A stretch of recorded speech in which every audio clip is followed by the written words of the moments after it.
Volume 3, Chapter 100. After they left the gate, Kang-woo walked toward the parking slot. Ciala and Echidna followed him.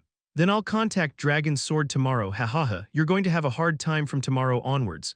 I'll be waiting for it. To think that the day I'd teach martial arts to the sacrum would come. Jin looked expectantly at Kim Shi-hoon. The sacrum, the highest talent that a martial artist could have. To think he'd be able to raise a genius with such talent. If I train him correctly, I may be able to get Soo-yeon a good boyfriend. Jin Soo-yeon always said she wasn't interested in anyone weaker than him. To prove that, she not only hadn't dated anyone yet, but he'd also never seen her talking with a man. She had rejected all men that had approached her. Among those men, there had been quite a few who had bright futures. I want to see her get married before I die. He had thought highly of her at first when he had seen her reject guys that looked like bums. But Jin Soo-yeon had recently turned 27 years old and he was starting to get anxious. It seemed like she really wasn't interested in anyone stronger than him. If there isn't anyone who can fit that criteria, I'll have to train someone who does. Jin clenched his fists. He thought that if it were Dragon's Sword who had the highest talent a martial artist could have and had the martial god's soul inside him, he'd be able to surpass him one day. Then I'll go first.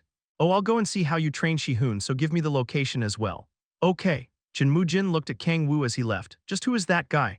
After hearing that he'd restrained Nam-gung-jin and his underlings in just a few seconds, he'd investigated Kang-woo before going to Korea. But the only information he could get was that he was a rookie supported by the Red Rose Guild who had become a player only 3 months prior. There's no way that's true. There was no need to think too deeply. It made no sense that a player who had awakened 3 months before had been able to defeat Nam-gung-jin. Restraining him instantly would be impossible if the other person wasn't at least a ranker. Interesting, a deep smile appeared on Jin's face. A player whose identity couldn't be uncovered even with the Thousand Sword Gates information network, and someone who didn't flinch in front of him. He boiled in excitement. Of course, he didn't think that player Kang-woo was at his level. He was Jin, the Sword King, one of the 8 world rankers. That meant he was one of the strongest players in the world. He wasn't weak enough to lose against an unknown player. Father, what do you think about that Kang-woo person? At that moment, Jin Soo-yeon, who had gotten closer to him, spoke in a subtle voice. Her expression was full of excitement. I'm not sure, although he seems to be an interesting fellow. Fufu, right? I've never seen someone display such an attitude in front of you. Ha ha ha. I guess that's probably because he doesn't know much about me. Jin laughed. He doesn't know. Kang-woo didn't know who he was and what he was capable of. If he knew, there was no way he would have that attitude in front of him. I wonder if that's true, Jin Soo-yeon asked while licking her lips. Jin frowned a bit. What do you mean? I talked with him for a bit. But he said he was confident he could win against you. Oh, Jin's eyes shone with interest. How about that? Don't you want to know what the source of his confidence is? Jin Soo-yeon asked him while cutely grabbing his arm. It seems like you're interested in that young man. He had never seen Jin Soo-yeon interested in a man. This will mess with my plans. He felt that his plan of training Dragon's Sword to make her connect with him was getting ruined. After thinking for a while, Jin nodded. I guess it doesn't matter. He knew very well about Jin Soo-yeon's character. Once the young man, Kang-woo, lost against him, she'd lose interest in him. I'm sorry for that confident young man, but Dragon's Sword is a better partner for Soo-yeon. What he expected from both was on a whole different level. Sacrum, the highest talent a martial artist could have. And on top of that, being the successor of the martial god. Although Kang-woo may be stronger than Shi-hoon at the moment, in the near future, Dragon's Sword was probably going to overtake him. For the future heir of the Thousand Sword Gate, choosing the sacrum was the right decision. He also looks good. Dragon's Sword's perfect appearance had also contributed to him preferring him. It didn't matter how many times he thought about it, Dragon's Sword was a better match for Jin Soo-yeon. Fufu, I'm a bit interested. After all, there aren't many people who can be like that in front of father. Well, that's true. How about it? Don't you want to check it out? Jin took a deep breath. It seemed like to make Jin Soo-yeon lose interest, he would have to use his strength. Although I really liked his attitude. Once Kang-woo learned his real strength, he probably wouldn't be able to maintain that attitude in front of him anymore. It was too bad, but for the future of the Thousand Sword Gate, there was nothing he could do about it. Okay, let's do that. Fufu, I love you, father. Jin Soo-yeon hugged Jin's strong arms, her eyes shone with excitement. Although father is probably going to win. She was hoping for Kang-woo to be strong enough to be able to satisfy her excitement even a little bit. She thought about the girl who had grabbed her clothes. It was clear to whom the girl's feelings were directed. The smile on her face deepened. It's going to be fun, she licked and smacked her lips. There was nothing that looked more delicious than what another person had. After returning to his house, Kang-woo had dinner and then went to his room. The Sword King. The face of the thin man crossed his mind. It was an appearance that didn't suit the title Sword King, but the energy that came out from him clearly showed he was one of the 8 world rankers. Could I win against him? He wasn't sure. He was confident he wouldn't lose, but he couldn't guarantee he would win against him. I wonder who would win. Kang-woo raised his hand. The demonic energy that was inside the demonic energy stone flowed to his hand. After obtaining a new strength called the demonic energy stone, he hadn't been able to put it to the test. Even before he had formed the demonic energy stone, no one in Korea could face him. He had tested its strength alone, but it still couldn't compare to fighting against a real opponent. I wish I could put it to the test. Kang-woo's current situation was as if he'd bought the best items after much effort but didn't hunt with them. The demonic energy stone was something he hadn't had when he had ruled over the Hell of 9 Skies. This meant that every time he leveled up, he obtained a new strength just like he gained a new attribute. So it was understandable that he wondered about the power of the demonic energy stone. Kang-woo concentrated on the energy of the demonic energy stone in his hand. As he kept concentrating, he felt something flowing out. A small demonic energy stone the size of a nail appeared in the palm of his hands. So I can take it out and use it like this. He devoured it with the Authority of Predation. As expected, he still needed more information about demonic energy stones. I'll think about it tomorrow. It was already late. Kang-woo lay down on the bed. Creak at that moment, Echidna entered the room. She was hugging the pillow. What's happening? I want to sleep with Kang-woo tonight. It was a troublesome proposal, but before he could say anything, Echidna went to his bed. He felt confused by her sudden change of attitude. Did something happen? Not really.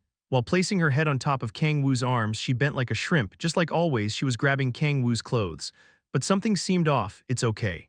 Just say it. Aren't you going to get angry? No. At first, I was satisfied enough with just being by Kang-woo's aid, Echidna carefully said. I wasn't alone anymore in a big nest. I was happy enough with not being lonely anymore.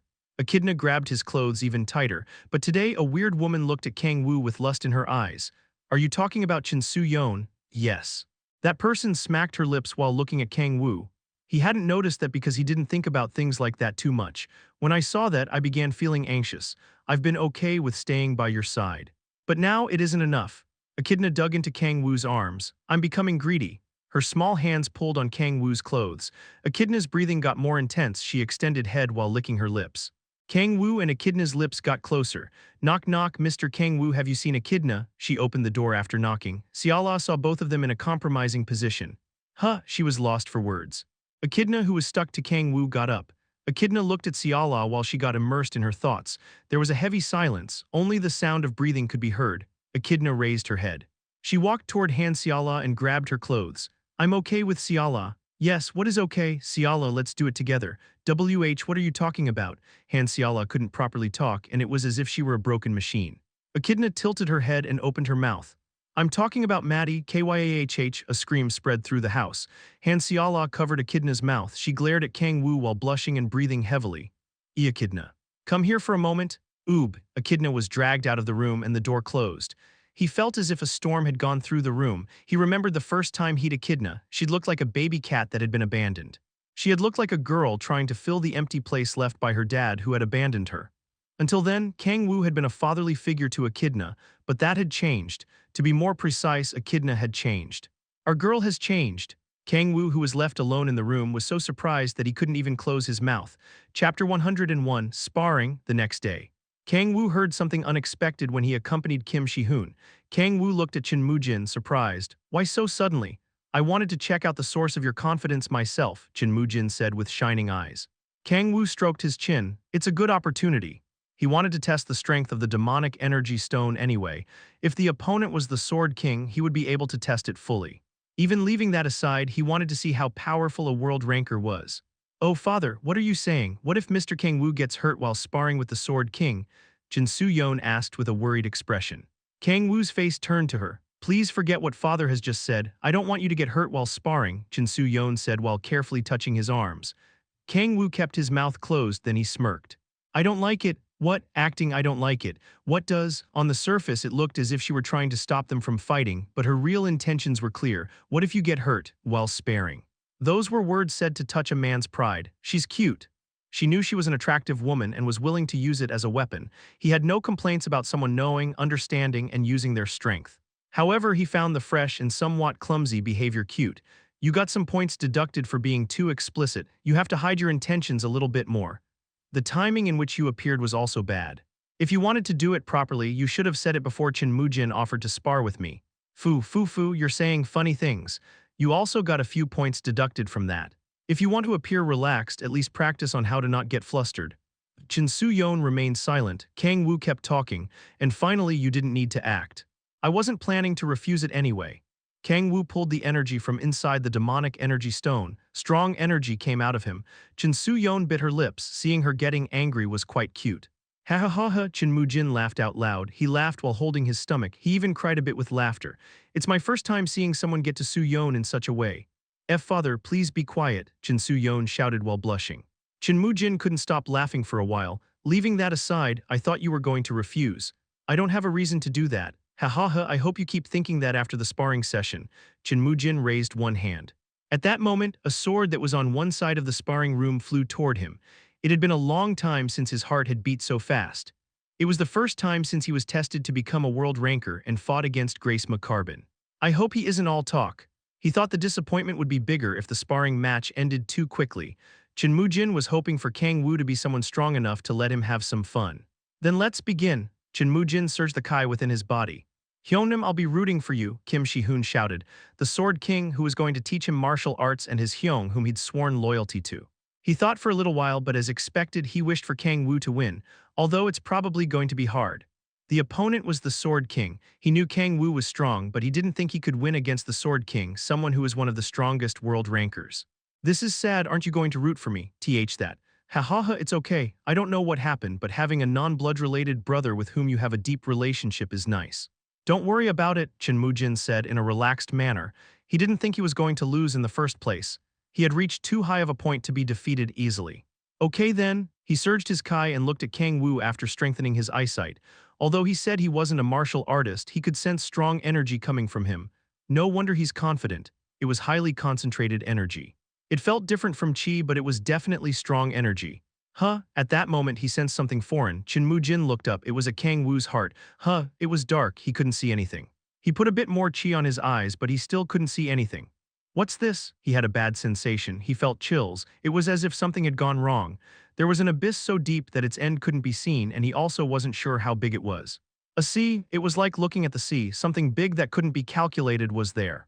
The energy disappeared. Chin Mujin focused his attention on Kang-woo's heart again. But the huge energy he'd just felt wasn't there anymore. He just saw the energy concentrated in the danshin spreading through Kang-woo's body. Was I confused? It seemed like he'd become too excited at the thought of fighting after quite some time.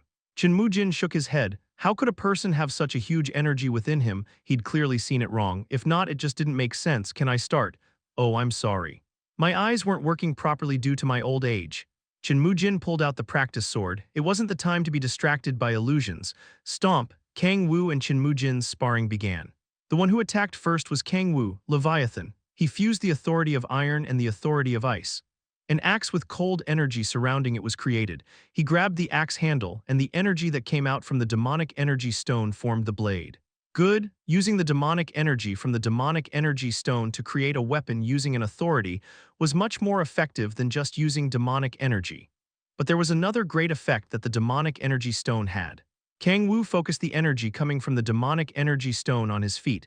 Although he hadn't used the authority of speed, he had become much faster. Adaptability. The first good point of the demonic energy stone was that he could replace the body-fortifying authorities. Of course, its effect was lower compared to using a real authority, but the important thing at the moment was that he could somewhat replace the effect of an authority. Boom. The axe and the blade clashed against each other. Chin Mujin's eyes widened. The hand wielding his sword trembled. The practice sword couldn't resist the impact and was destroyed. The Sword King quickly extended his hand. Another practice sword flew toward him, and he grabbed the sword and used the first form of the blue dragon's sword style. He swung his sword from the floor while targeting Kang-woo's neck. It was as if a dragon had soared from the ground to fly. Kang-woo leaned back and dodged the attack. The tip of the sword changed direction and hit the Leviathan axe Kang-woo was holding in his hand. The axe bounced away. But before the axe fell to the ground, another weapon appeared in Kang-woo's hands. That time it was a spear, Bident. It was a weapon created using the authority of Dark Spear and the authority of Hellfire, Whoosh. Huff, after seeing the spear that had suddenly been created, Chinmujin backed off. Kang-woo grabbed his bident even tighter and his eyes shone. Speed. The second advantage of the demonic energy stone was the speed at which he could use authorities. The speed at which he could create Biden had increased by quite a lot. Stomp, he stepped forward and leaned his body back and then pushed it forward as if bouncing. Kang-woo threw the spear. Blue dragon first form, shine. Light came out, it was the light that had cut the three giant ogres. Biden was destroyed by the lights. The energy that was inside it became hellfire and exploded, and Chinmujin's body was pushed back. Destructive power. The third good point was the destructive power. A highly concentrated demonic energy was a lethal weapon on its own. Good, Kang-woo laughed. The power of the demonic energy stone was higher than expected. It wasn't as profound and deep as the 10,000 demon core, but it had many good points. Because he couldn't fully use the 10,000 demon core yet, it was good enough to replace it a bit. He extended his right hand and combined the authority of the blade and the authority of explosions. He felt that it still lacked a little bit. The authority of slaughter. He combined three authorities into one. A giant sword that was almost 2 meters long was created. He grabbed the sword handle. Graham. He spoke the name of the sword. It was the name of a sword that appeared in legends. Kang-woo stomped the ground and swung the great sword. Chinmujin dropped his sword and put his hand on his waist, and the belt on his waist became a blade. Powerful energy could be felt from the sharp blade. Tangible chi formed around the blade. A strong energy poured out from the sword. The two swords clashed. Boom, the sparring room that was created to resist aggressive training shook. The floor cracked and the walls burst. Kang-woo widened the distance. His hands were trembling. As expected from a world ranker, Chinmujin, using all his power, was really strong. He would have lost if he didn't have the demonic energy stone. Kang-woo looked around. If we keep fighting, the building will crumble. He tested the power of the demonic energy stone enough. He was satisfied with the result. He wanted to see how strong Chinmujin really was, but more than what they had already done would be greed. For the moment, he was satisfied knowing he could fight one-on-one with a world ranker. Let's stop here. Kang-woo gave up. There was a short silence. Kim Shi-hoon and Chin Soo-yeon's mouths were wide open. But it wasn't just the two of them whose mouths were stuck open in surprise. Who are you? Chinmujin glared while grabbing his trembling hands. Please stop asking me that, I'm getting tired of it. If I say that I'm really a person who awakened 3 months ago just like you've investigated, would you believe me? There's no way that's true. How could someone in just 3 months? See. If you aren't going to believe me, why do you keep asking me this? Kang-woo answered tiredly. I'm really the person you've investigated. I'm tired of explaining. Oh yeah, it's similar to the sacrum or whatever. You said that the sacrum is a talent given by the skies, right? Kang-woo pointed to the ground. Let's just say I'm a talent born from the ground. Chapter 102, Player who returned 10,000 years later. There was a heavy silence. Chinmujin, who was looking at Kang-woo with sharp eyes, let out a sigh. Well, let's leave it there if you say so. He still couldn't believe it. That attitude of Chinmujin's wasn't because he was dumb or prideful. If a boxing world champion fought against a newbie who began boxing 3 months beforehand and the newbie fought him to a standstill, what would he think? Of course, there would be many possible explanations, but he wouldn't think it was simple talent. That wasn't a territory you could reach with just talent. And it's true, Kang-woo didn't become strong in such a short period thanks to talent alone. After all, he had spent many years in hell. But he couldn't say he was the demon king who'd come back to Earth after living in hell for 10,000 years. No, even if he said the truth, they would probably think he was crazy. Rather than that, it's better to say it's talent. If they weren't going to believe either explanation, it was better for them to think he was talented rather than thinking he was someone who had lost his mind. Hyunam. Kim Shi-hoon seemed lost for words. Sword King Chinmujin, to think Kang-woo was able to fight on equal terms against one of the strongest people in the world. I knew Hyunam was strong. But he had never imagined he was that strong. Kim Shi-hoon looked at Kang-woo with eyes full of respect. His heart began beating faster. He felt better after realizing that Kang-woo, who he had chosen to trust and follow, was strong enough to fight against the Sword King. Then I'll be going, so do your best to learn. Yes, Hyunam, he answered in a loud voice. Kang-woo smirked and turned around. He noticed that Chin Soo-yeon was looking at him. What's up with her? It wasn't just an expression of shock. Her body was trembling and she was smiling. It was as if she couldn't control her excitement. It was as if she'd gotten the winning lottery ticket. This wasn't something I was expecting. Chin Soo-yeon licked her lips while blushing. She looked like a predator who had found prey. Chinmujin grabbed his head and sighed. After running toward him, she spoke in an excited voice tone. I was really surprised. There was a reason why you were so confident in front of father. I'm not stupid enough not to be able to differentiate courage and arrogance. It's just like you say. Oh, do you have time in the afternoon? It's my first time in Korea, so I would like you to take me around. I'm sorry, but I already have plans. He was set to meet up with Ki Yeonju and hear news related to the demon cult. Jin Soo-yeon seemed happier after her proposal was rejected. Then I'll ask you another time. Oh, this is my contact number. If there's anything you need, feel free to give me a call. She took a presentation card and put it in Kang-woo's chest pocket. Why is she so proactive? Kang-woo couldn't understand why she was showing so much interest in him. The problem was that they'd known about each other for a short period. What a weird taste. He couldn't understand why she was like that with him even though Kim Shi-hoon was there. Kang-woo took the card and put it inside his wallet. Anyway, she was the daughter of the Sword King.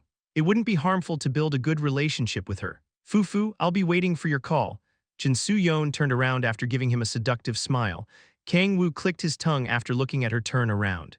I guess she'll calm down soon. He couldn't understand why she was so interested in him, but emotions that burn fast died down very fast as well. Kang-woo left the training room after saying goodbye to Chin Moo-jin. Father. There was an awkward silence after Kang-woo left the training room. Jin Soo-yeon's voice spread through the room. She turned her body around to Chin Moo-jin while smiling. I think I've found him. Chin Moo-jin remained silent. There was no need to ask what she was talking about. I screwed up. His plan was progressing in the opposite direction. He wanted Kim Shi-hoon and Jin Soo-yeon to become a couple. The biggest reason was Kim Shi-hoon's talent. Talent in martial arts was transmitted through the gens. That meant that if Jin Soo-yeon and Kim Shi-hoon had a baby, there was a chance that a kid with an incredible talent would be born. But in Kang-woo's case, it was different. From what Chin Moo-jin had seen, Kang-woo didn't have talent in martial arts. The source of his current power wasn't probably talent, but a lot of effort and experience. If Jin Soo-yeon and Kang-woo had a kid, there was a chance that their descendant wouldn't have talent in martial arts. I have no other choice. He turned around to Kim Shi-hoon. He grabbed the practice sword and opened his mouth. We're going to start immediately. Dragon's sword grabbed the sword. Ah yes, understood. Chin Moo-jin's eyes shone. I'll make Dragon's sword stronger, even if he had to put everything on the line. Kang-woo received a call after leaving the building. It was Ki Yeonju. Come to the office right now. We have to go to the H-Warring Squad's office. The H-Warring Squad's office. Why? HWA Yeon said that something urgent had happened. What happened?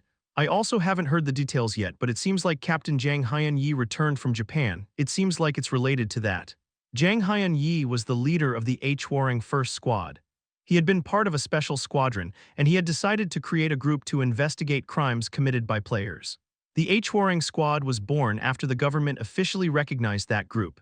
He was even famous outside Korea, as he was one of the few players in Korea who could face the former #1 of the country, Baek Kang Hyun. I'll come immediately, Kang-woo answered shortly and hung up the phone. After he met up with Ki Yeonju, they immediately went to Suwon. When they arrived at the H-Warring Squad headquarters, they saw Baek HWA Yeon waiting for them. Gu Hyun Mo, leader of the second squad, and a man he had never seen before were within the captain's office. The man approached him and extended his hand. Nice to meet you. I've heard a lot about you from HWA Yeon. I'm Kang-woo. I'm the captain of the H-Warring First Squad. He was a man who resembled a stone. He seemed to be in his mid-30s. Although he wasn't very tall, he had a muscular body. He looked like he wouldn't even bleed if you poked him with a needle. But unlike his appearance, he had a very calm voice. Long time no see, Hyun-yi old man. Long time no see. It seems like there was quite a huge incident in Korea. I'm sorry for not having been able to help you. No, thanks to this guy, things were solved. But we couldn't stop civilian casualties. Ki Yeonju seemed sad after thinking of the civilians that had lost their lives during the Isu Station incident. Jang Hyun-yi sighed with a heavy expression. It isn't your fault. Who would have thought that they would start moving actively so suddenly? He sounded sad. Ki Yeonju shook her head numerous times and asked, So what happened? I have some news related to the demon cult. Ki Yeonju's eyes shone after hearing the words demon cult. Jang Hyun-yi looked around and then spoke in a low voice. I heard Japan's demon cult is preparing to summon a demon summoning just like they did with Oriax. Yes. But this time the scale is bigger. Is Japan's demon cult really that big? Jang Hyun-yi nodded. The demon cult's forces in Japan are bigger and stronger. Oof, Ki Yeonju sighed. There had been numerous victims in Korea alone. She couldn't even imagine how many more victims there would be if a force bigger than the one that had been in Korea moved. Did Japan's government ask for help? Baek HWA Yeon asked. Yes, although it hasn't been reported by news media yet, it seems like the situation is quite serious. But Japan has Fujimoto Ryoma. Do they really need our help? Fujimoto Ryoma. Although he was been deemed weaker than Sword King Chin Moo-jin, he was still one of the 8 world rankers. His myth-ranked item Suzunu's eyes were famous worldwide. If we leave Fujimoto Ryoma aside, the overall level of Japanese players isn't that high. This is a pretty serious case, so they require as many ranker players as possible. HNG, the fact that we solved a case caused by the demon cult also influenced the decision. The terror incident Beak Kang Hyan had caused in Isu Station had become the starting signal for the other branches of the demon cult to take action. Korea's credibility had gone up because it had dealt with the situation, but to think that Japan would ask for Korea to help, that's unexpected, Ki Yeon-ju mumbled. Although the world had changed after the cataclysmic day, it wasn't that negative historical sentiments had disappeared. That's why the relationship between Japanese and Korean players wasn't the best. That just shows how serious the situation is. That's true, Ki Yeon-ju nodded with a heavy expression. She let out a sigh. Just what demon are they trying to summon? They were able to defeat Oryax easily because he had suddenly begun acting strange, but it wouldn't have been an easy fight if they'd fought against it in normal conditions. But a demon stronger than him. She was already starting to feel anxious before the battle had even begun. Kang-woo fell into his thoughts. A demon. What he was thinking about was if he should wait until the demon cult summoned the demon or not. From Kang-woo's point of view, it would be better if they successfully managed to summon a demon. Demons were an important source of demonic energy to him. It's been a while since my demonic energy stat stopped increasing. He thought that if he devoured a demon, maybe his demonic energy stat would increase. Letting them summon a demon and then devouring it would be the best. The only way for him to grow at the moment was to devour a demon. He could already taste it when Jang Hyun-yi and Ki Yeon-ju's conversation continued. I've already heard what demon they're trying to summon. Oh, what demon is it? I heard they're trying to summon the succubus queen. A succubus? Ki Yeon-ju tilted her head. Don't tell me. That demon who devours the vitality of men. Yes, her name is Lilith. I heard they were trying to summon a demon called Lilith. Oof, as expected of the Japanese. They're trying to summon such a slam. A chair was turned upside down. It was the one Kang-woo was using the sit on. What happened? Ki Yeon-ju asked. Kang-woo's face turned pale. The memories of the tentacles came back to his mind. We must. He replied with a trembling voice. Stop it. Waiting for a summon and then devouring it, making his demonic energy stat grow again. He didn't need that. Those weren't important at all. We must stop the summon, Kang-woo shouted in a desperate voice. Chapter 103. Lilith. She was one of Kang-woo's most loyal underlings along with Balrog back when he was in hell. If Balrog was as strong as an archduke, Lilith was capable of eliminating the army of the archdukes with all sorts of illusions and restricting abilities. Illusion and controlling type magics. Lilith was stronger than Kang-woo in those two fields. Since she was also very intelligent, she was the one in charge of administrating the Demon King's army. And, officially, she was Kang-woo's wife. When Kang-woo arrived in the ninth hell and was growing his forces along with Balrog, he was once ambushed by Archduke Satan, and half of his forces had ended up dying. Kang-woo was almost defeated then. After all, the archdukes were so strong that they used to say they couldn't kill each other because of that. The one who saved him was Lilith, who had the title of Hell's prettiest woman. Prettiest woman, thinking about those tentacles made him curse. Lilith, who was struggling because of Archduke Asmodeus's tiresome proposals, joined Kang-woo's forces. From Kang-woo's point of view, the beauty of Lilith was incomprehensible, but Lilith was capable of seducing any demon. Thanks to the demons that followed her, Kang-woo's forces became even bigger than before. Thanks to her, he overcame the crisis and kept battling against the archdukes. After that, she started to have strong feelings toward him while fighting alongside Kang-woo against the archdukes. The demons that followed her wanted her love to become a reality, and because of that, Kang-woo was forced to marry her.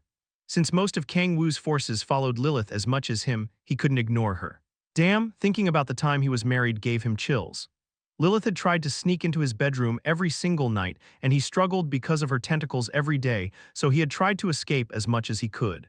Those horrible days came to an end when he was able to put an end to the war and return to Earth. I don't want to go back to those days. He clenched his fists. No, Lilith being summoned in that situation could bring a worse result than those days. Kang-woo didn't have the strength to escape from Lilith at the moment. Although he'd grown at a faster pace than anyone else, he still wasn't as strong as demons like Balrog or Lilith. If Lilith was summoned to Earth, he could be devoured by her. How were they able to summon Lilith? Kang-woo couldn't understand it. It was true that they had summoned Oryax from the 7th Hell and Amjushas from the 8th Hell. Even though they had succeeded in doing that, summoning someone from the 9th Hell wasn't as easy as it sounded. Lilith was one of the strongest demons in the 9th Hell. She couldn't be compared to beings like Oryax or Amjushas. So the Gaia system has weakened this much. It was a desperate situation. The situation was worse than he had initially thought. If great demons like Lilith began appearing on Earth, the current state of humanity wouldn't be able to win against them. Just like HWA Yon said, you're a young man with a strong sense of justice. Jang Hyun-yi smiled satisfyingly. It seemed like he'd misunderstood Kang-woo's shout. Ki Yeon-ju looked at Kang-woo suspiciously. Why are you so desperate? It was as if she were asking him that. Kang-woo didn't answer. It wasn't important if she'd misunderstood something or not. First, could you tell me about Japan's current situation? Kang-woo asked in a low voice. Jang Hyun-yi told him that Japan's situation was in such a bad state that they had even asked for Korea's help. He had also heard something else about the incident. Oof. Please don't tell this to anyone else. Jang Yeon-yi sighed. He looked at Ki Yeon-ju, Beek Hwa Yeon, Gu Hyun Mo, and Kang-woo. The four of them nodded. The demon cult has kidnapped Kurosaki Yuri. Kurosaki Yuri, it was the first time he had heard that name. Except for Kang-woo, the faces of the other three people turned pale after hearing that name. Kurosaki Yuri, hey old man, are you serious? Please explain it to me. Kang-woo poked Ki Yeon-ju. Ki Yeon-ju looked at him as if she were asking if he really didn't know who it was. She bit her lips. The Maiden of the Skies. It wouldn't be an exaggeration to say that she's currently the spiritual support of the Japanese people. Oh, that's interesting, but why is she the spiritual support instead of Fujimoto Ryoma? There are many reasons. But her social status is no joke. Her social status, Ki Yeon-ju nodded, she's the granddaughter of the emperor. The emperor, he was more like a symbolic figure in Japan and had almost no real influence. No, in the modern era, you could say that even that symbolic figure was starting to lose influence. But for the past 5 years after Japan's situation quickly changed, that symbolic figure regained importance. Japan suffered more damage during the cataclysmic day 5 years past than Korea had. There was one reason for that, the SS rank gate that opened in Hokkaido. The strong monsters that appeared from that gate had almost destroyed the entire country. The situation improved after players appeared, but despite that, Hokkaido was still a forbidden area. The country was in a bad situation, so the Japanese people began asking the emperor to do more for the country. Since we're struggling so much, nobles should do whatever they can, is what most people thought. The one who took a step forward in that situation was the granddaughter of the Emperor Kurosaki Yuri. She was able to prevent the worst situation. She had not only asked for help from foreign players, but also fully supported Japanese players. It wouldn't be an exaggeration to say that Japan was able to overcome the crisis thanks to Kurosaki Yuri. The people from the country loved her. Many people said that the emperor should step down and she should take his place. Ki Yeon-ju's spiritual support was a correct way to describe her. But why is she called the Maiden of the Skies? Oh, that's because of her attribute. Although she isn't a world ranker like Fujimoto Ryoma, she's still quite strong. What's her ability? She can summon the spirits of the gods that appear in Japanese mythologies within her body. Kang-woo's eyes narrowed. It was an ability so incredible that it wouldn't be weird if it were stronger than the 10,000 demon core. Ki Yeon-ju's explanation kept going on. I'm also not sure about the details, but it seems like she can only call out part of the god's strength. That was obvious. If she could call them with their full strength, she would have become the world's strongest instead of a world ranker. It seems like the weapon Fujimoto Ryoma is using, Suzunu's eyes, was created using Kurosaki Yuri's ability to call forth the gods. Kang-woo drooled a bit. He turned around to Jang Hyun-yi. Do you know why they've kidnapped the Maiden of the Skies? No, I didn't hear the reason, why they took such a huge risk and kidnapped her. I guess that it's somehow related to summoning a demon. Kang-woo remained silent. He closed his eyes and thought. There were many possibilities. They had to figure out why they had done that. There must be a good reason. They wouldn't have kidnapped her for no reason. She was someone too important for that. Did they do that just to use her as an offering? Kang-woo shook his head. If they needed an offering, they wouldn't have kidnapped her. The power to copy a god's strength. Kang-woo focused on her abilities. If the demon cult had kidnapped Kurosaki Yuri, it was probably because of her ability. A god that appears in mythologies. Kang-woo mumbled in a low voice. It was as if he almost had a grasp of it. He suddenly began thinking about the 7 archdukes. Kang-woo's eyes shone. I see. He finally understood. Even when he'd been in hell, Kang-woo had one doubt. He was surprised when he first heard about the archdukes. That was because they were the names of demons he had heard of. Lucifer, Satan, Baal, Leviathan, Belphegor, Mammon, Asmodeus, those were all names he already knew. If he thought about it, that made no sense. If the Hell of 9 Skies was a world that wasn't related to Earth in any way, that wasn't something that could happen. If those names being transmitted as myths is because of the influence exercised by another world. Maybe those beings that appeared in myths were beings from another dimension. If the gods that appeared in Japanese myths were beings that lived in another dimension. The ability of Kurosaki Yuri could be described as this. The ability to summon the ability that a being of another dimension has. He was finally starting to organize the puzzle that was all scattered away. If that was the case, he could understand Lilith's summoning. It wasn't that the Gaia system had suddenly weakened that much. It wasn't like it had become weak enough that they were able to summon Lilith, a great demon from the ninth hell. The demon cult members had figured out the truth behind Kurosaki Yuri's abilities and were trying to use that to summon Lilith. Let's go to Japan. Kang-woo stood up. Since Kurosaki Yuri had been kidnapped, it was a fight against time. They had to save her as soon as possible and stop the summoning. You're overly enthusiastic. Okay, I'll gather the guild members. No, you'll probably have to go alone. Kang-woo turned around to Jang Hyun-yi after saying that. Right, oof, you're better than what I had heard. What do you mean? The Japanese government is trying to hide that the Maiden of the Skies has been kidnapped. They're probably going to announce it after they've saved her. Considering Japan's current state, people would panic if they heard that the Maiden of the Skies had been kidnapped. We can't ask for large-scale support. If they could do that, they wouldn't have tried to gather people in such a secretive way. The more people there were, the faster the rumor would spread. How many people can we bring? Kang-woo asked Jang Hyun-yi. 7. It seems like we have space for 2 more. Then he had a good candidate. Let's leave in 30 minutes. Is there a plane ready? Yes, it's waiting at the airport. The airport is too far. Let's ask Echidna. Echidna? Ki-yeon-ju and Beak Hwa-yeon's faces turned pale after hearing her name. You control a dragon as a summoned monster. He couldn't believe what he was hearing. Kang-woo ignored his question and took out his smartphone. They didn't have much time.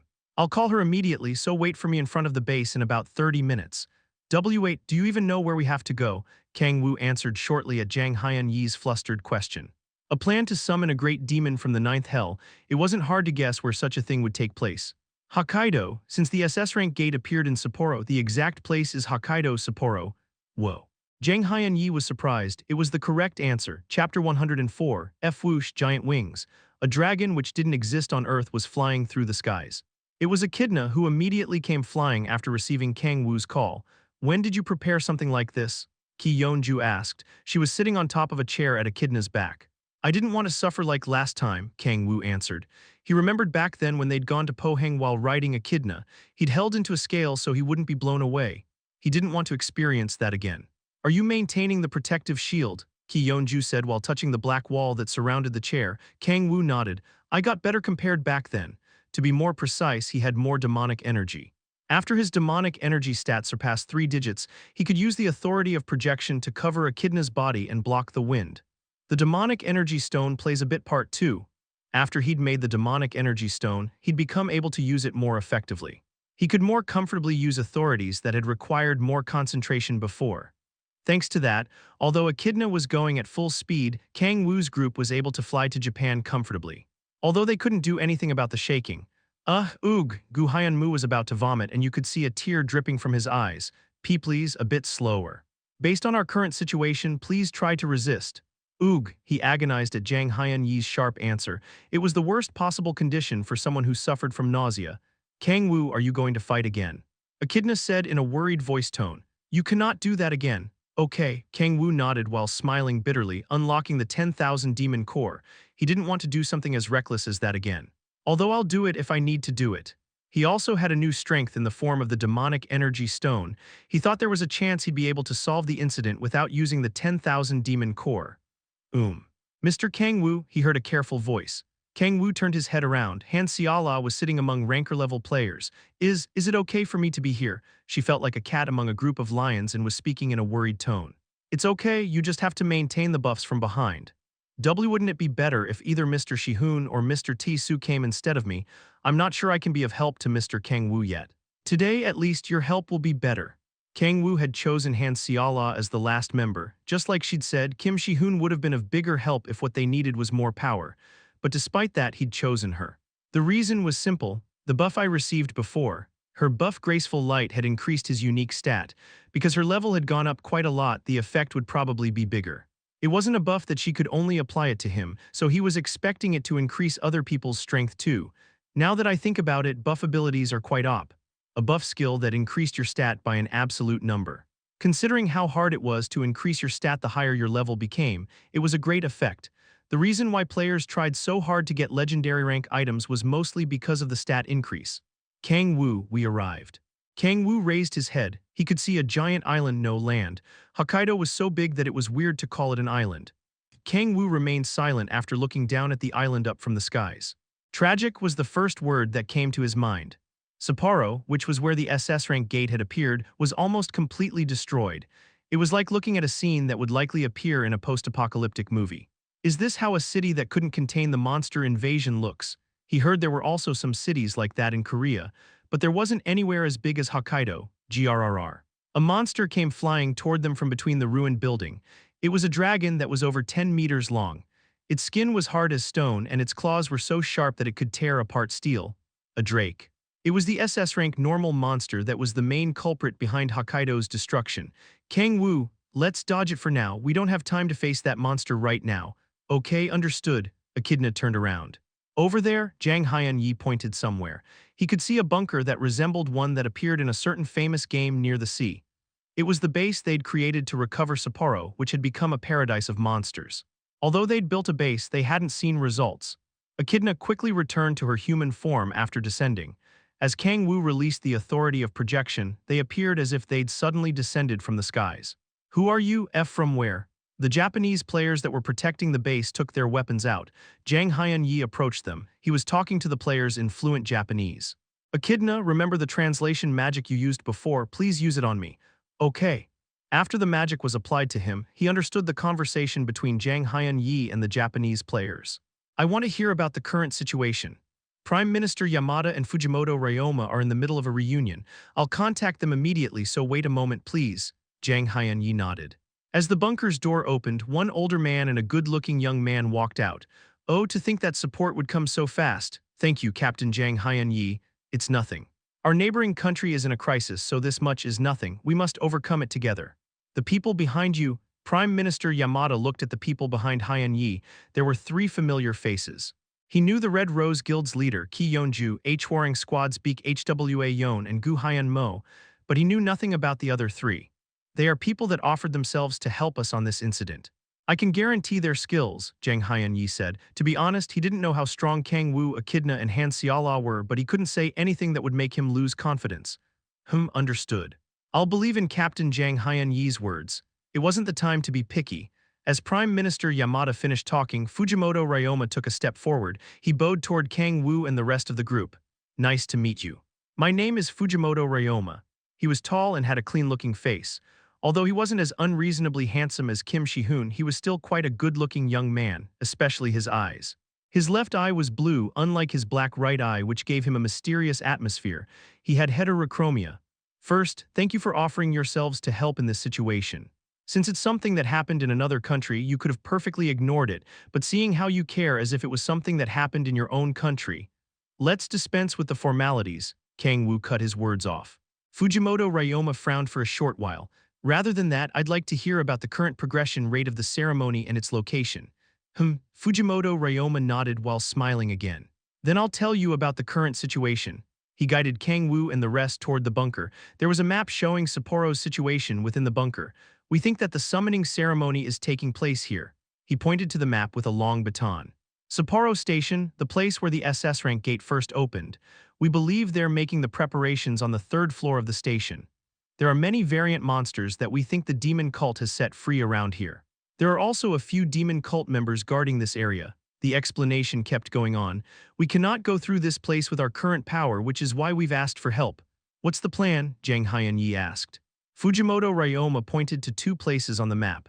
We're planning to use a feint strategy. First, we will try to grab the demon cult's attention with a fake attack, then we're going to ambush them from behind. I'd like to ask you to ambush the players from behind. I'm sure these people don't have information about you, so the ambush will probably be successful.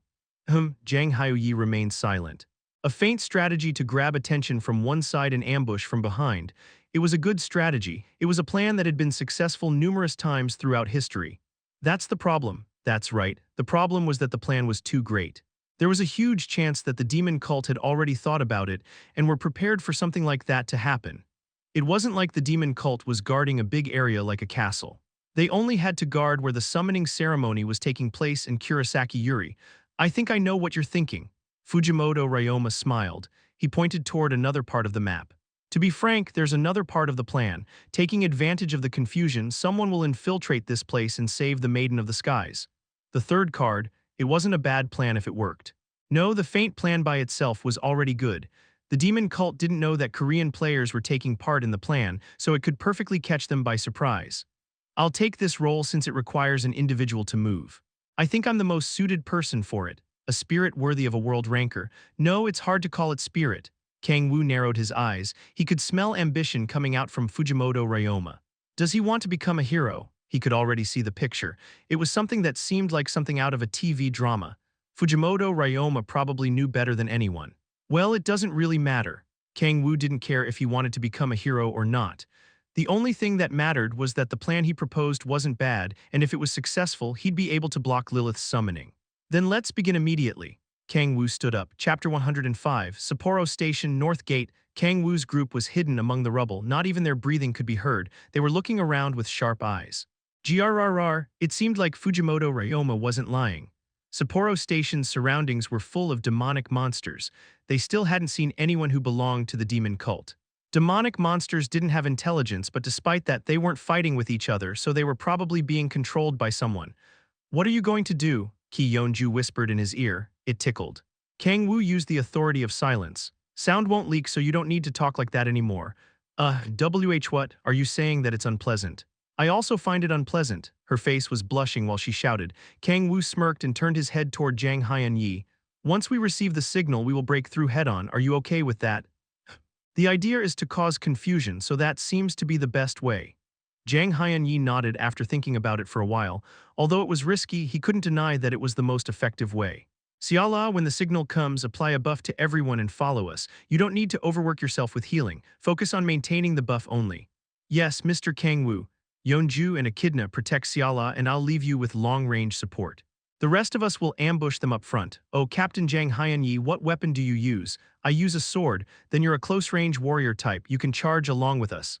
The plan was made in an instant. Jang Hyun-yi looked at Kang-woo, impressed, after he took his role from him. I heard he was someone talented.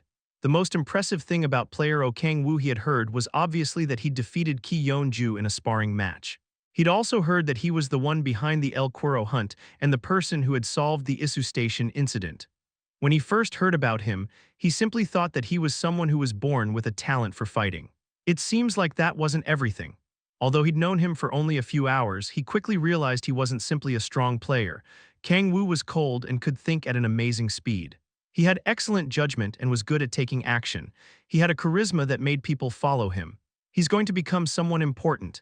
The fact that he was following Kang-woo's orders even though he had been the leader of the Hwarang squad for many years was proof of that. Jang Hyun-yi was glad that someone like him had appeared when the world was struggling with monsters and the demon cult. That sense of relief lasted for a short while. Jang Hyun-yi's receiver began vibrating. As a weird sound spread from a distance, the demonic monsters turned their bodies in that direction. As expected, Kang-woo mumbled after seeing the demonic monsters' movement. Only a few monsters had moved toward the source of the sound, the North Gate. It seemed like they were already prepared for the faint plan, but they probably never imagined that the people in charge of it would be us. Leaving Fujimoto Ryoma aside, the level of the rest of the Japanese players wasn't high. It wasn't like there weren't any ranker-level players like Kurosaki Yuri, but there weren't as many as in Korea. Although they may have been prepared for the faint plan, they probably didn't imagine that Korean players would take part in the plan. No, even if they'd imagine it, it made no difference, because I'm here. Kang-woo raised his right hand. He combined the authority of ice and the authority of iron. Leviathan, an axe made of ice, appeared in his hand. They probably could have guessed that help would appear, but they probably would have never imagined that there would be someone as strong as a world ranker. Compared to his strength, Kang-woo wasn't very well known. That was because he'd tried his best to remain anonymous. After all, a sword that can't be seen is more frightening than one that can be seen. Ready, Kang-woo said in a low voice. The rest nodded and took their weapons out. Han Seala used buff-type magics, and Echidna snorted and prepared wide area magic. Curtain of Light. Ting, physical defense and magic defense have increased by 300. An intermediate HP buff has been applied. Area buffs. Considering Han Seala's level, it wasn't bad. After all, receiving an increase of 300 in physical and magical defense was equivalent to having an extra unique item. But that wasn't the buff that Kang-woo wanted. Use Graceful Light, please. Yes, Mr. Kang-woo, I can only use Graceful Light on one person and it doesn't last for very long. It's okay, he didn't imagine a buff that increased a stat by an absolute value would last very long. Han Seala began casting again. Soon, a light appeared in her hands. Graceful Light. Ting, you've received Graceful Light. Your physical defense and magic defense have increased by 300. Your unique stat demonic energy has increased by 3. The effect had improved compared to before. His demonic energy stat became 106. Kang-woo smiled in satisfaction after feeling the explosive amount of demonic energy. If his stats were low, he probably wouldn't have seen great results with an increase of only 3 points in the stat. But just taking into consideration his stat value, he was at the level of world rankers, so he profited a lot from an increase of his stat by an absolute value. Begin, Dark Swarm, Echidna's clear voice rang and a black fog spread through the place. All of the demonic monsters touched by fog melted down and a horrible odor wafted over the air. Slide, red chains began spreading wide. The bodies of the demonic monsters touched by it were cut. Kang-woo stood. He hit the floor and charged toward the demonic monsters, jumping into the air and smashing the demonic monsters with Leviathan. An explosively cold energy spread. The bodies of the frozen demonic monsters were destroyed. Ha'ab, Beak Hwa Yon, Jang Hyan Yi, and Gu Hyan Mo also took their weapons out and ran toward the north gate. Although the demonic monsters were stronger than the ones that had appeared during the Isu Station incident, it wouldn't be an exaggeration to say that the players fighting them were among Korea's strongest players. Slam, crack. Kiek, a demonic monster that was almost 3 meters tall, screamed in pain. It was a demon golem, a demonic monster that lived in second hell along the Buer. Many demonic monsters that belonged in the first through third hell were guarding the entrance. He couldn't understand how the demon cult had summoned and controlled them. Even Kang-woo didn't know how to summon and control a being from hell. But that isn't important.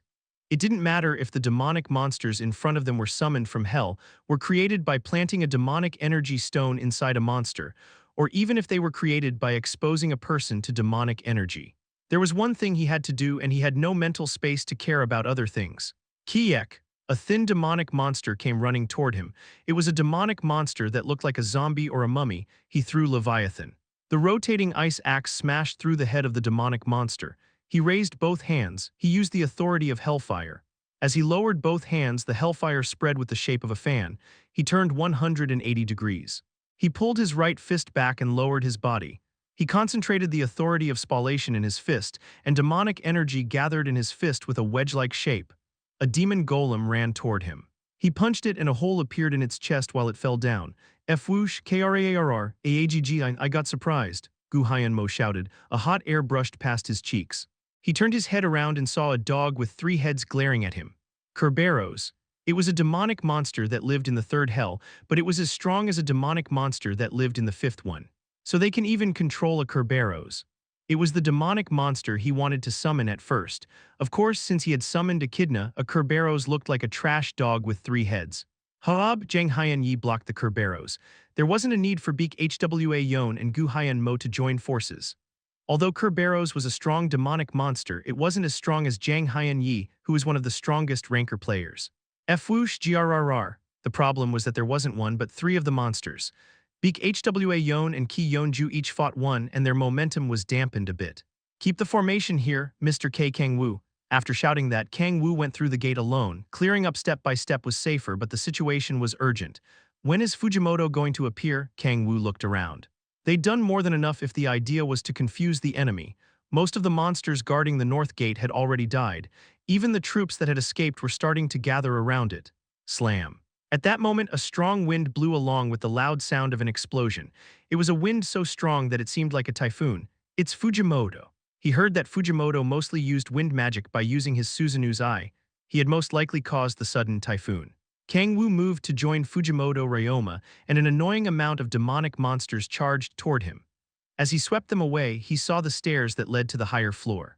They said that they're on the top floor right. It wasn't a tall building, so the highest floor was probably the 3rd or 4th.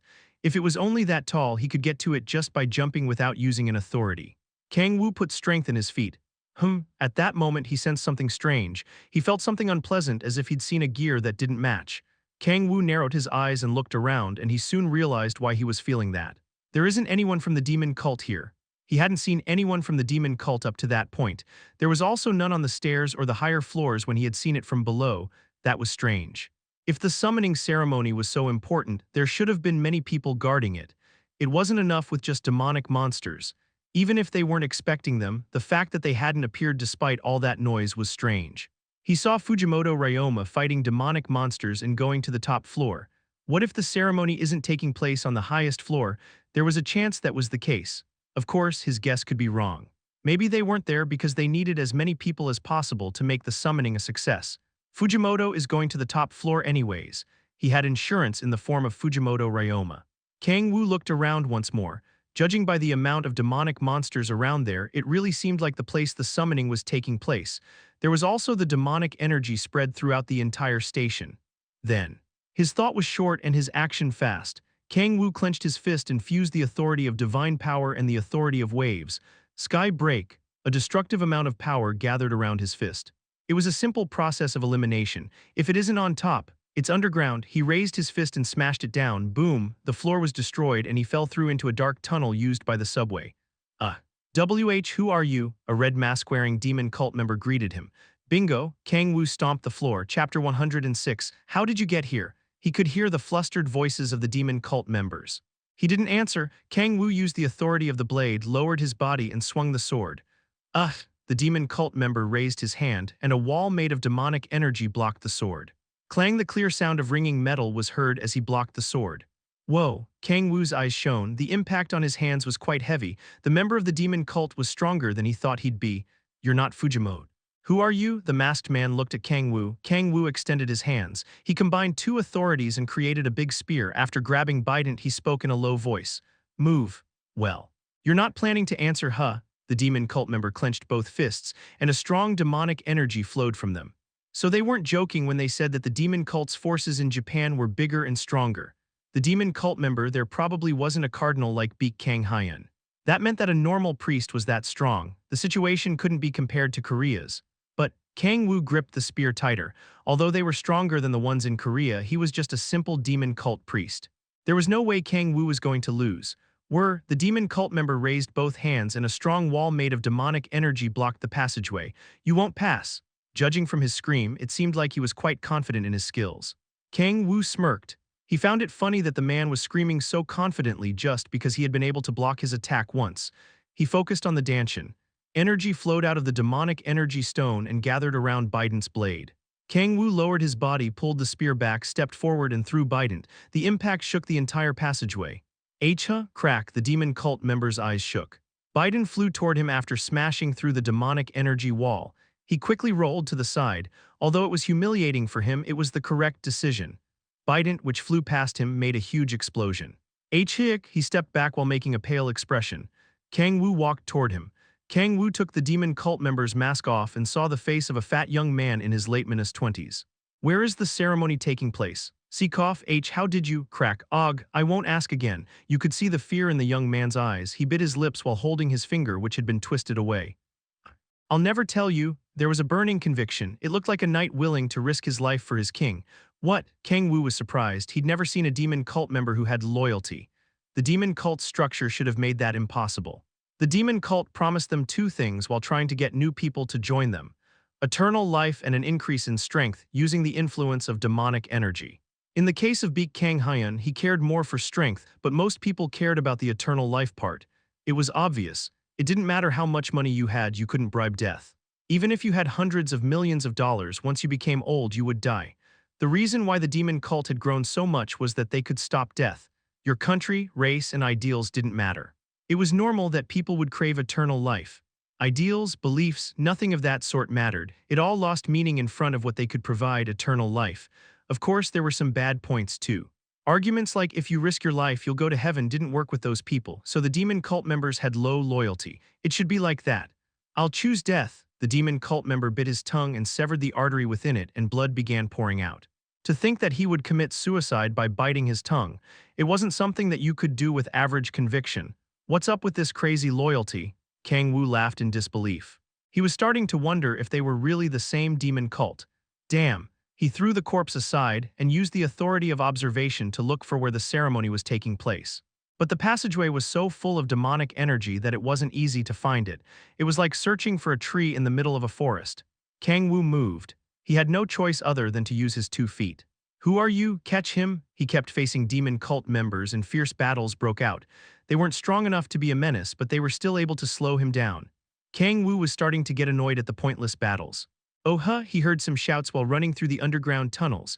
Kang-woo moved toward the source of the sound. I found them. He saw a small altar. A beautiful woman with long black hair was lying on the altar, and a blue light coming out from her was entering the fissure. That woman was definitely the Maiden of the Skies, Kurosaki Yuri. Kang-woo created a leviathan once again and approached the altar. He saw a group of demon cult members and the person in charge of the summoning. He had seen summoning ceremonies take place numerous times before. What's happening? Kang-woo's mouth was wide open. They were definitely doing the summoning ceremony.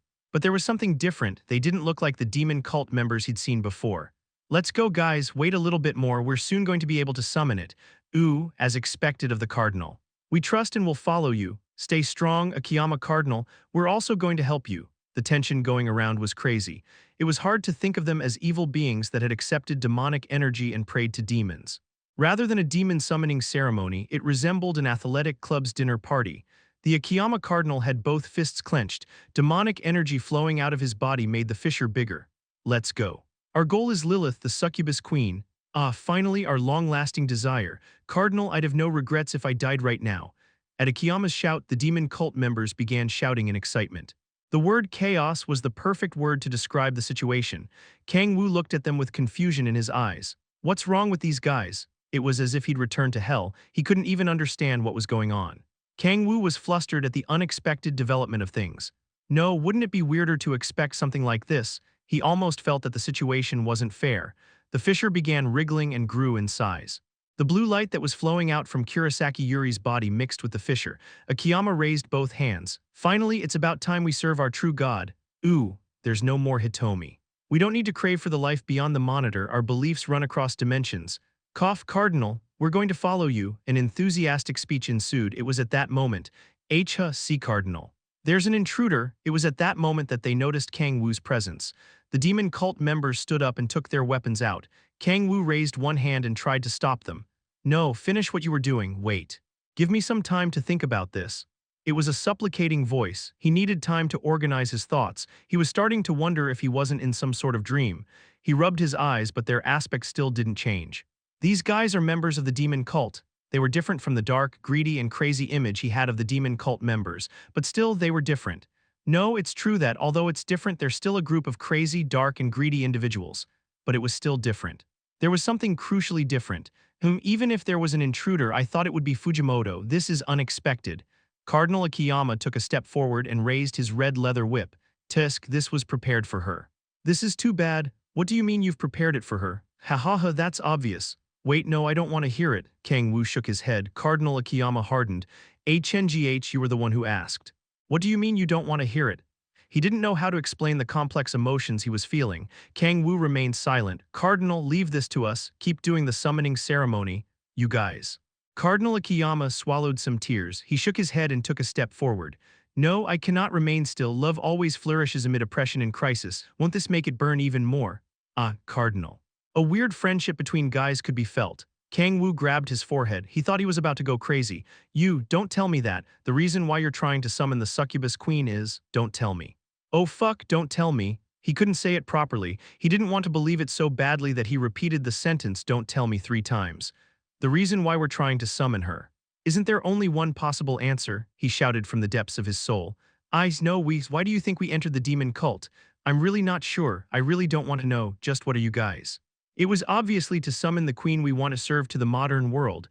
What's obvious about that, you dumbass? Tisk tisk, this is why it's impossible to talk with someone who doesn't understand romance. Akiyama swung the whip. Flap, the whip hit the floor. He kept talking with intense eyes. Every man dreams about succubi. Isn't that the ideal everyone craves for? What he didn't want to believe flowed out through Akiyama's mouth. He couldn't believe that there were so many demon cult members because of some stupid reason like that. To think that all those people were trying to summon Lilith among the countless demons that there were in hell. He would have preferred to hear that they were after eternal life. He would have preferred to hear that they were after power. If that had been the case, he wouldn't be feeling the turmoil he was.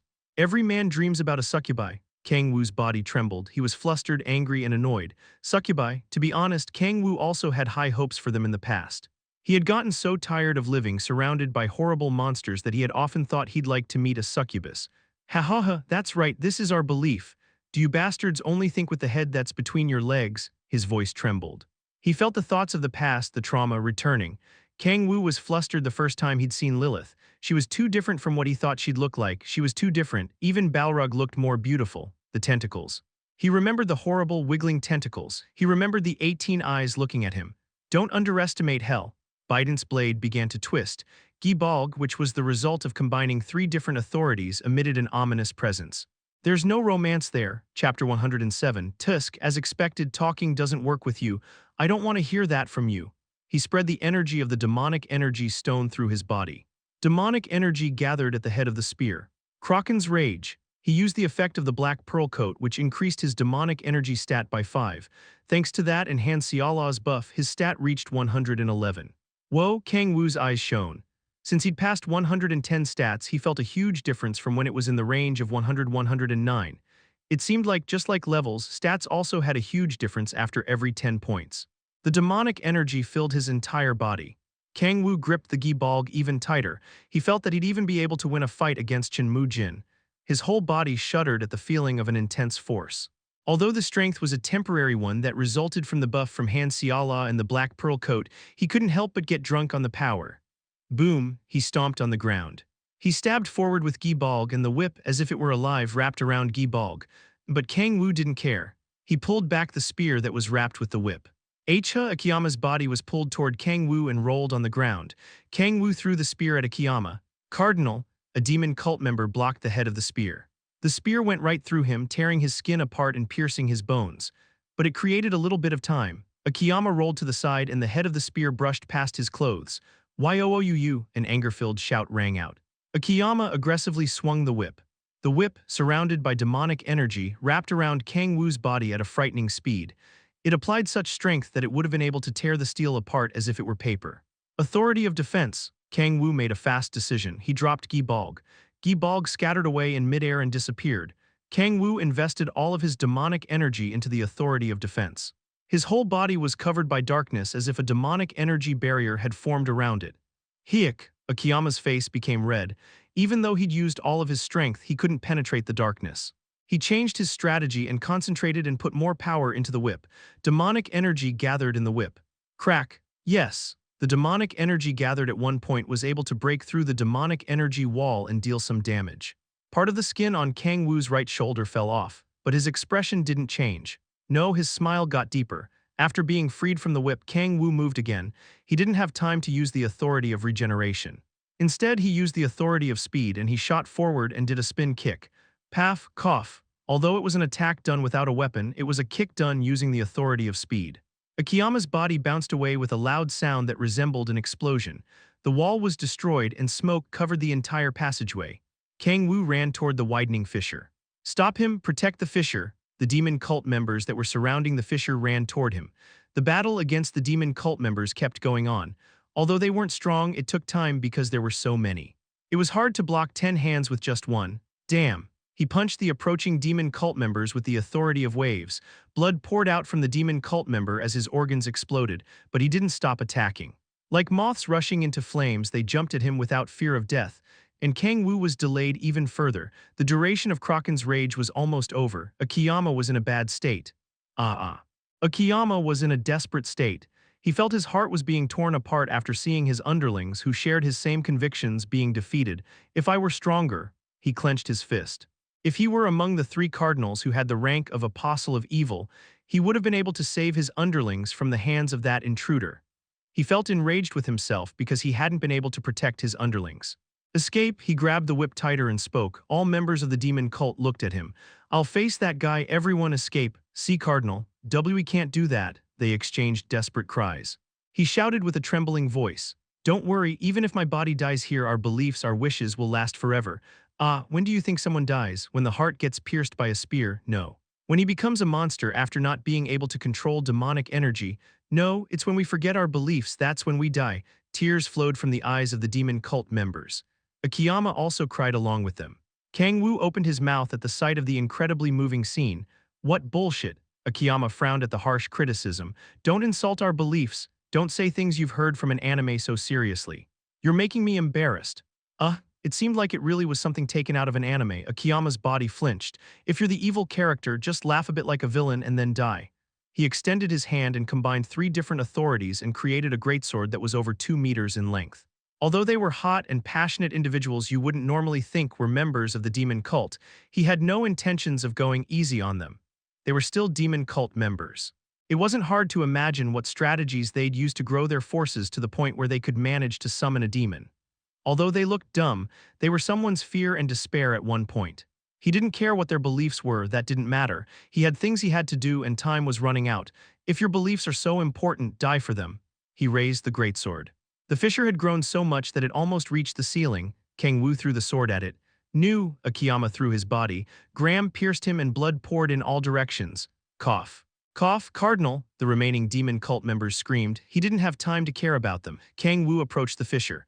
The remaining demon cult members glared at him but didn't charge toward him. They took Akiyama, who was dying, and escaped. Kang-woo looked at them escaping. It wasn't hard to follow and finish them, that would be the most comfortable option. Damn, he cursed, the fissure had become too big. Blocking Lilith's summoning was more urgent. He approached the fissure. He didn't have Han Xiala's buff or Kraken's rage anymore. Kang-woo concentrated the energy inside the demonic energy stone in both hands and touched the fissure. He felt the pressure of the fissure in both hands. If he knew more about the demon's summoning process, he would have been able to close the fissure more effectively, but he had no other choice than to forcefully close it at the moment. It was a brute way to do it, but it was effective. The fissure started to shrink in size. Good. He started to have hope that he'd be able to close it. It was at that moment, squeeze, squeeze. Tentacles wriggled out from the fissure. They were the tentacles he was so familiar with. Kang-woo's face became pale. No. The tentacles wriggling from the fissure touched Kang-woo's body like they were savoring it. Brrr, the tentacles touching his body trembled. He felt that they were trembling from joy and excitement. If they trembled after tasting his body, he didn't need to think too deeply about who they belonged to. My king. I'm going right now. No, don't come, he agonized. The being he didn't want to meet shouldn't meet the most was trying to come to Earth. Kang-woo explosively increased the demonic energy flowing out of the demonic energy stone. He was debating opening the 10,000 demon core. The 10,000 demon core, he remembered Echidna's voice. He didn't need to think too deeply. There's no need to block it while risking my life. It was true that he didn't want to see Lilith again. But the answer wasn't clear if he was asked whether he would even risk his life just to not see her. I'm going to do everything I can do right now. It would be stupid to risk his life for something like that. While suppressing the fissure with the energy inside the demonic energy stone, he used the Authority of Predation to devour the demonic energy, making the fissure with his authority. Demonic energy flowed into his body. The demonic energy of the fissure mixed with the demonic energy stone. A little bit more. The size of the fissure grew smaller to the point that it was barely even of a size that a person could go through. He could hear Lilith agonizing. Her tentacles retreated into fissure and disappeared. Kang-woo's eyes shone. He used all of his remaining strength and started to suppress the fissure. The amount of demonic energy absorbed by the Authority of Predation increased. There's almost nothing left of the demonic energy stone. Was it because he'd used too much strength? There was almost no demonic energy stone left in his danshin. It was hard to suppress the fissure with simple demonic energy. Kang-woo closed his eyes and concentrated. He thought of the celestial dragon's psyche style he'd learned from Kim Shi-hoon. If there was almost nothing left of the demonic energy stone, he had to create one. He took the celestial dragon's psyche style to an extreme. He created a demonic energy stone the moment he absorbed demonic energy with the Authority of Predation. As the demonic energy stone grew, he could feel his danshin vibrating. It's almost done, he bit his lip. Although he was used to controlling demonic energy, using the celestial dragon's psyche style was still hard. He felt that his veins were about to explode. A little bit more. Tap. The palms of his hands touched each other. The fissure closed. A blue light came out and entered the body of Kurosaki Yuri from the closed fissure. Her ability to call a being from another dimension seemed to be returning to her. Oof, oof. Kang-woo breathed heavily and collapsed to the ground. Although he'd successfully stopped Lilith's summoning, he was tired after taking the usage of demonic energy to an extreme. Oof, he caught his breath. Although the process was hard, he had managed to block the summoning. Kang-woo lay on the ground, ting him. At that moment, he heard a familiar bell sound. He slowly opened his eyes as message windows popped open in front of him. The demonic energy stone has reached the size necessary for the extreme demonic energy body. You've fulfilled all 3 necessary conditions to reach extreme demonic energy body. Body transformation is starting now. Chapter 108. Crack. He could hear his skeleton distorting. His muscles were torn apart and replaced with new ones. A huge pain spread through his body. It was as if his body had been torn apart and forcibly glued together again. He remained silent and focused on the changes that were happening inside his body. He had to know what exactly the extreme demonic energy body was. The pain hindered him from concentrating, but it wasn't like he couldn't resist it. He was used to resisting pain. Is this the extreme demonic energy body? He wasn't sure yet, as there hadn't been many changes. Only part of his body was changing. His muscles toughened and his bones hardened. Those were positive changes indeed, but he wasn't sure they were great enough to be called extreme demonic energy body. While he was wondering that, a new change happened. The energy inside the Danshan started to melt into his blood. After the muscles and bones, his blood began to change. Blood full of demonic energy spread through his entire body. Whoa, the pain stopped. Instead of pain, he felt a sense of fullness that was hard to describe. Kang-woo moved his finger. His body, which had no sensation until then, moved according to his will. He slowly got up. A message window appeared. Ting, the transformation to extreme demonic energy body has ended. All of your stats have increased by 5. The second stage to become a demon god is beginning. Whoa, Kang-woo's eyes shone. All stats increased by 5. It was a satisfying number. He really liked that his demonic energy, which seemed like it wasn't going to go up anytime soon, had increased by 5 at once. His demonic energy stat was at 108. He still couldn't surpass 110 without the buff of Kraken's rage, but a change of 5 at once was definitely a huge change. The amount of demonic energy inside him had increased, similar to when the seal of the 10,000 demon core had weakened. But the biggest change is, Kang-woo looked at his right arm. The blood flowing out of his body from after he received a Kiyama's attack was black. The demonic energy melted into my blood. His muscles became thicker and his bones harder, which were positive changes. But the biggest change was that his demonic energy completely melted into his blood. It also wasn't normal demonic energy, it was highly concentrated, similar to the energy inside of the demonic energy stone. The energy of the demonic energy stone that was only in the Danshan had spread through his entire body. It was as if his body had become one big Danshan. Good, he was satisfied. It was a strength he didn't have when he used to rule over the Hell of 9 Skies. The sensation of getting stronger made him excited. Then what's the second step to becoming a demon god? After he reached extreme demonic energy body, his body had changed more than he'd imagined, and he'd gotten a power beyond his imagination. It was obvious that he'd be interested in what was next. Kang-woo opened his status window and checked the information on the second step. Information: demonic soul, second step to becoming a demon god, first condition. Second condition: there wasn't any information except for the name demonic soul and that he needed to fulfill 2 conditions. Is it the soul after the body? Just like before, there wasn't any information about the strength he would get after fulfilling the conditions for the demonic soul. Kang-woo, who was looking at his status window, moved his eyes. Since he didn't have any information about how to fulfill those conditions, there was no point in thinking about that anymore. Kang-woo checked out the 6th awakening attribute he had gotten before. It was one set to unlock after he reached the extreme demonic energy body. 6th awakening attribute, demonic art of creation, rank SS, effect. You can create an item that has an authority. The more authorities you use in the process of creating the item, the stronger the item you create. If you want to create a myth rank item or higher, you need material in that category. The number of items you can create with the demonic art of creation is limited to 1. If you create more than 1, the item you created before will be destroyed. Whoa! A short exclamation left his mouth. Kang-woo's eyes shone. This is quite nice. Being able to create a weapon that had the power of an authority was a huge merit. To create a myth rank item or higher, you needed to use an ingredient from that rank, which meant you didn't need to use any special materials up to legendary rank. Considering how much of a difference the black pearl coat had made, it was an incredibly good attribute. Although I'm not sure what this attribute has to do with the extreme demonic energy body. Even though it unlocked after reaching the extreme demonic energy body, it seemed to have no relation with it. Is there another reason? There was no way to know at that point. He didn't know if the demonic art of creation and extreme demonic energy body were related, so there was no point in jumping to conclusions. That's not important. The important thing was that he'd reached the extreme demonic energy body and that he had reached a higher state thanks to that. Also, the 6th awakening attribute he'd fully unlocked was quite useful. Leaving his questions aside, Kang-woo placed his hand over his right shoulder. He used the authority of regeneration, and his wound started to heal quickly. Should I go out? Kang-woo turned around after recovering from his wound. He'd blocked Lilith's summoning and had reached the extreme demonic energy body. Considering his level hadn't increased, it seemed like he still had the restriction, but he'd solved 2 issues that had been bothering him at once. He was enjoying the situation so much that he wanted to dance. Kang-woo approached the altar while whispering a song. Is she the maiden of the skies? Based on her outer appearance, she just looked like a beautiful girl. Kang-woo lifted her.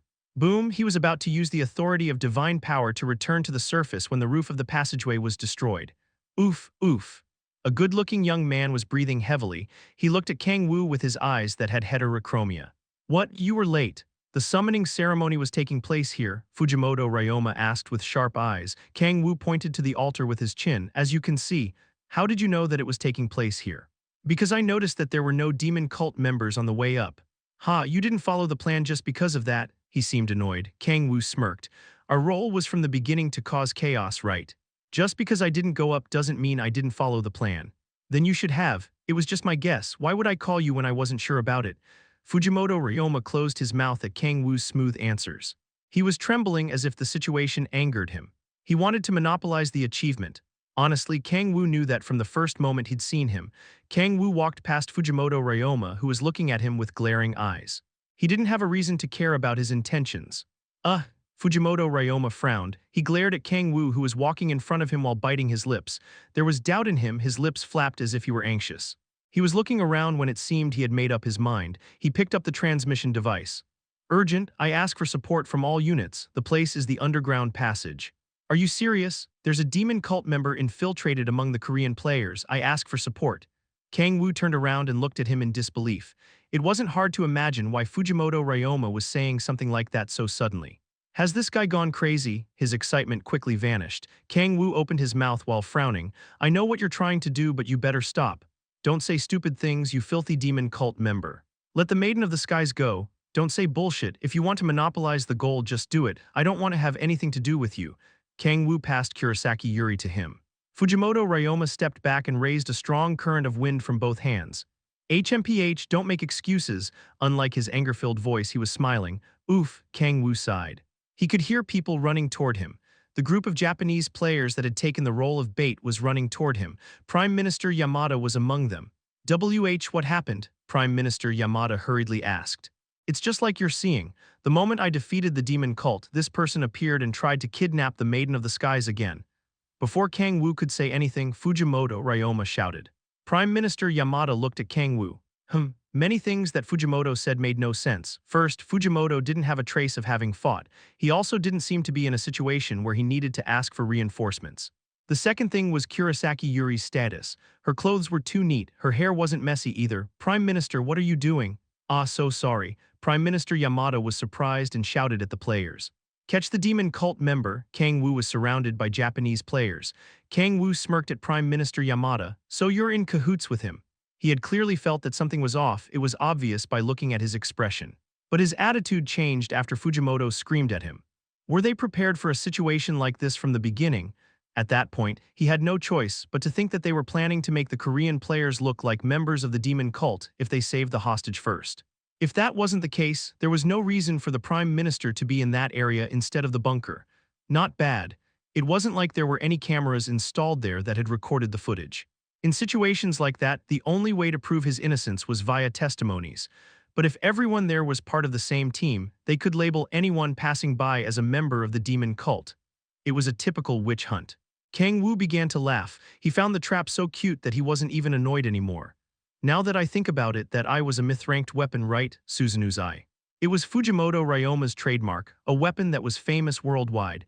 Since it's a myth-ranked weapon, I guess it's a myth-ranked ingredient. A deep smile appeared on his face. I surrender. He put Kurosaki Yuri down and raised both hands. Chapter 109. What are you doing? Jang Hyun-yi shouted. He looked at Kang-woo being dragged by Japanese players while handcuffed. Fujimoto Ryoma walked to the front. We wanted to ask you that. This person was a spy of the demon cult who tried to kidnap the Maiden of the Skies. What? Judging by Captain Jang Hyun-yi's expression, it seemed like you were also fooled. Fujimoto Ryoma looked at Jang Hyun-yi, Beek Hwa Yeon, and Gu Hyun-mo. In reality, since he'd accused Kang-woo of being a spy from the demon cult, the correct thing would be to say that every Korean player that had gone to Japan was also a member of the demon cult. But things would get too troublesome if I did that. He was in the wrong. There was a difference between accusing an unknown player of being a demon cult member and accusing members of an organization that worked for the government. They won't be able to defend him easily anyway. He made a dirty smile. If they committed a mistake while defending Kang-woo, things could get messy between both countries. It would make them look as if they were trying to defend a demon cult member who had tried to kidnap the Maiden of the Skies. But more importantly, there was no way to prove his innocence. They knew they had no choice of winning. They'll soon back off if they're intelligent. It was a simple problem. Would they intertwine both countries in legal disputes because of a friendship, or would they end things with just a single sacrifice? There was no need to think too deeply. They were going to escape like a lizard dropping its tail to get away. Do you have any proof? I saw it and Yamada Prime Minister also saw it. Do we need more proof? There's no proof that both of you are lying. Are you suspecting us? That. Jang Hyun-yi's expression hardened. Since he was the captain of the H-Warring squad, he couldn't easily speak what he truly thought. He knew what kind of trouble it could bring. These bastards. Ki Yeonju took a step forward. Beak Hwa Yeon grabbed her shoulder. Let me go. Yeonju, calm down and let's. I told you to let me go. A strong killing intent was directed toward Beak Hwa Yeon. She brushed off Beak Hwa Yeon's hands and walked toward Fujimoto Ryoma. Since one of your eyes is blue, it seems that you were punched in the face and are seeing wrong. Should I also make your other eye blue? Haha. It seems like you're in shock. I was also surprised when this person tried to kidnap the Maiden of the Skies. We never thought that the forces of the Japanese demon cult had reached other countries as well. How dare you bastards say such? Red chains spread out from her wrist. Kang-woo opened his mouth while looking at her. Ki Yeonju, stop. Do you want me to remain still in this situation? She said aggressively. Kang-woo smirked and replied. It's okay, what's okay, these damn monkeys are. Calm down, I said it's okay, do you still believe everything went wrong? Ki Yeonju gulped. Mr. Kang-woo. Han Seala looked as if she were about to start crying. I'll return soon, stay with Echidna. Why, you really are coming back, right? Yes, Kang-woo, where are you going? There has been a misunderstanding. I'll come back soon so you can calmly wait for me, right? Yes, I'll calmly wait for you. Echidna nodded. Unlike other people, she wasn't worried for Kang-woo. She was connected to him by his soul, so she knew that he really thought that the situation was nothing. Did you finish saying your farewells? Seeing that so many people worry about you, it seems like you've hidden very well the fact that you're a member of the demon cult. Your crimes will be revealed in front of the jury. Fujimoto Ryoma dragged him away. Kang-woo followed him calmly. They were headed to the boat that would take them to the mainland. Kang-woo sat on the chair and closed his eyes after hopping onto the boat. You seem quite calm. Do you think you have a chance of escaping? Kang-woo remained silent. Fujimoto Ryoma smirked. You probably already know that you'll be thrown away in the end. The effort his team would have to go through to save someone was so huge that he would inevitably be thrown away. The truth isn't important. You may find the situation unfair, but don't worry, I'll make sure you aren't executed. The truth wasn't important. There was no way he could prove his innocence after all. Kang-woo was in a jail in Tokyo designed for players. Fujimoto Ryoma, who was worried he would escape, had put a mana-restricting straitjacket on him. Kang-woo was sitting with the wall against his back after being locked up with a straitjacket that made it hard even to move a finger. He had difficulty laying down because he was in an individual cell. Fujimoto Ryoma smiled while looking at him. The trial is going to happen soon, so let's meet there. It was a normal trial. Since there wasn't evidence, the sentence would be made based on the statement of the witnesses, and all of the witnesses, including Prime Minister Yamada, were his pawns. The jury would also be people he personally chose. The only person who could tell the truth was Kurosaki Yuri, but she hadn't regained consciousness at the moment. If everything goes well, Fujimoto clenched his fist. There was a reason why he'd tried so hard to monopolize the achievement. I'll be able to have the Maiden of the Skies in my hands. He had been planning to get married to Kurosaki Yuri for a long time. He hadn't been able to do that until because she'd refused many times, but it would be hard to go against public opinion. People were sensitive toward provocative issues, and him saving her by himself was provocative enough. I can already see the news headlines. Wasn't one sentence enough to see the bigger picture? She was someone who couldn't go against what the citizens expected of her, so she wouldn't be able to refuse his marriage proposals any longer. Of course, the reason wasn't that he was in love with her. She was clearly beautiful, but he wasn't interested in someone as boring as her. If the marriage goes well, he would be able to have Japan in his pocket. He was the person who represented the power of Japan, and she was the person who received the love of the people of the country. If they joined forces, he would be able to replace the old emperor. I'll show the world the power of the Japanese Empire. Japan had lost its power after the cataclysmic day. The Japanese economy collapsed. It had become less influential than Korea. Upon becoming a world ranker, Fujimoto had decided to make Japan the strongest country in Asia. The first step toward that goal was to become the emperor. You can hire any lawyer you want, although I don't think there's anyone who's going to be willing to defend you. He turned around while making a dirty smile. Fujimoto turned his back and was about to leave when Kang-woo opened his mouth. He kept talking with a cold voice. You think you're clever, right? What, do you think that everything will go according to your plans? Ha, Fujimoto laughed at him. Of course, isn't it obvious? Just look at how you're behind bars right now. His inability to move even a finger due to the monolocking straitjacket made him look like a bug. Kang-woo laughed. 5. What are you talking about? It's the amount of mistakes you've already made. Ha ha ha ha, you're saying some funny things. He also knew that his plan hadn't been perfect. There were many holes in it, but still, he hadn't made 5 mistakes. You're saying a lot of nonsense after being cornered. Really? Kang-woo closed his eyes while leaning against the wall. You'll soon find out even if you don't want to. Ha, Fujimoto clicked his tongue and shook his head. Let's see if you can maintain that arrogant attitude in the sentencing.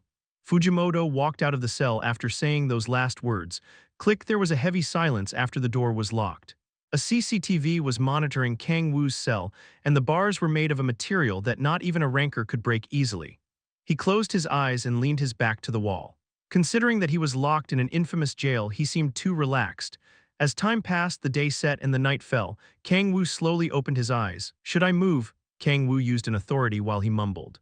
The energy of the demonic energy stone that had melted into his blood rose. It was understandable for him to think Kang-woo had been made powerless after being put in a mana-restricting straitjacket. That was Fujimoto's first mistake. Mana-restricting devices don't work against me. Although mana and demonic energy were similar, they were fundamentally different forces. A mana-restricting device did not affect him. Kang-woo used the authority of projection and the authority of dolls. After doing so, his body slipped out of the straitjacket as if his soul had gone out of his body. He looked down. He saw the fake body he had created using the authority of dolls. Kang-woo escaped from the jail while leaving the fake body behind. Although it was a place that criminal players couldn't escape from due to its tight security, Kang-woo had no problems because he could fully use his authorities. Oof, the fresh night air brushed his cheeks. Although he'd only been locked up for half a day, he felt free. As he used the authority of sky, the bustling city of Tokyo spread beneath his feet. Should I prepare for the trial? Of course, he could escape like that if he wanted to. He could escape to Korea, buy a new identity, and live like that. But playing according to another person's plan didn't go well with his personality. Answering malice with even greater malice, killing intent with even greater killing intent. That was something he'd learned to survive. Kang-woo stretched. They had said that the trial would take place as soon as possible, so it was probably going to take place in a few days. I'll have to move quickly. His body crossed the night sky, chapter 110. As the news related to Kurosaki Yuri's kidnapping became public, the whole country was shocked, but that only lasted for a little while. When the news spread that Fujimoto Ryoma had saved her, people calmed down immediately. The player that you could say represented all Japanese players had saved the Maiden of the Skies. All news was full of praise toward Fujimoto Ryoma, and it was even covered in foreign countries. Comparatively, there was almost no news that talked about Kang-woo. No, he had barely been mentioned. Fujimoto had warned the news outlets ahead of time to stop the incident from getting bigger. 3 days passed. Fujimoto, who had become a national hero, was walking toward the court. It was the day when the trial of Korean player Kang-woo would take place. You made sure that the judge in charge of this trial is Wakabe, right? Yes, good. Fujimoto smiled. Wakabe Nobuhito. He was a judge who had helped him a couple of times before. He was someone who was moderately greedy and quick-witted. The trial would probably go smoothly with that. Prime Minister Yamada is going to be the witness. Ha ha ha. Good, a testimony from the Prime Minister. Even if Wakabe weren't on his side, he would have no choice but to sentence in his favor. Fujimoto felt that all of the relationships he'd built throughout the years had formed one big castle. I'll soon become the king of that castle. He was a bit bothered by Kang-woo's relaxed attitude, but there wasn't a way for him to escape from the case anymore. The reason why so many people had been victims of witch hunts was that there wasn't a way for them to prove they weren't witches in the first place. It was the same that time as well. There was no way Kang-woo would be able to prove that he wasn't a member of the demon cult. It would be great if I had a few demonic energy stones. Demonic energy stones. They were black jewels with demonic energy concentrated inside of them, used by members of the demon cult. If he'd been able to get one of those in his hands, he would have been able to say that Kang-woo was a member of the demon cult more easily, but he sadly had not been able to procure one. It would be troublesome if I got accused of being a demon cult member while trying to get one. Since Prime Minister Yamada was going to be a witness, there was no way Kang-woo would be able to win anyways. Fujimoto entered the courtroom with light steps. He saw Ki Yeon-ju and other Korean players glaring at him. It seems like they're really angry. It was understandable. After all, their partner had unfairly been labeled as a demon cult member, so it wasn't weird for them to react like this. seeing that they haven't done anything for the last 3 days. I guess they've given up. It really didn't matter if they got angry, nothing was going to change if they did. Mr. Fujimoto Ryoma, there isn't any information regarding this trial. Could you tell us what's going on? Why is a trial suddenly being held for a Korean player? The reporters that had been waiting outside gathered. He had restricted the news outlets for the last 3 days, but there wasn't a need to do that anymore. It was the day when the truth about the demon cult spy named Kang-woo would be revealed. Fujimoto replied with a smile. I can give you the details before the results are out. Could you at least tell us what the trial is about? It's a trial related to the forces that kidnapped the Maiden of the Skies. I think it would be better if you got the detailed information by yourselves. If it's the forces that kidnapped the Maiden of the Skies. The demon cult, is the demon cult somehow related to a Korean player? The reporters were in an uproar. They hadn't been told any information beforehand, so they began making many assumptions. Fujimoto smiled in satisfaction and sat in place. Tap, tap. As he sat, relaxed, he saw Kang-woo entering. Although he didn't have a mono-restricting straitjacket anymore, he still had handcuffs. Fujimoto glared at Kang-woo as he entered. He had already begun acting. Judge Wakabe entered the room and took a seat after him. He didn't look good, his face was pale and he was trembling. It was as if he was scared. Thud, thud, the trial is going to start. Judge Wakabe turned to Fujimoto. Prosecutor, testify against defendant Kang-woo. Yes, the prosecutor stood up. The defendant Kang-woo is a player who participated in the plan to rescue Kurosaki Yuri. While going through the north entrance gate, he suddenly moved out of the formation. Then he joined the summoning ceremony that was taking place in the basement. As Mr. Fujimoto Ryoma defeated the demon cult members and stopped the ceremony, Kang-woo grabbed Miss Kurosaki Yuri and tried to kidnap her. What are you bastards saying? Slam. Ki Yeon-ju angrily stood up. Jang Hyun-yi and Baek Hwa Yeon tried to stop her. Ki Yeon-ju was forced to sit down by the two of them while she frowned. Judge Wakabe looked at Kang-woo after the short incident. Judge Wakabe then spoke to the defendant, Kang-woo, as he sat with a relaxed posture. Defendant, clack, he dropped the judge's mallet that he was holding. Judge Wakabe spoke with a pale face. I'm sorry, he said sorry to an unknown person. He quickly grabbed the mallet again and took a deep breath. He spoke in a trembling voice without being able to look properly at Kang-woo. Then we're going to continue with the trial. Defendant, your lawyer. I don't have one. Then do you have something to say in your defense? I'm not a demon cult member. There was a heavy silence. Is that it? Yes, Kang-woo nodded with a smile on his face. PFF, Fujimoto Ryoma covered his mouth and tried to hold in his laughter. Is that what he calls a defense? The only possible explanation at that point was that Kang-woo was stupid. The uneasiness Fujimoto had completely disappeared. He had won the trial. There was no way he'd lose. It was a game where the winner had been decided from the beginning. The trial was just a formality. Prime Minister Yamada will now testify. Witness, please enter. Prime Minister Yamada walked toward the witness's seat. Fujimoto tilted his head. Prime Minister Yamada was acting weird, his face was pale and he was trembling. Did something happen yesterday with Judge Wakabe? Both looked to be in somewhat similar states. Well, since they're both old, I guess there's nothing that can be done about it. It wasn't weird for their health to deteriorate since neither one of them was an awakener. Fujimoto waited calmly for the Prime Minister's testimony. The reporters also looked at Prime Minister Yamada with shining eyes. Prime Minister Yamada spoke with a trembling voice. I want to reveal something I've been hiding. Fujimoto frowned. That was an unexpected development. I'm being threatened by Fujimoto Ryoma. What's going on? What did he say? There was a huge commotion in the courtroom. Prime Minister Yamada took a glimpse at Kang-woo and kept talking. Fujimoto Ryoma is accusing the Korean player of being a demon cult member to hide his identity. Korean player Kang-woo is just a victim of his evil plan. What nonsense are you saying? Slam. Fujimoto stood up. People's attention became focused on him. After noticing that the reporters were looking at him, he took a deep breath. Oof, Prime Minister, what are you saying so suddenly? Hiding my identity? What are you talking about? Fujimoto Ryoma is… Prime Minister Yamada gulped. His nervous voice spread through the courtroom. He is a demon cult member. In reality, the one who kidnapped Kurosaki Yuri was Fujimoto. What, you bastard, what are you saying? Prime Minister. What do you mean? Tell us more details. The reporters stood up. Fujimoto Ryoma was the one who kidnapped Kurosaki Yuri. Rather than a bomb, that was a saying closer to a natural disaster.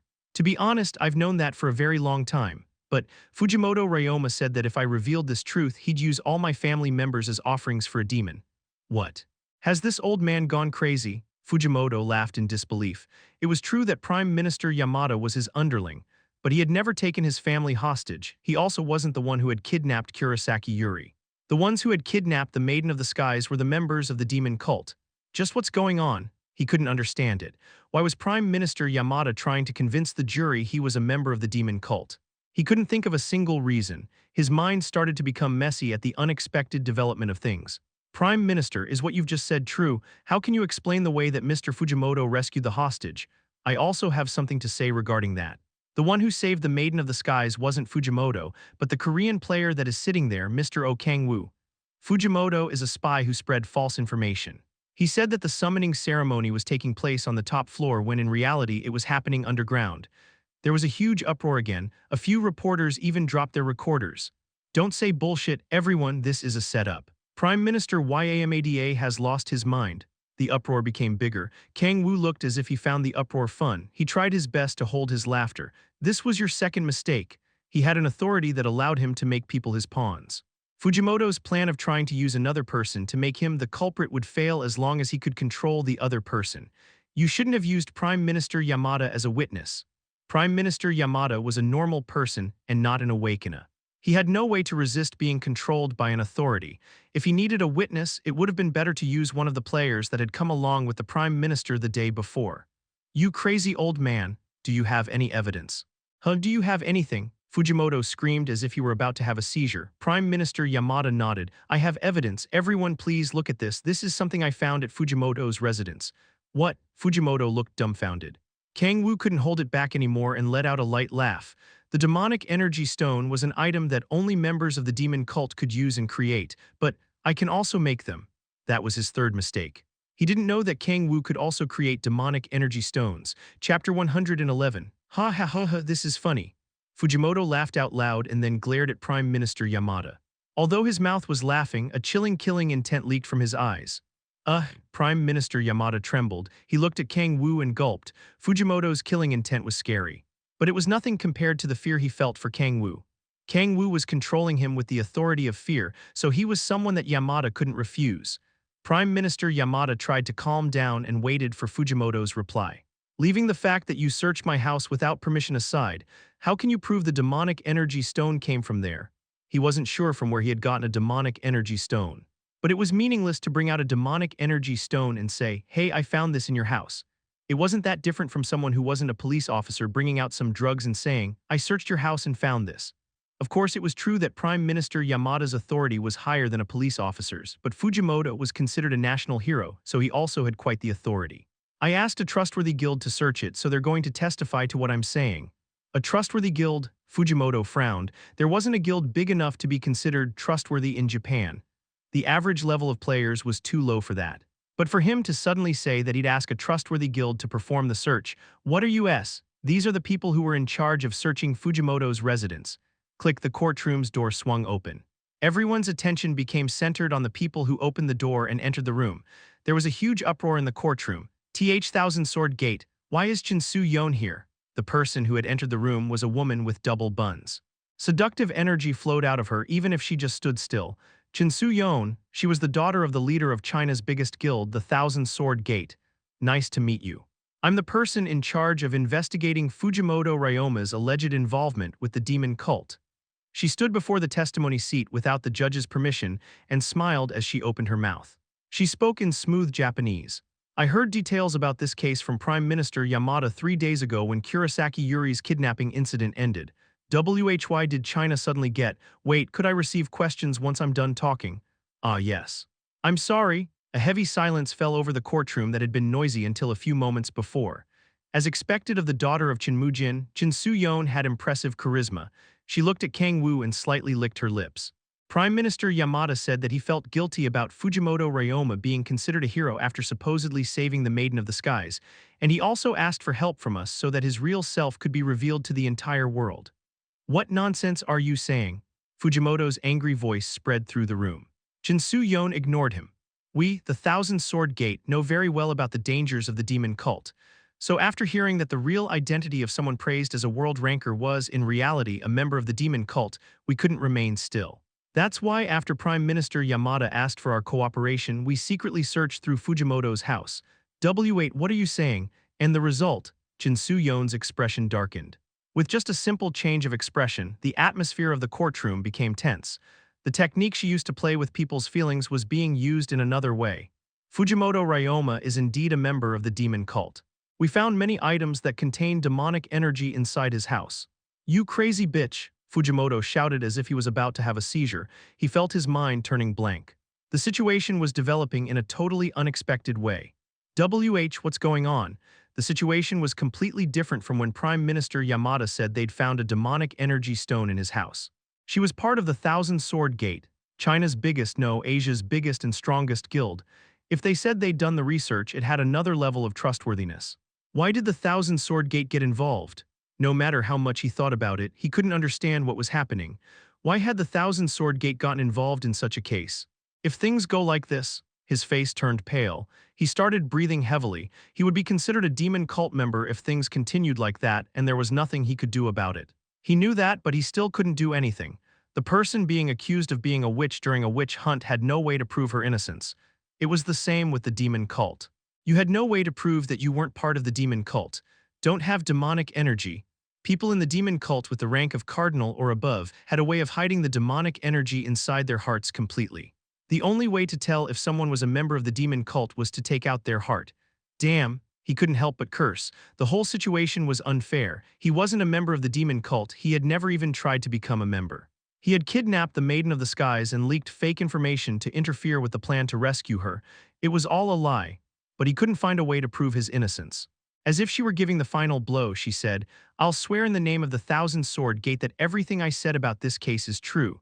Fujimoto Ryoma, that evil person's real identity, is a member of the demon cult." The people focused on Fujimoto Ryoma. And no, he spoke with a weak voice. Even if he denied it, he knew he wouldn't be able to turn the situation back in his favor. "I said no. We, the Thousand Sword Gate, will thoughtfully investigate that. Judge, can you give an arrest order on Fujimoto Ryoma?" Soo-yeon turned her head to Judge Wakabe. Judge Wakabe nodded. "Okay, I approve the arrest order on Fujimoto Ryoma." Clang, clang. The judge's mallet made a loud noise. It was a weird conclusion that had nothing to do with what the trial was really about, but things were so messy and confusing that no one said anything about it. He bit his lips while frowning. His anger-filled eyes naturally moped to Kang-woo. Kang-woo looked like someone who was just observing a fire on the opposite side of the river. If someone next to him gave him popcorn, he would probably eat it. Looks like things are about over. Kang-woo leaned his back on the chair. Fujimoto's fourth mistake. He'd probably thought Kang-woo was an anonymous player who didn't have connections with anyone. Although I ended up owing her one. He remembered Soo-yeon licking her lips while looking at him. It wasn't that he'd asked her to be part of the lie. She really thought that Fujimoto Ryoma was a member of the demon cult. Kang-woo had called her through Prime Minister Yamada and then hidden the demonic energy stone inside of Fujimoto's house. She'd accepted Prime Minister Yamada's request and defended him while putting the name of the Thousand Sword Gate on the line because she believed Kang-woo was being blamed for something he hadn't done. Well, she was of great help anyway. Her words were the nail in the coffin. Fujimoto couldn't escape anymore. "Everyone, I'm innocent. The Thousand Sword Gate is using shady tactics to devour Japan. Don't get fooled, they're Chinese. You know what kind of race they are, right? Pathetic." Kang-woo clicked his tongue while looking at Fujimoto Ryoma being cornered. They had the evidence and authority to prove that what they were saying was true. He wouldn't be able to turn the situation upside down just because they were foreigners. Click. At that moment, the door opened and a woman entered the courtroom. Miss K. Kurosaki Yuri. She suddenly appeared in the courtroom despite having been in a hospital bed for the past 3 days. Kang-woo frowned a bit. Why did she come here? That wasn't part of his plan. He began feeling uneasy at the appearance of an unexpected character. "First, I want to say sorry to the people for all the worries I've caused." She bowed down. She had a neat appearance and a clear voice, and she moved gracefully and elegantly. She was a woman that made you think of purity. "As the origin of this conflict, I came here to say something." She looked at Kang-woo. He couldn't understand why, but he suddenly felt chills. "The person who saved me was the Korean player sitting there. But according to the witness, you were unconscious at the moment." "I had a bit of consciousness. I don't remember the details very well. But there's one thing I'm sure about. Fujimoto Ryoma didn't save me." There was a heavy silence. If the Thousand Sword Gate had hammered in the nails with what she said, she had basically put Fujimoto Ryoma inside the coffin. Fujimoto collapsed as if he'd lost all hope. Kang-woo looked at Kurosaki Yuri, confused. Weird. Kurosaki Yuri hadn't been conscious during the kidnapping incident. She had a bit of consciousness. If that was the case, there was no way he wouldn't have been aware of it. His senses weren't dull enough to not realize if someone he'd picked up was conscious or not. Why is she lying? He couldn't understand her actions. Kang-woo hadn't used a controlling authority on her. No, to be more precise, he couldn't. After all, Kurosaki Yuri was a ranker-level player who had finished the Ninth Awakening, so controlling-type authorities wouldn't work on her. That meant it had been done of her own volition. I heard she was someone who does what's best for the citizens. Fujimoto Ryoma was, for the Japanese citizens, someone akin to a hero. She should have known how much the Japanese people needed a hero-like being at the moment. If she really cared about the citizens, the most reasonable thing would have been to defend Fujimoto Ryoma or at least maintain the silence. It would be the same if she were conscious while Kang-woo saved her. To clarify the truth, no way, this isn't a manhwa. The truth wasn't important, the important thing was stuff that seemed real. Taking into account that what seemed real was fabricated and what would be most convenient for her, Kurosaki Yuri had nothing to gain by supporting Kang-woo. What's going on? He couldn't think too much. A strong current of wind ran through the courtroom and shook the entire place while making a loud noise. Aagh, Fujimoto destroyed the walls of the courtroom while screaming out in frustration. His body rose into the skies and disappeared instantly. Hey, grab him, the knights Jinsu Yon had brought followed him. Kang-woo stood up. Kraki easily destroyed the mono-restraining handcuffs. Mr. K. Kang-woo, hey. What's going on? Ki Yeonju and Han Xiala ran toward him. I'll tell you later, there's still something I have to do. Something you have to do. Kang-woo nodded and walked in the direction that Fujimoto had escaped to. Return to the hotel first. I'll be back around nighttime, so let's go eat something together then. Oh, I want to eat sushi, so please find me somewhere that's good. What are you saying in this situation? Before Ki Yeonju could finish her sentence, Kang-woo used the authority of sky and levitated. His body quickly disappeared from sight. The remaining people continued staring at the wall through which Fujimoto had escaped. Kang-woo landed on the building's rooftop. It was one of Japan's rare high-rise buildings. After he waited standing still on the rooftop, something approached him quickly from the sky. Boom, a thick fog rose. Fujimoto Ryoma appeared from within the fog. His expression was distorted with anger, frustration, and resentment. You motherfucker, this is the fifth. What? Kang-woo laughed lightly. This is your fifth mistake. Chapter 112. If you wanted to kill the dog after the hunt was over, you should have known how to differentiate a dog from a lion. He was making fun of him. Fujimoto's face became red. He started breathing heavily and raised his hands. A spear made of wind was created and shot toward Kang-woo in the blink of an eye. Pang.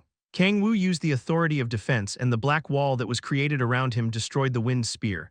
I'll kill you, I'll tear you apart, I'll give you a painful death. Oof, you're quite disappointing. Disa. Pointing, to be honest, I had high hopes because your concept was kind of okay. What are you talking about? Fujimoto asked in a low voice. Kang-woo relaxedly began warming up. The type of villain that looks like a kind person but actually controls everything from behind the scenes. I really like people like you, but… He clicked his tongue. Your mask fell off too easily. Beak Kang Hyun did a better job than you. The idea was okay, the intentions weren't bad either, but you lack in the mental department. This is why you shouldn't try to do things like this if you're stupid. You always curse when you have nothing to say. That's also disappointing. I'm getting bored of such reactions. Oof, yes, even Akiyama was better than you. Kang-woo really seemed disappointed. It was as if he were asking Fujimoto if it was the best he could do. You're disappointed? Fujimoto's body trembled and he felt his mouth becoming dry. It was as if his insides were about to turn upside down. He felt miserable. His plan to use Kang-woo had completely been flipped on its side. The person that he had tried to use was even asking him if he had really done the best he could. Uncontrollable anger spread through his body. Fujimoto couldn't even speak properly. He just mumbled words that he couldn't form a sentence with. Everything in front of him turned blank. Blue light started to leak out from his left Suzunu's eye. Boom, a strong and heavy current of wind blew from his eye. The strength of a myth-ranked item was being shown. Aagh, he screamed. Tens of wind spears were created that targeted Kang-woo.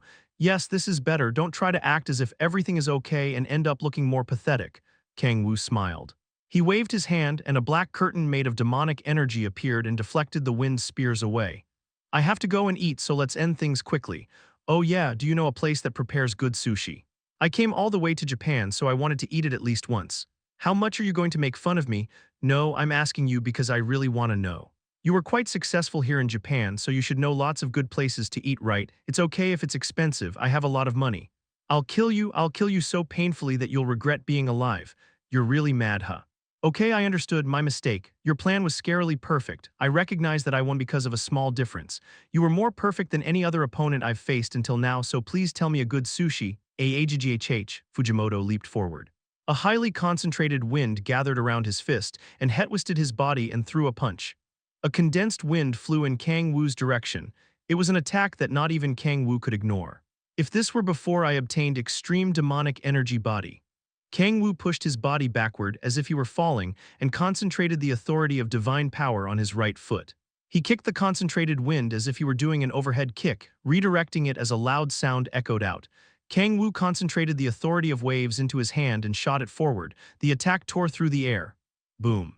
Both attacks clashed against each other and a huge explosion boomed out. Fujimoto was pushed back. After being pushed back, he levitated. It was an attribute of the op item that controlled the wind, Suzunu's eye. The most effective way to use it was to fight from a distance that the opponent couldn't reach you at. I never thought I would have to fight in the skies while on Earth. But for Kang-woo, that didn't make any difference. He used the authority of sky and took flight. He was used to fighting while flying since there were lots of demons that could fly. Hiik, Fujimoto started to become desperate. He threw lots of wind spears toward Kang-woo, but not even one was able to hit him. What the? His eyes widened. He was so surprised that his mouth fell open. It wasn't that he made a mistake while attacking. Kang-woo's movements were too erratic. It was as if inertia didn't exist. He easily took a 90-degree turn. You won't be able to win against me in the sky. Kang-woo closed in on him. Kang-woo could ignore inertia, so there was no way Fujimoto would be able to fight against him. Kang-woo stepped on thin air and put his hands together as he smashed down on Fujimoto with the authority of divine power. Fujimoto's left eye shone. At that moment, a giant hand appeared in the air and hit Kang-woo. Paf, he was pushed backward. The impact shook his body. Kang-woo used the authority of sky again and stopped in midair. He raised his head. A giant made of wind had appeared behind Fujimoto. Whoa, he looked at it with great interest. The upper half of the wind giant easily exceeded 20 meters and a strong mana emanated from its body. No, it isn't just made of mana. It felt a bit different from the mana he'd felt until then. It was a power that was different from mana and demonic energy. Is this the strength that the gods that appear in myths and legends have? It was a type of power he'd never felt before. Unlike the destructive demonic energy or the embracing mana, it felt mysterious and overwhelming. How fun! A deep smile appeared on Kang-woo's face. The proper way to call it was probably divine power. He boiled in excitement and clenched his fist. Intense demonic energy rose from within his body, a different world from hell, a power that came from a world where the gods that appeared in myths and legends lived. He wanted to see how far he could go against a strength like that. Oof, Fujimoto started to breathe heavily. He felt a burning pain in his left eye. Descent of God. It was a technique that allowed him to summon Suzuno in the modern world through Suzuno's eye. Summoning a god through Descent of God had a strength fitting its name, but maintaining it consumed lots of mana. I must end it quickly. He wanted to kill Kang-woo slowly, but he didn't have time to do that anymore. He could only maintain Suzuno for a minute with the mana he had left. If he couldn't kill his opponent in that time frame, his life would be dragged out and he'd die. Kill that bastard, he ordered Suzuno. Suzuno, who was summoned to the modern world, looked at his opponent. His voice trembled.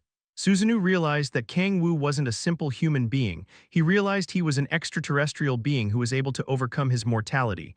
His sight focused on the left side of Kang-woo's chest. A thrill. A wave-like thrill made Suzuno tremble. He'd seen the deep energy within Kang-woo's chest. I see, you're the one talked about. Suzuno raised his hand and a spear made of wind appeared in it. He kept talking with a trembling voice.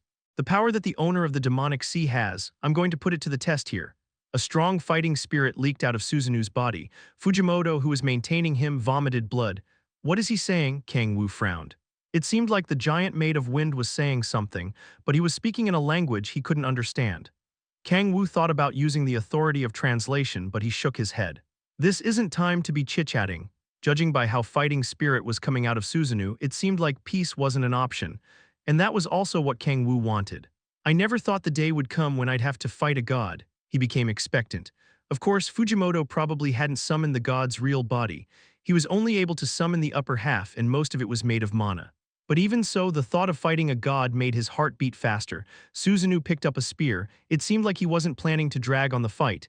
A huge amount of mana started to gather around the spear. A spear. Kang-woo smiled. The spear was one of the weapons he was most used to controlling. He extended his hand and the authority of Hellfire and Dark Spear fused. Bident. A spear with two blades was created. It wasn't enough. Gibalg, the authority of Spallation, was added on top of it. After the three authorities fused, a dark red spear showed itself. Not enough. He became thirsty and he felt his mouth getting dry. The demonic energy within his blood began running wild. Kang-woo added a fourth authority on top of Gibalg, Authority of the Storm. It was an idea he'd gotten after looking at Suzuno. A strong, rotating wind appeared on Gibalg's blade, a spear that was made by fusing 4 different authorities. It was a combination that he hadn't seen before. What should I call it? He gripped the spear tighter. He began thinking of different weapons that appeared in myths and legends before he thought of a good name. Gungnir. Boom, ting, you've obtained the skill Gungnir. You can use techniques registered as skills more easily. The spear, which now had a name, started to tremble. Although it looked different from the real Gungnir, that didn't matter. After all, naming it was just a way to make the image clearer while creating it. Come, Susanoo shouted. Although he couldn't understand him, Kang-woo felt he knew what Susanoo wanted. Okay. He had no intentions of avoiding conflict. Kang-woo gripped Gungnir tighter and stepped forward aggressively. Susanoo's spear and Gungnir clashed against each other. As 2 terrifying powers clashed, a sound loud enough to make your eardrums explode spread. And, boom, Gungnir pierced the heart of a giant that appeared in myth and legend. Chapter 113. Cough, Fujimoto extended his hand. His body was trembling. It looked as if he were trying to grab something and his skin dried up. Mana exhaustion. He'd used all of his mana to summon and maintain Susanoo. His body fell to the ground. Kang-woo caught the falling Fujimoto. Kang-woo put Fujimoto down on the roof. Fujimoto was approaching death without Kang-woo even having done anything. Cough, help me, help him. He desperately begged. Tears dripped from his eyes. He was paying the price of Susanoo dying.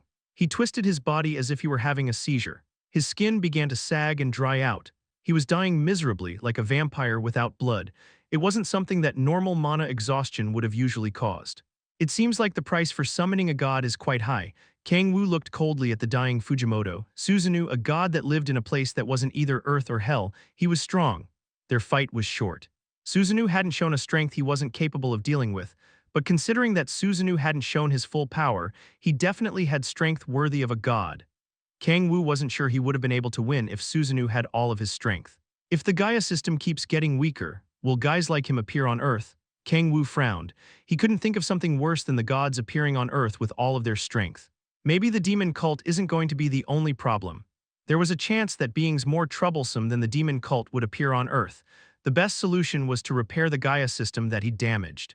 But he still hadn't found any clues on how to do that. The only thing I can do now. Kang-woo opened his status window. A demon god. He read the sentence that said second step to becoming a demon god. He wasn't sure how many steps he had to complete, but it seemed like once he fulfilled all of them, he would become a being similar to a god. The system hasn't lied until now. He wasn't sure what the logic behind it was, but he was sure he could trust the player system. Although it's a bit cringy that I need to become a god in order to stop gods. Anyway, he couldn't deny that to be able to face a foreign entity, he had to become as strong as them. Tusk, he clicked his tongue. Like restoring the Gaia system, which he couldn't see a way to do, he also wasn't sure how to fulfill the second step, demonic soul. If it's something I can do right now.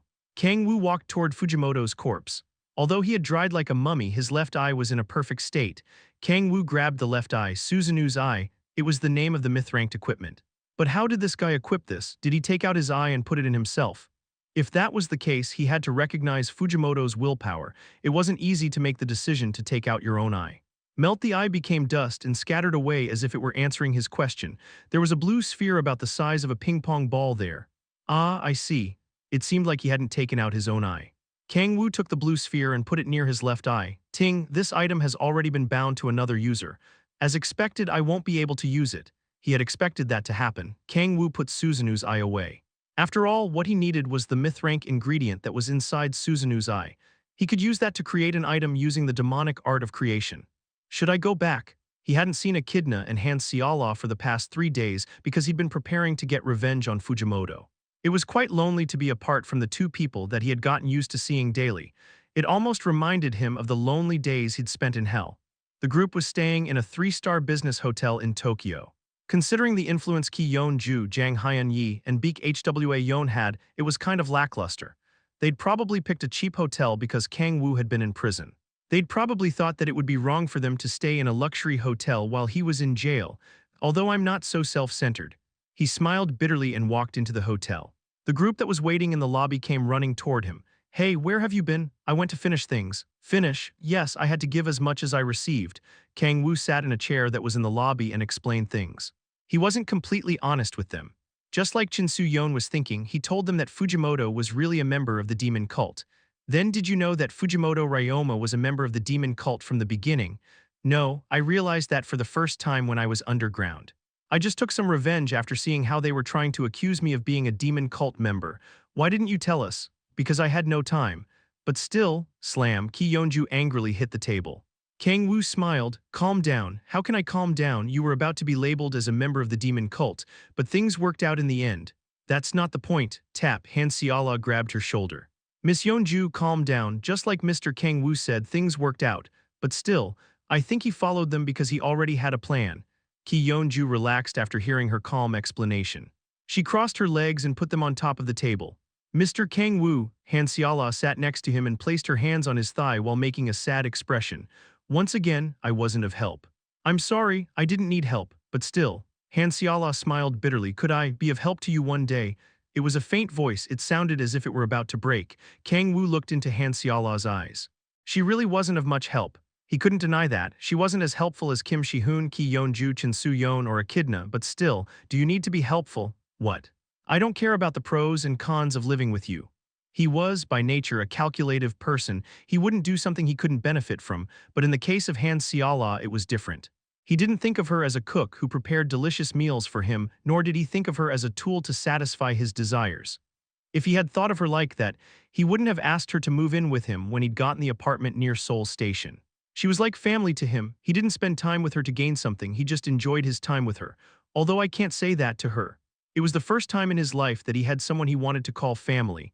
That was something he hadn't felt for the last 10,000 years. Even before falling to hell, he'd never experienced something like that. It felt weird and awkward. It was understandable that he would have problems expressing himself. If other people heard this, they would become frustrated.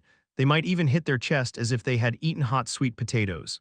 There was nothing he could do about it. He wasn't God, he wasn't perfect, and he wasn't good at everything. I also don't care about things like that, Han Seala shouted in quite a loud voice. She lowered her head while blushing. You could see that the tips of her mouth were going up. Leave the TV drama for when you two are alone, Ki Yeonju said in a sharp voice. She moved her legs in annoyance as if she didn't like what she was seeing. Hey, you said you wanted to go eat sushi, right? Yes, follow me, I know somewhere good. Ki Yeonju stood up and looked at everyone just blankly staring at her. What is everyone doing? Ha ha ha. It's my first time seeing Yeonju act like this. Shut up. She turned around and began walking after shouting at Beak Hwa Yeon. Kang-woo smiled bitterly and stood up. Oh yeah, what happened with Kurosaki Yuri? She returned after talking with the reporters for a while, but I'm glad she was there. If Kurosaki didn't have memories about what happened at that time, this incident wouldn't have been solved so easily. Yes, that's true. Kang-woo narrowed his eyes. Kurosaki Yuri, he still didn't understand why she'd helped him. Did she have a personal grudge against Fujimoto? There was no way to know that. Kang-woo followed Ki Yeonju out of the hotel, a traditional Japanese house. A woman was sitting inside a simple room where there weren't many things except for some fundamental pieces of furniture. Kurosaki Yuri. She was the emperor's granddaughter and was a woman with the title of Maiden of the Skies. She was looking at the mirror placed on top of her table. Oof, she sighed. At that moment, her face reflected in the mirror opened its mouth. Are you satisfied? No, there's no way that I'd be satisfied with just that. She was talking to her reflection in the mirror. If someone looked at her right then, they'd think she'd gone crazy. Ah, to think I could see that person only from such a distance. How tragic, Kurosaki stroked her cheek while lamenting her situation. What are you going to do from now on, Fufu? Of course, I'll start making preparations so that I can be useful to that person. She smiled while looking in the mirror. At that moment, incredibly sexual energy came out from the usually pure-looking Kurosaki Yuri. It was at a level that couldn't be compared to Chin Soo-yeon. She would have probably been able to turn any man into her slave. Kurosaki's black defied gravity and rose. Her hair began twisting and moving as if they were tentacles. If you're so loyal to him, why didn't you go to see him? The Kurosaki inside the mirror asked. Oh, she frowned as if asking what she was talking about. She put her hands on her cheeks and shook her head as if she didn't even want to imagine it. How could I go and meet that person with such an ugly face? The Kurosaki inside the mirror remained silent. Chapter 114. Crunch, crunch, Kang-woo's hands moved fast. The sushi in front of him disappeared quickly. Ki Yeonju looked at him in disbelief. Is it that delicious? Yes, he nodded. Ki Yeonju smiled. If anyone saw you right now, they'd think that it's your first time eating sushi. It is my first time. A short exclamation left her mouth. Oh yeah, he was from an orphanage. She'd forgotten about it because he was so different from what the information she'd searched on him said, but Kang-woo was raised in an orphanage. He'd probably never eaten expensive food. But you've earned quite a lot of money recently, right? You could have had sushi just fine if you wanted to. The food I eat at home is so delicious that I haven't thought much about it. Oh, really? Ki Yeonju turned her head as if she was bothered by what he said. She narrowed her eyes and glared at Han Seola. It seemed like she was thinking about the conversation she just had with Kang-woo. She was smiling while making a dumbfounded face. She didn't like that. Kang-woo, can I eat a bit more? It's delicious, right? Yes, it's delicious, Echidna snorted and nodded. Kang-woo raised his hand and ordered a bit more. Of course, he also ordered for Echidna. After dinner was over, Kang-woo and the rest of the group returned to the hotel. Kang-woo received a room key from the hotel lobby and turned around to Ki Yeonju. We're going to return to Korea tomorrow, right? No. I have a lot of things to talk about with the Japanese government, so I think it will be hard for a while. I'll talk instead of you, so you just stay in the hotel or do some sightseeing. This is your first time in Japan. Right? She said in a blunt voice. Although her voice was blunt, Kang-woo was in the middle of the incident, so making the decision to represent him wasn't easy. It didn't matter if Fujimoto Ryoma was really a member of the demon cult or not. Japan had just lost its national hero, so many people probably resented him, which made representing Kang-woo in that situation hard. Is she being considerate? Kang-woo smiled bitterly. He felt good about that. Thank you, HMPH, if you know it, do better from now on. Ki Yeonju turned around. You could see that there was a smile drawn on her face. Kang-woo checked out his room number, room 803. Han Seola and Echidna were staying in the room next door, 802. I'll enter first. Han Seola said while blushing. It seemed like she was still shocked by the conversation they had before. After she entered the room, Echidna pulled Kang-woo's sleeves. Kang-woo, Seola is acting weird. Well, she's probably thinking about lots of different things. To be honest, Kang-woo was also feeling that his head was a bit hot. He felt embarrassed. If he could turn back in time, he would tear his own mouth. It seems like I'm going to kick the blanket a few times. Kang-woo grabbed his head as if he had a headache. Kang-woo, I'm planning to go somewhere with Seola tomorrow. Do you want to come with us? Where? I'm not sure. Seola said there was a place she always wanted to go in Japan. Well, let's go together if I have time. Lots of things had happened consecutively, so he had forgotten it, but it was his first time visiting another country. It was understandable for him to want to do some sightseeing. HNGH, okay, then I'll go and see how Seola is doing so she doesn't get sick. Echidna entered the room excitedly. Kang-woo didn't have time to tell her that she wasn't acting like that because she was sick. Kang-woo sighed and opened the door. Oh, you're late. Why are you here? Jin-soo-yeon was sitting on the bed. She laughed while covering her mouth. You flew away before I could say anything, so I was waiting for you. He didn't ask her how she knew he would stay in that room and how she entered without a key. Kang-woo sat on the chair. Anyway, thank you for helping me. Fufu, it was nothing. It was me who asked you to call me whenever you need my help. She got up from the bed and sat on the armrest of Kang-woo's chair. He smelled a sweet scent. There was something I wanted to ask. Ask me. Fujimoto Ryoma. Was he really a demon cult member? There was a short silence. He answered with a smile. Yes, who would have thought that a world ranker was a member of the demon cult? HNG. Well, I don't mind if he was or wasn't. She placed her hands on top of Kang-woo's shoulders. I'm not like my father. I don't care about justice or morality. Then we won't get along. I'm someone extremely moral. Fufu, you're funny. She shook her head as if he'd said something that didn't make sense. That hurts a bit. He wasn't expecting her to shake her head so firmly. She leaned toward Kang-woo and softly touched her chin. I know what kind of person you are. You're someone cold, strong, and ruthless. You're probably going to become an overlord soon. Jin-soo-yeon licked her lips while her eyes were shining. It's the first time. I've seen countless men throughout my life, but it's my first time seeing someone like you. My father cannot compare to you, I know it. Everyone will be under your feet soon. Her breath got aggressive and her cheeks were flushed with excitement. I'm a greedy woman. I want a man that's stronger than anyone else, someone who has absolute strength. Soon, when everyone bows to you, I want to be right there next to you. She looked at Kang-woo with intense eyes. Kang-woo smirked. You know what kind of person I am? It was a ridiculous remark. He wasn't someone who was going to become an overlord soon. He was a predator who was already an overlord, someone with absolute strength. Tap. Kaya, he lightly flicked his finger. Jin-soo-yeon stood up while grabbing her forehead. Don't talk as if you know me, you naughty miss. I'm not interested in becoming something like an overlord. Who wants to become something like that in this day and age? That's too out of style. Oh, out of style? Yes, out of style, childish. Then what is it that you want? Kang-woo leaned back on the chair. I want to eat delicious things, stay at home using my cell phone to browse the internet and visit some places. Is that all? Yes. But your strength is too great to use for just those things. Ha ha ha, her words were cut off. Kang-woo laughed out loud as if he couldn't hold it in anymore. Just huh. He looked at her. She trembled after looking into his eyes. She felt countless emotions that she couldn't measure. The weight was different. The years were different. She felt herself getting smaller in front of him. She had never felt something like that, not even from Chin Moo-jin. You see, that just isn't as easy as it seems. He smiled bitterly. Jin Soo-yeon remained silent. She felt her body trembling. It was as if she'd looked into a mountain without end.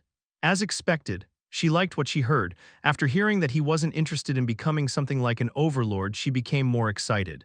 Seeing him in a place she'd never be able to reach made her heart beat faster. She licked her lips and felt her dry lips on her tongue. She was having a hard time suppressing her urges. Not yet, she tried to calm down. It wasn't time to do that yet. She had to approach him a bit slower, more relaxedly. "Oh yeah, you said that I was of help to you, right?" "Yes," he nodded. If she hadn't been there, things would have gotten troublesome. It wasn't like he didn't have a way to solve the situation, but it would have taken him a lot of time.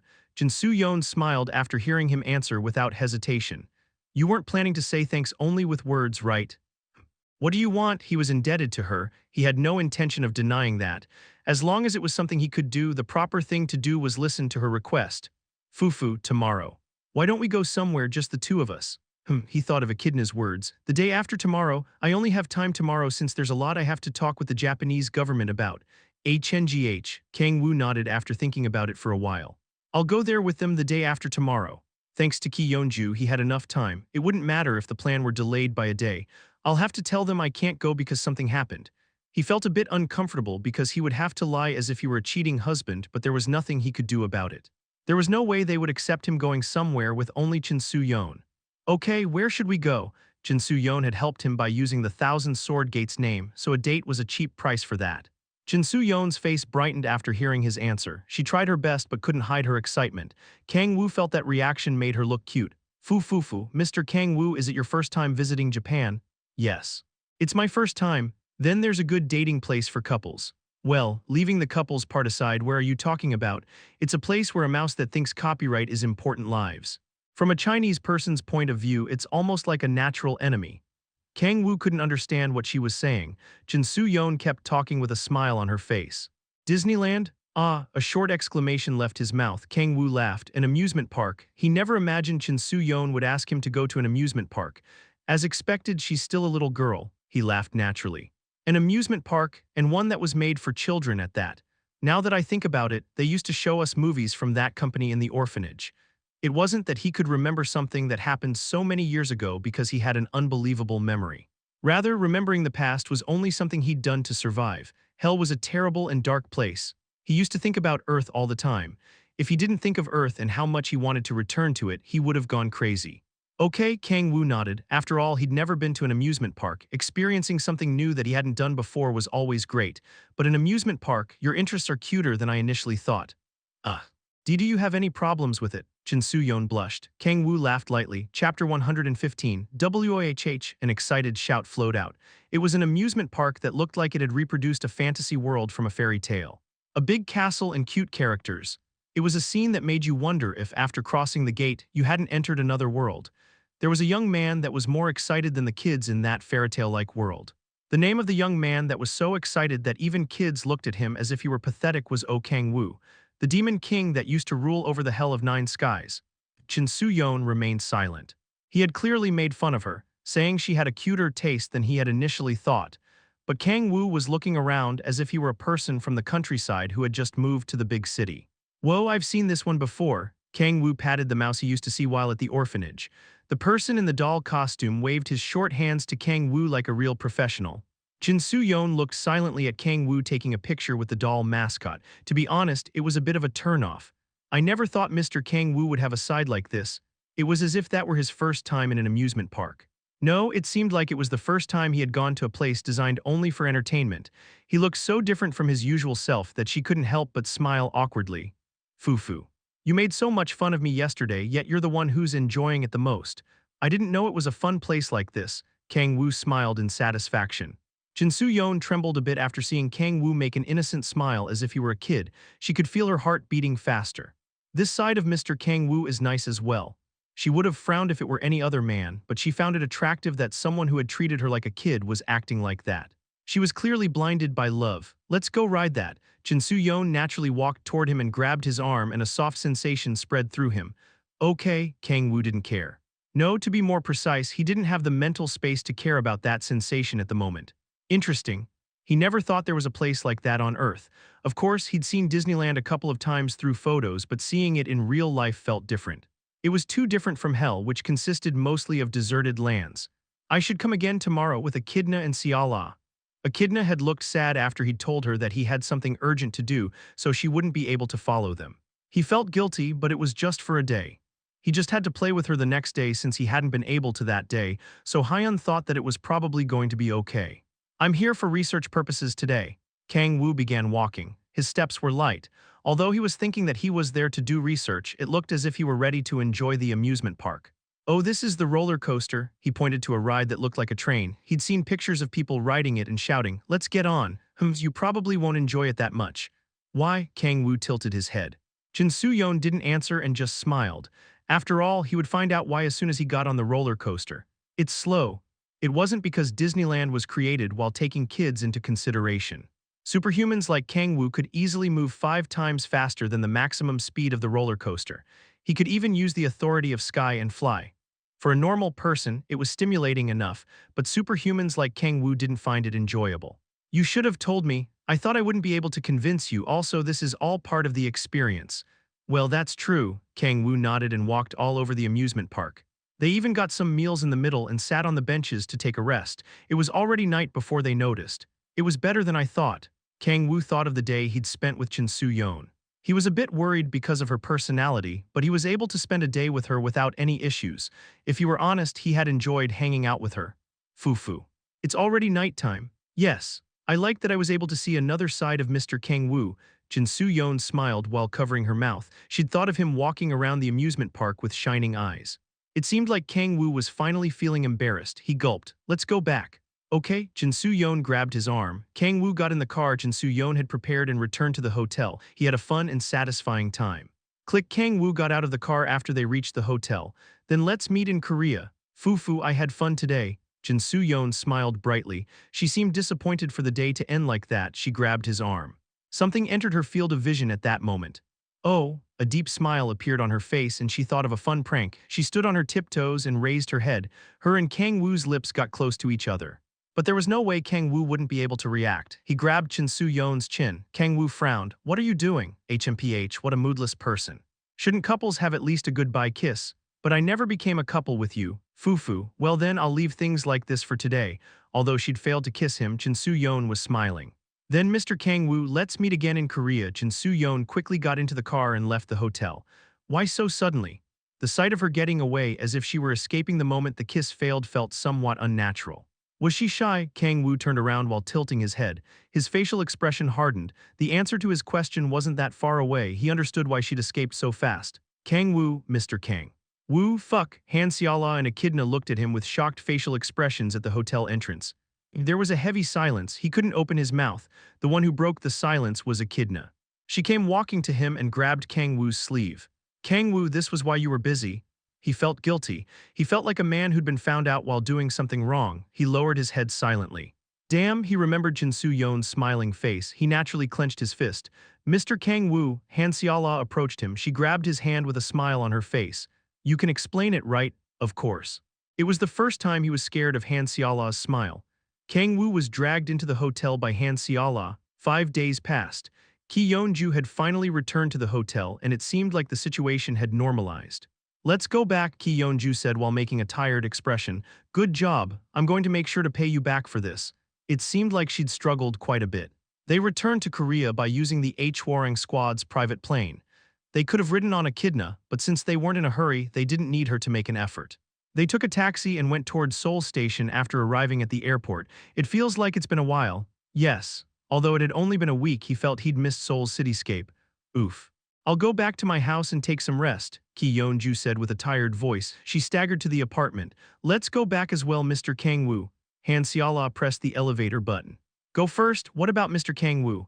I have some stuff to do. I'll return soon. Kang-woo looked up. The sun was up. It was only 2 p.m. It was too early to stay at home doing nothing. Unlike Ki Yeon-ju, I'm not that tired. He was able to take a break thanks to her. He'd returned to Korea, so he wasn't on vacation anymore. It was about time he began moving again. That thing that you have to do. Han Seala narrowed her eyes. It was similar to the eyes of a police officer looking at a repeat offender. Kang-woo laughed and shook his head. It's nothing like that, so don't worry. You'll be back by dinner, right? Yes, probably. It won't take a lot of time. Okay, then I'll wait and prepare for dinner, she said with a smile on her face. It was a smile so beautiful that it made his heart beat faster. Kang-woo, are you going out to cheat again? I already said no. Can I go with you? Echidna grabbed his sleeve. It seemed like the shock of last time was quite big. Kang-woo smiled bitterly and nodded. You can come with me. It wasn't like she would bother him. Echidna's expression brightened. She ran toward Han Seala and exclaimed while clenching her small fists. HNGH. I'm going to look over Kang-woo. Please do. Leave it to me. Kang-woo sighed. Kang-woo, where are we going? To somewhere quiet. He stomped on the ground lightly and used the authority of sky. Echidna opened her wings. Should I give you a ride? No, we're not going very far anyway.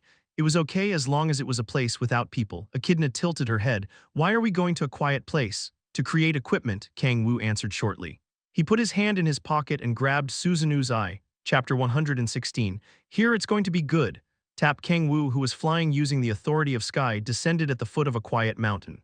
He sat on top of a rock and took out Suzanu's eye. It was a bluish, half-transparent sphere that looked like an egg. A myth-ranked equipment.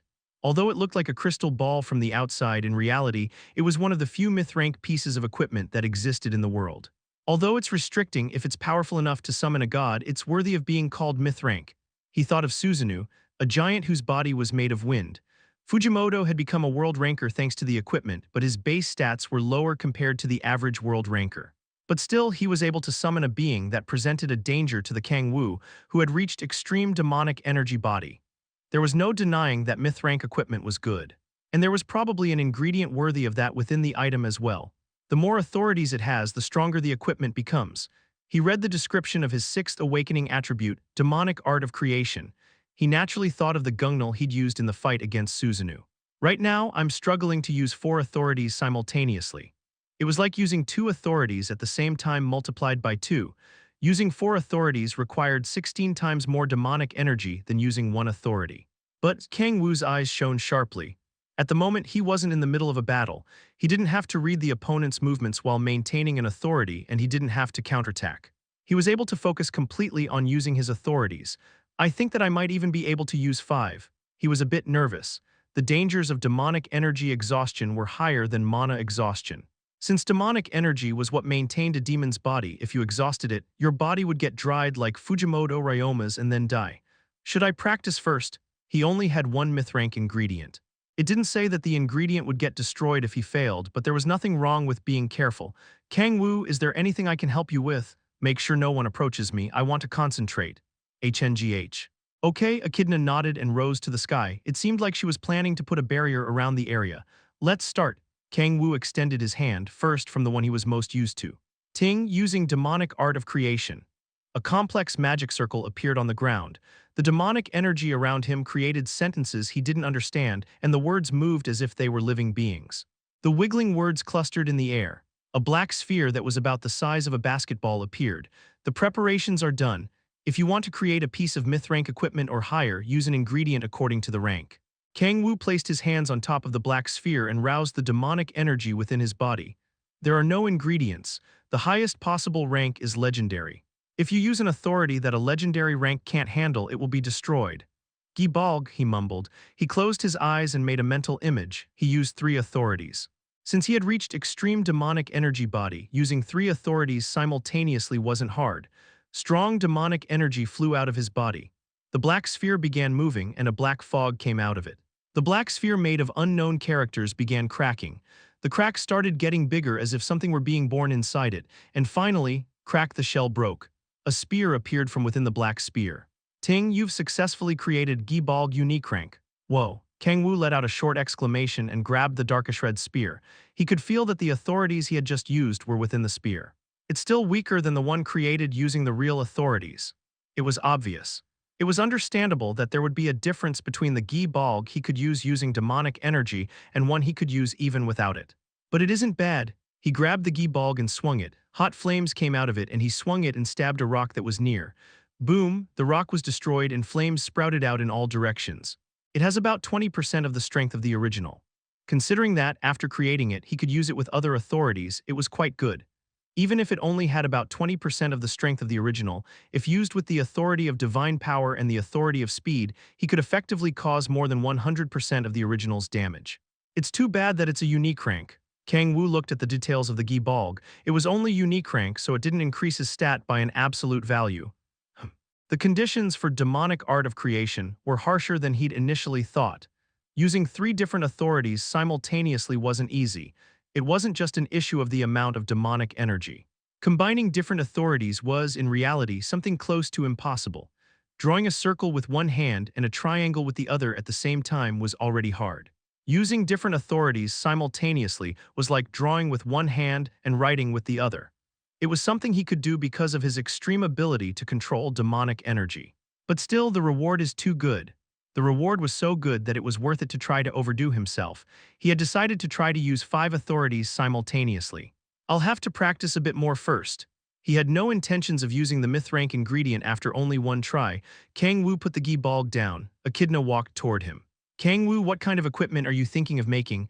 I'm not sure. Kang-woo fell into his thoughts. It would be best if it's a weapon. Defensive items like the black pearl coat were great, but the weapons were the true flowers of equipment. The problem was that he didn't use only a single type of weapon. Kang-woo used different weapons based on the situation. Although the weapon he was most used to was a spear, he mostly just threw it. Should I take this opportunity and choose a main weapon? Kang-woo shook his head. It wasn't that he couldn't get a good weapon. He didn't have a main weapon because it was a bit restricting since he liked to use many different strategies. He liked to adapt his attacks based on the situations using the battle sense he had obtained after experiencing countless battles. What are you thinking about, Kang-woo? I'm wondering about what weapon I should create. Kang-woo told her what he was thinking about. Echidna tilted her head and answered. Can't you create a weapon that can change form? She asked while transforming her hand into a dragon's. Kang-woo's eyes shone. It was a simple but refreshing solution. If the weapon could change forms, he wouldn't need to worry about what weapon to create. Kang-woo patted Echidna. Good idea. HNGH, Echidna snorted. After softly stroking her hair for a while, Kang-woo used the demonic art of creation again. Gi-balg turned into dust and scattered away. A weapon that changes form. He needed to practice a lot to get a clear image of that. I'm going to use Suzanu's eye only after I'm sure of what I'm doing. He didn't need to hurry, practice would never betray. Kang-woo closed his eyes and a black sphere was created again, 3 days later. Kang-woo went to the mountain again along with Han Xiala and Echidna. I'm going to start. Yes, Han Xiala nodded. She had heard what Kang-woo was planning to do before they'd arrived and she knew what she had to do to help him. Graceful light, a light flew out of her and entered Kang-woo's body and his unique stat went up. Kraken's rage. The black pearl coat shone. An explosive amount of demonic energy flowed from him. His demonic energy stat reached 116. Kang-woo closed his eyes. Demonic art of creation. A magic circle appeared on the ground and a black sphere about the size of a basketball appeared.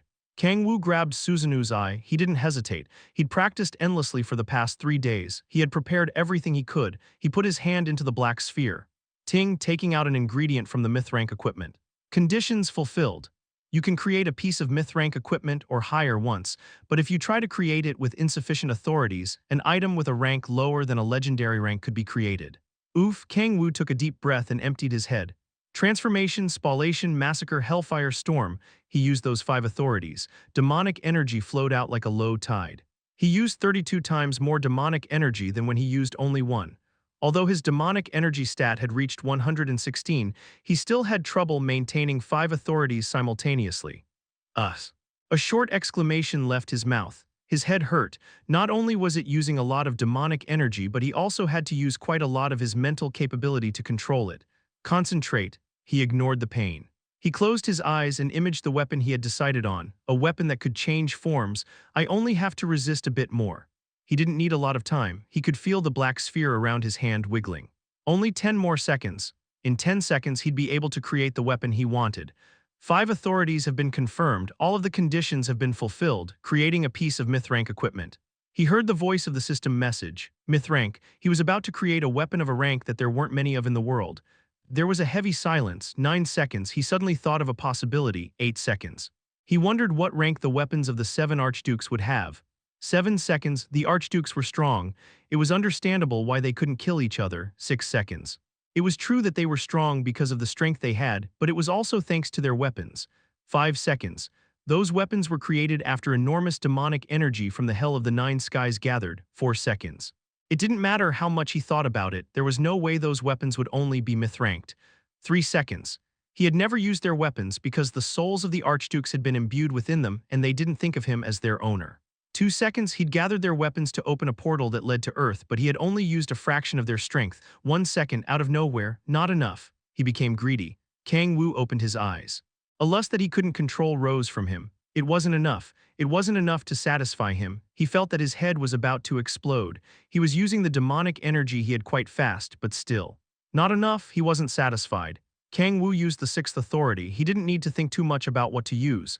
Ting, the Authority of Predation has been added. The conditions have been updated. Creating a transcendent trank equipment. Chapter 117. Boom. The mountains shook as if an earthquake had happened. A huge force shook their surroundings.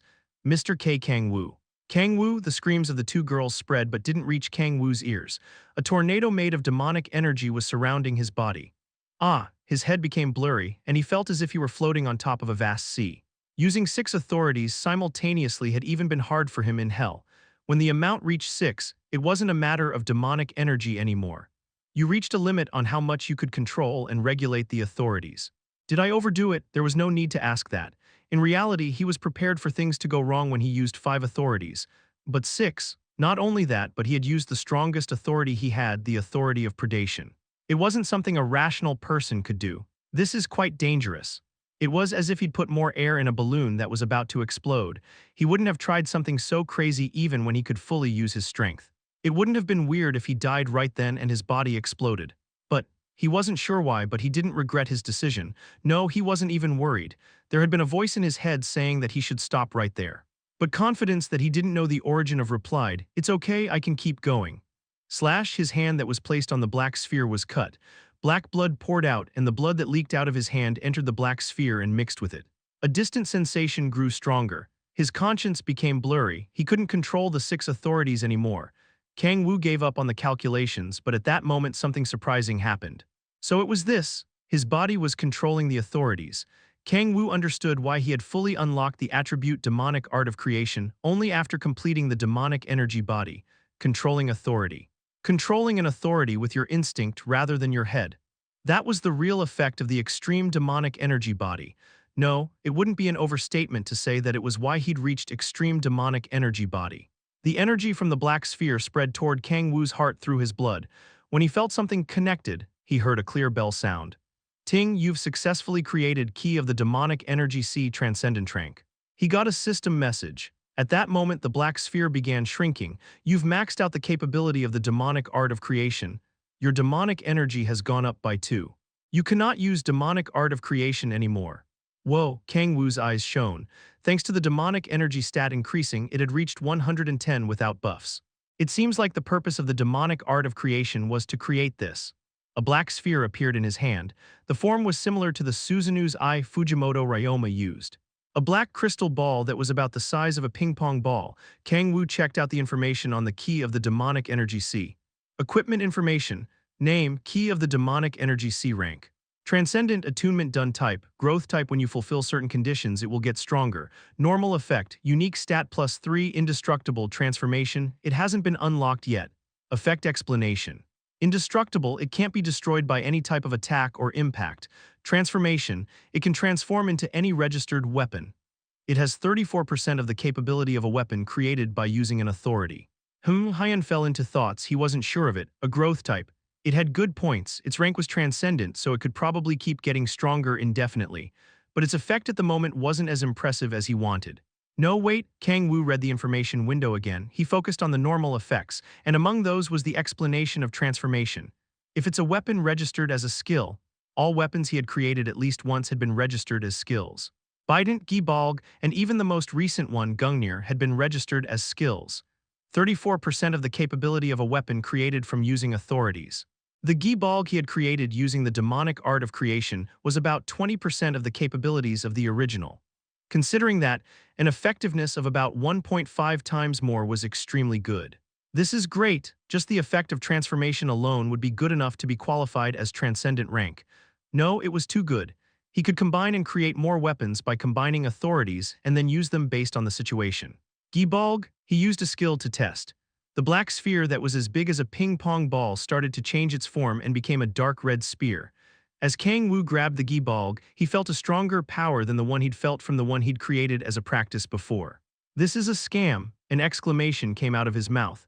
In that case, it was always better to use skills with a high basic spec, because Gungnir's 34% was better than Gibalg's 34%.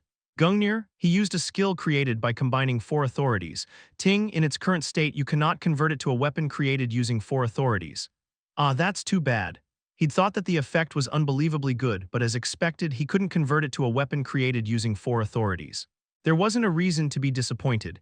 It isn't like I've fully unlocked all of the potential it has. The key of the demonic energy C was a growth type. He wasn't sure what the conditions for it to grow were, but it meant that it could get stronger. It was already too good as it was. He couldn't even imagine how much better it could get. It's worth being called Transcendent Trank. He was satisfied. A smile appeared on his face. Kang-woo checked out its specs by looking it over. He realized a few things. It can change forms to any weapon, not only the ones registered as a skill. Of course, if it changed forms like that, it wouldn't have any special effects. It can only change into weapon-type skills. He had 2 types of skills. Gibalg, Grom, Bident, etc. were skills he used to create weapons and fight using the weapon-type skills. Skybreak, Earthblades, etc. were types of skills that were magic-type skills. The key of the demonic energy C could only transform into weapon-type skills. That's already good enough. Kang-woo transformed the key of the demonic energy C into a ring and put it on the right middle finger. Demonic energy stat 113. If he added Kraken's Rage and Hans Siala's buff, it could reach 120. Good, becoming stronger meant that the number of things he could do increased, so it made him feel good. He could even face a demon from the 9th hell at that moment. Mr. K. Kang-woo, are you okay? Hans Siala carefully asked. Yes, I'm okay. Oof, I was worried. I thought something had happened. It was nothing. Let's return to our house. Did you succeed in creating a weapon? Kang-woo raised his hand. The ring that was on his middle finger became a short sword. As you can see, after seeing a ring on his finger made her tremble a bit, she let out a cough and then kept talking. I'm glad. Since I've succeeded, let's go back. Oh yeah. Miss Yeonju called while you were creating the weapon. Ki Yeonju? Yes, she said she had some stuff to give you, so she asked you to go to the guild. Okay. Kang-woo nodded and grabbed Han Siala. Her face became red as he used the authority of sky and flew. Then let's visit the Red Rose Guild first. Click, you came. As he entered the office, Ki Yeonju raised her head. Kang-woo sat on the chair. What do you have to give me? Kurosaki Yuri sent a few items. Kurosaki Yuri did? Yes, Kurosaki Yuri said she was sorry that the hero who had saved her almost became a criminal because of a witch hunt. It's not like she did that, so she shouldn't be sorry. Kang-woo let out a laugh in disbelief. The one who tried to make him seen as a demon cult member had been Fujimoto Ryoma, not her. I also don't know, why don't you accept it first? Okay, I'll do that. He opened the box that Ki Yeonju gave him. First, there was a card with a letter. I'm really sorry about what happened. In this card, there's 30 million USD you can freely use, and this is my contact information. If you need help with anything, please feel free to call me. I will help Mr. Kang-woo with whatever it is that you need. What the? 30 million USD? That wasn't an amount of money she could easily use, even if she were the emperor's granddaughter. But on top of that, she was going to help him with anything he needed. That wasn't something that the person who was doing the work of the sick emperor should be doing. Why is she doing this? It was true that he'd saved her life. But usually people didn't do that much to pay a savior. It was as if the person you'd saved from drowning had handed you their house as a way of saying thanks. It was better than the opposite outcome, but still, he couldn't understand it. It seems like she liked you quite a bit. HMPH, you should be happy since you're receiving so much love from a princess. Ki Yeonju gave him a cold look as if she didn't like what she saw. Kang-woo gulped and looked at what else was inside the box. What's this? There was something that was frozen within the box. He opened it and checked it out. Octopus. There was an octopus that was the size of a person's head within the box. He wasn't sure what magic device was inside the box, but despite it being frozen, the octopus inside it kept moving its 8 tentacles. Why did she send an octopus? Kang-woo looked at the box with a confused expression. Chapter 118. Time flowed. To optimize the key of demonic energy C as much as possible, Kang-woo registered more weapon-type skills made with the combination of 3 different authorities. Since his demonic energy stat was at 113 and he had reached extreme demonic energy body, combining 3 different authorities was easy for Kang-woo, and the number of skills increased constantly. Besides registering new skills, Kang-woo also tried to lift the level restriction. He didn't have any idea what the condition for demonic soul was, and he couldn't increase his demonic energy stat anymore from devouring monsters, so for the time he decided that he would focus on lifting the level restriction. Oof, why doesn't this go away? Kang-woo let out a sigh and sat on the sofa that was in the living room. He'd been trying for a week to lift the level restriction. What Ki Yeonju jokingly said about the system having cursed him didn't sound like a joke anymore. The reality was that most people couldn't go beyond the sixth awakening. Most talented players were able to overcome the level restriction without much difficulty. Just taking into consideration talent, the only one that could be compared to him was Kim Shi-hoon, so it was weird that he wasn't able to overcome the restriction. I thought it would lift after I reached extreme demonic energy body. At that point, Kang-woo thought that it would be better to give up leveling and try to find other ways. After all, unlike other players, he had other ways to get stronger. Tusk, he frowned while clicking his tongue. If leveling up only increased his stats, he would have given up a long time ago. The problem was that leveling up gave him new attributes like the demonic art of creation. Not only that, but it weakened the seal of the 10,000 demon core. Weakening the seal of the 10,000 demon core was fundamental if he wanted to recover his old strength. There's no way to know. His level restriction not going away meant that there was probably another reason, but he had no way of knowing what that was. Should I go and find the demon cult? He didn't know if it was fate or something, but he had obtained good results every time he defeated the demon cult. But trying to find them by himself wasn't very effective. He'd received a piece of information from Ki Yeon-ju that said that they'd found trace of the demon cult in Russia. Even if they found a trace, the land is so big that it's impossible to find them. It would be different if they operated openly, like in Korea or Japan, but finding them while they were hiding was hard.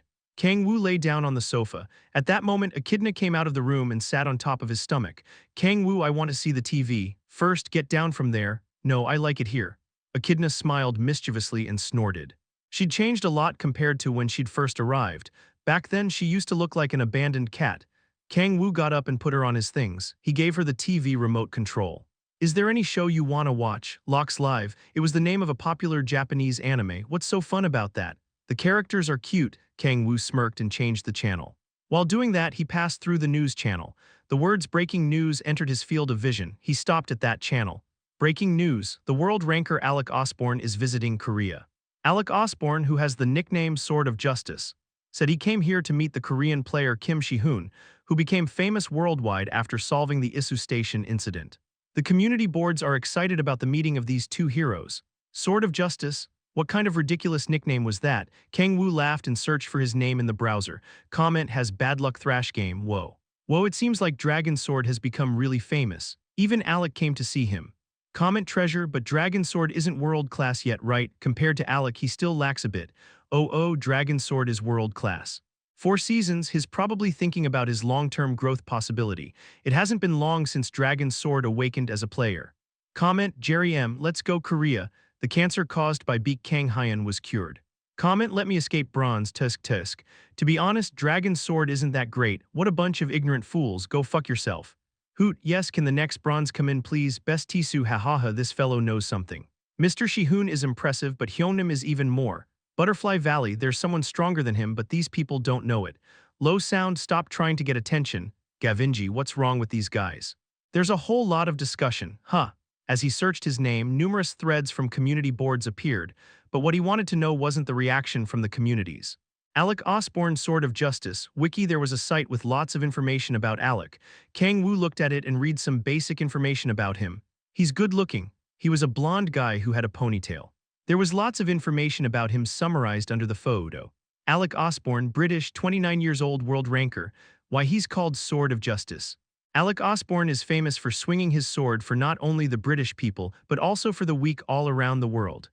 2 months ago, after the Isu Station incident, he made it public that he'd been fighting against the demon cult for quite some time. A month ago, he attacked a base the demon cult had in Europe and stopped something bigger from happening. He could only find positive things about the guy on the internet. He was a good person, hardworking, and was kind to everyone. He seemed similar to Shi-hoon. Leaving his appearance aside, both of their personalities seemed similar. He said he came to meet with Kim Shi-hoon.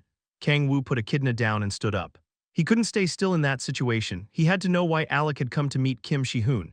Our Shi-hoon is quite popular, huh? First, it was Chin Moo-jin and then Alec Osborne. As expected from the protagonist, he was receiving the attention of important people worldwide. Kang-woo, where are you going? To meet up with Shi-hoon. He wasn't training with Chin Moo-jin, who was hunting with Han Seala and Tisu. I want to go too. Weren't you going to watch TV? I prefer being with Kang-woo. Echidna grabbed his sleeves. Kang-woo smirked and nodded. Let's go. They were going to the A-rank gate, that's in Incheon, right? He'd asked Han Seala where they were going to hunt that day. Kang-woo began driving toward Incheon. Kang-woo Hyonim, over here, inside a cafe near the A-rank gate. He saw a group of 4 people that were waiting for him. Kang-woo pulled a chair and sat down. It was okay even if you kept hunting. Ha ha ha, we can't do that if you say you're coming. Leaving that aside, we were planning to stop hunting for the day. Because of Alec Osborne, Hyonim also heard the news. I came because of that. But more than that, how did you guys hear the news? You were inside the gate after all. The players who entered the gate later recognized Shihoon Hyung and told us. Kang-woo nodded and turned his head toward Kim Shihoon. What's wrong with this guy? Kim Shihoon's body was shaking as if he were holding in his pee. He was also smiling awkwardly. Is there any problem? And no, he shook his head. It's just that I can't believe it. To think that the Sword of Justice would come to see me in Korea. Are you that happy? Oh, of course, it's the Sword of Justice, the person who stands for the weak. How cool is that? I'm not sure what's cool about it. He would be embarrassed if he had a nickname like that. Well, it's Kim Shihoon. He couldn't deny that he seemed the type of person Kim Shihoon would like. He remained silent. There was something about him bothering him, but Kang-woo couldn't specifically say what bothered him. How is the leveling up going? Ah yes, I've passed level 60 recently. What? Kang-woo couldn't hide his surprise after hearing that Shihoon had passed him up in terms of level. What about the restriction? You see, Kim Shihoon scratched his head while smiling awkwardly. Han Seala answered instead of him. Mr. Shihoon said he didn't have a restriction. Considering that he was having such a hard time with the restriction, Kang-woo found the situation unfair. What a scammer! Even if he had the protagonist buff, it didn't make sense that he didn't have the level restriction. What about the other people? Mr. Tisu and I have just reached the level restriction. Yunbai is still around the mid-50s. This is all because Shihoon Oppa swept them all away before I could cast magic. Not only that, but he alone doesn't have a leveling up restriction. This is a scam, Yunbai shouted as if she found the situation unfair. I also think it's unfair. Kang-woo grabbed his head. You damn talented fucker. Maybe it wasn't something he should say, but wasn't it too much not having a leveling up restriction? He sighed. But what should I do? Should I go to the airport? No, you probably won't need to do that. He picked up the cup of coffee and took a sip. Kim Shihoon looked at Kang-woo with a confused expression. He's probably going to come himself. He was a world ranker. There was no way he didn't have an information network. Click huh. As soon as he finished, the door of the cafe opened. A young man that had a ponytail hairstyle entered the coffee shop.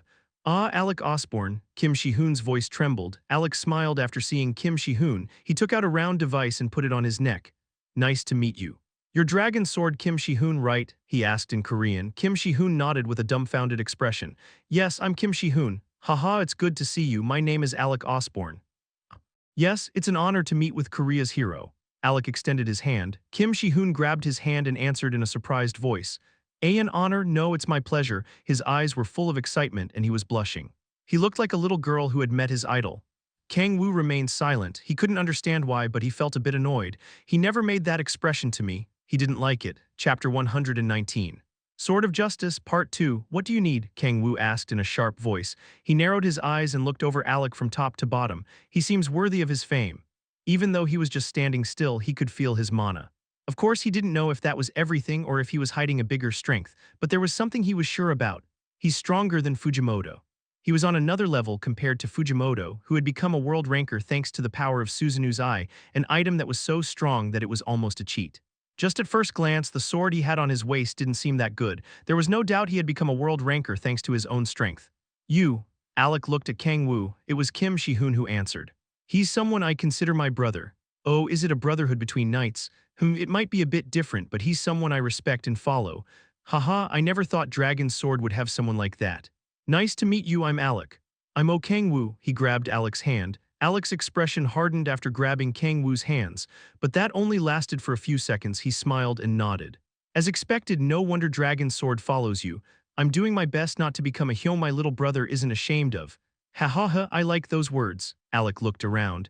You seem to be the Dragon's Sword's party. If it isn't too much, could you introduce yourselves? Yes, of course. Kim Shihoon nodded and was about to introduce everyone. Kang-woo raised his hand and stopped him. First, could you tell us why you've come to meet Shihoon from such a faraway country? He didn't want to drag things out with chit talk. He also wasn't planning to try to become friends with him. Kang-woo sat down and looked at Alec. While smiling awkwardly, Alec sat on the chair. I wanted to get to know Dragon Sword's allies better. That's too bad, but you're right. It's understandable for you to be cautious when you don't know why I came here, he said with a calm voice. A month ago, I had a fight with the forces of the demon cult that were starting to move in Europe. It was content he'd seen on the internet. They were strong. I was almost ashamed of being called a world ranker. While we were fighting, they realized they wouldn't be able to win against me and escaped. It said that you stopped their plans on the internet. It's true that I stopped their plans, but I just slowed them. I wasn't able to solve the fundamental issue. He smiled bitterly. Right now, assassins from the demon cult are chasing after me. Kang-woo fell into thought. He understood the situation, but that wasn't a good enough reason for him to come and look for Dragon's sword. Don't tell me you came here to ask for protection. Realistically speaking, Kim Shi-hoon wasn't strong enough yet. He was receiving attention from the world because of how heroic he looked while fighting during the Isu Station incident and not because of his strength yet. Ki Yeon-ju should have been able to beat Kim Shi-hoon easily. Haha, of course. There are still things I haven't mentioned yet. Alec Osborne kept talking. I received the help of a group called Guardians while I was hunting the demon cult. Guardians, he had never heard that name.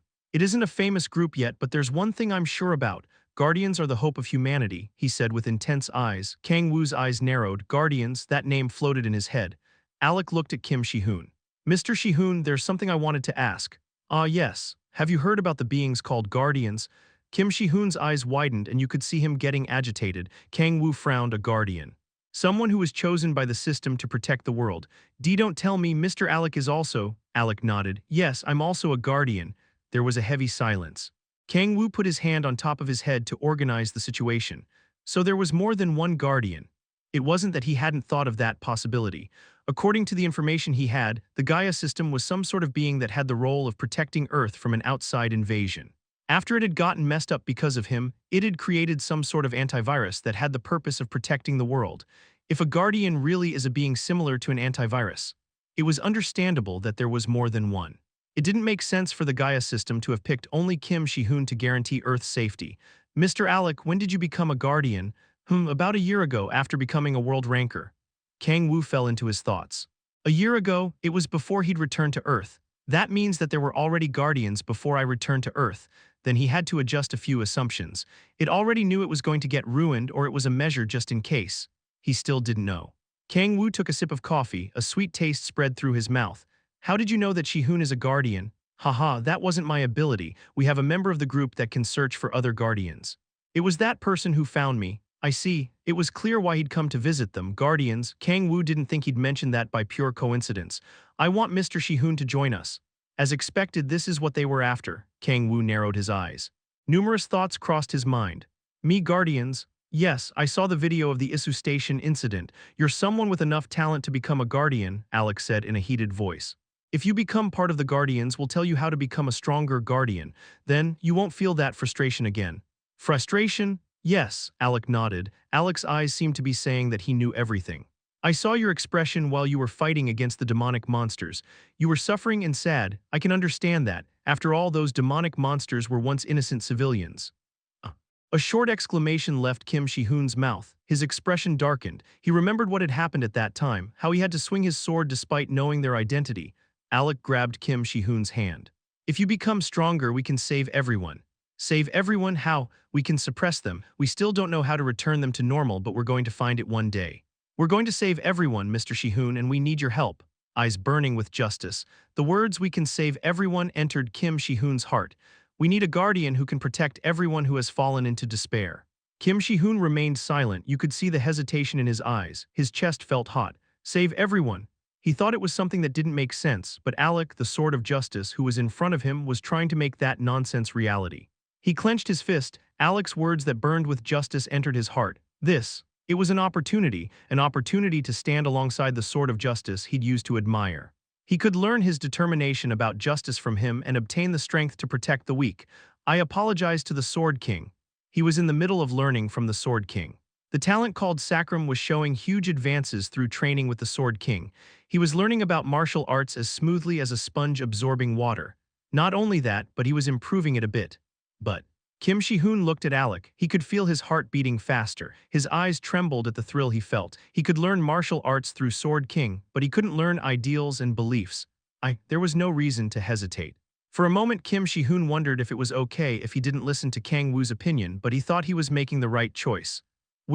At that moment his words cut off. Kim Shi-hoon's eyes widened, his body trembled. A force he couldn't deny engulfed him. What's this? He couldn't think anymore. His conscience became blurry and he could hear someone's voice. He wasn't sure whose voice it was, but there was something he was sure about. He couldn't go against that voice. I'm sorry, but I can't participate in Guardians. Ah, Alex seemed disappointed. Could I hear the reason? I'm sorry. He couldn't answer no. To be more precise, he didn't have an answer. He also wasn't sure why he'd refused Alex's offer. He just had a strong feeling that he had to refuse it. Alex sighed. That's too bad, but I didn't think you would accept it immediately. I'm going to be staying in Korea for a while, so if you change your mind, feel free to contact me. He gave him his presentation card and stood up. Kim Shi-hoon looked at him walking away. Tap Kang-woo put down the cup of coffee. System messages only he could see appeared in front of him. The authority of subordination was activated. You've successfully controlled your familiar spirit's actions. I'm glad. The insurance he'd taken some months before was finally shining. Kang-woo looked at Alex back with deep, sunken eyes. He'd realized what was bothering him after hearing their conversation. The sword of justice. He was a right and straight person. He wasn't sure who had given him that nickname, but it suited him. Knowing Kim Shi-hoon's personality, it was understandable for him to admire him. I can't let that happen. What bothered him was Kim Shi-hoon's current status. There was nothing wrong with admiring Alec, but it would be a problem if Shi-hoon wanted to become like him. Alec is too straight. He was like a white sword. A weapon that didn't want to get dirty, a white sword that wanted to save everyone. He couldn't let Kim Shi-hoon's sword become white like that. Shi-hoon. Kang-woo looked at Kim Shi-hoon. Your swords need to become a bit dirtier. If it didn't, he wouldn't be able to survive. Don't worry. He stood up. He patted Kim Shi-hoon's shoulder and followed Alec, who was getting far away. A sword that wasn't dirty was just a piece of metal. I'm going to make sure it gets dirty. Chapter 120, Sword of Justice, Part 3. He couldn't let Kim Shi-hoon and Alec meet anymore. That was the conclusion Kang-woo reached after hearing the conversation between them. He was excessively correct. How could a person be like that? He had been shocked upon hearing Alec's monologue. Just like the protagonist of a manhwa, he talked nonsense. Even manhwa protagonists don't say nonsense like that. He laughed in disbelief. It wasn't that he thought that saving people and protecting the weak was funny, it was worthy of praise. Even if Kang-woo weren't someone like that, he wouldn't make fun of it. But saving everyone, the problem was with the word everyone.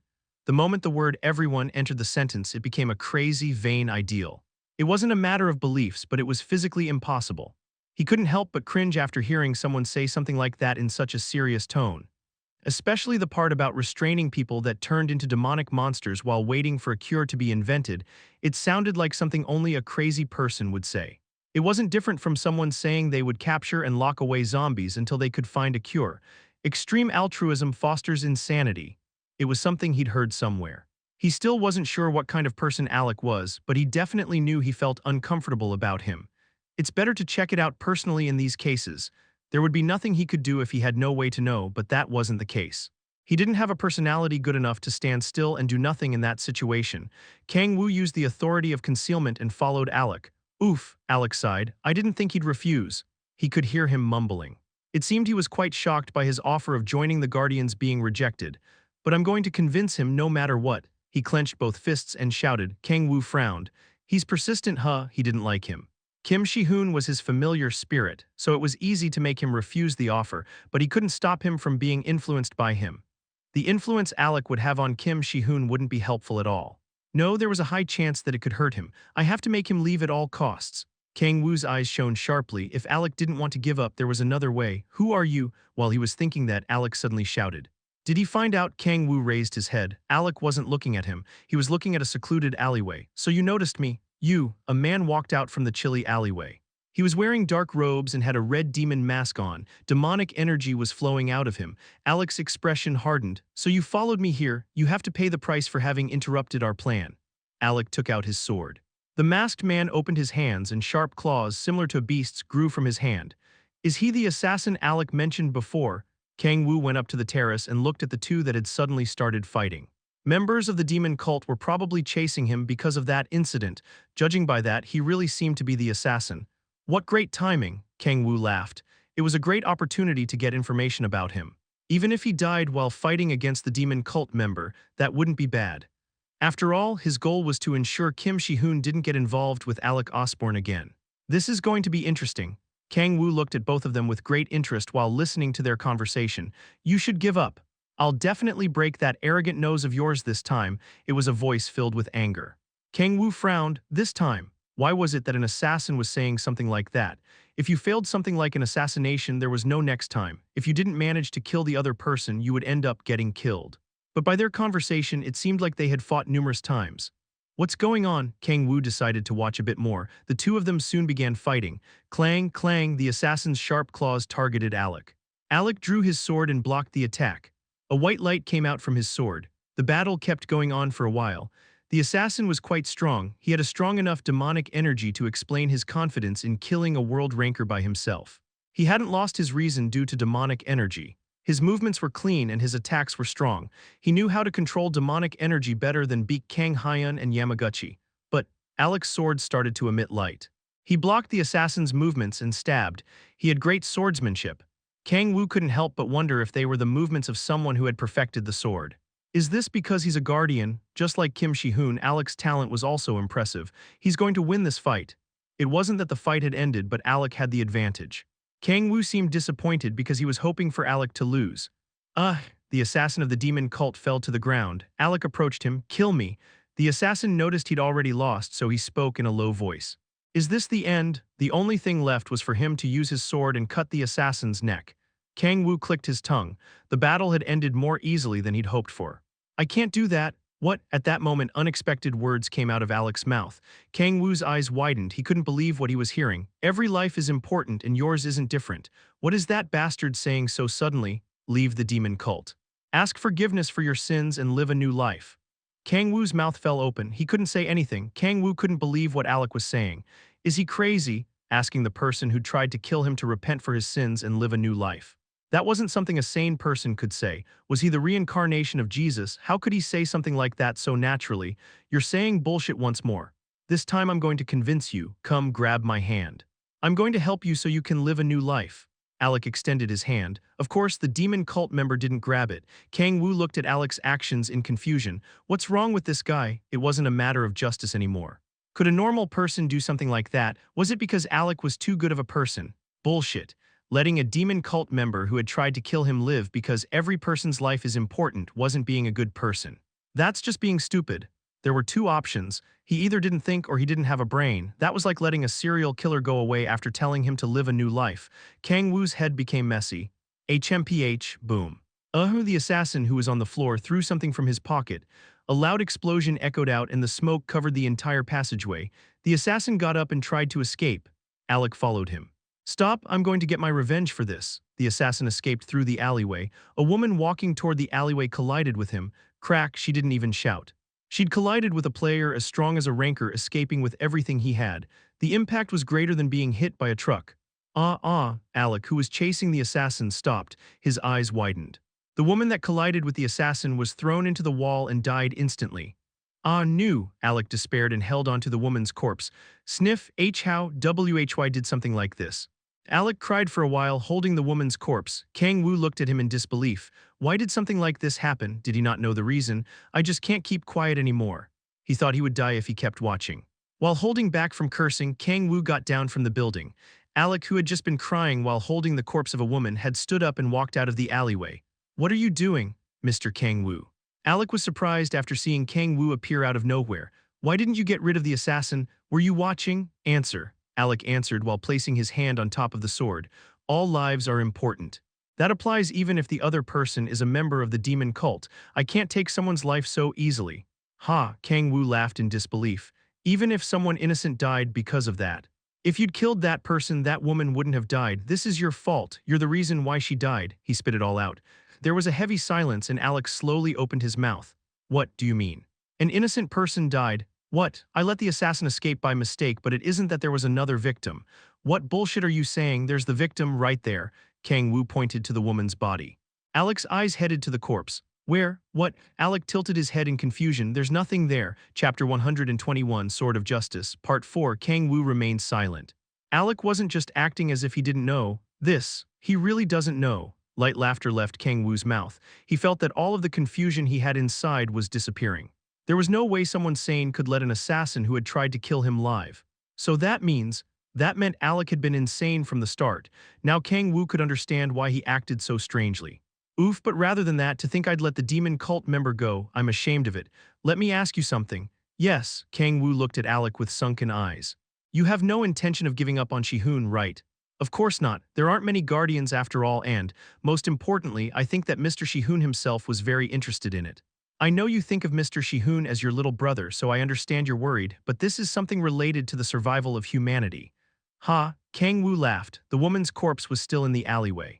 A woman had died because Alec hadn't killed the assassin, but Alec was still right and straight. He couldn't see anything beyond justice. Then I'll be going. Mr. Kang-woo, please try to convince Mr. Shihoon. Alec turned around with a smile on his face. Kang-woo just watched his back. There was no way to know how many deaths Alec had ignored until that point, but he was sure that it probably wasn't the first time. There was no way it was the first time. People don't go that insane so quickly and easily. He'd probably lost his sanity a long time ago before then, and he was probably at a point of no return. For the sake of humanity, Kang-woo mumbled. It wasn't hard to see why Alec had become messed up. He'd probably experienced a situation in the past where he tried to save everyone without differentiating between good and evil. And he probably failed. It wasn't about his talent or ability. If you have an absurd ideal, you will inevitably fail. You either accept the result or ignore it. Alec had chosen to ignore it. Pathetic, Kang-woo spat on the floor. It was hard to accept your failure. It wasn't easy to accept that what you'd done up until a certain point was wrong. On the other hand, ignoring your failure was easy. It was simple and comfortable. Alec Osborne wasn't a person with strong ideals. He was just a loser who didn't know how to accept the results of his actions. He said he had no intention of giving up on Kim Shihoon. It didn't matter if he was a coward or someone crazy who couldn't accept reality. Kang-woo wouldn't have thought too much of him if he was someone else. But that case was different. Alec was trying to make Kim Shihoon join him. He was trying to make Kim Shihoon just like him. I can't let that happen. He would have to take out his sword if he wasn't planning on giving up. This may be a good opportunity. He thought of Kim Shihoon looking at Alec in admiration. Alec was an important person to Kim Shihoon. Kim Shihoon trusted Alec so much that Kang-woo had been forced to use the authority of subordination and make him refuse the offer. Just like a kid was influenced by the heroes he saw in movies, it seemed like Alec heavily influenced Shihoon. There was a huge chance that Kim Shihoon's heroic actions were due to Alec's influence on him. I don't like that. Kang-woo narrowed his eyes. He had high hopes for Kim Shihoon. He couldn't let him destroy himself due to unrealistic ideals. It's about time for me to give him a huge shock. He had no intention of protecting Kim Shihoon forever. Shihoon had to learn how to make decisions and act by himself. For that to happen, he had to make Kim Shihoon wake up from the fantasy of being a hero. He closed his eyes and began thinking at high speed. He thought of a good plan and slowly opened his eyes. Since the plan was decided on, there was no need to hesitate anymore. Kang-woo turned his head, but before that, there was something he had to do before putting his plan into action. Tap, he stomped the floor and his body rose into the sky. He used the authority of observation over a wide area. So he escaped that way. Kang-woo turned his head to the area where he could feel demonic energy. Unlike in Japan, where it was like finding a tree in the middle of a forest due to the lack of demonic energy, searching for the demon cult member was more like finding a tree in the middle of a desert. Kang-woo flew toward where the demon cult member had escaped. The place the demon cult member had escaped to was an abandoned factory near the Incheon port. The place was locked since it had been destroyed on the cataclysmic day. He ran quite far away. Considering he should have been tired after fighting Alec, he'd run at an incredible speed. The scent of demonic energy stopped at the abandoned factory. Kang-woo landed on top of the factory and checked the situation out. It seems like there isn't anyone else here. He couldn't sense any other sources of demonic energy. Some people among the high priests of the demon cult could hide their traces of demonic energy, but he didn't think that was the case. The demon cult member wouldn't have fought Alec alone if there were other, stronger people. Oof oof, Kang-woo heard heavy breathing. The man had escaped at full speed after a hard fight, so it looked like he'd become tired. Kang-woo clenched his fist and smashed the abandoned factory's roof. Boom, dust scattered. The assassin took out his claws and glared at him. Who are you? The red-masked man wasn't able to hide his surprise. He thought it was Alec following him at first, but then he saw someone completely different in front of him, so his confusion was understandable. Kang-woo laughed at the assassin's question. How about I ask who you are? You're not going to tell me, right? Well, I'm the same. The assassin lowered his body and a sharp killing intent leaked from him. You're probably a guardian. It seemed like he thought Kang-woo was Alec's partner. Kang-woo shrugged. HMPH, even if you're trying to act dumb, I know you're a member of Guardians. The assassin opened his hands. His claws, which had grown and extended to longer than 30 centimeters, shone sharply. Demonic energy started concentrating at the edge of the claws. Yeah, think whatever you want. There was no need to tell him the truth. People saw and heard only what they wanted to after all. There are lots of things I want to ask you. Do you think I'll talk? No, there's no way that happened. Kang-woo shook his head and raised his hand. The key of the demonic energy sea, which had the shape of a ring and was in his right hand, changed its shape. So, the ring changed its shape and became a gauntlet. It was the authority of the demon Amjushas, the gauntlet with the authority of seals. I'll just have to make you want to talk. Boom, Kang-woo launched forward off the ground. He used the authority of speed and reduced the distance between him and the assassin in just an instant. He could see the surprise behind the mask. Paff, cough, Kang-woo hit the man's stomach with the gauntlet. The assassin's body folded and flew back. Boom, the walls of the abandoned factory were destroyed, abandoned bars of steel poured on top of the assassin. Cough, the assassin swung his hand. A loud noise rang out and the steel bars were cut in half. The would-be assassin lowered his body and leaped forward. His sharp claws swung from bottom to top. Tap Huab, Kang-woo grabbed the assassin's claws and used the authority of divine power while he pulled the claws out of the man's hands. The claws fell to the ground. Was it because of the pain? The assassin wasn't moving. Kang-woo grabbed the assassin's shoulder with the gauntlet that had the authority of seals. Aargghh, the man's bones were crushed and the gauntlet was embedded in his shoulder. A horrible, pained panting left his mouth.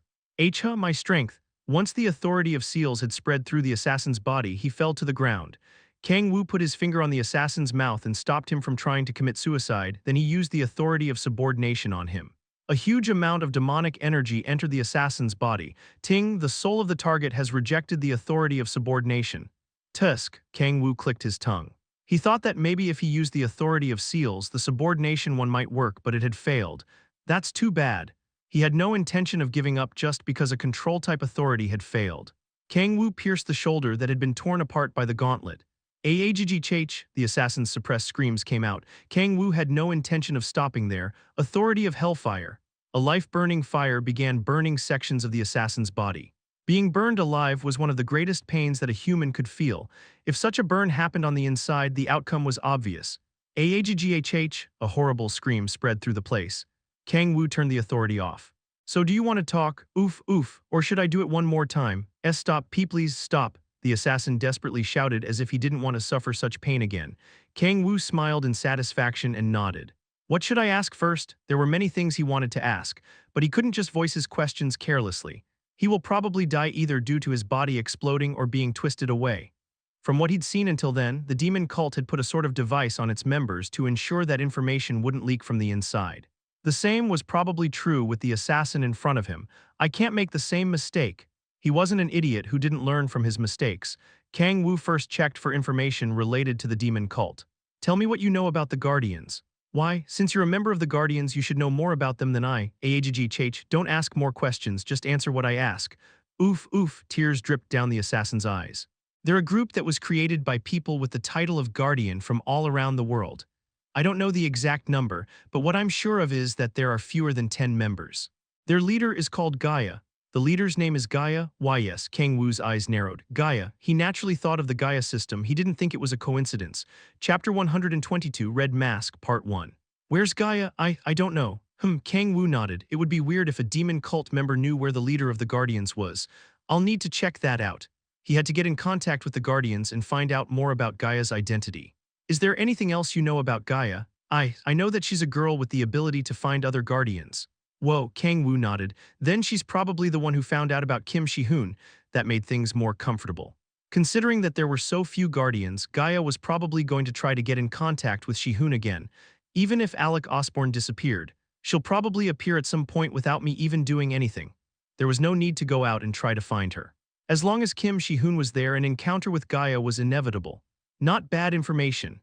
Kang-woo smiled in satisfaction. However, he would have preferred if he had been given more specific information, but he was happy with that at the moment. Then let me go. This is the last question. I'll set you free if you answer it. Kang-woo kept talking in a calm voice. Tell me everything you know about the demon cult. You can tell me how big they are, where they're located, what they want. Anything is okay. The assassin's expression hardened. There was a heavy silence and his breathing became rougher. Kang-woo smiled. It was as he'd expected. It seems like you'll die if you speak. In that case, there was no point in listening to him anymore. Cough, I'll give you any other information you want, so the assassin became anxious. He was desperately trying to escape with his life. Kang-woo placed his hand on the man's as if he were trying to calm him down. A deal can be done if both sides have something that the other wants. I can give you your life. But what can you give me? The assassin desperately began to talk. He told Kang-woo about Europe's situation, how big the Guardians were, and all of the information that he could think of. But there wasn't any information about the demon cult Kang-woo wanted to hear. Thanks for the information. W8, the authority of waves concentrated in Kang-woo's hands. As he placed his hand on the assassin's back, it turned his insides into rice porridge. Blood poured out of the assassin and he collapsed to the ground. Now then, Kang-woo extended his hand and took the red mask that was covering the assassin's face. Kang-woo placed the mask over his own face and it stuck into his head even though it had no securing device. Should I start? The eyes behind the mask were smiling. Kang-woo walked out of the abandoned factory while wearing a red mask. It was time to start his plan. HNGH, how tiring. Alec, who had returned to the hotel, lay on the bed. He'd met Kim Shi-hoon after 10 hours of flight and even fought a demon cult member, so he felt fatigued. I'm going to try to meet Mr. Shi-hoon again tomorrow. A guardian was an important being. He had no intention of giving up just because Shi-hoon had refused once. Alec thought of Kim Shi-hoon's eyes that had looked at him intensely, full of admiration and passion. I can convince him. He clenched his fist with an expression full of confidence. He was sure Shi-hoon was going to sympathize with his beliefs. But, oh Kang-woo, he thought of the person who'd revealed himself as Kim Shi-hoon's non-blood-related brother. What was that feeling? His expression had naturally hardened when he'd grabbed his hand for the first time. He'd felt a weird discomfort. He kept thinking. Finally, he shook his head. It was probably nothing. It was only a slight discomfort. It was wrong to judge someone based on something like that. Why didn't you kill him? He thought of the question Kang-woo had asked him after the fight with the assassin. Haha, well, I guess he won't have an easy time understanding it. Saving all lives, someone who wasn't a guardian wouldn't be able to understand the ideals that had awoken within him since he had become one. But Mr. Kang-woo will also understand in the end. He would soon realize Alec's noble beliefs and how many people he could save. Ahhhwhy this? He felt a headache. He saw the corpse of a woman in the alleyway and himself in despair over the corpse. This again? Alec sighed and lay on the bed. It had started a year before. He sometimes suffered from an intense headache and saw images that seemed to come from nightmares arena. It was the name of the woman he'd promised eternity. She fully supported his beliefs that other people had a hard time understanding. I miss you. Alec closed his eyes. He remembered how lovely Irina looked. It had been a year since she'd suddenly disappeared. He'd done his best to find her, but she wasn't anywhere to be seen. I'll find you no matter what. Alec believed she was definitely alive somewhere. Finding her was one of his biggest goals. To do that, I'll have to drag Mr. Shi-hoon into being a guardian as soon as possible. A year before, she'd started to investigate the demon cult. She'd gone missing during that time, so there was a huge chance that the demon cult was involved in it. The forces of the Guardians needed to grow if he wanted to be able to find out more about the demon cult. I'm going to rest a bit for today. The headache wasn't going away. He couldn't forget the face of Kang-woo, who'd given him a disgusted look. Alec decided it would be better if he slept and thought about that later. It was at that moment, Kaya, the screams of a woman could be heard. It wasn't just a scream of surprise, but the scream of someone who feared for their life. Alec quickly got up. He grabbed his sword and ran toward where he'd heard the scream. Up, to be more precise, the terrace of the hotel. It was a place that was a bit far away, but his hearing abilities were nearly superhuman, so he could tell precisely where the sound was coming from. Damn, I hope nothing happens. He quickly began running. He wasn't sure what was going on, but he couldn't hesitate if he wanted to save a life. His conviction was still shining. You. Alec's expression hardened. A man wearing a red mask was sitting on the hotel's terrace. Did you come? The masked man waved his hand. Oof, it seems like you don't get tired, Alec sighed. He was familiar with the masked man, the assassin who'd tried to kill him earlier that day. Where is the girl? He asked with his eyes narrowed. The masked man smirked. Here, tap. When he flicked his fingers, the desperate scream of a woman could be heard. Alec frowned. It was a trick. They say that the fooled one is the dumb one. Alec looked at him cautiously. Unlike before, the man seemed relaxed. There was no way he'd be so relaxed after suffering such a defeat if he didn't have a plan. I don't think there are other demon cult members around. He extended his chi and analyzed his surroundings but couldn't feel anything. Didn't you learn your lesson after suffering such a defeat earlier? You'll never be able to beat me. We'll just have to see. The red-masked man sitting on the railing hopped down. The eyes behind the mask looked at Alec. Alec's eyes widened and he felt a chill. The moment he saw the eyes in front of him, he felt as if a huge abyss had appeared in front of him out of nowhere. Alec gulped and shook his head. His breath became heavy. What's this? He was definitely wearing the same clothes as the man that had chased him earlier that day. He could even see the section of clothes that had been torn away by his sword. The demonic energy he could feel was exactly the same as the one he'd felt from the assassin, but still, it's different.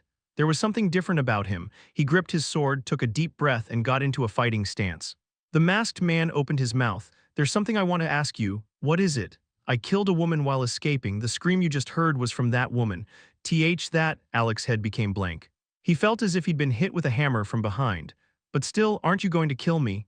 His head became messy. Alec bit his lips and raised his sword. A white light similar to his beliefs covered his sword. Alec spoke with eyes that showed no doubts. Of course not, but I'm going to make you regret what you've done the rest of your life. Ha, is not killing anyone that important? The masked man laughed. Of course it is. Saving everyone, that's my goal, Alec said without hesitating. Beliefs, stop it with the bullshit. The masked man raised his hand and a dark red spear Alec hadn't seen before appeared in the man's hand. Don't shit out of your mouth. Bring it on, Chapter 123, Red Mask, Part 2. The key of the demonic energy sea has transformed into Gi-Balg. It has 34% of the strength of the original skill. A blue message window appeared in front of him. He grabbed the Gi-Balg, put more demonic energy into it, and used the authority of divine power. As expected, this is fraud. Although it only had 34% strength of the original, he could maintain the Gi-Balg without using demonic energy. And on top of that, he could use other authorities. He checked the time, it was 8:43 p.m. He's probably going to arrive at 9 p.m. Kang-woo smiled and lowered his stance. There were 15 minutes left. Although it might not have been enough to face a world ranker, Kang-woo wasn't worried. After all, that guy is the opponent. He looked at Alec. Alec sighed and gripped his sword. That's too bad. White light burst out of him. Alec stomped the ground. A white afterimage remained in place while his body shot forward. A sword with intense mana targeted Kang-woo, aiming for his right shoulder. It was a technique that was simple but perfect. But it's useless, Kang-woo laughed coldly. He moved forward and twisted his body. He hadn't done that to dodge the attack but to make sure it would hit him more precisely. Right when Alec's sword was about to cut Kang-woo's neck. Alec was surprised and stopped the attack. It wasn't easy to stop while you were in the middle of an attack. A strong pressure weighed on his hands and his body screamed as if he were a truck screeching to a stop. See. I knew you'd do that. Kang-woo looked at him like he was pathetic and swung Gi-Balg. The dark red spear hit Alec, who was bent and pushed backward. He stepped on the floor and leaped toward Alec, who was being flung back. Kang-woo slashed upward. Alec quickly twisted his body and blocked the attack, but he couldn't fully block the impact in midair. Whoosh, a dark fire spread from Gi-Balg's blade. Alec rolled on the ground and tried to put out the fire. Kang-woo charged toward him. Alec jumped back up and swung his sword. Kang-woo didn't dodge but moved his head toward the sword's trajectory. The sword changed its trajectory and brushed past his cheeks. The red mask was slightly cut and blood leaked out through it. He ignored it, clenched his hand, and swung his fist. Paff. Cough, blood spurted out of Alec's mouth and he fell to the ground after receiving a hit from Skybreak. How? Alec's eyes shook. He was astonished because his strength couldn't be compared to earlier. Tusk, Kang-woo clicked his tongue. I'll have to acknowledge his will. Seeing how he didn't try to kill him even while in the middle of such a situation, he had to recognize Alec's will to not kill anyone. No, at that point it wasn't just about will, it was closer to brainwashing. It was more fun against that assassin. Hyun didn't feel the excitement and nervousness of a battle. Alec's strategy was useful only when he was overwhelmingly stronger than the opponent. For someone like Kang-woo, whose strength went beyond world rankers, fighting against him was boring and bothersome. Anyway, he isn't important. The fight with Alec wasn't important to his plan. Kang-woo checked the time again. Haab! Alec charged toward him while he was distracted and swung a sword with intense mana embedded into it. Once again, Kang-woo put a vital point in front of the trajectory. The attack stopped.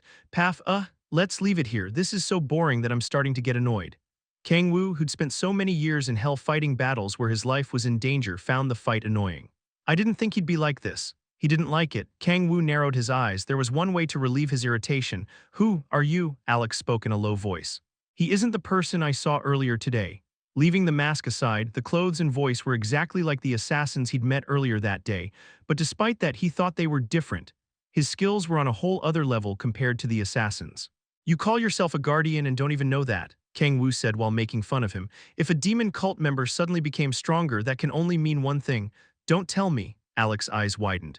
He bit his lips, just like he'd said there was only one way a demon cult member could have gotten so strong so quickly.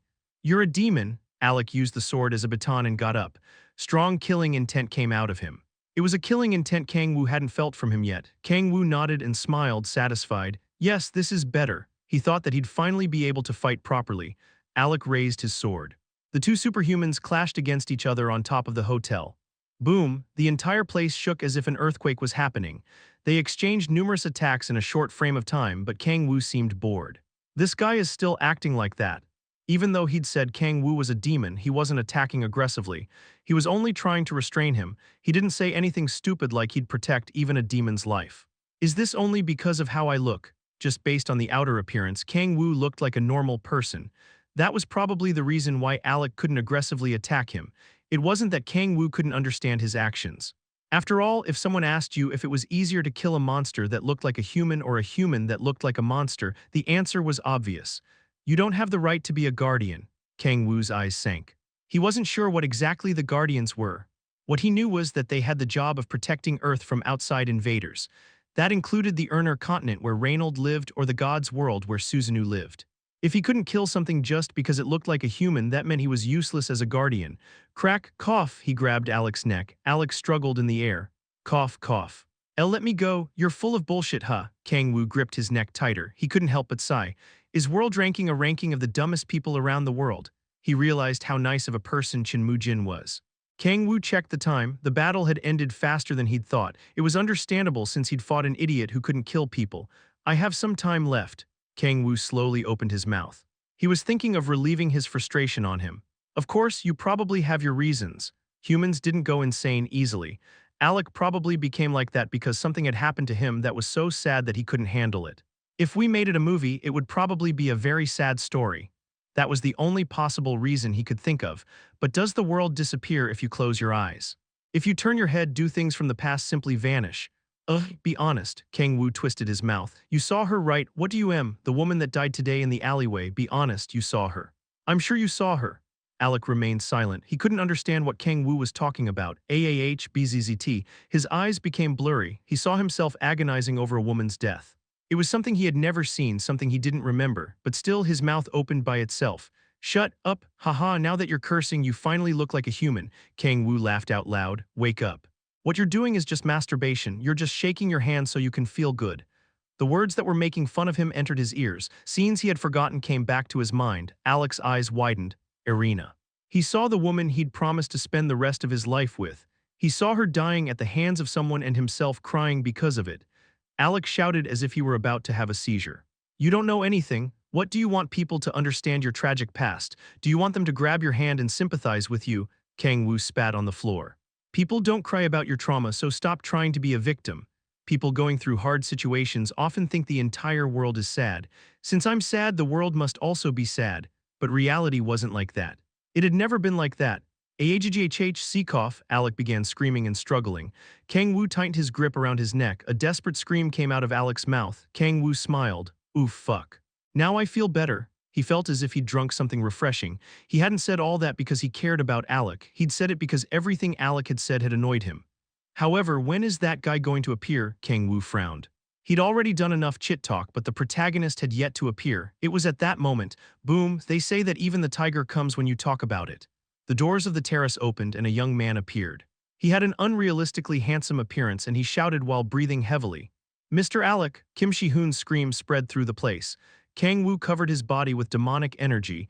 His whole body became shrouded in darkness. I need to regulate my voice. Kang-woo tried to put on an act and slowly opened his mouth. A minnow appeared. Who are you? Kim Shi-hoon took out his sword and shouted. He saw his role model Alec being grabbed by the neck. His body trembled and his breath became heavier. He didn't want to believe what he was seeing and an incredible anger rose from within. Who am I? Kang-woo, who was covered by darkness, turned his body. I am death, I am the end. I'm the father of every angry person and I'm rage itself. Only the red mask could be seen in the pitch-black darkness. I'm Satan, Chapter 124, Red Mask, Part 3, Sa. Tan, Kim Shi-hoon's expression hardened. Satan. It was a demon so famous that there wasn't anyone who didn't know about him. He appeared in lots of different media as some sort of final boss. He was the demon of anger among the famous 7 archdukes. You're Satan? Kim Shi-hoon glared at the man wearing a red mask as if he couldn't believe what he was hearing. He didn't look like how he thought a demon looked.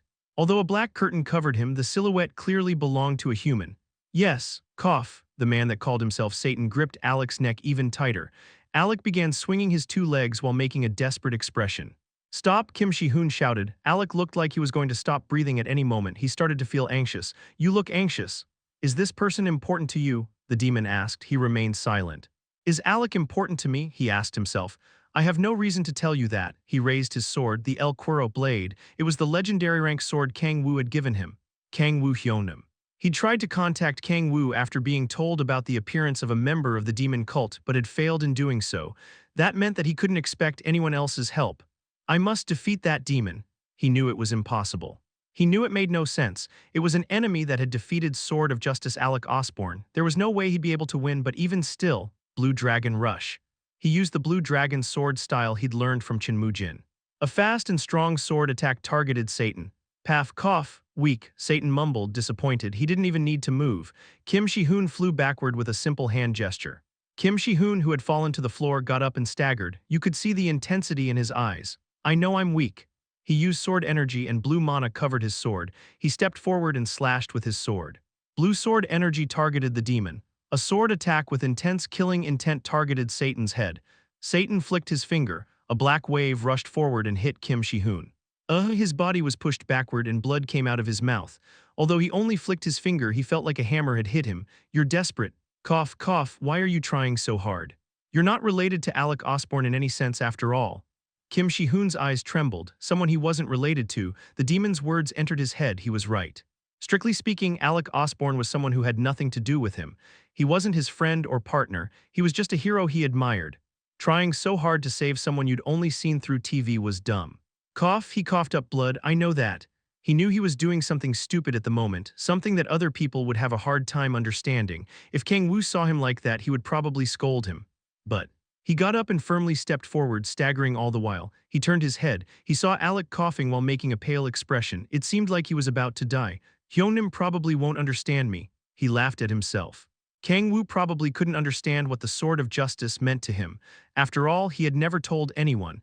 He wasn't someone he admired. He wasn't a kid who was blinded by a hero that was on a screen.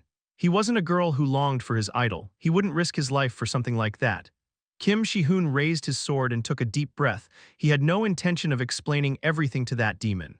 Is it that weird to try to save someone who isn't related to you? Rather than weird, it's stupid. Stupid, huh? Kim Shi-hoon laughed. You're right. He didn't deny it. He wasn't expecting someone to understand it. There was no way a demon would be able to understand something that not even normal people could. I'm sorry, Kang-woo Hyung, Kim Shi-hoon mumbled in a low voice. He still hadn't been able to pay Kang-woo back for saving him. Not only had he not paid him back, but he'd received even more help from him. He regretted that. Oof. He took a deep breath. The chi inside the danshin spread to the rest of his body. The sword in his hand didn't feel like a weapon, but an extension of his body. The sword was part of him. Clang, he stomped on the ground and leaped forward. The red-masked man raised his hand. A sword that emitted demonic energy appeared in his hand. Kim Shi-hoon took the El Quero sword covered with energy and smashed it down at him. The swords emitting blue and black light clashed. In just a second, they exchanged huge blows. But the difference in strength was clear. The palms of his hands tore due to the impact transmitted by the sword. He ignored it. Wish. He moved his foot backward and lowered his body. He wouldn't be able to win in a frontal battle. He dodged the incoming attack and then tried to stab using the El Quero blade. The sword moved smoothly like a dragon and stabbed the black curtain. Cough. Kim Shi-hoon was pushed back by the recoil. Once again, he coughed up dark blood. His expression hardened. It wasn't about martial arts anymore. His basic strength was on another level. It didn't matter how much he tried. It was like trying to destroy a rock with an egg. But he wasn't going to give up. He couldn't give up. He got up while trembling and gripped his sword tighter. He stamped his foot and moved toward the demon in front of him without hesitation. They exchanged blows. Once again, Kim Shi-hoon was pushed backward. Quite impressive. A short exclamation came out of Kang-woo's mouth. He wasn't trying to make fun of Shi-hoon. He really was impressed. Since he'd achieved extreme demonic energy body, his body specs were on another level compared to Kim Shi-hoon. It was beyond a level he could overcome with something like martial arts. Even if a 3-year-old kid had good technique, he wouldn't be able to win against a pro wrestler. That wasn't a gap one could overcome. As expected, Shi-hoon is better than Alec. He smiled in satisfaction. Alec's sword felt like he'd polished the basic techniques to an extreme. It was strong but simple. But Kim Shi-hoon's sword was different. It can't be seen. The expression, there's no way to know, would be more precise. Kim Shi-hoon's sword couldn't be understood by even Kang-woo, who had experienced countless battles. Kim Shi-hoon's growth potential made him excited. Paf. Kim Shi-hoon once again rolled on the ground. Of course, that didn't mean Kim Shi-hoon was as strong as a world ranker at the moment. Right then, he'd lose even if he fought against Alec. But that's because of the difference in their specs. Kim Shi-hoon was growing. Not only that, but he had no level restriction. It was impossible in the first place that a player who had just become level 60 would be able to land an attack on Kang-woo. But Kim Shi-hoon had managed to do that. Although his level is higher than mine, but what was important wasn't the level but the stats, which became strength and power. In that sense, Kang-woo had stats comparable to a level 100 player. I'll have to change the plan a bit. Kang-woo licked his lips after seeing Kim Shi-hoon charge toward him with everything he had. Originally, he'd planned to overwhelm him with his strength and give him stimulation. That had changed. Kim Shi-hoon was trying harder than he'd thought. It doesn't seem to be plain admiration. If it were that, he wouldn't have been trying so hard. He thought about the reason for a little while but shook his head. Just because he was his familiar spirit didn't mean he could know everything about him. Anyway, this is better. The more important Alec was to Kim Shi-hoon, the more effective the stimulation would be. Kang-woo faced Kim Shi-hoon with one hand while with the other he grabbed Alec's neck. Kim Shi-hoon's sword slashed in his direction. Before it clashed with Kang-woo's sword, it suddenly changed direction. It was a technique that resembled a snake, you just couldn't predict its trajectory. Clang, good. The sword that was blocked by the curtain bounced away. Kim Shi-hoon used the recoil to reverse, turn his body around and target Kang-woo again. It was a phenomenal, acrobatic movement. Yes, that's it. He lowered his strength on purpose. Kim Shi-hoon's sword began pushing him more aggressively. Kim Shi-hoon destroyed a little bit of the mask that wasn't protected by the curtain. Nicely done, Shi-hoon. It wasn't a sword style that tried to overwhelm the opponent. All of his attacks targeted vital points and he could feel a strong killing intent in each attack, to kill the opponent. It was a perfect killing sword that didn't think of anything else. This is what I call a battle. If Kim Shi-hoon's specs were higher, it would have been a more thrilling battle. He felt a bit disappointed but soon shook his head. Shi-hoon is going to get stronger. A talent that was given by the sky sacrum, the soul of the martial god.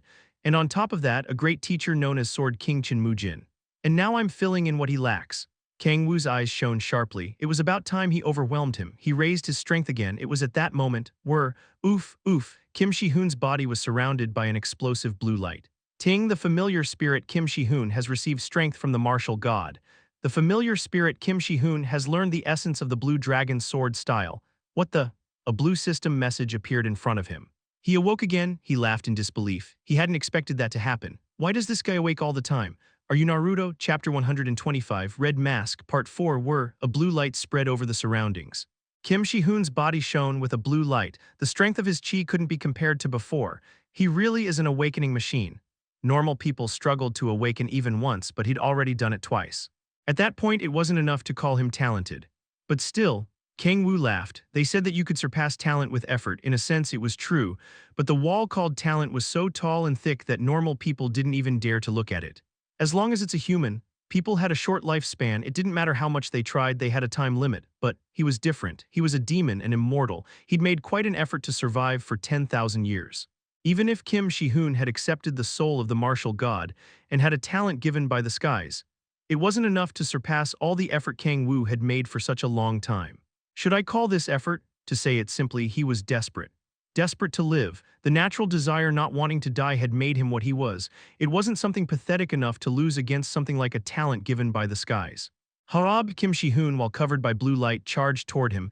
He let the sword that was in his hand go. Tap. He lightly flicked his finger. The authority of waves was concentrated in his finger. Pong. Waves of black light spread in circles. There wasn't a place Shi-hoon could escape to. He had no other choice but to try to block it. Kim Shi-hoon quickly raised his sword and a black wave swept through his body. Kim Shi-hoon's knees bent. It was hard to believe that he had just awakened again. He had no strength left. This is Satan's strength. His face became pale. It was like looking at a mountain. He felt he was facing an endless abyss. He wouldn't be able to win. He became even more sure of something he already knew from the beginning. He wouldn't be able to surpass that demon with his current strength. Not bad. But a minnow will be a minnow no matter how hard it tries. Damn, he lost strength. The El Cuero blade fell to the ground. Satan approached him. Do you think it's unfair? Are you about to lose your reason? Do you think your mind is about to turn white? Shut up. After hearing Satan making fun of him, he cursed him. Satan just laughed at him. Good, those eyes are perfect, ones that are full of anger and resentment. That's the desire and craving that leads to life. Stop saying bullshit and just, I won't kill you. What? Why would I kill something so fun? Satan said in a cheerful voice. What does that mean? I liked it. Your anger and resentment made me tremble. It made me excited and thrilled. Satan moved his hands. Alec's body was still trembling. If he were a normal person, he would have already died a long time ago, but Alec was a superhuman with superb physical capabilities. Even if he were stopped from breathing for an hour, he would still be able to survive. What are you going to do? Kim Shi-hoon asked anxiously. Alec's face got closer to Satan's. Do you want to save this person? Yes, he nodded. Satan's eyes became full of madness. You were quite desperate, your determination moved me. That's why, crack a horrifying sound spread out. Alex's head was crushed, his skull splintered, and his brain was turned to mush. Dark blood and brain matter dripped down. Acha? Kim Shi-hoon's mouth fell open. His eyes widened. He couldn't understand what he'd just seen. Alec had died. The sword of justice, the person he admired and someone who meant a lot to him, had died in front of him. He couldn't say anything. He struggled to even form proper words. His body trembled, his head became white. Anger. The anger Satan had mentioned controlled his body.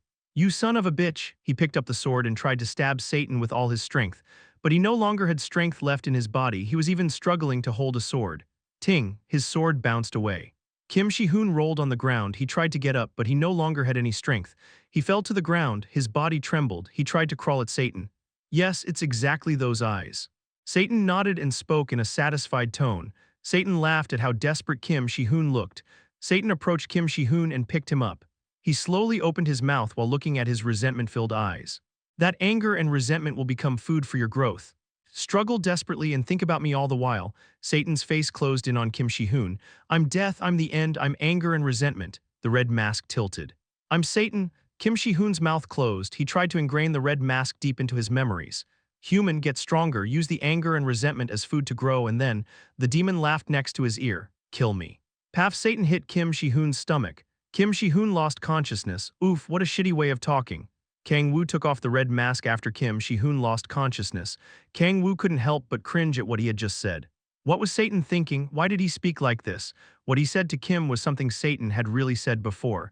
Well, it isn't just the way of speaking that was similar. The situation was similar as well. When Kang-woo had first fought against Satan, he was defeated by an overwhelming difference. After that, Satan had said something similar to him. Human, get stronger, use the anger and resentment as stepping stones to grow and kill me. In the end, I really killed him. Satan's finale was quite fun. It had seemed like Satan really hadn't expected Kang-woo to get strong enough to kill him. Satan, who had put on quite the act, became pathetic when faced with true danger.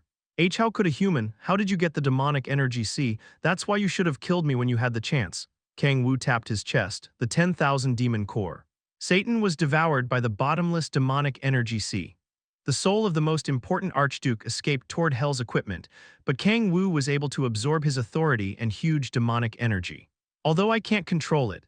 Even before his 10,000 demon core had been sealed, he had been unable to control an archduke's authority. Even to Kang-woo, who had reached an incredible high in terms of controlling demonic energy, using an archduke's authority was impossible. But he looked to his side, he looked at Kim Shi-hoon who had lost consciousness. He began wondering if he'd overdone it but shook his head. Kim Shi-hoon needed some stimulation. Kim Shi-hoon had everything. A talent that was given to him by the skies, a great teacher called the Sword King, and even help from the system. Desperation. Kim Yong-hoon and Kim Yi-hyun were in prison. To Kim Shi-hoon, all of the weight in his life had disappeared. His only motivation was to become as strong as Kang-woo. That's not enough. It wasn't kid's play. To get stronger, you needed to be desperate. That was the only way to overcome future difficulties and use them to grow. Shi-hoon, I hope you understand me. He had no other way but to use a brute force method. Even if he'd used the authority of subordination to make him become desperate, there would be a difference with really feeling that emotion. Your sword needs to get dirtier. It had to become a sword that reeked with blood. It had to become a sword that wouldn't hesitate to cut an opponent's neck. If he didn't do that, he'd die. Just like Alec, Kang-woo smiled bitterly and approached Alec's corpse. He extended his hand and black flames burned Alec's corpse. It's over. He'd eliminated Alec and given Kim Shi-hoon a strong stimulation. His awakening had been a bonus. He just had to wait for Gaia to approach Kim Shi-hoon. I hope my level restriction lifts while I wait. Leaving the attributes aside, weakening the seal of the 10,000 demon core was also important. Thinking about the level restriction made him sigh. What can I do to? His thoughts were suddenly cut short. He heard a clear sound and blue message windows appeared before him. You've eliminated a guardian. The system's energy that was blocking your level has weakened. The level restriction has increased to 69. You've gained the accumulated experience. Your level has gone up by 10. You've reached the 7th awakening. Your strength stat plus 11, agility stat plus 9, vitality stat plus 8, and intelligence stat plus 4 have increased. Kang-woo's eyes widened, level restriction lifted. What he'd craved so much had happened when he least expected it to. Killing a guardian was the way to lift the level restriction. Kang-woo laughed in disbelief.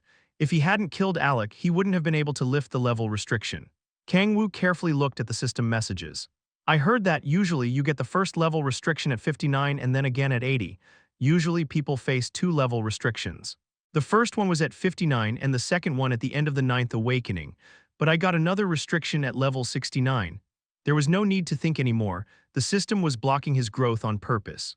The way to lift the restriction is to kill a guardian. Kang-woo looked at Kim Shi-hoon, who was unconscious. For a short while, for a really short moment, he drooled a bit. No, Kang-woo shook his head, he left the desire aside. Even so, this isn't it. Kim Shi-hoon was an underling that had promised loyalty to him and someone whose soul was mixed with his. Shi-hoon, you trust me, right? Chapter 126, It Took a Long Time, Part 1. Ahem, Kang-woo coughed. He shook his head at the sudden thought that had crossed his mind. Although it had been for a short while, it was a disgusting thought even for him. There's no way I'm that kind of trash. He was fighting against the demon cult for world peace. He had done nothing to be ashamed of, there was no way he'd do something like that. But he naturally began thinking about it. He discovered how to lift the level restriction. Even though he discovered how to do it, he wasn't satisfied with the result. I have to kill a guardian. He knew the way, but there was no way he could kill all of the guardians because of that. That would be a stupid decision. First, the guardians were people that, just like him, wanted to defend Earth from foreign invaders. In the case of Alec, he'd gotten rid of him because his ideals could negatively influence Kim Shi-hoon. But there was no way other guardians were like him. To be honest, if it weren't for Shi-hoon, I might have left him alone. The flood of extraterrestrial beings could put the world into a state of crisis. Becoming stronger by getting rid of people like that would be a stupid decision. I cannot kill the partners helping defend the kimchi stew. Maybe he could become someone strong enough to handle all of the invaders by getting rid of them. But still, it wasn't a good choice. In the end, I'd be alone. There was a limit to how many things he could do alone. It didn't matter how strong he became, he couldn't face a worldwide crisis alone. Saving only Korea would also be a stupid decision. The modern world was connected. There was a reason why Korean stocks would get destroyed if the US raised the interest rate. Korea wasn't a self-sustainable country. If the rest of the world was ruined, it would end up following the same path in the end. I cannot let that happen. Even if he wasn't someone patriotic, he didn't want to see the country of his birth destroyed. Leaving everything else aside, kimchi stew was Korean, it couldn't get ruined. I'll defend it no matter what. He became motivated and clenched his fists. And more than that. There was no way the system would be able to block his growth. There wasn't only one way to get stronger. First, Kang-woo lightly stomped on the ground. He used the authority of sky and flew. After getting away from the hotel's terrace, Kang-woo reached a nearby hill. Should I check it? His eyes were full of expectations. It was an unexpected result, but his level restriction had been lifted and his level had gone up. He was finally free from the sixth awakening and had reached the seventh one. That being the case, there was something he had to check out first. What did I get for the seventh awakening attribute? He opened his status window as if he were opening a gift. Seventh awakening attribute, Reaper of Souls rank, SS, effect. It's an attribute connected to the Authority of Predation. You can fully absorb the souls of demons and increase the quality of your soul. The stronger the demon whose soul you absorb, the bigger the effect. This, Kang-woo's eyes shone. First, it was an SS rank attribute. It was comparable to the ranking of the attribute that had allowed him to create the key of the demonic energy C. Although I'm not sure what they mean by increasing the quality of the soul. He wasn't yet sure what increasing the quality of his soul would do. It probably wouldn't have a negative effect, but he didn't exactly know what it did. He thought about it but soon decided to stop. He wouldn't know what it did until he tested it out. Connected to the Authority of Predation, he thought he understood what it meant. The Authority of Predation devoured everything about the opponent, its life, demonic energy, and even authority, and its soul was no exception. Although the way to eat it is a bit different, the Authority of Predation tore the soul down. In the first place, rather than absorbing, it was more like crunching it and devouring it, so your soul disappeared if you were devoured by the authority. Fully absorbing the target's soul was a new addition to the Authority of Predation. Also, there was another important thing in the Reaper of Souls attribute. Kang-woo looked at his status window again. Demonic soul, the second step to becoming a demon god. He didn't know what he had to do to fulfill the second condition, but he was sure that the Reaper of Soul attribute was connected with the conditions for demonic soul. If I think about it, the sixth awakening attribute was connected to the extreme demonic energy body. The first time he'd seen demonic art of creation, he wasn't sure what connection it had with the extreme demonic energy body. But he discovered it after creating the key of the demonic energy C. The awakening attributes and the steps to becoming a demon god are connected. He wasn't 100% sure, but it was a hypothesis worthy of consideration. Anyway, I'll have to hunt some demons and check it out. There was no need to hurry. As long as there were demon cult members, a demon was definitely going to appear. He wasn't sure in what form it would cross from hell, but it definitely was going to. And those that cross, he just had to devour them as he'd done through the last 10,000 years. I'll have to make Ki Yeon-ju work harder. His current main source of information was the Red Rose Guild.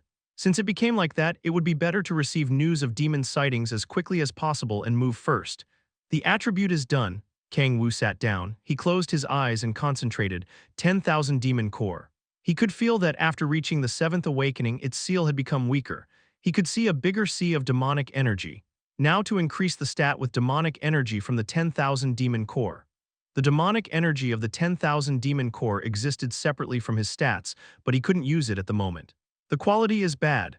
The demonic energy of the 10,000 demon core was similar to a sea, and just like a sea, its end and longitude couldn't be seen. He couldn't use demonic energy from the deeper part of the sea because the seal hadn't been lifted. The demonic energy that had flowed out as its seal got weaker was only from the surface. Although, if it were before, I would have just used it. He didn't need to do that anymore since he'd learned the technique to concentrate the demonic energy and create a demonic energy stone. Oof, he took a deep breath. He used the celestial dragon psyche style he'd learned from Kim Shi-hoon. The demonic energy that came out of the 10,000 demon core melted into his blood. He didn't focus the energy on the Danshin. It was because, after reaching extreme demonic energy body, his whole body had become like a Danshin. But if I keep going on like this, he felt that the 10,000 demon core in his heart would spread to the rest of his body. No, rather than spreading, his body would probably become the 10,000 demon core. His heart started to beat faster. If his body became the 10,000 demon core, he thought he would be able to use the demonic energy that was in the deepest part of it and extend his hand to where the abyss was. He became motivated. He wanted to see a bit more of the bottomless 10,000 demon core. If he forcibly made demonic energy from the 10,000 demon core flow out, he thought he might be able to drag it to his body. Not yet, he cut off that desire. An incredible thirst spread through his body. It was as if something sharp was scratching his throat. Resist. He tried to cut off the desire once more. It was different from when he'd created the key of the demonic energy sea. His instincts were saying that it was dangerous. Oof, he took a deep breath. A demon's body naturally craved to fulfill desires. Resisting that was comparable to not drinking water in the middle of a desert. But even so, Kang-woo resisted it. He ignored the soul-crushingly terrible pain and thirst. I'm used to this. He was used to resisting ambition and desire. He'd done that for the last 10,000 years. He simply had to resist it one more time. Ting, changing the demonic energy from the 10,000 demon core into stat. Your unique stat demonic energy has increased by 8. Kang-woo's eyes widened after reading the message window. It went up by 8. He saw a ridiculous stat increase. He felt the demonic energy inside his blood increasing explosively. That meant that the demonic energy that flew out after reaching the 7th awakening was that huge. That means that now, Kang-woo checked his status window. He saw that his demonic energy stat had reached 120. What? His demonic energy stat had been 113. Since it had increased by 8, it should have been at 121. Your stat has reached 120. The quality and effect of the stat have increased explosively. The stat increase that legendary rank equipment or lower has is of bad quality, so it has failed to increase your stat. What's this? He more or less understood what it was saying. His stat had increased too much and had become too strong, so the effect from items that increased his stats by an absolute value was blocked. That meant that the Black Pearl coat wouldn't have any more effect beyond 120. Kraken's Rage. He quickly used the buff. The stat increase effect that the item has is of bad quality, so it has failed to increase your stat. As expected, the effect wasn't applied to him. His expression distorted.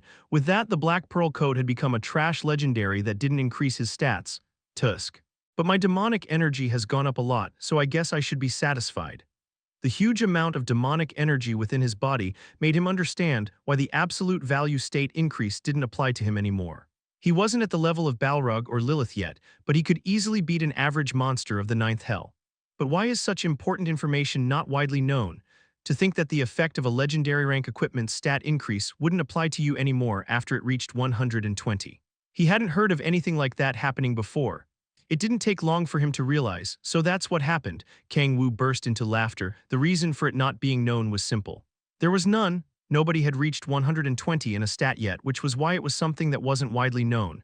Should I go back? Kang-woo stood up. The effect of the 7th awakening was bigger than he thought it'd be. The explosive amount of demonic energy stacked inside his body made him feel thrilled. Has it been half a year? It had already been half a year since he'd returned to Earth. That was the time it took Kang-woo to reach a place no other player had been able to for the past 5 years. It took longer than I thought. Tisk, Chapter 127, According to the Plan, Part 1. Alec Osborne had gone missing. The meeting so many people were interested in was cancelled because Alec had suddenly disappeared. He had last been seen hurriedly running from the hotel. There were many hypotheses regarding his disappearance, but the most convincing theory was that the person behind his disappearance was an assassin sent by the demon cult. After what happened a month prior, it had been quite public that assassins from the demon cult were after Alec. People were horrified. Shortly after world ranker Fujimoto Ryoma was revealed to be an evil demon cult member, Alec Osborne had died. That meant they were strong enough to kill or corrupt world rankers. There was also panic in Korea, a country that had managed to wipe the demon cult from its territory. People began buying emergency food as if a war was happening. It wasn't that the chaos had paralyzed the economy, but the number of people walking on the streets had gone down significantly. The fear of the demon cult had returned to Korea. Comment, obviously, hey, what should I do? I'm too scared to go to work. Comment, let me go, I've read that demon cult members killed many people in Russia. Is something like that going to happen in our country too? Comment, I want to go home, and Dragon Sword. What is Dragon Sword doing? Comment, Koyuyuinus, I don't know. They said that they hadn't seen Dragon Sword these past few days. Also, Alec died. What can Dragon Sword do? People's attention naturally focused on Korea's Dragon Sword, but most people thought that there was nothing he could do. After all, they defeated a world ranker. The fear of the demon cult had started to grow in Korea. Wish, wish. A sword covered with blue light was swung while making a chilling sound. With a hardened expression, Chin Moo-jin blocked Kim Shi-hoon's sword, who was swinging it violently. Slam. A loud sound exploded out, and the training room they'd built using large sums of money shook. The practice match kept going on. Hey aha, Kim Shi-hoon breathed heavily. Chin Moo-jin lowered his sword. Let's stop here for today. I can keep going on. With that body, Chin Moo-jin laughed in disbelief. Kim Shi-hoon's body was covered in sweat and he was trembling as if he were about to collapse. But his eyes were full of motivation. The blood of a martial artist was boiling inside him. Did something happen? Kim Shi-hoon's attitude changed after Alec Osborne's incident. He became desperate. He began training 3 times more than before. Although his martial arts skills are improving at a scary speed thanks to that. On top of his talent, he was making a lot of effort, so the rate at which Kim Shi-hoon was improving was horrifying. I'm worried, what had made him like that? He'd asked him many times, but Kim Shi-hoon never answered. Chin Moo-jin gulped and raised his hand. Then let's take a break for 10 minutes and then start again. Hey aha. Understood, Kim Shi-hoon collapsed. Chin Moo-jin walked out of the room and saw a familiar young man. It was Kang-woo. How is Shi-hoon doing? He's spending the whole day training. I don't know if I should call this passion or madness. It isn't madness, Shi-hoon isn't that weak. Well, I agree with that, but I can't help but worry. Do you know why Dragon Sword suddenly started acting like that? He hasn't told me yet. I feel like it's related to Alec Osborne, but since he doesn't talk, there's no way to be sure, Chin Moo-jin said, worried. Kang-woo made a light smile. Well, craving for more power is in his nature. Oh. Speaking of that, I have a proposition to make. A proposition? Kang-woo tilted his head. Chin Moo-jin spoke with a heavy expression on his face. I'm thinking about going monster hunting with Dragon Sword. I see. Simple training has no meaning to Dragon Sword anymore. It's better for him to gain experience while hunting. It was a valid opinion. Then are you planning to go to Suwon's S-rank gate? Chin Moo-jin shook his head. I'm thinking of Shanghai, if it's Shanghai. There was an SS-rank gate there just like in Hokkaido. Isn't it too early? Don't worry, I'll be supporting him, Chin Moo-jin said in a confident voice. Kang-woo fell into his thoughts. Sending Kim Shi-hoon to China, it was something that went against what they'd agreed on with Chin Moo-jin. But Kang-woo had gotten to know him quite a bit, so he thought that there shouldn't be any problems. Okay, if that's what's best for Shi-hoon, let's do that. Haha, Dragon Sword is going to get scarily strong. I know that, Kang-woo smirked. If that wasn't the case, there was no point in all of the effort he'd made. Oh, and I won't be taking a communication device. Are you planning to do an isolated training regime? Well, something like that, Chin Moo-jin nodded. Kang-woo fell into his thoughts. There shouldn't be any problem, right? There wasn't anything Kim Shi-hoon had to do at the moment, and that would be the case even if a demon suddenly appeared. What mattered the most was for him to get stronger, and the way Chin Moo-jin had proposed was the most effective one. It isn't like that way of training is famous for nothing. Gate hunting and isolated training were different, but at the core they were similar. Growing was kind of a flow. Just like even the sound of a breath bothered you if you were studying in a public library, even a slight thing bothering you could make concentration difficult. If trouble arises, I can always call him with the authority of subordination. There probably wouldn't be many problems. Okay, understood. Haha, we're going to go tomorrow. Once the isolated training is over, maybe Dragon's Sword will follow me more than you. Ha ha ha. He laughed and walked past Chen Jin. That won't happen, Kang-woo said as he walked toward Shihun. Even if Chen Jin was like a teacher to him, there was no way he'd follow Chen Jin more than him, because I made sure that'll never happen. Kang-woo smirked and sat next to Kim Shihun. Shihun stood up. Ah, Kang-woo Hyonim, lay down. No, break time was almost over anyway. Kim Shihun stood up, but at that moment he began to stagger. Shihun. Ah, I'm okay, Hyonim. He quickly waved his hand.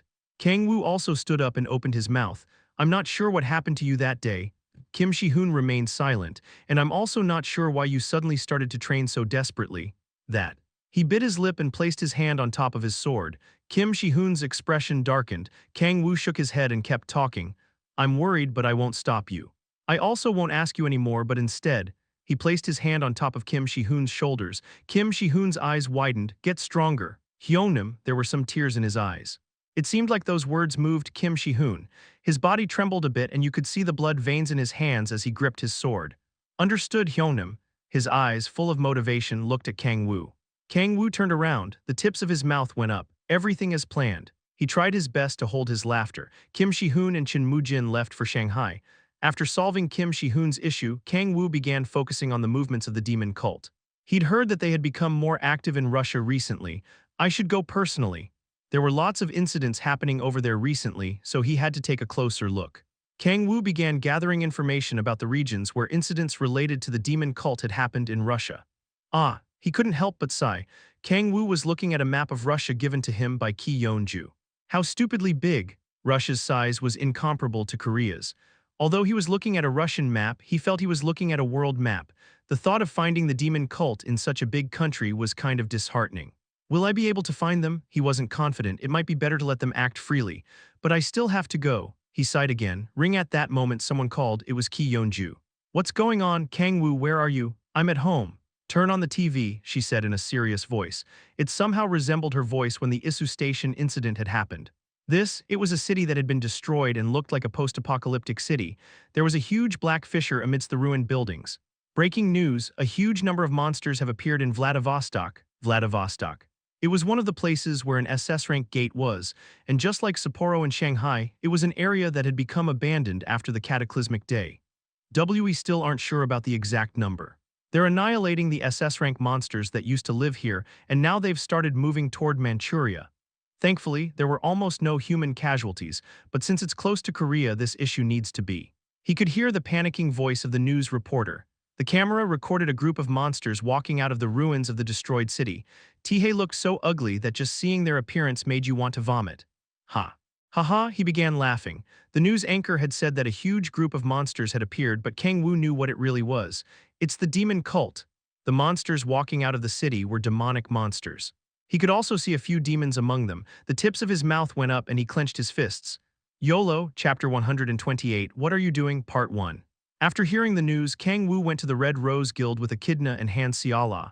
Hey, can't you move faster? Call China and check on the location of the demon cult. Where is the meeting taking place? Plane. Get a plane first. The Red Rose Guild was in chaos. People were running in the lobby and offices trying to figure out the situation. As he opened the office door, Kang-woo saw Ki Yeonju buried under a pile of documents.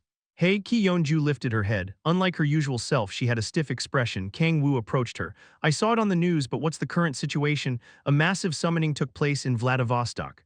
A massive summoning. Then she nodded with a heavy expression on her face. We aren't sure about the exact number, but it seems like they've summoned almost 100 demons.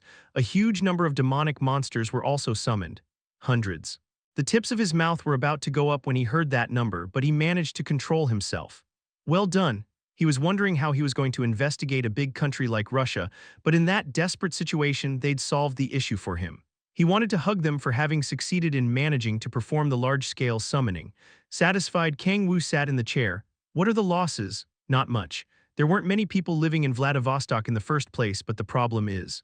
Demonic monsters are moving. Ki Yeonju nodded with a serious expression. They're also very fast. They're so strong that they swept away all of the SS rank monsters around the gate. The second thing was what worried him the most. The SS rank gate. Even though 5 years had passed since the cataclysmic day, the areas around that gate had yet to recover. Monsters that couldn't be compared to those in other gates had made that place their nest. Thankfully, they hadn't expanded to other areas, but the place surrounding the gate was still forbidden for most people. But those demonic monsters were able to wipe out the SS rank monsters. It was easy to see how strong the demons and demonic monsters that the demon cult had summoned were. But Kang-woo gulped and licked his lips. He felt hungry. To him, the army of demons just looked like a nutritious lunch box, although demonic monsters have no meaning. Reaper of Souls only applied to demon souls.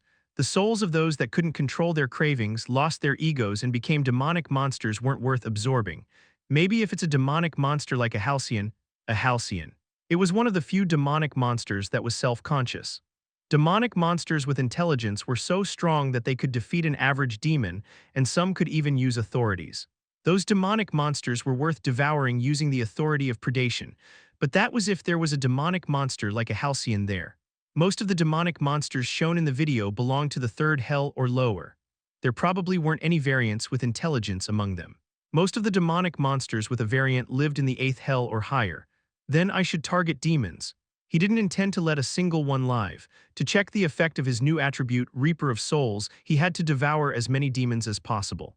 In what direction are the demonic monsters moving? Toward Manchuria. They might move toward China, but they could also change their direction toward Korea. Vladivostok was an area that was close to North Korea and China.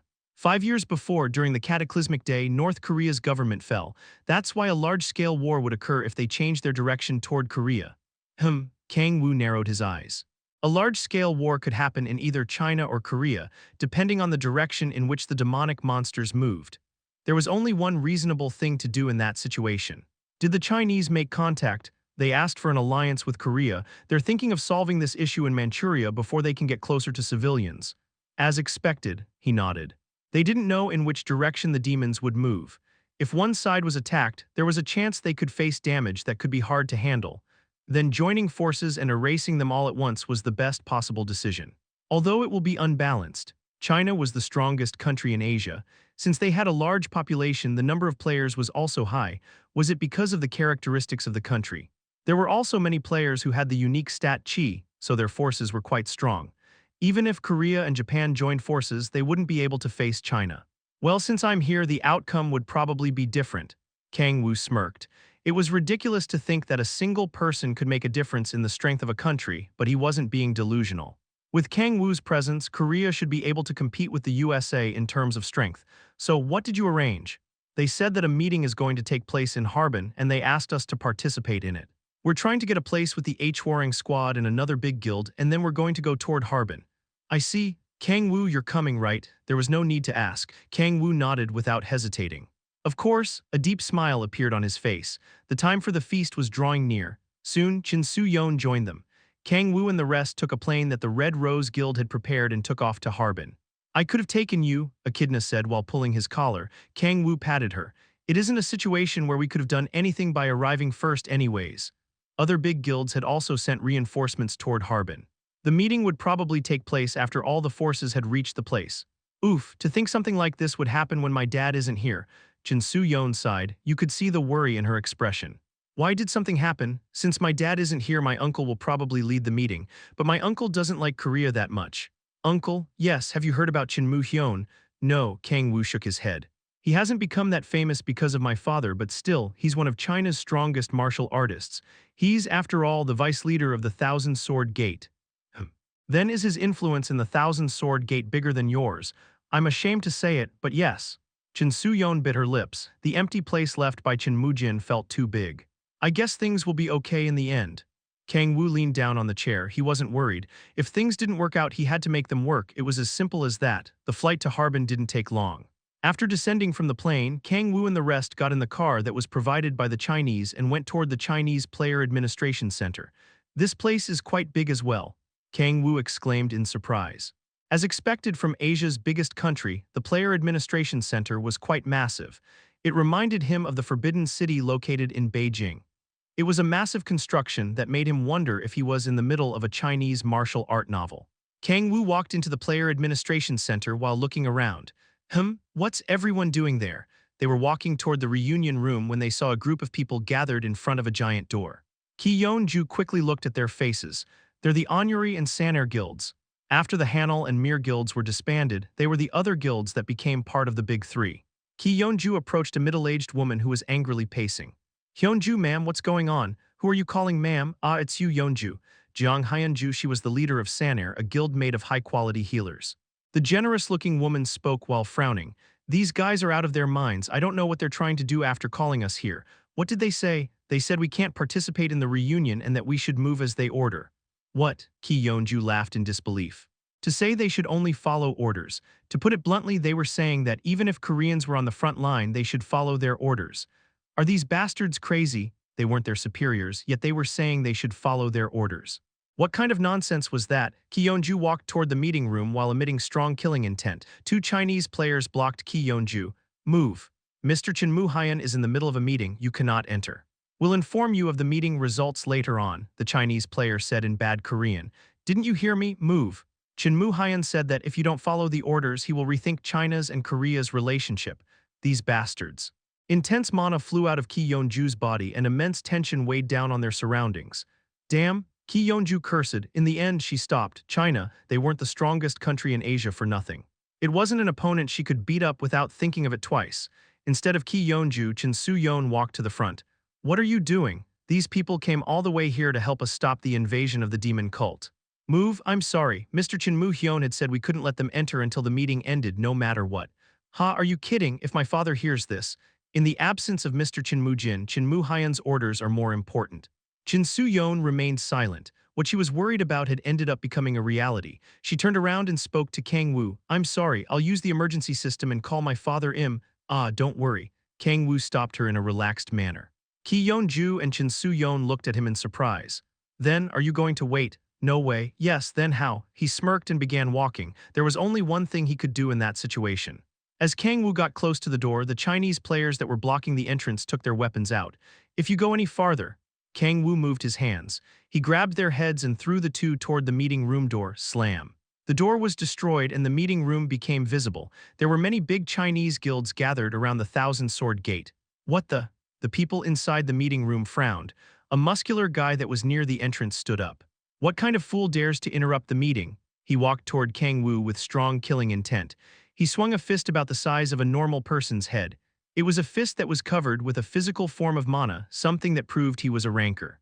Tap-ha! Kang-woo easily grabbed his fist. A confused voice came out of the giant's mouth. Kang-woo pulled on the fist. The giant's body leaned forward as if he were falling. Kang-woo tried to grab his head, but his hands slipped because the man was bald. As expected, baldies have a high survivability. They gain strength by giving up on their hair. Instead of his hair, Kang-woo grabbed the man's neck. Slam. He slammed the man's head onto the table. The table made of hardwood was destroyed. Kang-woo sat in the place where the man had just stood up from. There was a heavy silence. They looked at Kang-woo with their mouths wide open. What are you doing? Kang-woo crossed his legs while sitting on the chair. Aren't you going to proceed with the meeting? Chapter 129, I'm full just from looking, Part 1. Who are you? The person with a sword scar over one eye who was standing at the head of the conference room asked. Sword Master Chen Mu-hyun. He was second in charge of the Thousand-Sword Gate and was Chen Mu-jin's little brother. Kang-woo leaned his back on the chair. That's what I want to ask. You were the ones who asked for reinforcements, so what do you think you're doing? If there are too many sailors, a ship can go to the mountains. Don't say stupid quotes you just read somewhere. I'm sure your heads aren't full of shit, so you should all know what's going on. There was a heavy silence. Their heads weren't just for decoration, after all. They were the ones who'd asked for cooperation, so they knew how rude it was for them not to let the guests participate in the meeting while asking them to just follow their orders. But everyone in the room looked at Chen Mu-hyun. How rude! Chen Mu-hyun let out killing intent. He grabbed his sword. Oof! Kang-woo sighed and placed his hand on his forehead. I'm seriously tired of people like you. So I'm going to explain what kind of person Chen Mu-hyun is. What nonsense are you saying? Chen Mu-hyun's eyes shone sharply. What was he trying to explain about him? Kang-woo continued his explanation. There's an incredibly talented big brother and a little brother with an average talent. The little brother lived all his life in the shadow of his big brother. He always envied him, but he couldn't do anything because he couldn't surpass his big brother. Chen Mu-hyun's expression hardened. But a perfect opportunity came. The big brother wasn't available and an army of monsters was invading. Kang-woo kept talking in a low voice. He wanted to make a huge achievement. He probably wanted to show everyone he could also do it, which is why he placed the reinforcements at the back to ensure that they wouldn't be able to obtain huge achievements. There was a drawing with the formation they would use within the meeting room. Everyone's focused on the whiteboard. The Korean players were placed near the rear end, around the supply unit. In comparison, the Thousand Sword Gate was at the front. They would be in a place where they wouldn't receive the bullets but would be able to show off. An idiot struggling to move from the shadow of his big brother. That's the sort of human Chin-Moo-hyun is. Chin-Moo-hyun remained silent. Someone he'd seen for the first time, and to make it worse, someone who'd known for 5 minutes, was talking about him as if he knew everything about his life. The problem was, you don't know anything. Most of what he said was true. Chin-Moo-hyun's expression distorted. At this point, just hearing your first words is enough to know. Seriously, Kang-woo clicked his tongue as if he were bored. It isn't unique, fun, or even moving. It's too common and obvious. You're the type of person that seems to have been written in 3 seconds by an author struggling to meet the deadline. I don't want to see guys like you ever again. Chin-Moo-hyun bit his lips. It was the most unpleasant thing he'd ever heard. He trembled in anger. Veins bulged in his hands that were gripping his sword. The chi inside his danchin began spreading through his body. Kang-woo sighed. He could already see what was going to happen. You probably won't be able to control your rage and will charge toward me. There was no need to even think about it. Kang-woo raised his hands and called him out with a bored expression. Come on, don't make me waste my time. How could this be? How could he defeat the sword master so easily? Everyone in the conference room was surprised. 5 seconds, that was all it took for the unknown Korean player to overwhelm sword master Chin-Moo-hyun. After losing his temper, Chin-Moo-hyun had taken out his sword, charged toward Kang-woo and lost. The martial artists looked at Chin-Moo-hyun in disbelief. His head was stuck in the wall, and he had lost consciousness. Even Sword King Chin-Moo-jin wouldn't be able to overwhelm him so easily. So let's do it like this, Kang-woo said toward the rest, who were looking at him in disbelief for having overwhelmed Chin-Moo-hyun instantly. There's no way we'll be able to cooperate in such an atmosphere. Although we will fight together, let's move and act separately. He was talking about separating the command. In reality, doing something like that during a war was dangerous, but there was nothing they could do about it in their situation. This will be better than fighting because we can't get along. It was a head-on collision in a non-complicated terrain. There wasn't much strategy needed in the first place. In that case, it would be better if each side fought on its own. Then let's all do our best on our own, okay? Kang-woo stood up and turned around. Kang-woo you, Ki-yeon-ju called out to him with a surprised expression. Kang-woo placed his hand on her shoulder. In that sense, do your best. What did he mean? Kang-woo smiled. Yeonju, I want you to be in charge of commanding the Korean forces. Why me? Or ask Mr. Jang Hyun-yi. I can't do it, but you're the one who did this. There's always someone who creates work and another one who does the cleaning. Ki-yeon-ju felt as if someone had hit her from behind, controlling an army. It was something not even she had experienced before. Leaving experience aside, it didn't match her personality. Why, you piece of thrash? Ki-yeon-ju sighed and grabbed her forehead. She'd felt refreshed after seeing him teaching the Chinese a lesson, but in exchange, he'd put a huge burden on her. Why can't you do it? I'm sure you should be able to do it perfectly. Commanding in a war was a difficult task.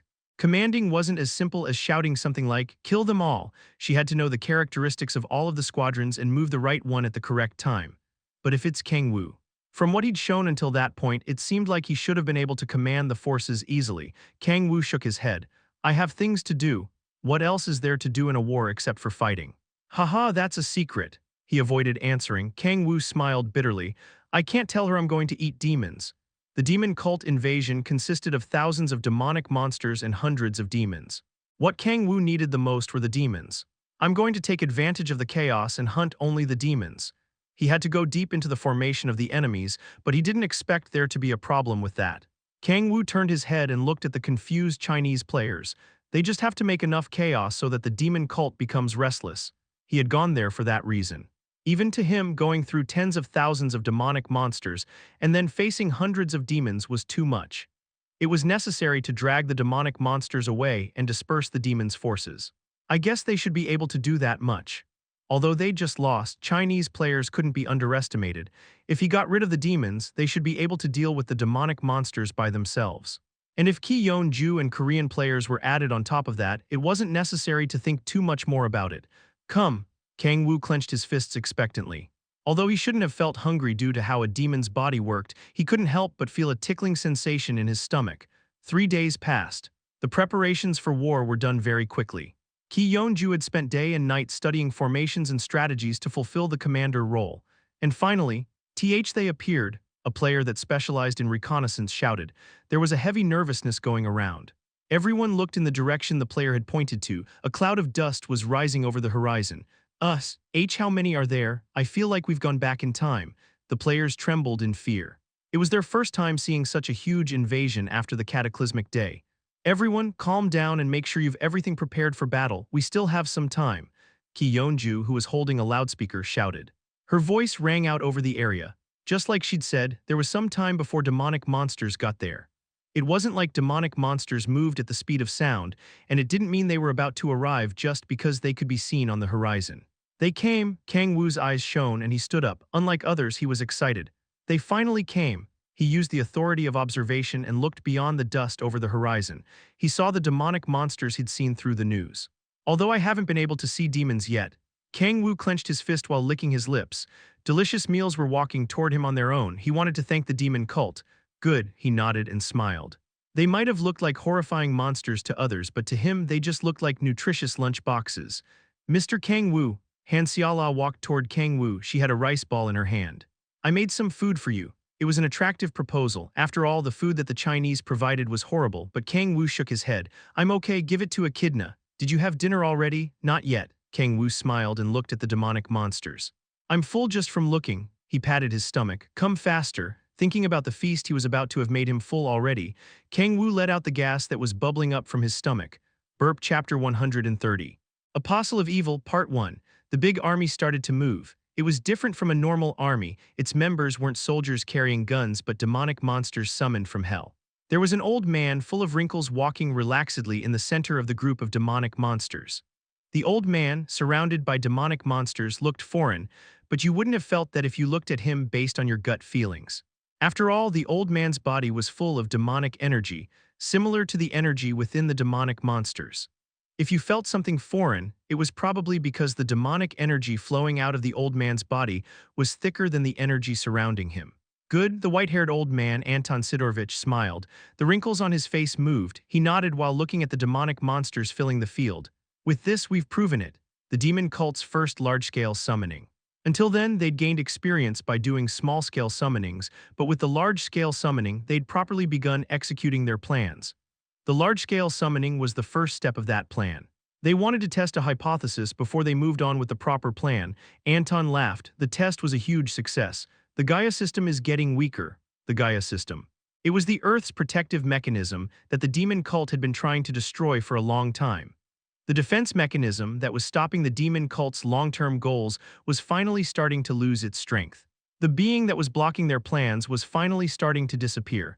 With this, the strength of those beings will probably increase as well. His heart started beating faster. The head of the demon cult and the peak of evils that existed there, they would also start moving soon. Human. At that moment, a being walking next to him opened his mouth. It was an ugly creature with bad wings, horns, and red skin. Unlike the demonic monsters that were closer to beasts, the being had an intelligence similar to a human's. They were the beings of hell who always sought to fulfill their desires. Ha, did something happen? Are we going to where the human army is located? Yes, that's right. Ha, I see. The demon from the fifth hell Udar let out gloomy demonic energy, humans. They were low, insignificant, and weak creatures. They were mortals suitable as livestock who should only crawl on the floor. Still, hell's opinion of humans had changed due to a certain being. Udar didn't like that. Udar will prove that humans are in the end just that. Humans, Udar said in a spirited voice. I think you'll have to leave that for later. What? We have another thing we have to do first. Anton took a picture from his pocket. It was a photo of a young man with a sharp look. It was the person who had interrupted their plans in Sapporo. I heard that he's participating in this war. He heard that there had even been friction with the Chinese. Antoon looked at the photo with great interest. I'll have to talk to him. He had to know how someone who could easily overwhelm a cardinal wasn't that well known. He had to know why he'd stopped the last summoning. He isn't someone like Alec Osborne. That's what he felt after looking at him. He didn't have a strong sense of justice, nor did he feel a strong hatred toward the demon cult. Those eyes, he was used to them. They were mad eyes full of desire for power and strong killing intent. He knew very well about humans like that. He's like me. It wasn't hard to imagine what he craved. I'm going to drag him to the cult. He didn't think it would be hard. The demon cult could offer something no one else could, eternal life and power. For a normal human, it was very hard to resist those. If someone capable of easily overwhelming a Kiyama joined them, he would be helpful to their future plans. If he refused, I'll have to make him pay for having interrupted our plans. Anton let out a chilling smile. If he could be a bother to their plans, taking him out was the correct decision. And what do we have to do? We have to go and meet a person. I want you to be there for support just in case. Seeing how that young man Kang-woo was able to overwhelm Akiyama easily, his strength was at least at the level of a world ranker. It was better to have as much backup as possible while facing someone strong who they didn't have much information about. Ha! Yudar let out a laugh. He looked at Anton with burning eyes. I listened to what you said as thanks for having summoned me, but now you're crossing the line. I'm a demon human, don't give me orders. I want to chew the skin of humans, I'll act like I didn't hear you. Yudar turned his head. Anton called out to him while making a troubled expression. Mr. Yudar, I hope you refrain from acting rashly. HMPH, is waging war against humans acting rashly, who do you think I am? I'm Yudar of the Fifth Hell. No, that's not it. I'm just saying that you should refrain from doing things against the demon cult's will, Anton said in a careful voice. What? Yudar laughed as if he couldn't believe what he was hearing. Yudar looked at Anton, who was asking him to be obedient. He thought his insides would turn upside down while looking at that arrogant look. Are you out of your… Yudar raised his giant hand. Before he could swing a ridiculously big fist, Anton took a black book out of his pocket. At that moment, crack, what? Dozens of black hands emerged from the floor and grabbed his body. A great force weighed on him. Cough, his skin was torn apart, his bones were crushed, and he kneeled. Yudar's eyes were full of astonishment. I was hoping you would listen to my words, Anton laughed. Strong magic swirled around him. The apostle of evil, Anton Sidorovich. He was someone recognized even among the higher members of the cult. He was stronger than an average demon from hell. Why, you damn human, Yudar screamed. That's too bad. Tap, he closed the book. The hands from the floor tore the rest of Yudar's body apart. There was a heavy silence. Everyone ready, Ki-yeon-ju's scream spread through the field. Nervousness was on the faces of the players making a formation. From their point of view, horrible creatures were running toward them. D-damn. One of the Red Rose Guild members grabbed his hands. All of the other members were in a similar state, an army of demonic monsters. The demonic energy flowing out of them applied pressure on the players. Wake up, it's different from the cataclysmic day. Now we have the necessary strength to fight the monsters. Everyone gulped at Ki-yeon-ju's shout, the cataclysmic day. Countless people died and many countries collapsed on that day. Why yeah, we can do it. They began cheering each other so they wouldn't feel so anxious. Ki-yeon-ju turned her head and saw the Chinese players. What a stupidly huge amount. There were so many players that one couldn't help but be impressed. I guess they're also in a similar situation. She couldn't understand what they were saying since they were speaking in Chinese, but it seemed like they were cheering each other up. I guess it's normal. 10 or 20,000 was laughable. There were at least 50,000 demonic monsters. It would be weird if they weren't scared. But still. She clenched her fists and remembered the cataclysmic day. The sight of people being slaughtered by monsters. The situation was different from back then. She and the rest of the people there had enough strength to fight against the monsters. Grrararr, kiekk, the screams of the monsters got close. The players took their weapons out. Ki-yeon-ju took out a paper she had put in her pocket. There she had written the strategy she'd thought of for the past 3 days. First, magicians prepare to cast. The basics for most battles was to start with long-range attacks first. And then, tankers should block their charge and then back off. Then make a V formation and lure the demonic monsters to the inside. And Ki-yeon-ju kept reading the paper. Miss Yeon-ju, if you keep talking like that, no one will understand you. The leader of the devouring squad, Jang Hyun-yi, walked toward her while sighing. Many Korean players from different guilds were gathered as one. They didn't have time to practice together, so there was no way they'd be able to do a complex formation. That. She'd studied a lot over the past 3 days. But once it became time to put it into practice, she couldn't remember what orders to give. Ki-yeon-ju frowned. It doesn't suit me. Commanding didn't suit her, she was more suited to fighting. Hyun-yi, old man, as expected, I think you should do it. She gave the megaphone to Jang Hyun-yi, who was next to her, and smiled. Red chains came out from her wrist while emitting a red light. Oh yeah, I forgot to say something. She took the megaphone from Jang Hyun-yi and shouted, Don't think about it too much, think of this as a massive experience event. Let's take this opportunity and gain a massive amount of experience. Ki-yeon-ju shouted through the megaphone. You could hear some people laughing. The atmosphere became more relaxed. There were some players whose eyes shone after hearing the word experience. Haha, Jang Hyun-yi laughed in disbelief. He never imagined she'd motivate players by using a strategy like that. Guys, let's go. Some people aren't part of my guild. Well anyways, everyone do your best, don't die and don't get hurt. The players laughed after hearing a ridiculous command that didn't have a strategy or formation, but its effect was visible. No one seemed scared anymore. Players were starting to get excited. Ki-yeon-ju stomped the ground. Boom, a heavy vibration radiated out. Her shout spread through the battlefield. DMACIA, the battle began. Chapter 131, Apostle of Evil, Part 2. Ki-yeon-ju stomped on the ground. Dozens of chains hit the ground and lifted her up. On her way down, the red chains smashed the head of a demonic monster leading the horde. Kiikk, the demonic monster that looked as if its body had melted, exploded after being hit with the chains. Then magic-class players began to pour their attacks. Boom, a loud explosion sounded. The demonic monsters screamed, and the smell of their burnt flesh wafted over the battlefield. Hot air hit the players. They stepped on the corpses of demonic monsters and leaped forward. Tanker players moved to the front. The Chinese players had also begun fighting. Although they didn't have many magic-type players, there were many martial artist players who had the unique stat chi. They swung their weapons with a physical ability that went beyond humans. The corpses of demonic monsters increased quickly. Come you bastards! Tisu, who was wielding a giant shield, smashed the demonic monsters with it. Due to his hideous appearance and size, it looked as if a demonic monster was hunting other demonic monsters. Captain, we're going to move too. There doesn't seem to be an end to this. Miss HWA Yon, when this is over, why don't we have dinner? Captain Gu Hyun Mo, I'm going to leave the right side to you. Beak HWA Yon began running while covered with the wind. Gu Hyun Mo began following her, disappointed. AAHH, the battle against the demonic monsters kept going on.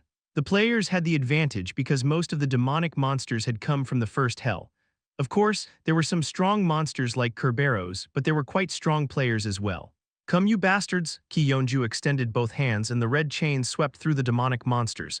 Beak HWA Yeon went running toward where she was. Yeonju, I came to help you. I'm okay. But more than that, how are the Chinese doing? With the 1,000-sword gate at the center, they're going through the demonic monsters. They're going too fast, Ki Yeonju mumbled anxiously. China had many close-range class players, so Korea couldn't catch up with their charging speed. HWA Yeon, tell that fox-like girl to go a bit slower. At that rate, the Korean and Chinese players would become isolated. If that happened, there was no point in fighting together in the first place. Beak HWA Yeon nodded and took out a crystal ball. She wasn't planning to contact her personally. First, she had no way to do that, but even if she could, she probably wouldn't listen to her words. Kang-woo, I have something to ask. Yes, what is it? Tell Chen Su-yeon to make the Chinese forces move a bit slower. They're going too fast and we can't catch up.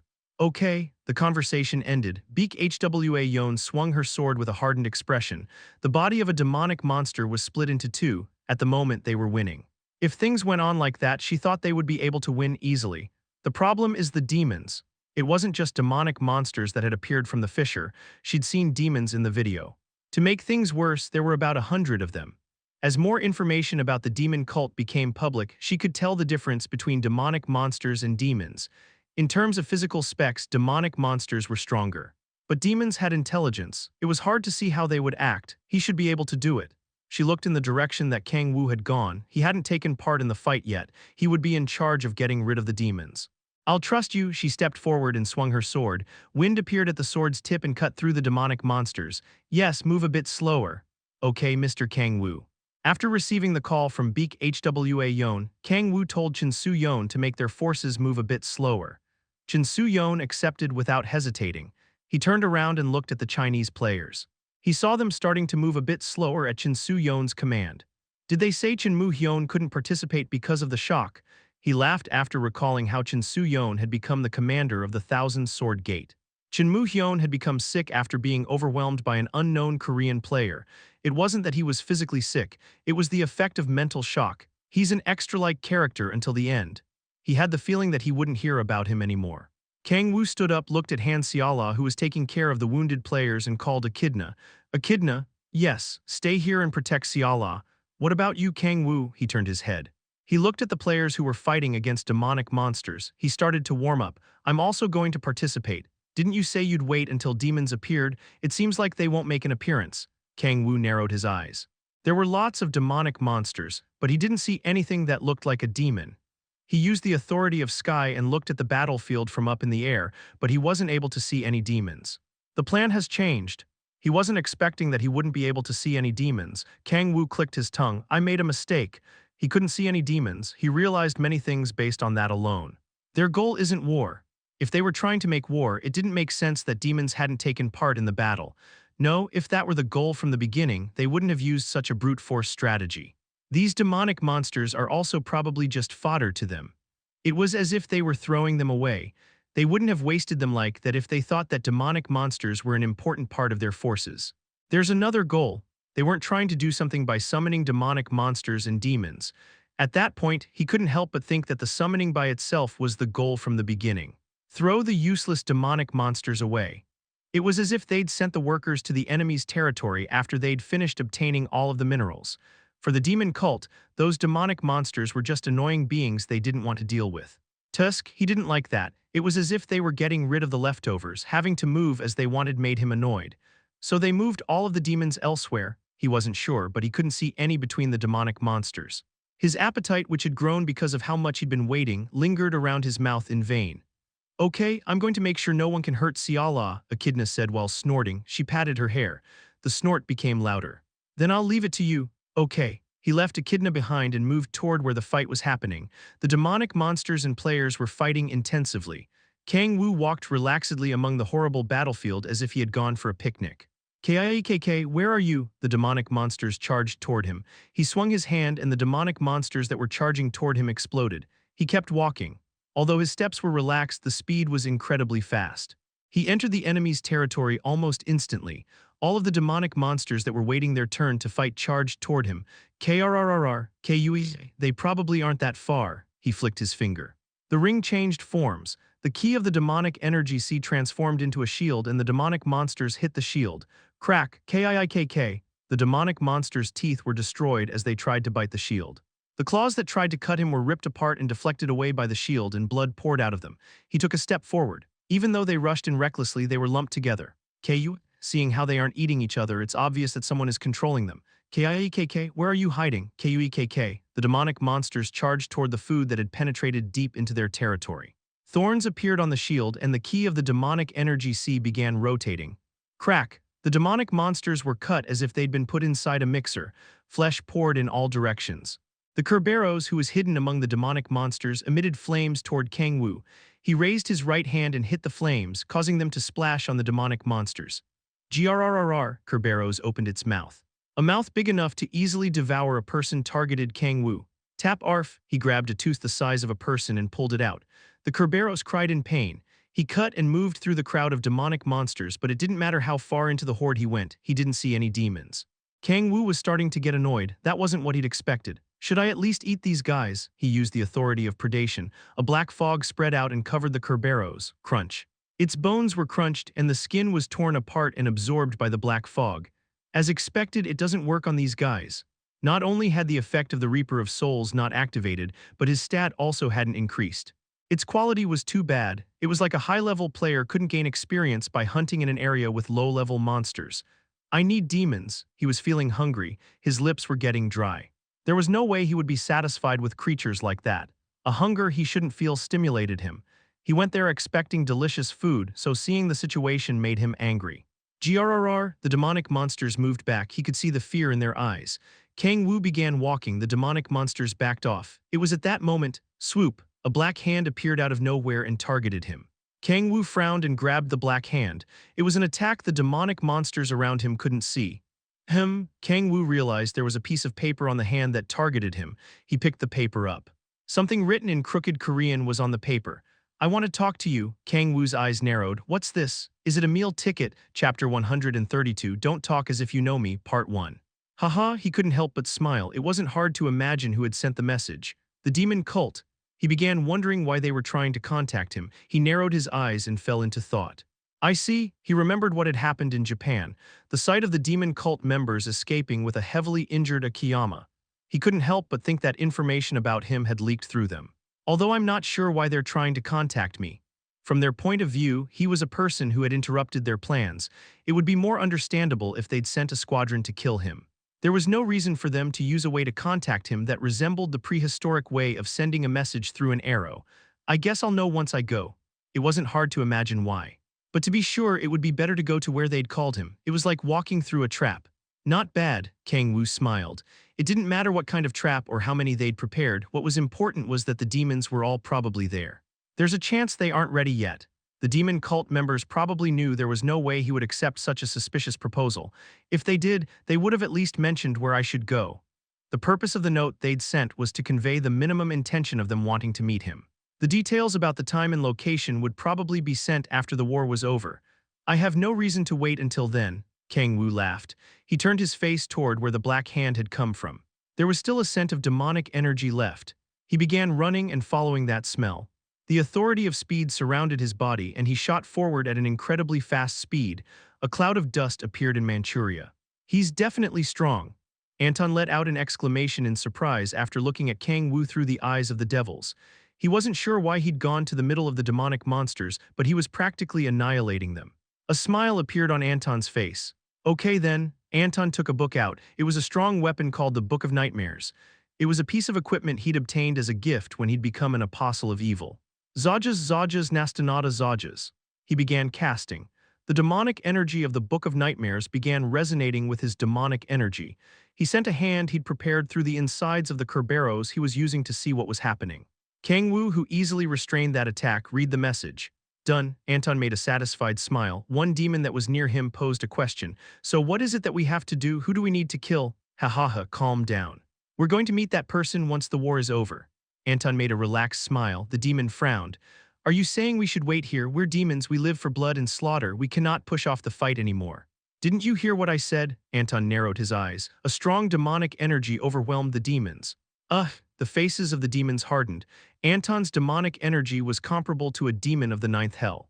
Most of the demons here were of the fifth and sixth hells, so it was a strength that was hard for them to handle. The demons remained silent. Good. Anton nodded while smiling. Now he just had to think of a way to call him. How should I do it? The easiest way was to take a hostage. They said he's living with a girl. A greedy and sneaky smile was drawn on his face. The woman he'd seen through the pictures was quite beautiful. If they took her hostage, it shouldn't be hard to convince him. I shouldn't think of things like that. Anton laughed while drawing a cross on his chest. The goal was trying to make him join the demon cult. A rash provocation like that could stop them from achieving their goal. But Anton's eyes shone. If he refused his proposal, he was free to deal with the hostage as he wanted. Slurp, he licked his lips. His ugly nature, distorted by greed hidden under a benevolent appearance, had shown itself. So this should be enough for today. He was about to say they should return for the day. He felt something strange at that moment. Anton turned his head. He felt someone getting closer to him at an incredible speed. Don't tell me, he's coming this way. Anton's face was filled with surprise. It was true that he'd called him, but he never thought he would come after receiving a piece of paper. No, leaving that aside, how did he find my location? He couldn't understand it. Anton used the Book of Nightmares and ordered the demons around him to back off. Haha, well, I guess it doesn't matter. He was trying to convince him. If he refused, he would kill him. Since the two options were already decided, there was no need to hesitate. Anton walked toward the energy that was getting close. Boom, a heavy impact shook the ground. Kang-woo dismissed the authority of speed and looked at the old man in front of him. He had wrinkles on his face and was wearing a priest's robe. He also didn't hide his demonic energy. He used the authority of translation and spoke. So you want to talk? Anton's eyes shone. Do you know how to speak Russian? Let's just say yes first. Kang-woo turned his face. Although there was some distance, he noticed that he was surrounded by the demons he'd been trying to find. The tips of his mouth went up. They're of low rank. Most of them belong to the fifth hell or lower. Even if he was generous with them, they should belong to the sixth hell. The demons showed no reaction after looking at Kang-woo. No, they were emitting strong killing intent. It seems like there isn't anyone that knows me. It was understandable. Kang-woo had started to obtain notoriety when he'd reached the ninth hell. Although they might have heard rumors about him, they probably didn't know how he looked, especially those that were in the middle levels. It's better this way. Kang-woo looked at Anton, relaxed. So what did you want to talk to me about? Haha, I'm glad you seem to be someone who understands. I wanted to make you a proposition. Proposition? Yes, Anton smiled. Have you ever heard about demons? Is there anyone who hasn't? After all, you guys have been causing quite a stir recently. He made a fake laugh. Anton shook his head. No. I'm talking about the special qualities that demons have. Special qualities? Yes, the special qualities demons have, and one that only the demon cult can offer you, Anton said in a loud voice. Humans eventually die. It doesn't matter how many riches you obtain through your life or how many women you sleep with, even if you have a huge authority, you'll eventually die. He looked at Kang-woo with intense eyes. But a demon doesn't die. They don't have a restriction on how long they can live. They also don't crave food. Although he was talking calmly, his voice had strength and his eyes were intense. This bastard would do very well in a pyramid scheme. Kang-woo smirked. So, we have the power to turn humans into demons. We can give you eternal life. Think about it. Does it make any sense that someone like you, someone who is blessed with such strength, should rot among humans? That doesn't suit you. You should be the emperor who rules over the mortals. He didn't get overly excited. He talked to him very calmly with a voice that had strength. He praised him reasonably and said things like, "This doesn't suit you," and tried to convince him. How about that? Join us. We can promise you authority, power, and eternal life, he smiled. I know you very well. I can see in your eyes that you crave power. You're similar to us. That place doesn't suit you. He lowered his waist. Come, he extended his hand toward Kang-woo. Why don't you join us? You can also become a demon, an immortal being who doesn't have a restriction on how much they can live. Anton knew very well how to awaken the greed in people. He talked so smoothly that it was obvious he had done so 1 or 2 times. He talked calmly and tried to stimulate Kang-woo's greed. If he were a person like Fujimoto Ryoma or Beak Kang Hyun, he would have accepted it without hesitation. But you're going to make me a demon. Kang-woo was the one standing in front of him. Ha, ha, he laughed out loud. Anton had just said that he would make him a demon. His stomach hurt because of the laughter. He found the situation extremely funny. You, Kang-woo tried to control his laughter. You said you knew about me, right? Yes, although this is the first time I've seen you, just from looking at those ambitious eyes. Ha. You're one funny bastard. He ended up laughing out loud again. Do you have a scouter in your eyes? You know, just by looking at my eyes, there's no way you'd know about me with just that. There was a heavy silence. Kang-woo kept talking while laughing. Don't talk as if you know me. He raised his hand. Intense demonic energy concentrated in his hand. Crack the ground couldn't withstand the power and split. The atmosphere became tense. He turned his hand, and you don't know who I am. The world turned upside down. Chapter 133, Don't Talk As If You Know Me. Part 2, Booms, the ground shook like an earthquake was happening. A huge crack ran through the terrain. Crack. A chilling sound could be heard from the surface, which was turned up and down. The split land began to rise to about 30 meters. Hundreds of pillars appeared that you had to lift your head to see the end of. What the? Anton looked around while making a confused expression. The place had definitely been a field, one that was so plain you could even see the horizon. That field had suddenly turned into a mountainous area. He changed the terrain. What kind of nonsense is this? They often said that when you fought against a world ranker, the battle's terrain changed, but that was always something figurative. In reality, no one could change a field into a mountainous area. No one except for the monster in front of him. Just what kind of attribute does he have? Antoon looked at him cautiously. Seeing how the surface had suddenly changed, there was a huge chance that his attribute was related to controlling the forces of nature. And Earth on top of that. Anton opened his book. He looked at the demons with sharp eyes. What are you doing? The fight that you've been craving so much is finally here. Kill that bastard. He screamed as if he were about to have a seizure. The demons were also distracted by how the surface had suddenly changed. After they heard Anton scream, they returned to their senses and picked up their weapons. Anton cast magic and glared at Kang-woo. The only thing that changed is the terrain. There was no big difference. Although it was incredible that he could turn the surface upside down, it wasn't like that would make a huge difference. It's just a performance that looks fancy. There was no need to feel overwhelmed. It wasn't like you could win a fight by changing the terrain. The only difference was that the scenery he had to kill that guy in had changed. Zajas nastanada zajas. Anton erased the uneasiness he was feeling and concentrated on casting. Ha, it's finally slaughter time. Die human. The demons charged toward him. Kang-woo slowly raised his head. They charged toward him while stepping on the pillars over the changed terrain. Kang-woo let out a short smile. He raised his hand. Oh well. Hundreds of demons were charging toward him and Anton was casting magic. He thought he understood Anton's thoughts. What did he think while ordering such an attack? He probably thought that it was only a change in the terrain, that it was a meaningless performance, and that it wouldn't affect the battle in any way. There's no way that's all it is. The tips of his mouth went up. There was no way that was true. He wouldn't have changed the terrain if there wasn't a meaning behind it. No, in the first place, it wasn't something done to change the terrain. Burn, whoosh, black flames spouted from the cracked surface. The fire devoured the two demons that were charging toward him. He raised his right hand and swung it from right to left. Boom. A huge stone was cut and fire as sticky as lava came out from the fragments. The screams of a demon spread. Half of its body had melted down. Move, you weaklings. A demon with 4 arms pushed the demon that was on the floor, twisting its body.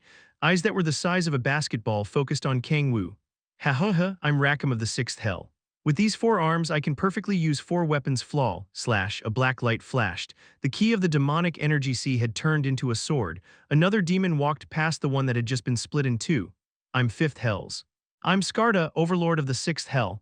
Crack, Kang-woo flicked his finger. The authority of waves spreading from his finger made the bodies of the 2 demons explode. Krrrr. Even demonic monsters that had come out of nowhere were being killed. They weren't low-ranking monsters from the 1st Hell, but they were at least creatures that lived in the 3rd Hell. It seemed like Anton had gathered the forces that were too great to waste in a war. Kang-woo took a deep breath. He grabbed the key of the demonic energy sea in reverse and increased the amount of demonic energy flowing in his blood. He took a deep breath and combined 4 authorities. The main authority was going to be the authority of the blade, which was the authority of a demon called Sabnak. Among the different authorities, it was often considered one of the weakest. But even that useless authority could become extremely dangerous when he used it. Crack, he stabbed the ground with the sword and a fissure exploded forward. He sent some demonic energy into it. Crack, AHGHH, WHWHATTHE. A shadow grew in size from the fissure's center. It looked as if the night sky was being reflected on the ground.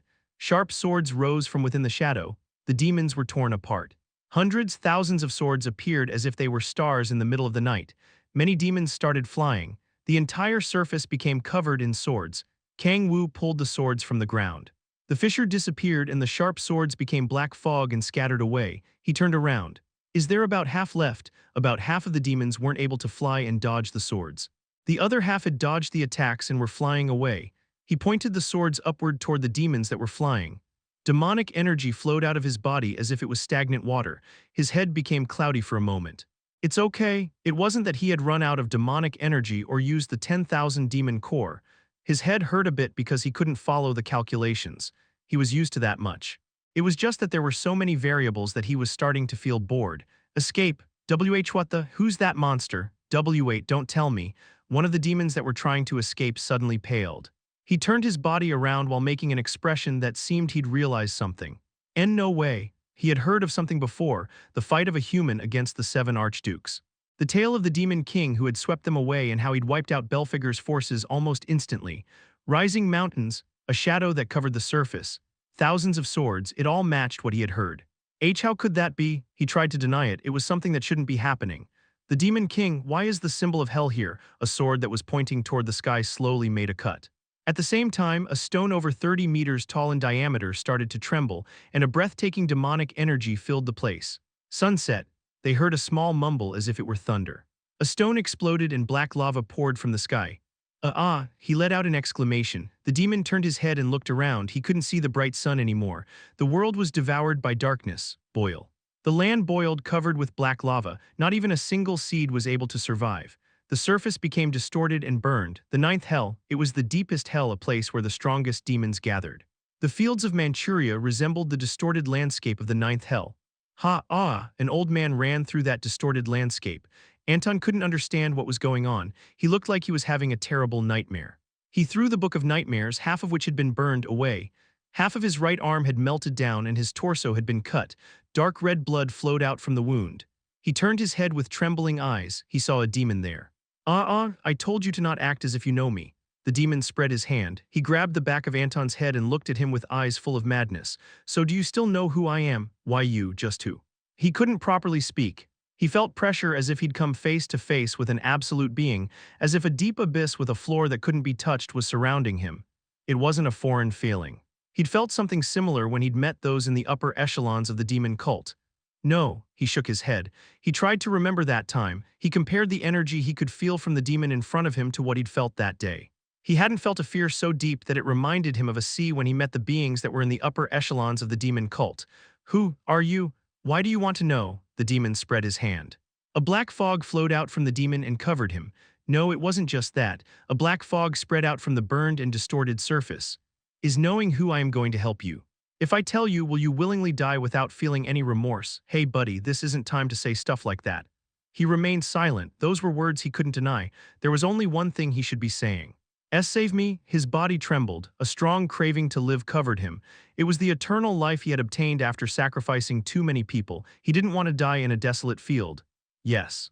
This is much better. The demon nodded in satisfaction. But haven't you also heard those very words quite a lot? To have so much demonic energy inside your body, you probably didn't kill only 1 or 2 people. He couldn't say anything. He remembered the past, people begging for mercy. He'd heard them a lot. He had quite a lot of fun hearing the screams of the offerings begging for mercy before he killed them. The demon laughed while looking at him. A smile similar to his when he'd looked at the offerings was on the demon's face. What did you do back then? Oh, I'm just asking this as a courtesy. I already know what you did. Anton looked at him with a pale expression. Did you save anyone even once? No, there was no way that had been the case. To him, the offerings were just food he used to gain more demonic energy. No lion stopped hunting if he saw the deer crying. He extended his hand desperately. The demon smiled and grabbed his hand. Haha, I feel similar to you because of this. Yes, you said that we were similar, right? I'm going to accept that's true, at least partially. You could feel a bit of shyness in the demon's voice. He scratched his head while making a shy expression. Because I also never saved anyone. Crunch, a black fog crushed and swallowed Anton's body. Chapter 134, Thanks for the Food, Part 1. Player who returned 10,000 years later. Crunch. Crunch. The chilling sound of skin being torn apart and bones crunch spread through the devastated field. The demon's body, soul, and demonic energy flowed into Kang-woo's body through the dark cloud hanging over the field. Ting, the attribute Reaper of Souls has been activated. You've absorbed a demon's soul in its entirety. Something spiritual that couldn't be seen flowed into his body. It was an energy he'd never been able to feel while using the Authority of Predation. Ah, a mysterious feeling. The demons he'd devoured were ones that barely lived in the middle levels of hell, so that feeling wasn't that big. But even the light from a firefly could shine brightly if hundreds gathered. Even though they were small energies, he felt a filling sensation spread through his body because hundreds had gathered. This is a mysterious feeling. It was a sensation similar to when you were lying in a hot tub and hundreds of small bubbles gathered around your body. It was hazy and drowsy. He felt the bubbles tickling his body. After a while, those bubbles that were tickling him entered his body. A familiar message window appeared in front of him. The attribute of Reaper of Souls has been completed successfully. You've absorbed souls and increased the quality of yours. You've obtained a hint to fulfilling the first condition for demonic soul. Nice. Kang-woo's eyes shone while reading the message window that had appeared in front of him. The tips of his mouth went up. Kang-woo opened the status window and checked out the part that said demonic soul. Information, demonic soul, second step to becoming a demon god, first condition. Increase the quality of your soul, unfulfilled, second condition. As expected, it was connected to the seventh awakening attribute. It was something he was expecting. The steps to becoming a demon god and the awakening attributes. The connection between them had become even clearer. Kang-woo nodded in satisfaction. It's a condition I can fulfill. Kang-woo decided not to think of the second condition hidden behind question marks. He decided to focus on the first condition. He wasn't sure how many demon souls he had to absorb, but the way to fulfill the condition was very straightforward. Ting, your demonic energy stat has gone up by 4. Whoa, it increased my stat. Kang-woo's eyes shone. That wasn't an effect of the Reaper of Souls' attribute, but the effect of having absorbed hundreds of demons, 4 stats. A smile appeared on Kang-woo's face. He opened his status window and checked the stats. Damn, the stat was still at 120. Kang-woo remembered something he'd forgotten. This has become complete trash. Kang-woo looked at the black pearl coat he was wearing. The black pearl coat increased his stat by +5. It was something that had happened because it couldn't increase his stat beyond 120. Even if he took off the black pearl coat, his demonic energy stat stayed at 120. The stat increase effect of the black pearl coat had completely disappeared. Tusk. He wasn't sure if he should be happy by the fact that if his demonic energy stat increased, it went up for real, or if he should be annoyed by the fact that the black pearl coat had become useless. Well, let's think about it positively. It was something he'd expected after discovering that, after 120, the stat increase that legendary rank or lower tier equipment didn't apply. He thought it should be okay if he thought about it as something that was bound to happen. Kang-woo left the bittersweet feeling behind and stood up. However, he thought about the message that said his soul's quality had gone up. He still wasn't sure what effect it had. Should I check it? He closed his eyes. He began checking the changes that had happened inside his body. There hasn't been any physical change. It wasn't that something had physically changed, like when he was trying to fulfill the conditions from extreme demoni energy body. It also wasn't that something new had been generated inside his body, like when he formed a demonic energy stone. There must be a change. He wasn't sure what kind of effect fulfilling the conditions for demonic soul would give, but considering what had happened with the extreme demonic energy body, it should give him a huge strength. It was weird that there hadn't been any change while fulfilling the conditions to reach it. At that moment, he felt something foreign inside his body. It was something he hadn't felt before from using Reaper of Souls. It didn't take him long to realize what that foreign sensation was. The seal of the 10,000 demon core has weakened. Kang-woo's eyes shone. It wasn't that the seal had gotten as weak as when his level had gone up by 10.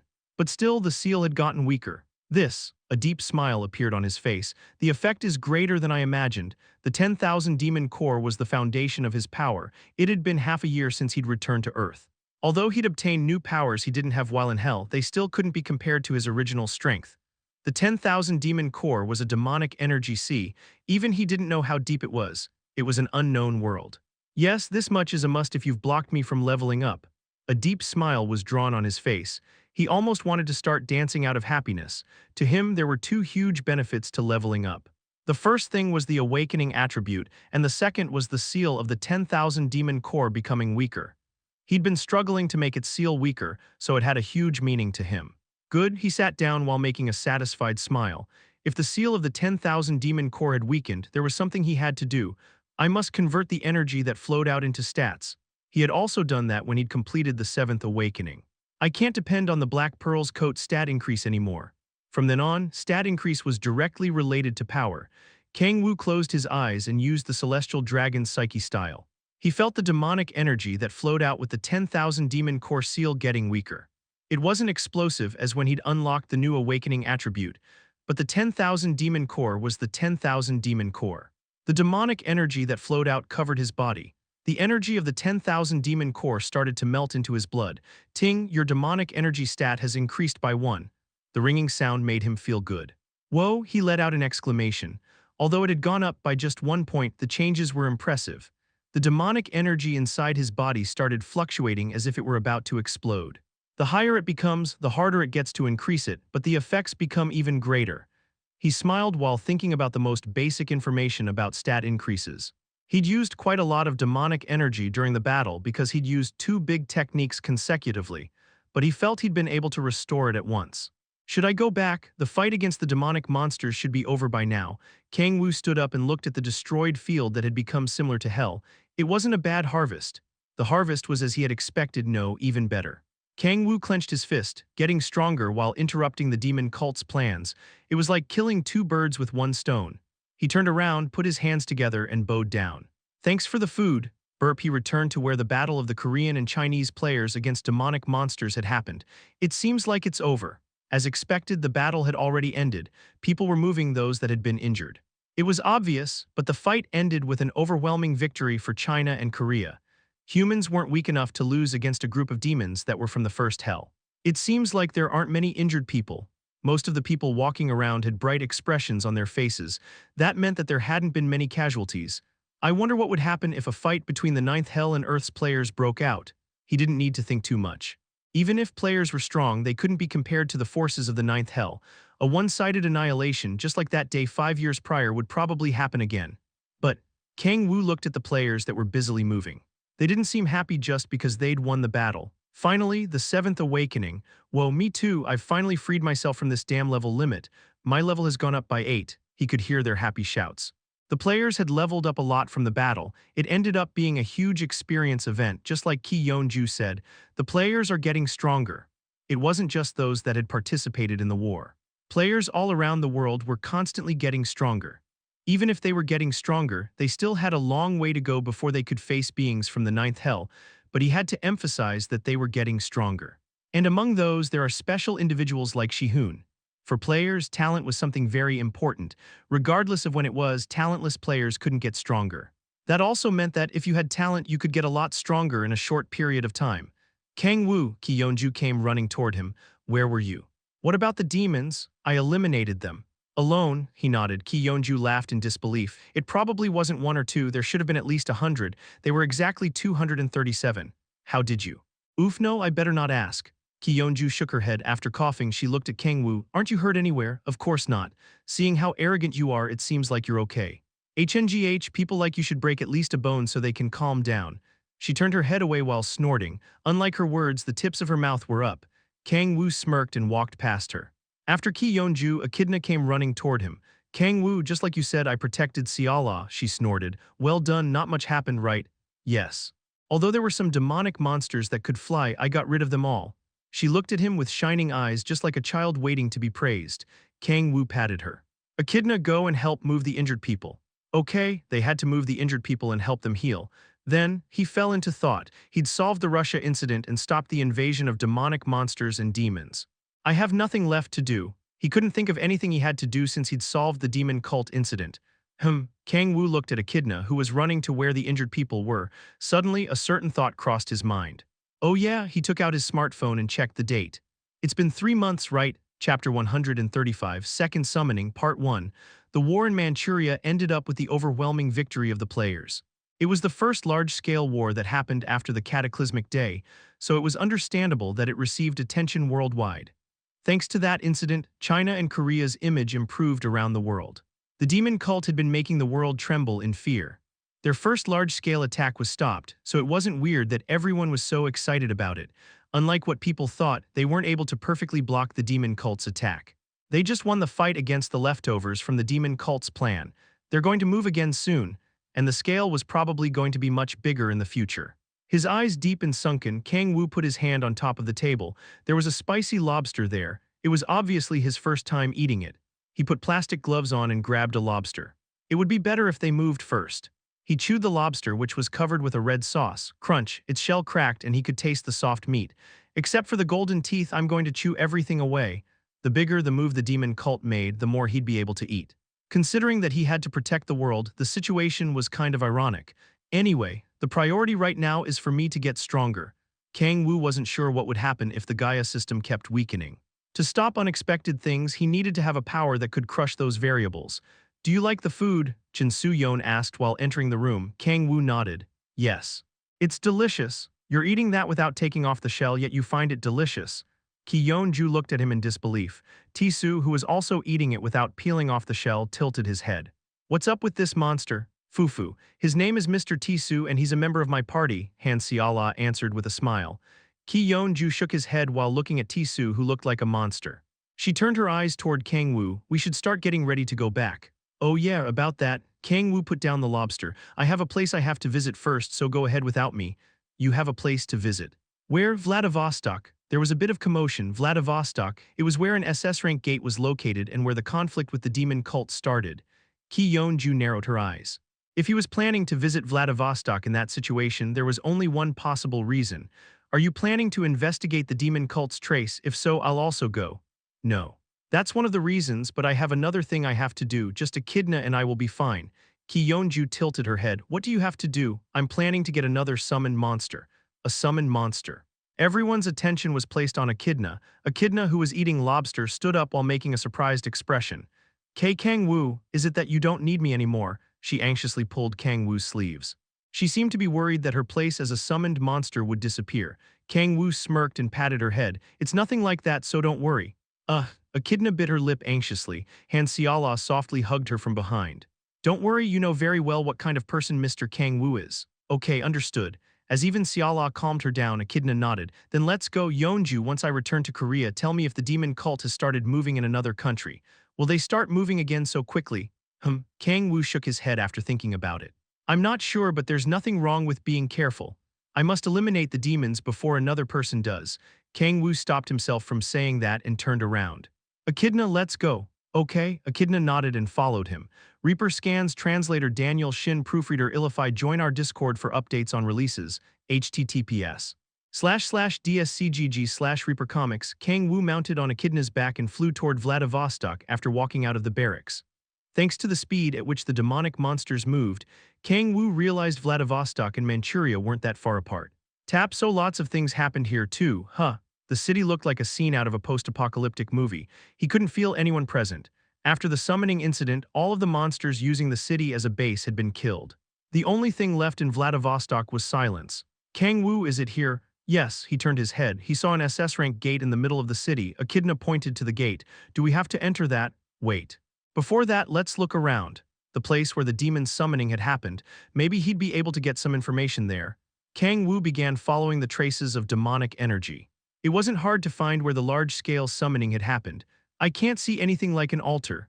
A complex magic circle was drawn on the floor, but he couldn't see anything else. Kang-woo knelt and observed the magic circle. Authority of Insight. Kang-woo observed the magic circle and analyzed how they were able to summon beings from hell. Haha, he laughed in disbelief. Kang-woo's expression slightly distorted. I'm not sure, he didn't know. Even though he'd achieved extreme demonic energy body and his control over the 10,000 demon core had increased, he couldn't analyze the magic circle drawn on the floor. How did they develop a technique like this? According to what he'd heard, the demon cult was present almost 1,000 years before the cataclysmic day. During those times, they'd probably investigated summoning a lot, so it was understandable that it had improved quite a bit. But even considering that, was it possible for a human to make a technique that was at a level he couldn't reach? He couldn't help but have doubts about that. Tusk. He couldn't understand it, but he had to recognize something. In terms of summoning knowledge, there's a huge gap between them and me. Their knowledge was an unknown territory for him. Kang-woo stood up. There were no hints to be had there. The only information he could get was that there wasn't a way to analyze the magic summoning circle and seal it completely. Well, I guess it's better this way. The tips of his mouth went up. He wasn't planning to stop them from summoning demons in the first place. If the only outside world was hell, finding a way to seal it would be the answer. Since he knew there were other worlds beyond the hell of 9 skies, blocking the demon's summoning was like halting his path to growth. I cannot let that happen. The demon cult was, to him, a jar full of honey. He was going to eat from it for as long as he could. Let's enter the gate. Did you find the hint? No, but it isn't like I haven't obtained any results. He entered the SS rank gate with Echidna. A monster charged toward them as they entered the gate, but Echidna got rid of it. Don't touch Kang-woo. Echidna stepped on the corpse of the giant spider. Kang-woo smirked while looking at her. Echidna got quite strong. The source of her strength was him. The stronger he got, the more she would grow. With this, I guess it won't matter what demonic monsters get summoned. If he became unlucky and summoned a weak demonic monster, if it connected with him, it should be able to obtain quite a lot of strength. I just hope it's someone who listens. He didn't hope for it to be as loyal as Echidna. He would be satisfied just from it being a dog that didn't bite its owner. But still, I'd prefer for it to be strong. Halcyon, please let it be Halcyon. One of the demonic monsters of the 9th hell that was self-aware. They only lived in one place and didn't come out very often, so he had never seen one before, but he had heard many rumors. Among demonic monsters, it's probably one of the strongest ones. Summoning Halcyon would be like winning the lottery. Then, should I start the summoning? He focused and used the demonic monster summoning attribute. Ting, a fissure necessary for summoning, was successfully created. An even deeper fissure was created due to the influence of demonic energy located in the 10,000 demon core rank. A connection leading to an alien world was unable to be blocked due to damage to the Gaia system. A dimensional gate that leads toward the Urner continent has opened. Fuck, he was sure that time that he would finally succeed in summoning a demonic monster from the 9th hell, but things flowed in a weird direction again. Where's my Halcyon? He was annoyed. At that point, shouldn't an incredible demonic monster come out? A blue gate appeared and a being crossed through it. There was a skeleton wearing a black robe. He could feel strong demonic energy flowing from its body. Light came out from the skull and it looked at Kang-woo. Where am I? It's a bit hard to explain. First, present yourself. I'm the one who brings nightmares to Urner. I'm the king of the dead and the master of magic. This guy's way of speaking resembles Satan's. There was a demonic energy explosion when the skeleton hit the floor with its wand. I'm the demon king Baltsek. There was a heavy silence. Kang-woo couldn't close his mouth. Demon king. Weird, I'm also a demon king. Chapter 136, Second Summoning, Part 2, B. Baltsek. A trembling voice came out of Echidna. Kang-woo turned his head toward her. Do you know him? Yes. He's a strong lich that lives on the northern end of the continent, a place that's called the Land of Death. The people from the continent call him Demon King. Echidna looked at Baltsek with worry in her eyes. His eyes shone. He turned his head and saw a skeleton wearing a black robe. Demon King, To be honest, it wasn't important whether he called himself a Demon King or not. The important thing was if he would be helpful as a summoned monster. But is he really a Demon King? Kang-woo could feel a strong demonic energy. He was definitely stronger than Echidna, but if you asked him if it was strong enough to be called a Demon King, he couldn't help but tilt his head. He doesn't seem to be that much stronger than Anton. He wasn't sure exactly how strong he was, but he seemed similar to or a bit stronger than Anton. I'm going to ask again, what is this place? Baltsek said in a dreadful voice. Demonic energy swirled around his body. Kang-woo smirked. I summoned you. You summoned me. Yes, I needed more summoned monsters. There was silence. A yellow light came out from Baltsek's eye sockets, a summoned monster. Don't tell me you're planning to use me, Demon King Baltsek, as a familiar spirit. Well, yes, it's more or less like that, he nodded. Haha, Baltsek laughed in disbelief. How fun, very fun, clack, clack. The sound of the skeleton's mouth moving and bones clacking could be heard. A strong killing intent came out from Baltsek. His eyes sockets shone with a ferocious yellow light while looking at Kang-woo. How dare a human try to use me as a familiar spirit? No, I'm not exactly a human. This is kind of hard to explain. Kang-woo scratched the back of his head. Anyway, it's true that I'm trying to use you as a familiar spirit, but if you give me your loyalty, I'll reward you properly for it. That was a rule he'd followed since hell. Although he'd sometimes felt annoyed by Balrog's extreme loyalty. He'd also screamed quite a few times after seeing Lilith infiltrating his bedroom. But still, he gave proper rewards and trust to answer their loyalty. That's the role of a ruler. A ruler who didn't care about his underlings was just a dumb tyrant. The way to rule over a group was to repay loyalty with trust and rebellion with severe punishment. Hey, you're a human with no fear. Balzac laughed and slowly raised his hand. A human who has lost fear should be punished. He moved his finger, it seemed like he was casting. Kang-woo sighed after feeling the thick killing intent coming out from him. So it isn't going to be like with Echidna. Ting, the summoned monster is showing hostility toward its master. The effect of the contract is getting weaker. The bond with the summoned monster is weak, so you cannot give orders. Blue message windows appeared as if they were answering his question. The demonic energy that came out of Balzac's hands entered the floor around them. Clack clack, hundreds of skeletons rose from the ground. They weren't simple skeletons, they were wearing armor that resembled what knights used to wear in the Middle Ages. Balzac opened both arms and shouted, "Look, feel, tremble in fear, this is my Demon King Balzac's." Tap. Kang-woo flicked his finger. Crack, the authority of waves expanded and swept away the skeletons. The armor they were wearing distorted and the skeletons shattered away. Huh. A confused voice came out of Balzac. He looked around in disbelief. "You're quite strong for a human." He began shouting with his eyes shining. He put both hands in front of his chest and a body of demonic energy appeared in both hands. "But will you be able to win against Death Knights?" The spheres in both hands started to grow. Just like demons emerged from the fissures, skeleton knights appeared from the sphere that had grown to 3 meters. Whoa, Kang-woo's eyes shone. Certainly he could feel a pressure he wasn't able to feel from skeletons. "Are there about 12? Balzac gave an order to the Death Knights. "Go, Knights of the Round Table, kill the human that has dared to mock Balzac." The ghost horses that the Death Knights were mounted on let out snorts. Kang-woo, Echidna blocked Kang-woo. Kang-woo, who was about to create a weapon with the key of the demonic energy C, stopped. He stroked his chin. "Well, this is a good opportunity, so maybe I should leave things to Echidna." He thought it would be good to leave things to her. Getting real battle experience is good for her after all. Kang-woo crossed his arms and backed off a step. "Echidna, I'm going to leave things to you this time." "Yes, I'll fight them." Echidna clenched both fists. It was her time to shine. "I'm going to be praised by Kang-woo." Intense conviction burned in her eyes. Her body was surrounded by blue light. Stomp. Echidna turned into a giant dragon that was over 20 meters large. Balzac's eyes shone after seeing her. A demon dragon, so he wasn't an idiot who didn't know his place. A human that controlled a demon dragon? He'd never heard about that, even on the Urner continent. How interesting. Balzac let out a creepy laugh and turned his head to Kang-woo. He might be better than Reinald. Arnon Empire's prince, the hero who had awakened as a guardian after being chosen by the gods. Balzac had targeted and tried to turn him into the strongest Death Knight quite a few times. Every time that happened, he failed because a god interrupted him, but he couldn't feel that type of energy from the human in front of him. He would be good to use instead of Reinald. "She's just a hatchling, kill her." Balzac realized she was just a hatchling after seeing her full size, so he shouted. The 12 Death Knights picked up their weapons and charged toward Echidna. Then, Balzac turned around.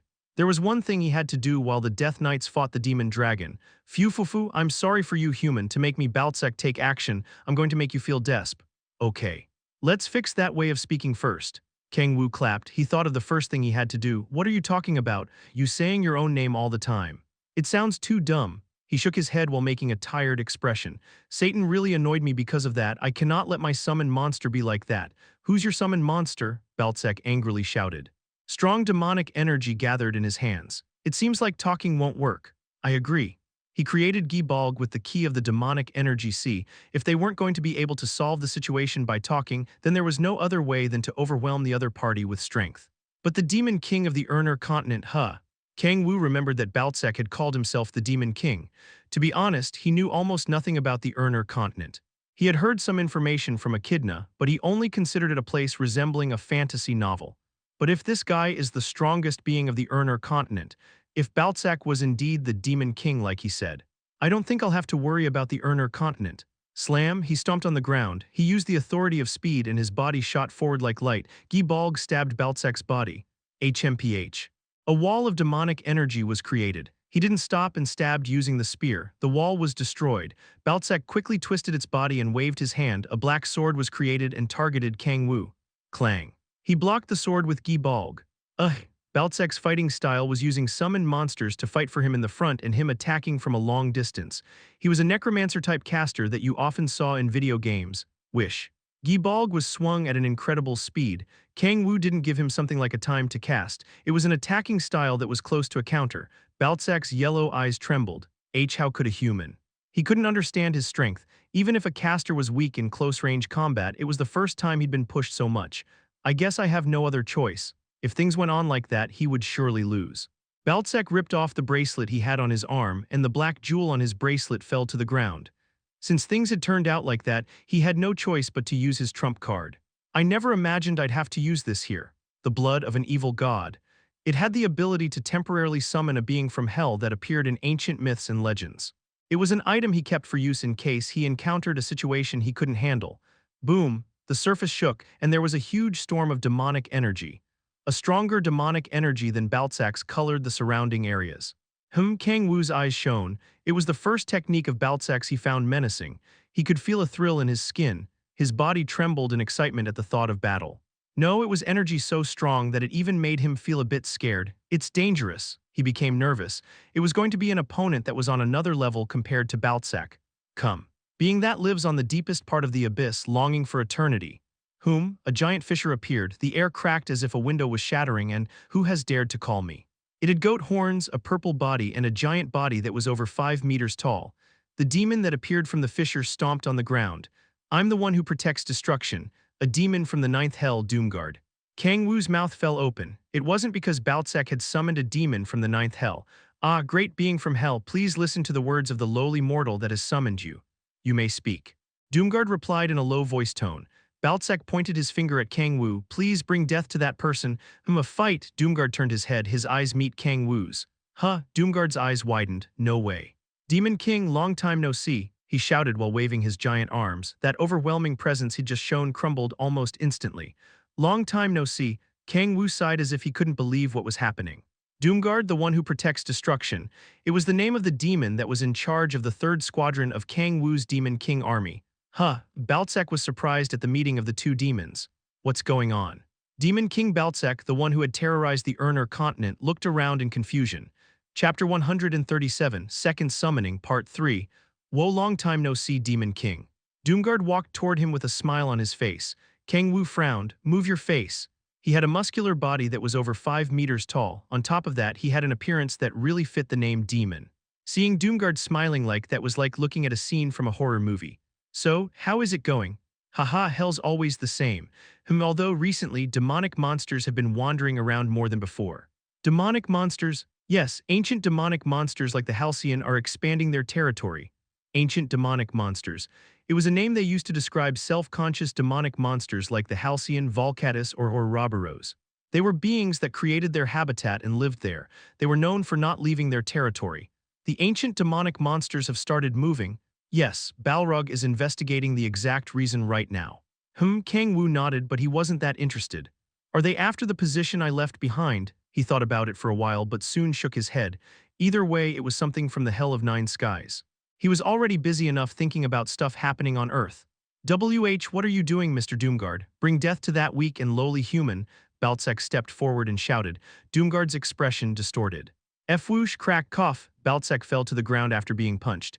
Weak and lowly human, be careful with what you say, Bones. This person is my Doomguard's owner and Hell's King. Hell's King. Baltzak looked at Kang-woo with his mouth wide open. His teeth hit each other as if he couldn't believe it. At that moment, Doomguard's expression hardened. His body started to become blurry. What's wrong? It seems like the summoning duration is over. Doomguard turned around while making a disappointed expression. Then, Demon King, I'll be going. I'm going to tell Balrog you're doing. Doomguard waved his hand while laughing.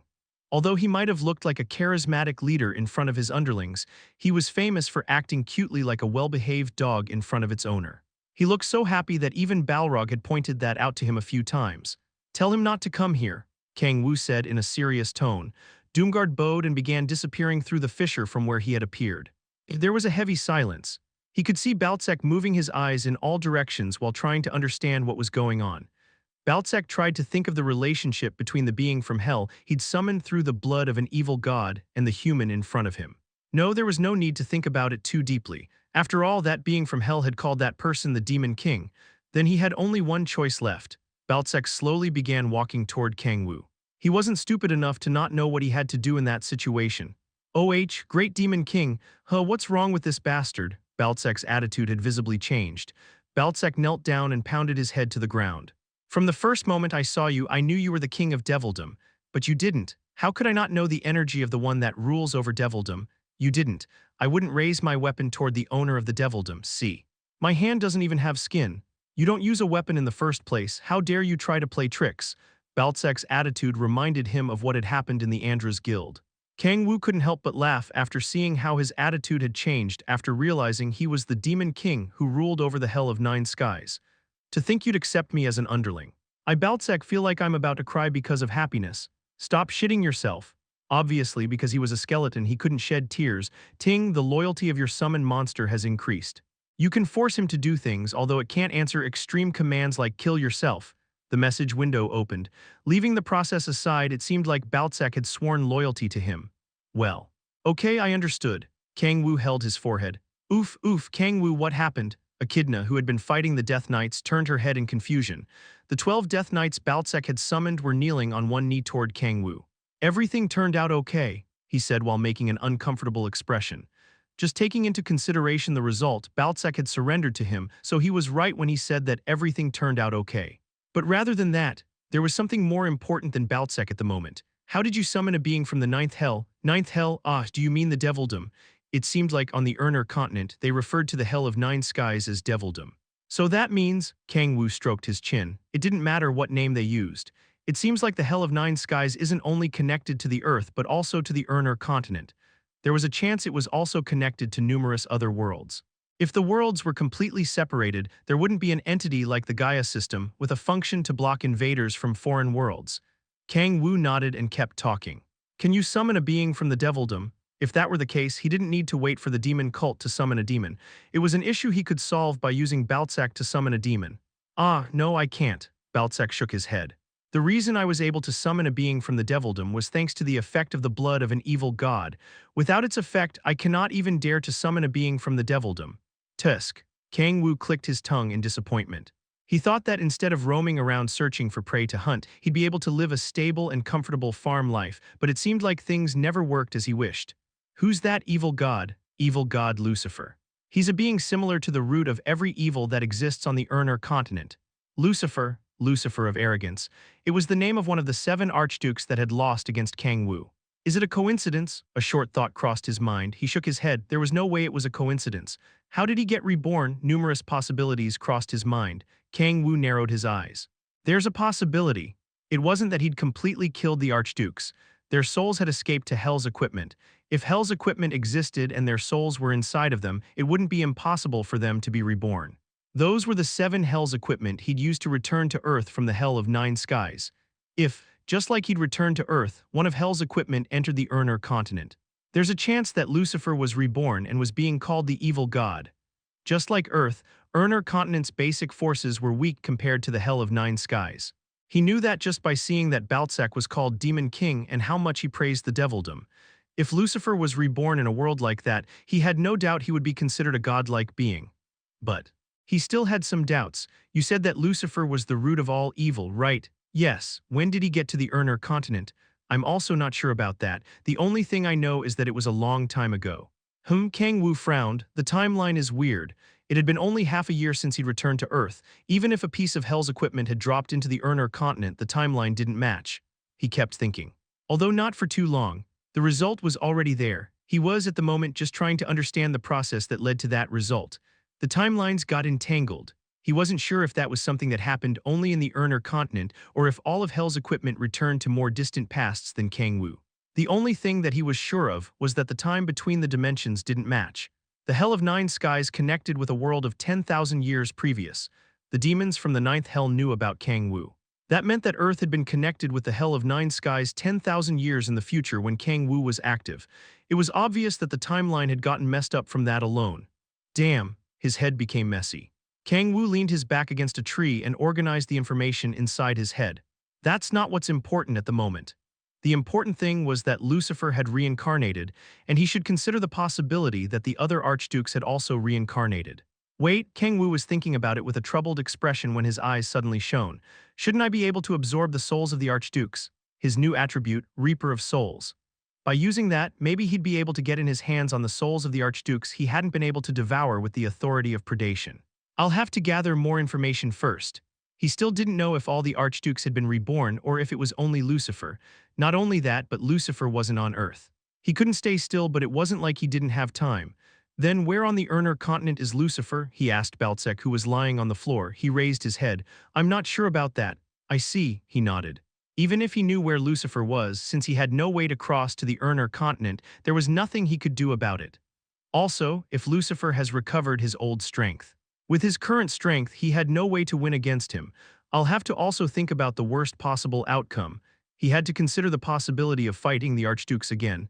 It isn't that the thing I have to do will change.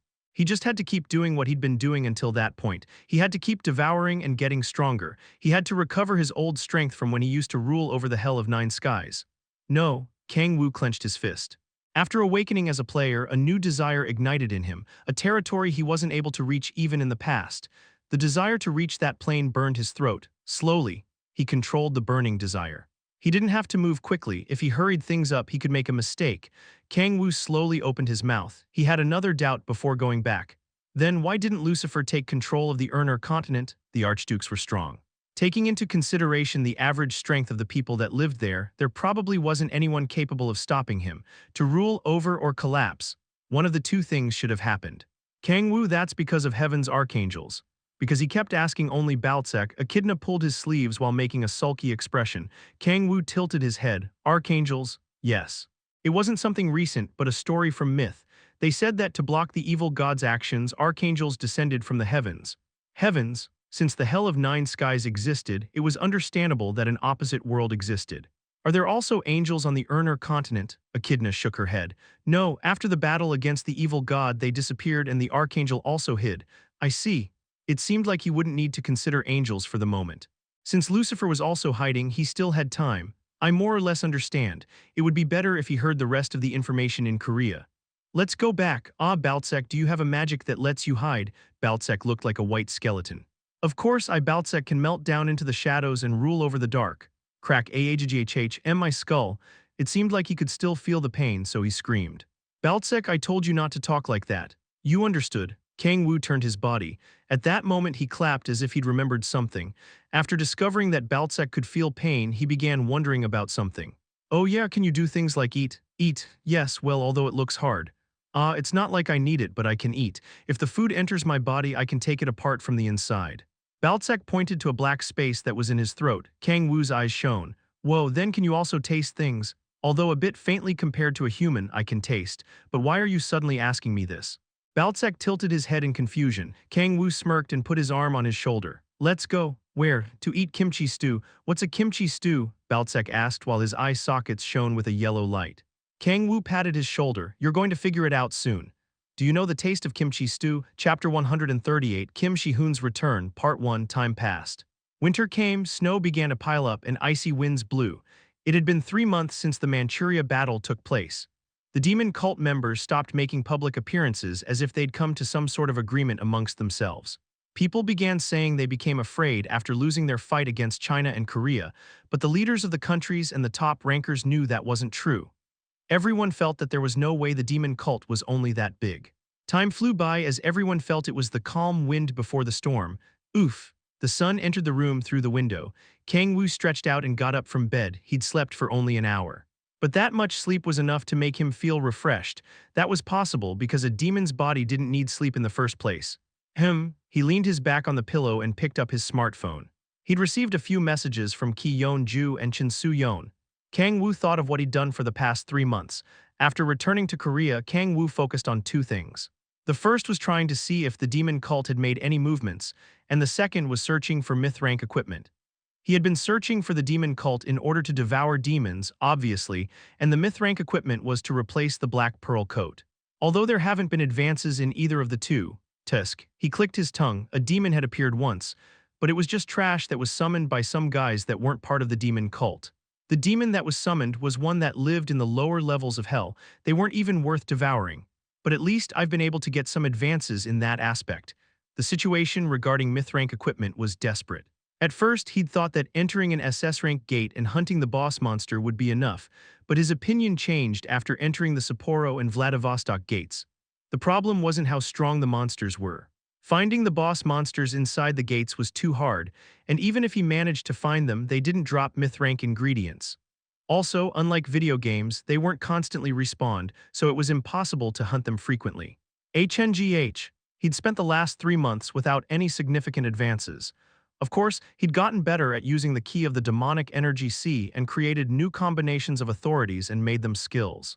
But it wasn't like he'd been able to increase his stats or levels. It was the others that profited the most. Ki Yeonju, Kang Ti-soo, Han Seola, and the others had gotten stronger after traveling the world with Kang-woo. Ki Yeonju went beyond the 9th awakening wall and reached the 10th one. She was at a place where she could be called a world ranker. Baek Hwa Yeon and Gu Hyun Mo had also reached the 9th awakening. There was no need even to mention Kang Ti-soo or Han Seola, who were both very talented from the beginning. They both went beyond the ultimate effort wall and surpassed the 7th awakening. A few days prior, they'd reached the 9th awakening. Yoon Bai, who was a magician-type player, was growing at a slower pace compared to others, but she'd also managed to surpass the ultimate effort wall easily. It's true that they've all gotten stronger quite fast. It was as if an author who had failed to balance the characters had forcibly made them stronger. They were getting stronger at a pace that couldn't be compared to normal players. But Kang-woo's bus made growth like that possible. Well, it was something that needed to happen sooner or later. There was a limit on how many things he could do alone. If they didn't become strong enough to defend themselves, things could become quite bothersome. I wonder how things are going with Shi-hoon. It had been 3 months since Kim Shi-hoon left for Shanghai with Chin Moo-jin. They were connected through the authority of subordination, so Kang-woo knew he was alive, but he wasn't sure how strong he'd become. I'm expectant. It wasn't someone else but Kim Shi-hoon. It was understandable that he was interested in seeing how strong he'd become. Talk, Mr. Kang-woo, did you wake up? He could hear someone knocking on the door. Kang-woo stopped thinking and got up.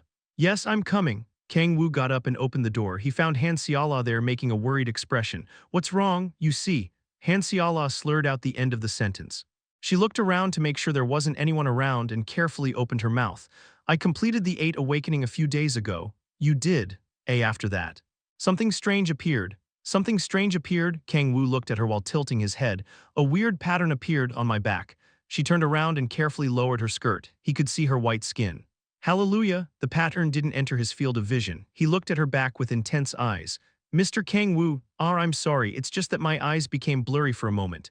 It was inevitable that his eyes would become blurry. After all, he'd slept for only an hour. Yes, there's nothing I can do about it. He was a person. How could a person be okay after sleeping only for an hour? He gulped. He pretended to be rubbing his eyes and opened them slowly. He once again took a look at her back. There was a pattern that resembled an angel's wings on her back. It began appearing a few days ago. Kang-woo narrowed his eyes. What was the 8th awakening attribute? It's one called Wings of Light.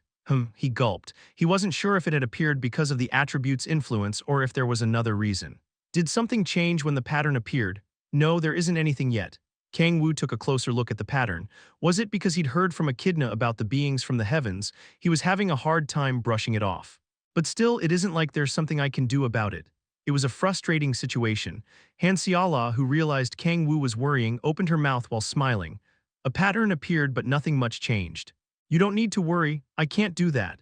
It wasn't another person but Han Seola, she was someone special to him. Kang-woo extended his hand and touched the pattern. Hyuk, Han Seola's body trembled a bit. Her face became as red as a tomato. Kang-woo ignored her reaction and used an authority of Predation. It was an authority that checked her body's transformations in real time and created a strong defense based on the situation. It was an authority that constantly used demonic energy, so he had tried to avoid using it, but he couldn't do that anymore. Kang-woo opened his mouth while looking at her back with a serious expression. If there's another change, please tell me. It doesn't matter how big or small it is. Okay? Okay, Mr. Kang-woo. Han Seola was surprised because Kang-woo reacted more seriously than expected. She bowed her head. There was a smile she couldn't hide on her face. I'm happy. She twisted her body due to the feelings rising within her. After feeling Kang-woo was worried about her, a hard-to-explain feeling covered her body. Mr. Kang-woo.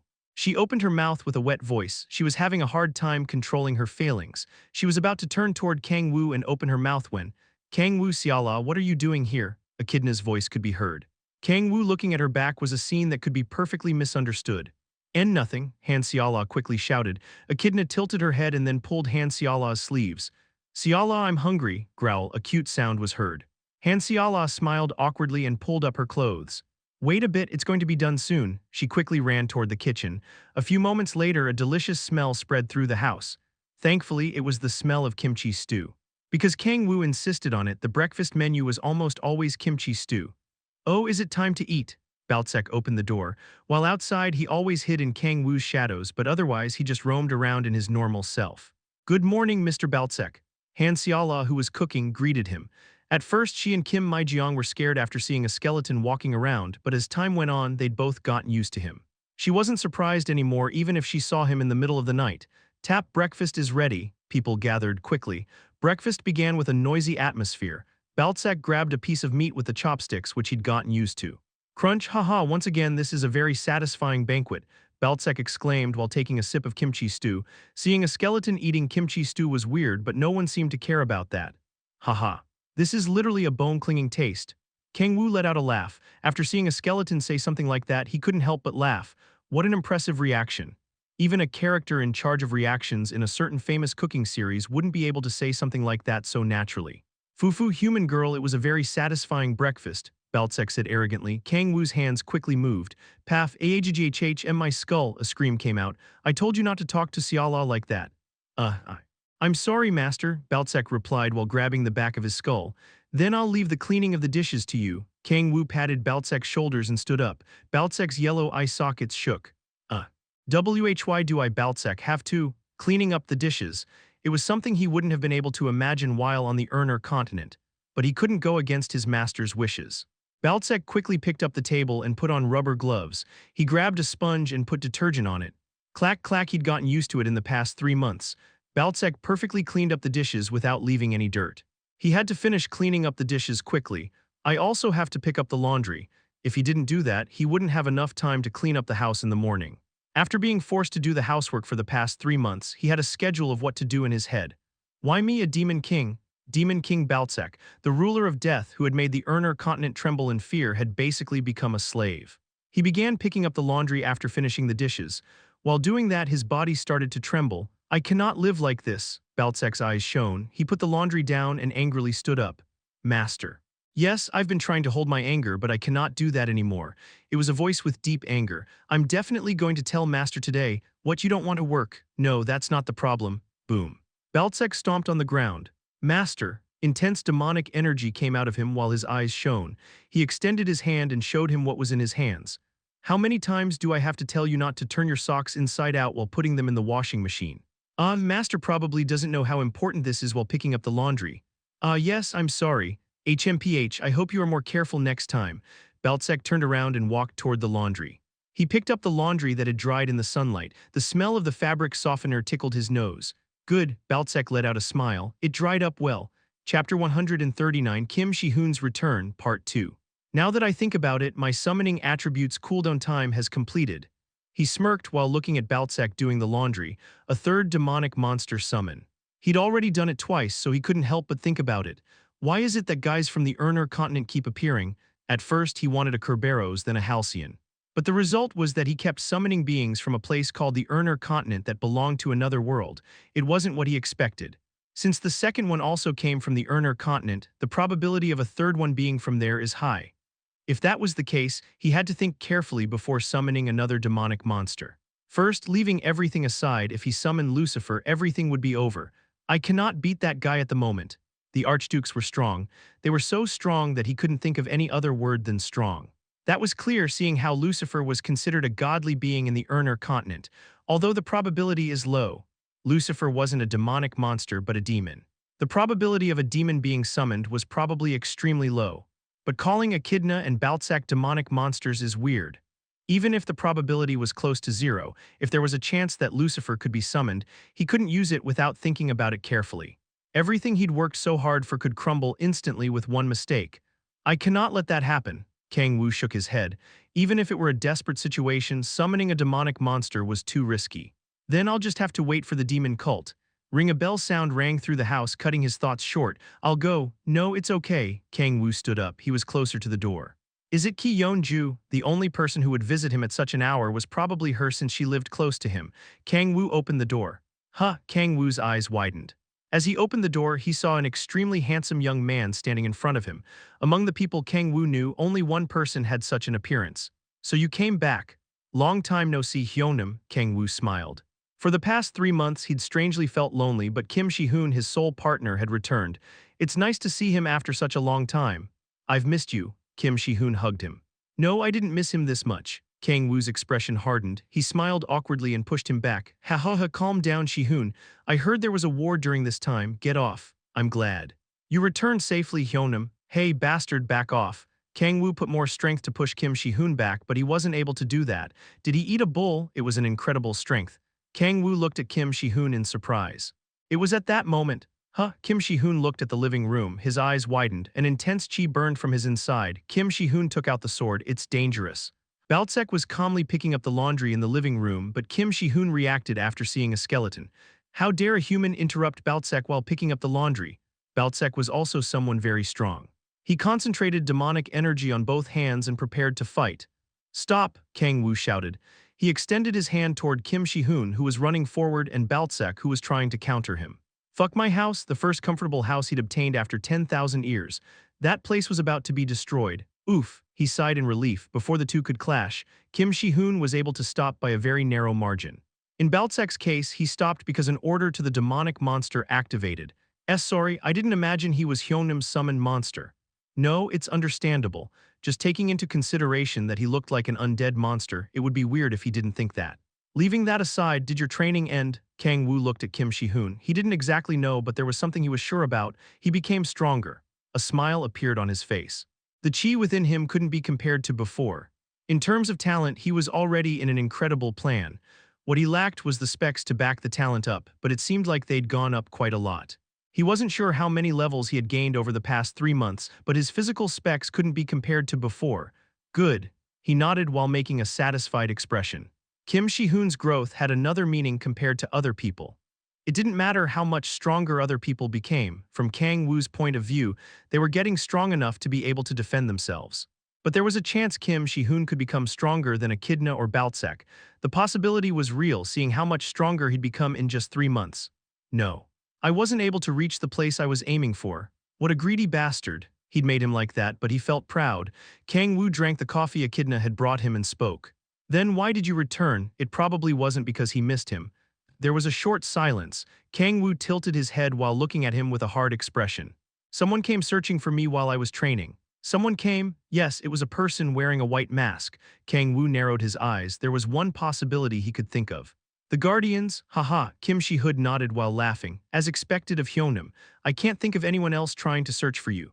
Kim Shi-hoon was a guardian, beings of which there were less than 10 members of all around the world. There was no way they would leave someone as important as him alone. Yes, a member of Guardians came searching for me. It was someone Hyunam also probably knows. Didn't you say that person was wearing a mask? After I said I had no intentions of talking with someone who doesn't show their face, they took off their mask. Kim Shi-hoon smiled bitterly. Kang-woo nodded while his eyes shone. Considering how Kim Shi-hoon was, it was an appropriate response. Good, so who was it? Grace McCarbon. Hyunam, you've heard about her, right? Kang-woo let out a short exclamation. There was no way he hadn't heard about her, the First Lady, Grace McCarbon. There probably wasn't a single player that didn't know of her, the first and strongest player. The main reason the United States was still the strongest country, listing all of her achievements would probably require quite a few of her papers. So she was a guardian. It was understandable. Leaving Kang-woo or Kim Shi-hoon aside, she'd grown at an incredible pace. It was understandable if the reason behind that growth was her talent as a guardian. She might be stronger than the rumors. There was quite a lot of detailed information regarding Grace McCarbon because there were many records of her fighting against monsters. But among those, there wasn't anything about her being a guardian. That meant she'd hidden her relationship with the Guardians on purpose. Then there was a chance she was stronger than what the rumors stated. How fun! Kang-woo's eyes shone with interest. After he reached 120 in a stat, he thought there wasn't any player stronger than him. But after hearing that Grace McCarbon was a guardian, his thoughts changed a bit. That's good news. The basic goal of the Guardians and Kang-woo was the same. As long as it wasn't someone crazy like Alec, they could stay perfectly as allies. It was good news hearing that the allies were stronger than he expected. So what happened after that? She suggested that I join the Guardians. It was something he'd expected. I said I'd think about it since I wanted to ask your opinion. Well done, Kang-woo smiled. He dealt with the matters as expected. Then is Grace McCarbon in Korea at the moment? I'm not sure about that, but I told her about you and she asked if you could also come. She seemed to be interested. Good. Did you get her number? Instead of a number, she told me how to meet them. How to meet? Kang-woo tilted his head. Kim Shi-hoon stood up. Follow me, I'll guide you there. Kang-woo told Han Seala, Echidna, and Baltsak to stay at home, and then he followed Kim Shi-hoon to the rooftop of the building where Kang-woo lived. Kim Shi-hoon opened his mouth after taking a glance around. Here seems good. What are you planning to do? Wait a bit. Kim Shi-hoon took out an artifact that was the size of a fist. A blue light came out of it. He threw the artifact on the floor. Clack bzzzt whoa. The artifact opened and a white gate that a person could cross appeared. It reminds me of a science fiction movie. Kang-woo smirked. He began walking along with Kim Shi-hoon. The two people crossed the gate. Here, it was a white space. The ceiling, walls, and even floor were shining with white light. He saw a door at the end of a passageway. Click, he opened the door. A white room appeared. There was a giant circular table in it. There were two people at that table. One is Grace McCarbon.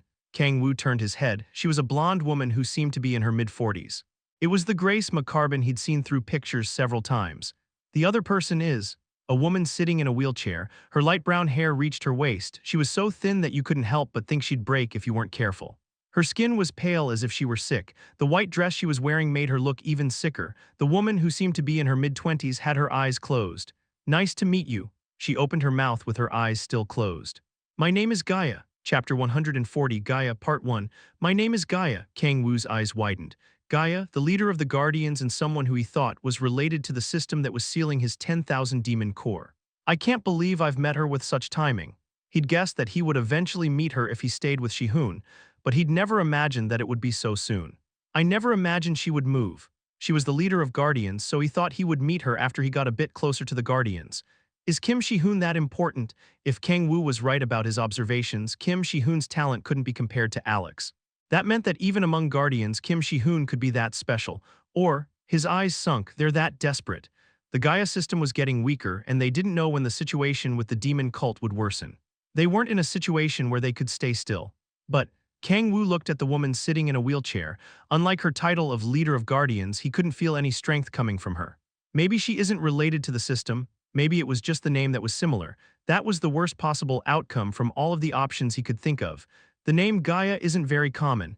He had to hear her explanation first before jumping to conclusions. He listened to what she said. So you're the person Guardian Kim Shi-hoon spoke of. Gaia turned her head to Kang-woo. Her eyes were still closed. Gaia's expression hardened for a moment, but then it relaxed. Nice to meet you.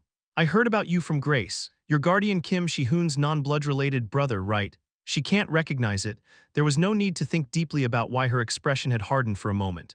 The Guardians subconsciously felt a bit of repulsion toward beings that came from a fissure, but that feeling isn't that strong. Kim Shi-hoon and Alec also felt repulsion, but they didn't act based on it. That meant that the feeling of repulsion itself wasn't that clear. He was worried that Gaia would be able to figure him out immediately, but that didn't seem to be the case. I'm glad. If she discovered that he was the fissure's nucleus, things would have become troublesome. Kang-woo nodded. Yes, I'm Shi-hoon's non-blood-related brother. Whoa, a non-blood-related brother in this period of time. That's a type of relationship that's hard to see nowadays. Hyeonim is someone more important than family to me. I respect and admire him more than my blood-related brother, Kim Shi-hoon said in a firm voice. In reality, his blood-related brother wasn't someone worthy of respect but hate, so he wasn't exaggerating. You're embarrassing me. Why was he saying that in such an intense voice? It almost sounded like a love confession. Gaia turned her head to Kim Shi-hoon. Fufu, Guardian Kim Shi-hoon, you're really an intense person. Yes, it isn't that much. Kim Shi-hoon shook his head while making a shocked expression. Gaia smiled. I know how clean and beautiful your soul is, and what is it that you're trying to obtain by burning your soul? Kim Shi-hoon remained silent at her words. Gaia slowly extended her hand toward him. Her hands lost direction and wandered around. Grace took a step forward. Gaia, that way. Thank you, Grace. Gaia followed Grace's indication and extended her hand toward Kim Shi-hoon. It seems like she really can't see anything. Well, there was no point in having her eyes closed all the time for no reason. Gaia touched Kim Shi-hoon. I know what conflict you're going through, your hardships and anguish, but I'm on your side. I want to be by your side and support you. Miss Gaia, Kim Shi-hoon's eyes widened. His body trembled as if he'd been lightning struck. Gaia laughed. Even if it's a body as hideous and ruined as this one, I want to help you. Is that too much to ask? Hideous? That's not true, Kim Shi-hoon quickly shouted. Kang-woo laughed while looking at them both. How moronic. Anyway, he'd obtained some information. A ruined body. Kang-woo looked at Gaia, who was sitting in a wheelchair. He could somewhat understand what she meant. She's hurt. He could know that after taking a closer look. She didn't seem to have a physical defect she'd been born with. She'd probably suffered a huge injury and could not move unless she was in a wheelchair. Even though he didn't know, she probably couldn't see due to a similar reason. It seems like it isn't just the name that's similar. After seeing she was hurt, he naturally thought of the Gaia system. The world's protection system that was getting weaker. It was understandable that she was hurt like that if she was somehow related to it. But more than that, let's talk about the main issue. Kang-woo lightly pulled Kim Shi-hoon back. There was something he had to check. If you want to accept Shi-hoon as a guardian, please give us details about what the guardians do, he said in a dry tone. He couldn't let Kim Shi-hoon join a group that had a goal he didn't know about. To build a good relationship with them, he first had to know what their goal was. Yes, I'll explain things to you step by step. Kang-woo and Kim Shi-hoon sat on the chair. Gaia kept talking. Have you heard of the Gaia system? There was silence. Kang-woo's eyes shook. So she's going to talk about the main topic immediately. The worst-case scenario about only the name being similar didn't happen. I'm not sure what kind of relationship they have. There was clearly a connection between both. Ah, Kim Shi-hoon let out an exclamation after hearing Gaia system. He nodded. Yes, I've heard of it. When I awakened as a guardian, I got a message that said that I was chosen to protect the Gaia system. Yes. Everyone that awakened as a guardian received that message. Don't tell me, Miss Gaia, you sent that message, Kim Shi-hoon asked while gulping. The names Gaia and Gaia system. He also thought the two were related. Well done, Shi-hoon, Kang-woo clenched his fist. Kim Shi-hoon had asked what he wanted to know the most. What was Gaia's relationship with the Gaia system? No, Gaia shook her head. I didn't send it. Then. First, I think that I need to give more details about what the Gaia system is. Gaia kept talking while smiling. Do Mr. Shi-hoon and Kang-woo believe in foreign worlds? Foreign worlds. You mean like those that appear in manhwa? Yes, the demons that the demon cult is summoning are beings from another dimension. Ah, it isn't just hell, numerous dimensions are interconnected. The gates you are used to are passageways that connect dimensions. I see. Kim Shi-hoon nodded in confusion after hearing words of a scale that were hard to understand. Gaia calmly kept talking. You can think of the Gaia system as an entity that protects Earth from invaders from other dimensions. Then Miss Gaia, I'm the Gaia system's, Fufu, how should I describe it, incarnation agent. Fragment, it seemed like Gaia herself couldn't exactly talk about what she was. Ah, in Japan, there's a job called Shrine Maiden. It's someone that serves the gods, right? In Korea, I believe they should be called a shaman. They aren't exactly the same but similar. Incarnation, it isn't anything that grand. It might be able to influence the system a little bit, but it uses a lot of strength and has a lot of restrictions. It might be a bit hard to understand. Ah, when the demon cult incident happened in Korea, I interfered with the system and sent a message to Mr. Shi-hoon. Ah, don't tell me that. Kim Shi-hoon's eyes widened. He recalled a sudden quest window that had opened with a clear will behind it. Gaia made a self-deprecating smile. That's the only thing I can do. I see, Kang-woo's eyes shone. He could tell just what kind of relationship she had with the Gaia system. The Gaia system's incarnation. But that role and authority were incredibly low. From his point of view, it was a bit disappointing. If she had more authority, she would have been able to lift the seal. The most disappointing thing was the seal of the 10,000 demon core. Just unsealing it would have changed everything. It seems like I won't be able to do that easily. He frowned. He didn't like the situation, but there was nothing he could do about it. It's okay. It wasn't that relying on the Gaia system was the only way to weaken the 10,000 demon core seal. While leaving the disappointment behind, he looked at Gaia. Then is the Guardian's role to replace the Gaia system's job and defeat the foreign entities? Kim Shi-hoon asked. Yes. As expected, Kang-woo nodded. The job of the Guardians was exactly as he'd thought, but we the Guardians have another goal as well. Huh, what's that? Oof, Gaia took a deep breath. The main goal of the Guardians is to kill the demon of prophecy. What's that? The demon of prophecy? Yes, 5 years ago, on the cataclysmic day, a message was revealed. She clenched her fists and repeated the message from the Gaia system she'd received that day. In the near future, the demon of prophecy will come to the surface. The demon of prophecy, that demon will be the king of hell. Wait, hell's king will destroy this world and make the dark devour it. Don't tell me.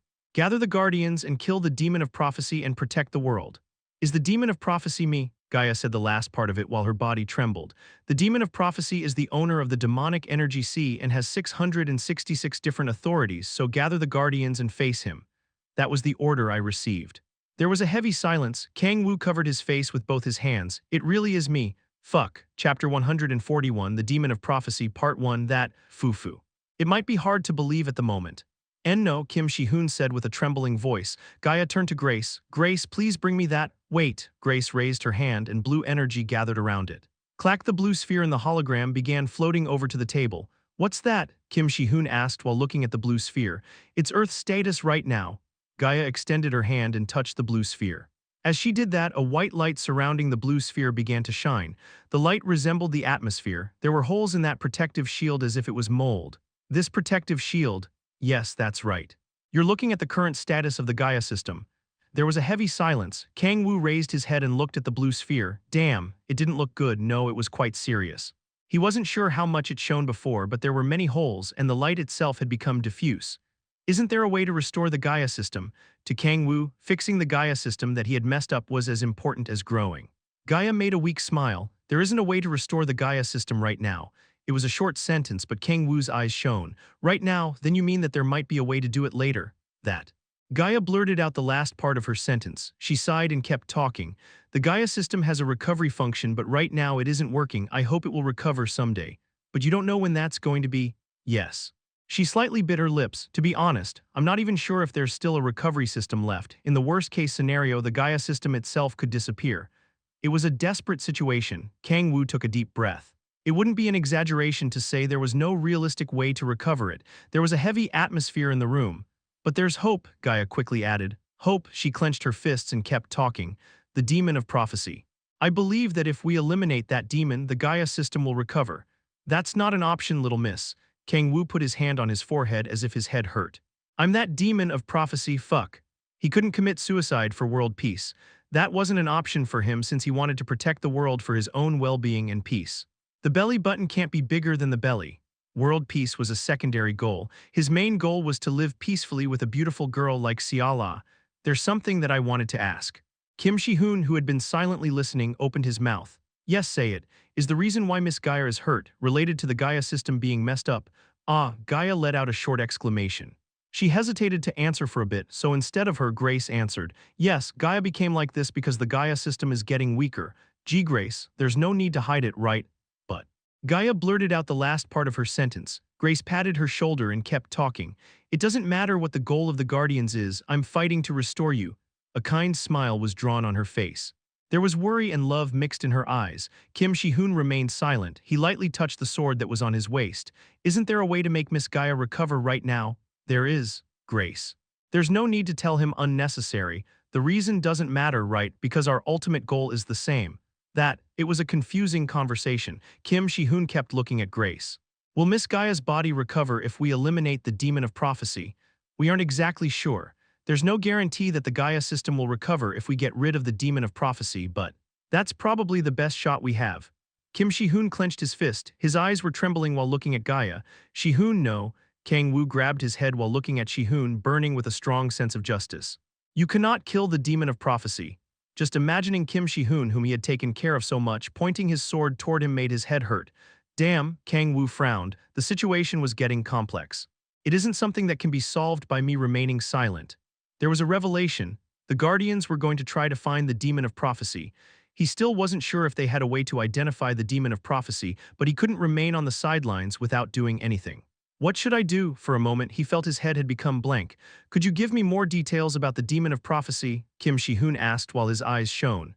Gaia carefully opened her mouth. I cannot give you exact information, but I can give you a few guesses. Please tell me, why are you doing this, Shi-hoon? I want to know more about the demon of prophecy. That's me, you bastard. His inner rambling didn't reach Kim Shi-hoon. He was so serious that he began wondering why he was so intense about it. Gaia also became surprised by his attitude. She shrugged a bit and kept talking. The demon of prophecy is already on Earth. He's already on Earth. Yes, Gaia nodded. It was 9 months ago. The exact date should be May 22nd. Fuck. The Gaia system became overloaded and began crumbling on that day. She can guess the exact date. Kang-woo's expression hardened. If she knew the exact date, his chances of being discovered increased. From that day onward, the demon of prophecy didn't show any movements. Yes, according to our guess, there's a chance that his original strength has been sealed due to the influence of the Gaia system. If his strength has been sealed, we Guardians are investigating the changes that happened from that day onward. If there's anyone who became unreasonably strong or became involved in the demon cult incidents, there's a chance it has taken the form of a human and begun acting. I'm fucked. If they investigated Kang-woo, it wouldn't be hard to discover he'd become a player around that date. Taking into consideration how powerful Kang-woo was while not being a Guardian, he would have a hard time avoiding being suspected. After all, Kang-woo's extremely fast growth rate couldn't be explained with a simple explanation like he has talent. At this point, it's a miracle that I haven't been found out. He had to find a way for people not to suspect him. His head became messy. What should I slam? Huh, he heard a dull sound. Kim Shi-hoon hit the table and stood up. I see, that's what happened. What's wrong with him? He mumbled with a trembling voice. He bit his lip so hard that blood came out of his lips. What's wrong, Guardian Kim Shi-hoon? I know. What? Kim Shi-hoon's eyes shone intensely. He kept talking as if he were chewing something. I think I know who the demon of prophecy is. Huh, what does that? Everyone was surprised. Kim Shi-hoon's low voice spread through the room. Satan, that person is the demon of prophecy. Huh, wait, Satan, yes. I haven't mentioned it to anyone else, but I met that guy 3 months ago. So it's going to go like that? Kang-woo's mouth fell open. To be honest, it was an unexpected development of things. Shi-hoon, that. I'm sorry for not telling you before, Hyonim. I was worried you'd lose against that guy if you got involved. Guardian Kim Shi-hoon, please give us more details. That day, I received a message from Alec Osborne and went to the hotel's roof. Kim Shi-hoon's explanation kept going on. The more the story went on, the more Gaia and Grace's expressions hardened. Then, the reason Guardian Alec went missing. It isn't that he was killed by an assassin of the demon cult, but he was killed by the demon of the prophecy. The two women were stunned. Kim Shi-hoon nodded. Yes, Shi-hoon. At that moment I wasn't sure why Satan attacked Mr. Alec, but I think I can understand it now. I love you, Shi-hoon. Satan was trying to get rid of the guardian that presented a risk to him. Yes. You're doing well, my child. Satan is the demon of the prophecy. Ah, a short exclamation came out of Gaia's mouth. Slam, Hyonim, Mr. Kang-woo. After Kim Shi-hoon, Kang-woo angrily stood up. Kang-woo grabbed Kim Shi-hoon's shoulders while looking at him intensely as if he were really angry. That Satan bastard hurt you too. Ah, that. Say it clearly, did he try to kill you? Yes, Kim Shi-hoon nodded. Kang-woo looked like he found the incidents of that day insulting. Kang-woo turned his head toward Gaia. Can the guardians only be joined by a guardian? Yes, that's what the general principle is. The situation is quite bad, so it isn't time to talk about principles. Kang-woo exploded his energy. Intense and suffocating energy pressured their surroundings. I want to join the guardians too. He had no other choice. Since it became like this, I'll go against Satan. Chapter 142, The Demon of Prophecy, Part 2, W8. Gaia seemed confused by everything that was said. Guardian Kim Shi-hoon, can you confirm that what you've just said is true? Yes, Kim Shi-hoon nodded without hesitation. Gaia took a deep breath at his answer. You said that Satan looked like a human, right? To be more precise, it was just the outline of his body. A black curtain surrounded him, so I couldn't see it exactly. I see, Gaia nodded. First, I understood what Guardian Kim Shi-hoon is saying. Taking into consideration that Guardian Alec was being targeted by the demon cult, I think there's a high chance that Satan was already in the demon cult. That means that in the end, the ultimate enemy is the demon cult, Kang-woo said. The demon cult, they'd existed for more than 1,000 years and believed in demons. They were evil beings that had accepted that strength. They're guys that seem like they would get involved with the demon of prophecy. He nodded. It kind of sounded obvious that Satan, the demon of prophecy, someone who was trying to bring destruction to the world, would join forces with them. Gaia made a dark expression. I guess so, ah. If he has already entered the demon cult, the situation has worsened. Even 3 months ago, Satan was able to overwhelm Mr. Alec easily, if that was his weakened state. Once he recovers all of his previous strength, things could get horrible. There was a grim atmosphere in the room. Kang-woo turned his head toward Gaia. So, even in this situation, are you going to accept only a guardian as a member? She remained silent. It didn't take long for her to make a decision. Gaia turned her head around Grace. Grace, bring that out, please. Okay, Grace brought out 2 boxes. As she opened one of the boxes, a white mask and a crystal ball that was the size of a ping-pong ball were revealed. Gaia touched the table and placed the mask on the table. There was a blue shield engraved on the mask. There are many cases in which guardians have to act secretly, so while doing a mission, everyone must wear a mask. To put it bluntly, you could say that this mask represents guardians. First, Guardian Kim Shi-hoon, can you help us protect the world and help us eliminate the demon of prophecy? Of course. Kim Shi-hoon nodded with an intense look in his eyes. Gaia smiled. She gave the mask in her hands to Kim Shi-hoon. I welcome you to the Guardians. Thank you. Kim Shi-hoon accepted the mask while making a complex expression. He took the mask and placed it over his face. Ah, foo-foo. It isn't just a mask with a plain design, right? It seemed like there was a special effect on the mask. A short exclamation came out of his mouth. After the mask, she gave him the transparent crystal ball that was the size of a small ping-pong ball. This is a communication device that's given to Guardians members. You can communicate even if you're inside a gate or on the other side of the world, and if you put it on the floor, you can open a gate that leads to here, the Hall of Protection. But what if someone takes it?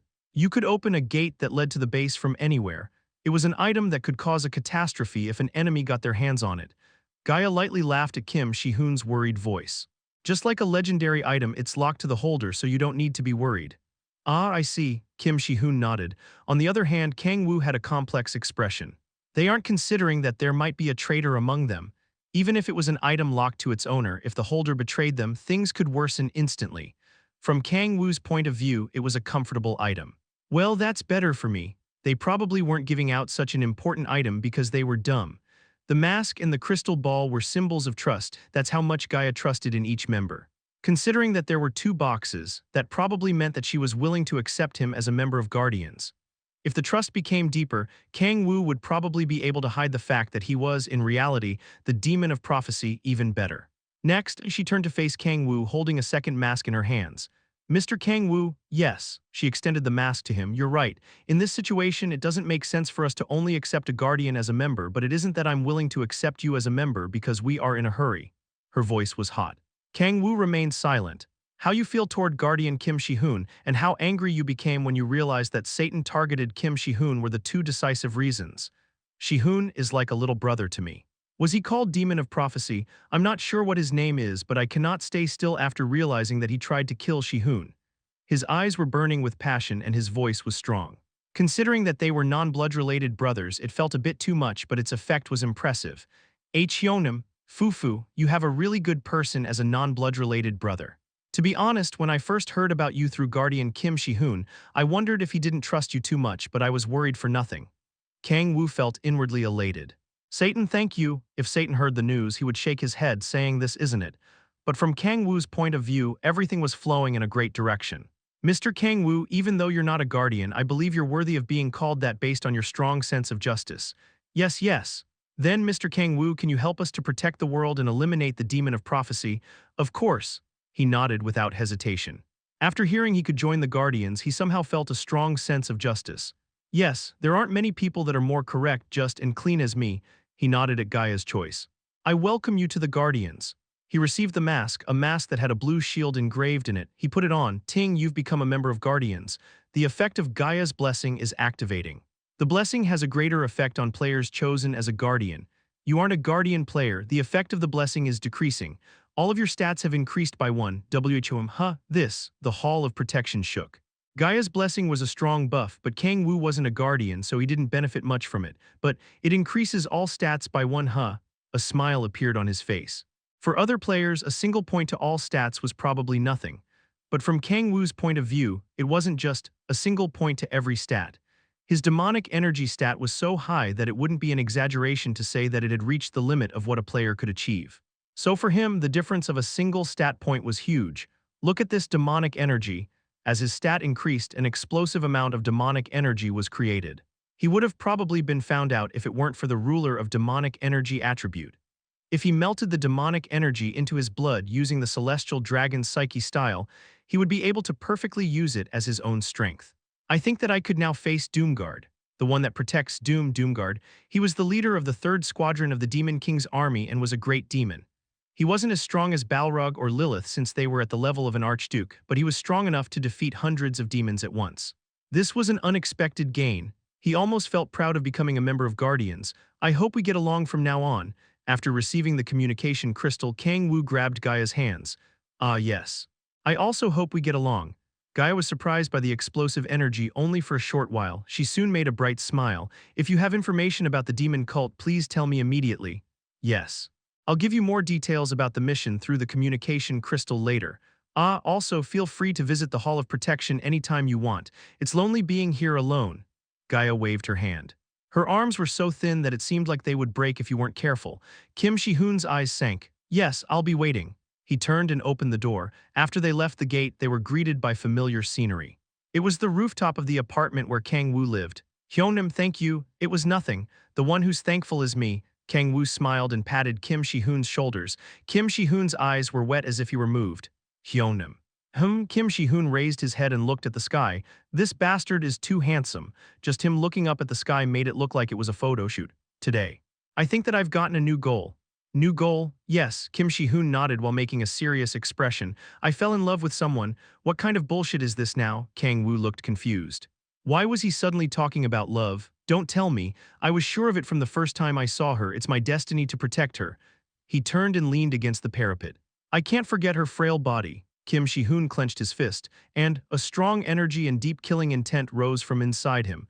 I'm going to kill Satan who made her become like that. You've seen her too, right, Hyunam? She couldn't even properly walk or see. Shihun, that's all because Satan came to Earth. He ruined the Gaia system and killed a guardian. Wait a bit, Shihun. That angers me so much. It's the first time I've felt something like this. Why are you doing this? I want to protect her. Kang-woo could see Kim Shi-hoon's eyes burning with motivation. On the other hand, Kang-woo was starting to feel guilty. I want to protect her and make her smile. I understood, so stop, you bastard. Hyunam, I didn't know things would turn out like this. Thank you for helping me. No, but it would be unfair if I stayed longer, rotting in hell, right? I stayed there for 10,000 years. For how long do you think I should have stayed there? If it weren't for Hyunam, I wouldn't feel so confident. Do you know Lilith, huh? Do you know her? Any person would go crazy if forced to stay with her for over 1,000 years. Kim Shi-hoon scratched his head while smiling awkwardly. Haha, it's kind of embarrassing to say it like this with my own mouth, but I became sure of it thanks to you staying by my side. Kang-woo lowered his head. Shi-hoon, I'm sorry. Kang-woo's hands and feet trembled from guilt. Kim Shi-hoon extended his hand. Hyunam, let's kill the demon of prophecy and protect this world together. There was silence. Kang-woo's expression seemed troubled, but that was only for a brief moment. Kang-woo grabbed Kim Shi-hoon's hand. Let's do it. I don't care anymore. He put more strength in the palm of his hand. Let's protect this world from Satan. The demon of prophecy, Satan, that evil being didn't have enough with ruling the hell of 9 skies and had appeared on Earth to take control of it too. He messed up with the Gaia system and was trying to put Earth under his control. I cannot let him do as he wishes. He began feeling anger. How dare he make the first woman Kim Shi-hoon fell in love with become like that? To him, Kim Shi-hoon was someone with whom he shared a relationship thicker than blood. Their souls were connected, so he couldn't stay still. I will never forgive you. In the name of justice. Chapter 143, First Mission, Part 1. After that day, Kim Shi-hoon decided to return to train with Chin Moo-jin. In the first place, the reason why he'd returned from Shanghai was that Grace had come to meet him. Kim Shi-hoon had become stronger after receiving Gaia's blessing, so he returned immediately to Shanghai. The day I return, I'll come back stronger than Master. Kim Shi-hoon said that confidently. Chin Moo-jin, who was next to him, frowned. It was a natural reaction since a newbie was trying to overcome him after just a few months of training. But he couldn't deny that Kim Shi-hoon was growing that fast. Oof, why did I pick up such a monster in my last years? Chin Moo-jin said in disbelief at Kim Shi-hoon's incredible growth rate. Even if he was the sacrum, he never imagined he'd grow so fast. If Kim Shi-hoon were the protagonist of a martial arts novel, he wouldn't have been able to grow so fast. But Kim Shi-hoon was a player. If his level went up, his stat increased. And stats gave him a strength that seemed like something was being created out of nothing. It had been 1 week since Kim Shi-hoon and Chin Moo-jin left for Shanghai. Kang-woo gathered information about the demon cult through meetings with Gaia and Grace, and I'm going to give Mr. Kang-woo the first mission. Finally, Kang-woo exclaimed in excitement at Gaia's words. He'd been desperately waiting for information on the demon cult, and the Guardians had finally found something out. What's the mission? Kang-woo asked while making a serious expression. The expression and the eyes were the most important things. He would be found out if he looked happy after hearing the demon cult had begun moving. He had to make an expression that showed a mixture of worry and anger. I'm quite confident about these types of things. He was quite confident about controlling emotions. That was way easier than controlling the lust and desires of a demon's body. Recently, the Gaia system has been weakening. Wasn't that already going on? Gaia shook her head. No, but it wasn't at this speed. We think there's probably another reason. Can you tell me where that's happening? I'm not sure, but we received information that they found traces of the demon cult in Korea. In Korea, that was unexpected. The demon cult members in Korea had scattered away after Baek Kang-hyun died. Did new members appear? He didn't know, but he wasn't sure why foreign demon cult members would go to Korea to make plans. Yes. They found traces in a gate that was near a city called Daegu. If it's Daegu, just like in Sapporo, Japan, there was also a city in Korea that got ruined after the cataclysmic day. In Sapporo's case, the city couldn't recover because the monsters that lived there were too strong, but in Daegu there was another reason. It had been 5 years since the cataclysmic day. No, it was about to be 6 years. Running a country after that was already a miracle. Nobody said anything about neglecting a ruined city. Understood, if it's too much for you to do alone, you could ask Guardian Kim Shi-hoon. No, Shi-hoon is currently concentrating on training. I cannot interrupt his training. Then how about other Guardians? Grace is in the USA, but I could ask Zhuge Xuan and Ito Shinji. Zhuge Xuan and Ito Shinji. They were the names of the Chinese and Japanese Guardians he'd heard of after joining the Guardians. They weren't players that were publicly known like Alec Osborne and Grace McCarbon. They weren't even known as world rankers or normal rankers. According to what I've heard, they seem like good people. But he wasn't sure if by good people, they meant someone like Alec or Kim Shi-hoon. It was obvious that Gaia didn't have an eye for people when he took into consideration how Alec Osborne was. Well, I guess you can't say she doesn't have an eye for people at all. In the cases of Kim Shi-hoon and Grace, they both had great talent and qualities as guardians. Seeing that she accepted me as a guardian, you couldn't say she doesn't have an eye for people. Seeing that she'd gone against the rules to allow him to join, you couldn't say she doesn't have an eye for people. There probably weren't many people who could work for world peace with such pure intentions. I'm going to investigate alone first. He thought of dragging Zhuge Xuan and Ito Shinji and investigating them but decided not to. Since they were both members of the Guardians, they probably weren't playing around. It wasn't that the demon cult was active only in Korea, so it would be more effective if each concentrated on their own areas.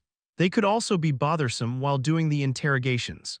To grab the tails of the demon cult members that hadn't been very active, he was planning to interrogate them as much as possible.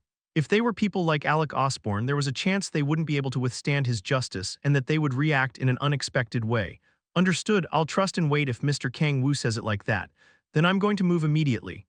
Since they'd obtained hints, there was no reason to hesitate anymore. Kang-woo put on the mask and walked out of the Hall of Protection. He exited the gate the same place he had entered it, the rooftop of the building where he lived. Echidna Baltsak, he called his two summoned monsters. He could do justice in his own way in front of his summoned monsters, so he didn't need to think too deeply before doing anything. What's wrong, Kang-woo? Echidna reached the rooftop first. She had a rice cake skewer covered with red sauce in her hand. What's that? Baltsak made it for me. She opened her mouth and ate the rice cake skewer in her hand. Ang. One wouldn't believe the size of that mouth belonged to a little girl's body. She ate the entire rice cake skewer at once. Crunch, it's delicious. The silence was finally broken by Kang-woo's shadow. A white skeleton appeared from the shadow that wriggled like it was alive. Did you call me master?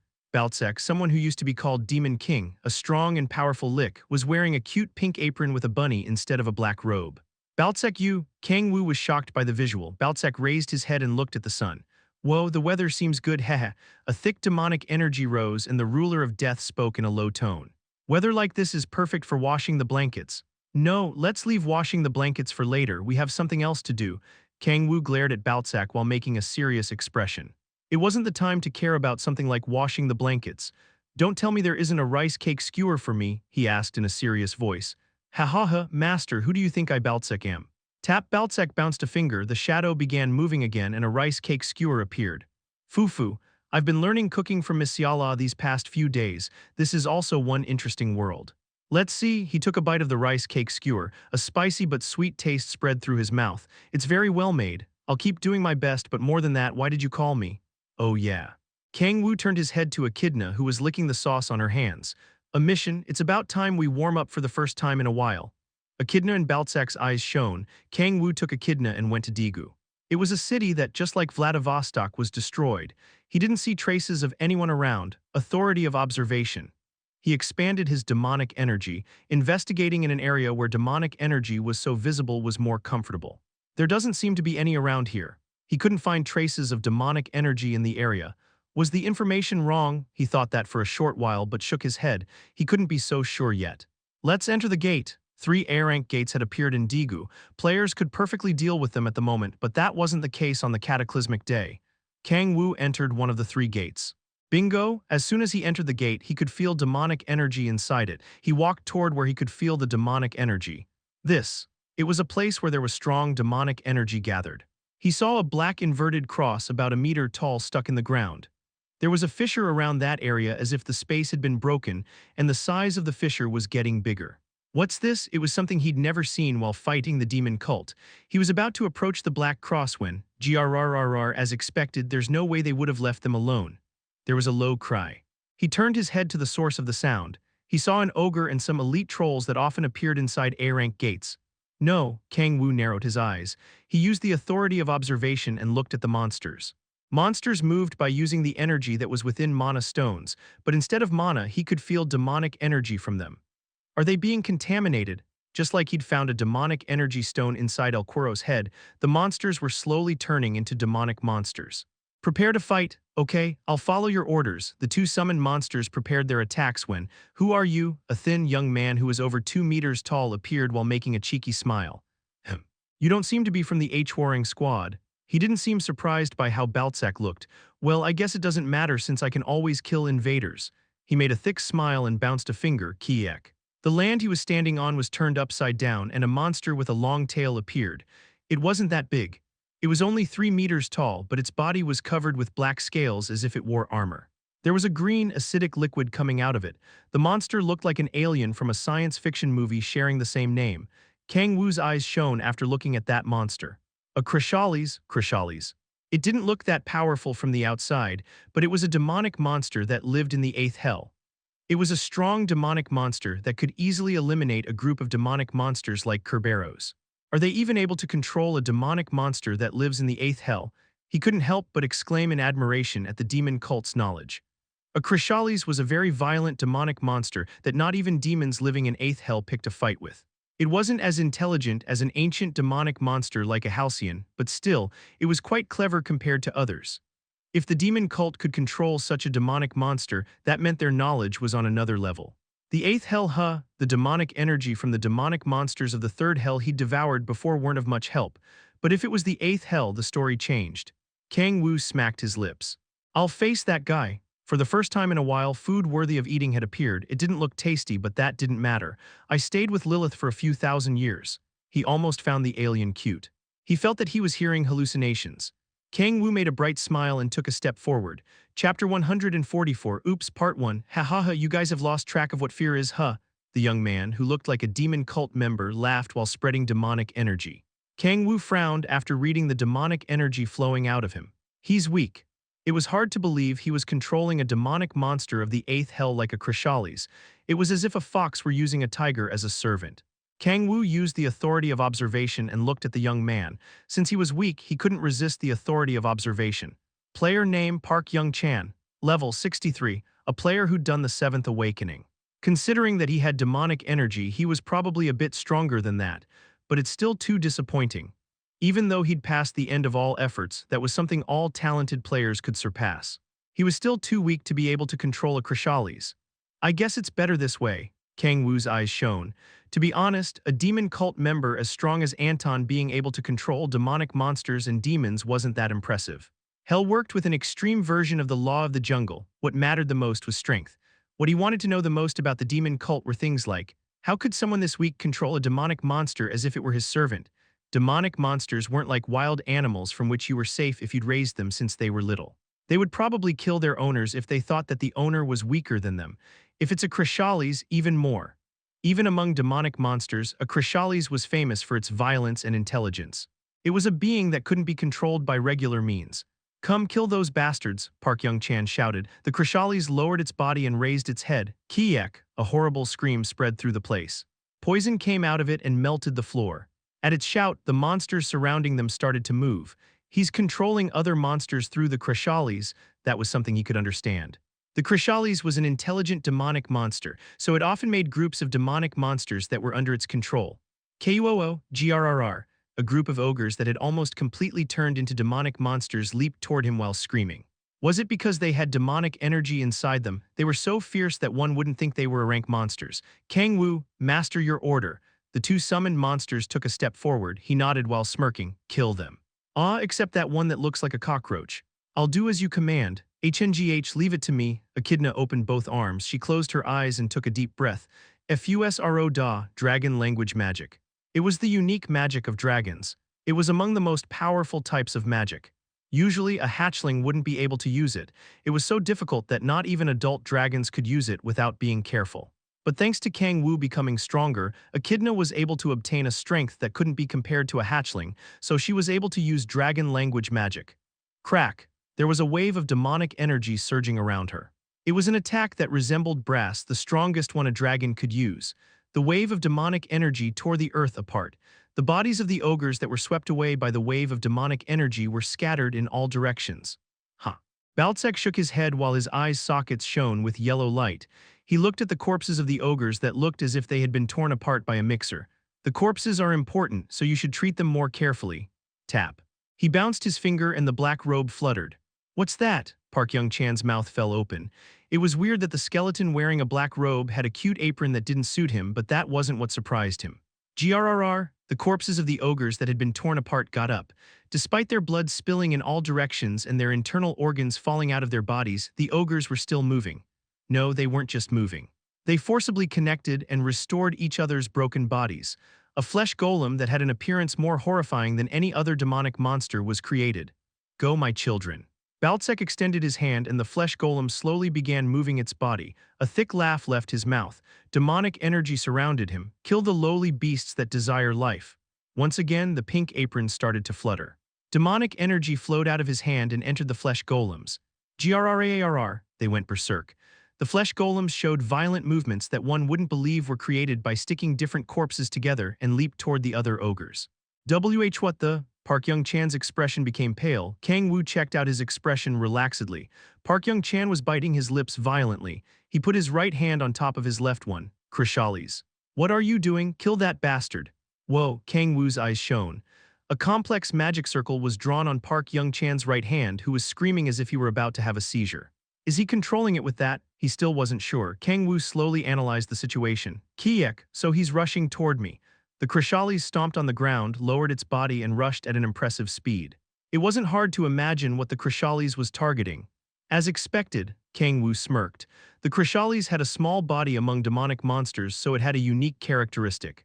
Kiek, he pulled his right foot back and kicked it as if it were a football. The Krishalis reacted to his attack with an incredible reflex. He used his left foot as an axis to twist his body and used the other foot to smash it.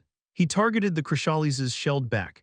Kishat, that time the Krishalis didn't dodge the attack. It was because it trusted the natural armor on its back. Kang-woo lightly laughed while looking at it. How dare a mere bug crack? Kiek, his right foot smashed the Krishalis' back. Although the Krishalis' back was hard enough to crush the teeth of a giant demonic monster, it was nothing in front of Kang-woo. As he used the authority of crushing in his right foot, the Krishalis' back was destroyed, and an acid fluid poured in all directions. The Krishalis stopped attacking and backed off. Kiek, he could feel that it was being extremely cautious of him. What are you doing? Attack! Kiek, Park Young-chan shouted. His right hand began shining with a dark light. The same light came out of the Krishalis' forehead. Kang-woo's eyes shone sharply. He's definitely controlling it through that magic circle. He still needed to investigate how they were doing that, but his immediate doubt was answered. Now, he had to check the limits of the magic circle. I'm sure it isn't absolute. He knew that just by seeing how the Krishalis twisted its body after receiving Park Young-chan's orders. Kang-woo had been keeping track of the time from the start. Paf, crack, Kishat, the battle kept going on. Although the Krishalis was a predator that belonged to the 8th hell, Kang-woo had already become stronger as a great demon of the 9th hell. He was on another level compared to it. It was a one-sided battle. D-damn, Park Young-chan's expression became pale. He anxiously looked at his right hand. The light flowing out of the magic circle was getting weaker. No, Park Young-chan turned around and tried to escape. He heard Kang-woo's low voice. 5 minutes, he smiled.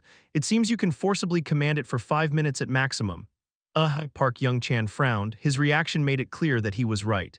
The light on his right hand had completely disappeared. Kishat, the Krishalis, which had become messed up, turned around to Park Young-chan. If it were a normal life form, it wouldn't have been weird if it had already died, but despite being injured so badly, the Krishalis hadn't died because it had surpassed the level of a normal life form by a huge margin. Shiat, it lowered its messed up body and shouted aggressively.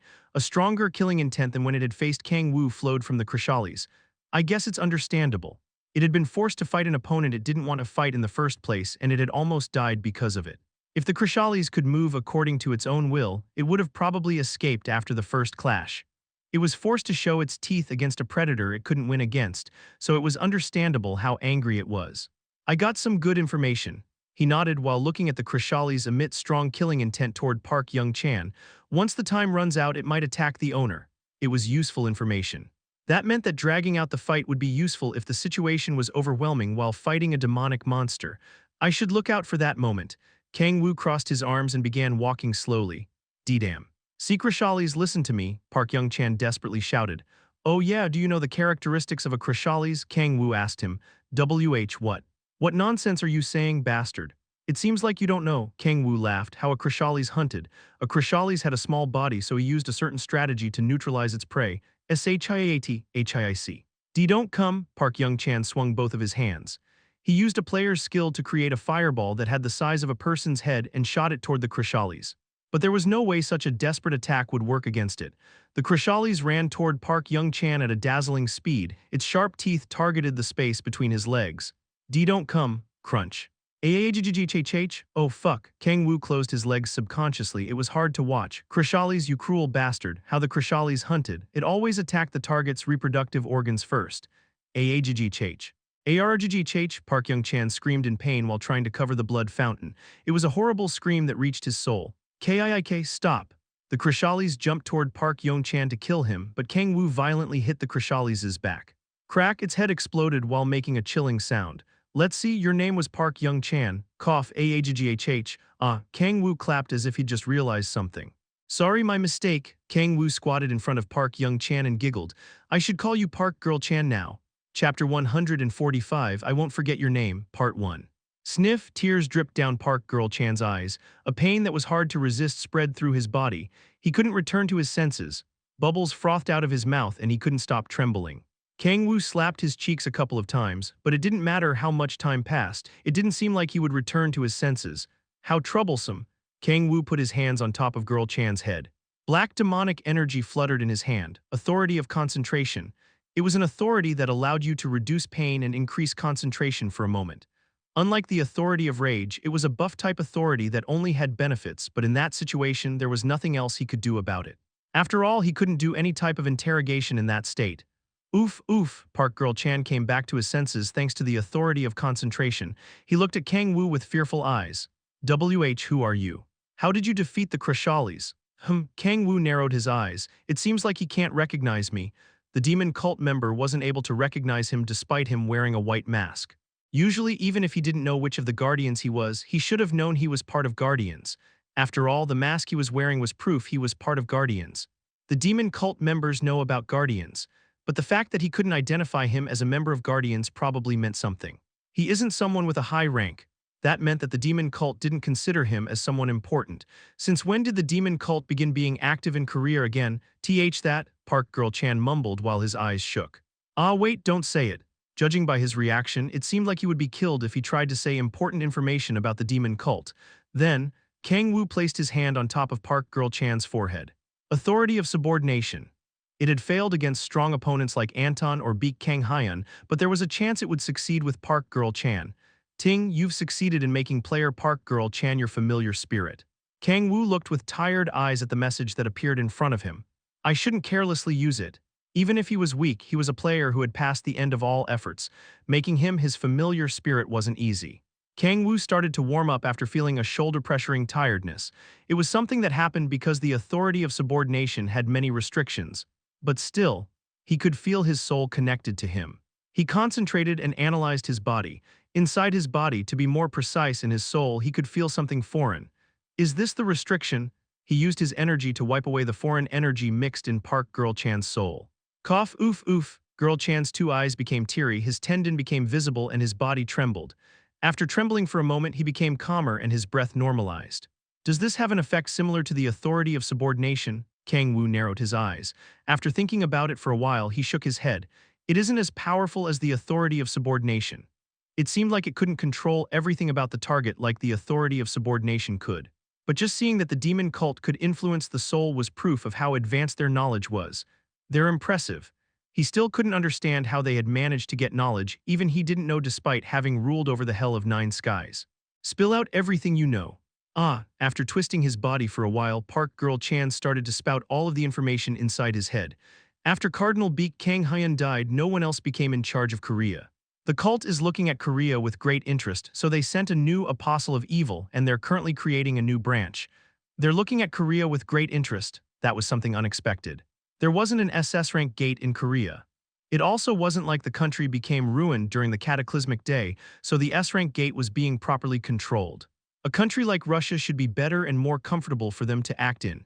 After all, the country had been paralyzed and there was an SS rank gate in it. Or maybe the Middle East or Latin America. The Middle East and Latin American countries had also become ruined, and there were SS rank gates on those continents. There was no reason for them to act in Korea. I'm also not sure of the reason, but the cult thinks of Korea as a very important country.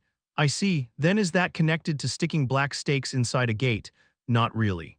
Pouring the fisher seed has nothing to do with the country. Kang-woo remained silent. Not related, his head started to spin fast. Although the cult thought of Korea as an important place, that wasn't the reason why they were pouring fisher's seed inside the gates. And recently, the Gaia system had started to weaken. There was only one conclusion he could reach from those two things. I see. It meant that the plan wasn't specific to Korea. If that was the case, he could understand why someone weak like him had gone alone. There's a chance this is a worldwide plan. They were spreading the Fisher's seed throughout all of the gates. It didn't matter if they failed, they would just have to spread even more. If they used members that were among the weakest, gave them demonic monsters as protection, and made them spread the Fisher's seed, they wouldn't lose many of their forces.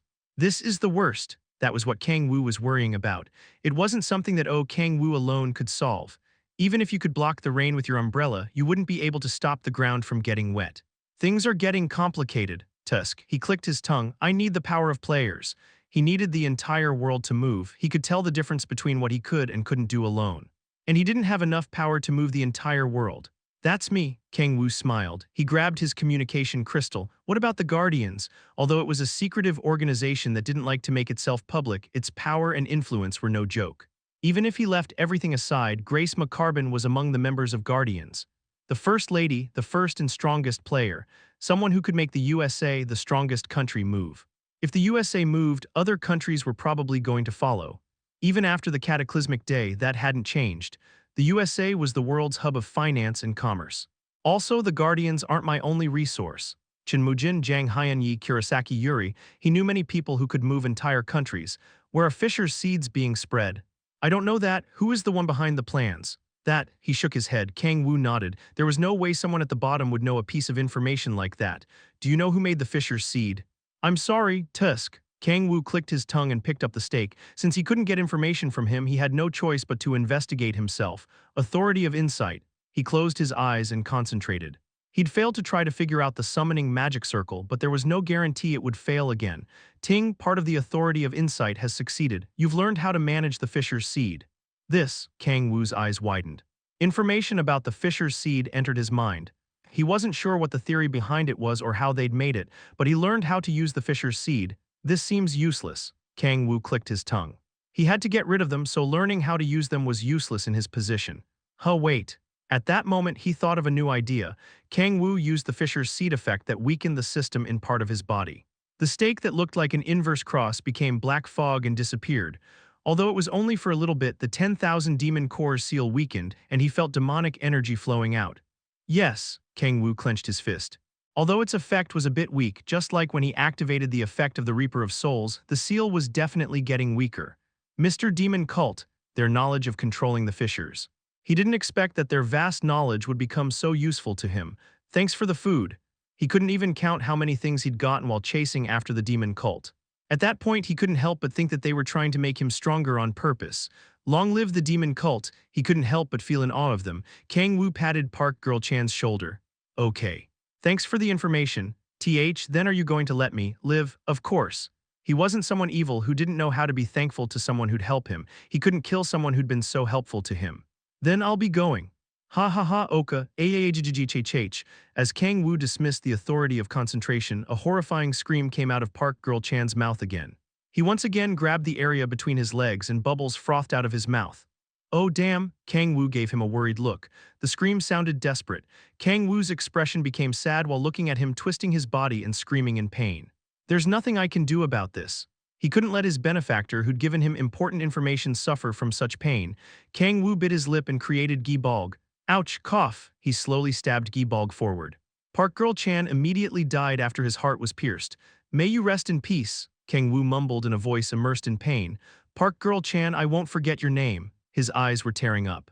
Chapter 146, Gathering Fisher Seeds, Part 1. Your demonic energy stat has increased by 0.12. What's going on? Kang-woo exclaimed in surprise after reading the system window. He got that message as he absorbed the Krishalis and the demonic energy that flowed out of the 10,000 demon core. A decimal point. It was a stat increment he'd never seen before. Is it because the Krishalis is kind of vague? To be honest, he wasn't expecting his stat to go up by 1 from hunting a Krishalis. His demonic energy stat had increased to 122 thanks to Gaia's blessing, so it wouldn't easily go up. Well, I guess it's better than not increasing at all. A decimal point was better than nothing. Since he'd found a new thing called a Fisher fragment, he didn't need to feel rushed. The Reaper of Souls attribute. Ting, the target isn't a demon. As expected, it won't activate. The Chrysales wasn't a demon, but a demonic monster. It was understandable that an attribute that let him absorb a demon's soul wouldn't activate. So I'll have to keep hunting demons. He had to keep absorbing demon souls to fulfill the conditions for demonic soul. First, Kang-woo cut the thought. At the moment, growing wasn't what was most important. He took out a small marble ball from his pocket. Ah, can you hear me? Yes, you can speak. Gaia's voice could be heard. Were you able to finish the mission? Yes, I've solved the Digu part. Didn't you get hurt? If you come to the Hall of Protection… No. Gaia seemed worried about his body, but he cut Gaia's words short. Not only hadn't he gotten hurt, he also didn't have time to relax while being treated. I obtained an important piece of information. What kind of… Kang-woo told her about the Fisher Seed. The demon cult was planting Fisher Seeds all around the world. They had to use all of their forces to bring their plans to a halt. There was silence. Gaia spoke with a heavy voice. Understood, I'm going to contact all guardians and order them to destroy the Fisher Seeds. No. You cannot get rid of the Fisher Seeds. Eliminate the Fisher Seeds, that would be a huge loss. Kang-woo spoke in a serious tone. We have to gather them and put them in one place. Gather. Yes, but if we do that, the Fisher Seeds would remain. You don't need to worry about that. If we take the Fisher Seeds stuck on the stakes, they won't work anymore. Ah, I see. Gaia talked as if she couldn't fully understand what he was saying. But is there a reason we should gather them instead of destroying them? Wouldn't it be better to destroy them just in case? That would be true if our plan was just to block this incident. Kang-woo didn't hesitate. Making things flow in the direction he wanted in that kind of situation was his specialty. Then why? You need to think more long-term. We won't be able to solve the lingering issue by only acting after the demon cult makes its moves. Ah, did you ever try to investigate the demon cult's knowledge? Of course, but it's such esoteric knowledge that we weren't able to get results. The more desperate the situation is, the better it is to have more investigative ingredients. The demon cult can do things like this because of all of the knowledge they've obtained through the years. Without investigating that, the only thing we'll be able to do is to deal with their actions. Ah, Gaia let out a short exclamation. She spoke in a regretful voice. I didn't know you had such deep meaning, I'm sorry. I didn't know you thought so seriously about the demon cult. Haha, this is selfishness. I'm someone who lives on Earth, so I want to do my best to be able to preserve my life. No, you can't call that selfishness. Gaia cut him short. If it were just to preserve yourself, you could have remained hidden. You could have stayed down and remained hidden. But Mr. Kang-woo, you took a step forward to protect those important to you. You're fighting while putting your life at risk. You couldn't call such determination selfish. Kang-woo laughed lightly at Gaia's words. Haha, that's embarrassing. You don't need to praise me so much. You don't need to be so humble. Just like you said, we're going to try to gather as much as possible instead of destroying them. Thanks. No, I'm the thankful one. We will do our best to gather as many Fisher fragments as possible. Then I'll also move to gather them. The conversation was cut. A smile appeared on Kang-woo's face. Yes, we should gather them instead of destroying them. Gathering the Fisher fragments to investigate and completely neutralize their plans. That was nonsense. Even with the authority of insight, he couldn't completely decipher the demon cult's knowledge. It was knowledge not even the demon king, who used to rule over the Hell of Nine Skies, could understand. There was no way they'd be able to figure something out by investigating, and completely neutralize them. That can't happen. He couldn't let them roam around freely, but that didn't mean he wanted to neutralize them completely. To Kang-woo, the demon cult were chefs who prepared delicious food for him. I'll eat from them as much as I can before throwing them away. He walked out while saying something that would make the demon cult members go crazy if they heard it. Echidna and Baltzak followed him after clearing out all the demonic monsters around them. Echidna, Baltzak, there should be 2 more gates near this area. See if there's a stake in either of them. If there is, don't destroy it and bring it to me. Okay, Kang-woo, I'll do as you order. The 2 summoned monsters moved according to his directions. Kang-woo took out his smartphone after exiting the gate. I already contacted Gaia. It was time to make the other people he knew move. Kang-woo contacted Chen Su-yeon, Ki Yeon-ju, and Kang Hyun-yi. After explaining the situation to the 3 people, he asked them to gather the Fisher Seeds. With this, the situation in China and Korea has been solved. There was only Japan left. Kang-woo took out the card with the contact information he'd received before. It was the card with Kurosaki Yuri's contact details. I'm not sure why she's doing this for me, but it was too good not to use in that situation. Ring, it's Kurosaki Yuri, Mr. Kang-woo. How did she answer so fast? She'd received the call after 1 ring. Miss Kurosaki, hi, it's the first time we're talking like this. You're right, the voice sounded cold. It seemed like not having contacted her before was a problem. I'm sorry for not contacting you before. I've been busy recently. No, I'm sure Mr. Kang-woo had his reasons. It seemed like her mood improved. The reason why I've contacted you is, he began explaining the Fisher Seeds. That, I understood. We're also going to investigate. Please. There's something I wanted to ask. Is that okay? Of course. This demon cult, do you know what demon they serve? I've tried to investigate but couldn't find the answer. It was a sudden question, but there was no reason to hesitate. They serve Satan, the demon of prophecy, Satan. It wouldn't be good if only guardians knew about his existence. It's going to be better if as many people know about it as possible. He'd already told people close to him, like Chin Su-yeon or Ki Yeon-ju, about Satan. The more people knew about his existence, the fewer people would suspect him. HNGH Satan, it was a voice that made it seem like she didn't like the answer. Kang-woo tilted his head at her reaction but answered in a confident voice. Yes, the demon they serve is Satan. Okay, understood. Then please contact me once you've gathered Fisher seeds. Yes, I'll do as you say, Mr. Kang-woo. Thanks. Kang-woo was about to cut the call when, oh yeah, there was something I wanted to ask you. Is that okay? Yes. Of course, it isn't related to this, but it's a personal question. Does Mr. Kang-woo know the myth of Cthulhu? Myth of Cthulhu? The question was so sudden that it caught Kang-woo off guard.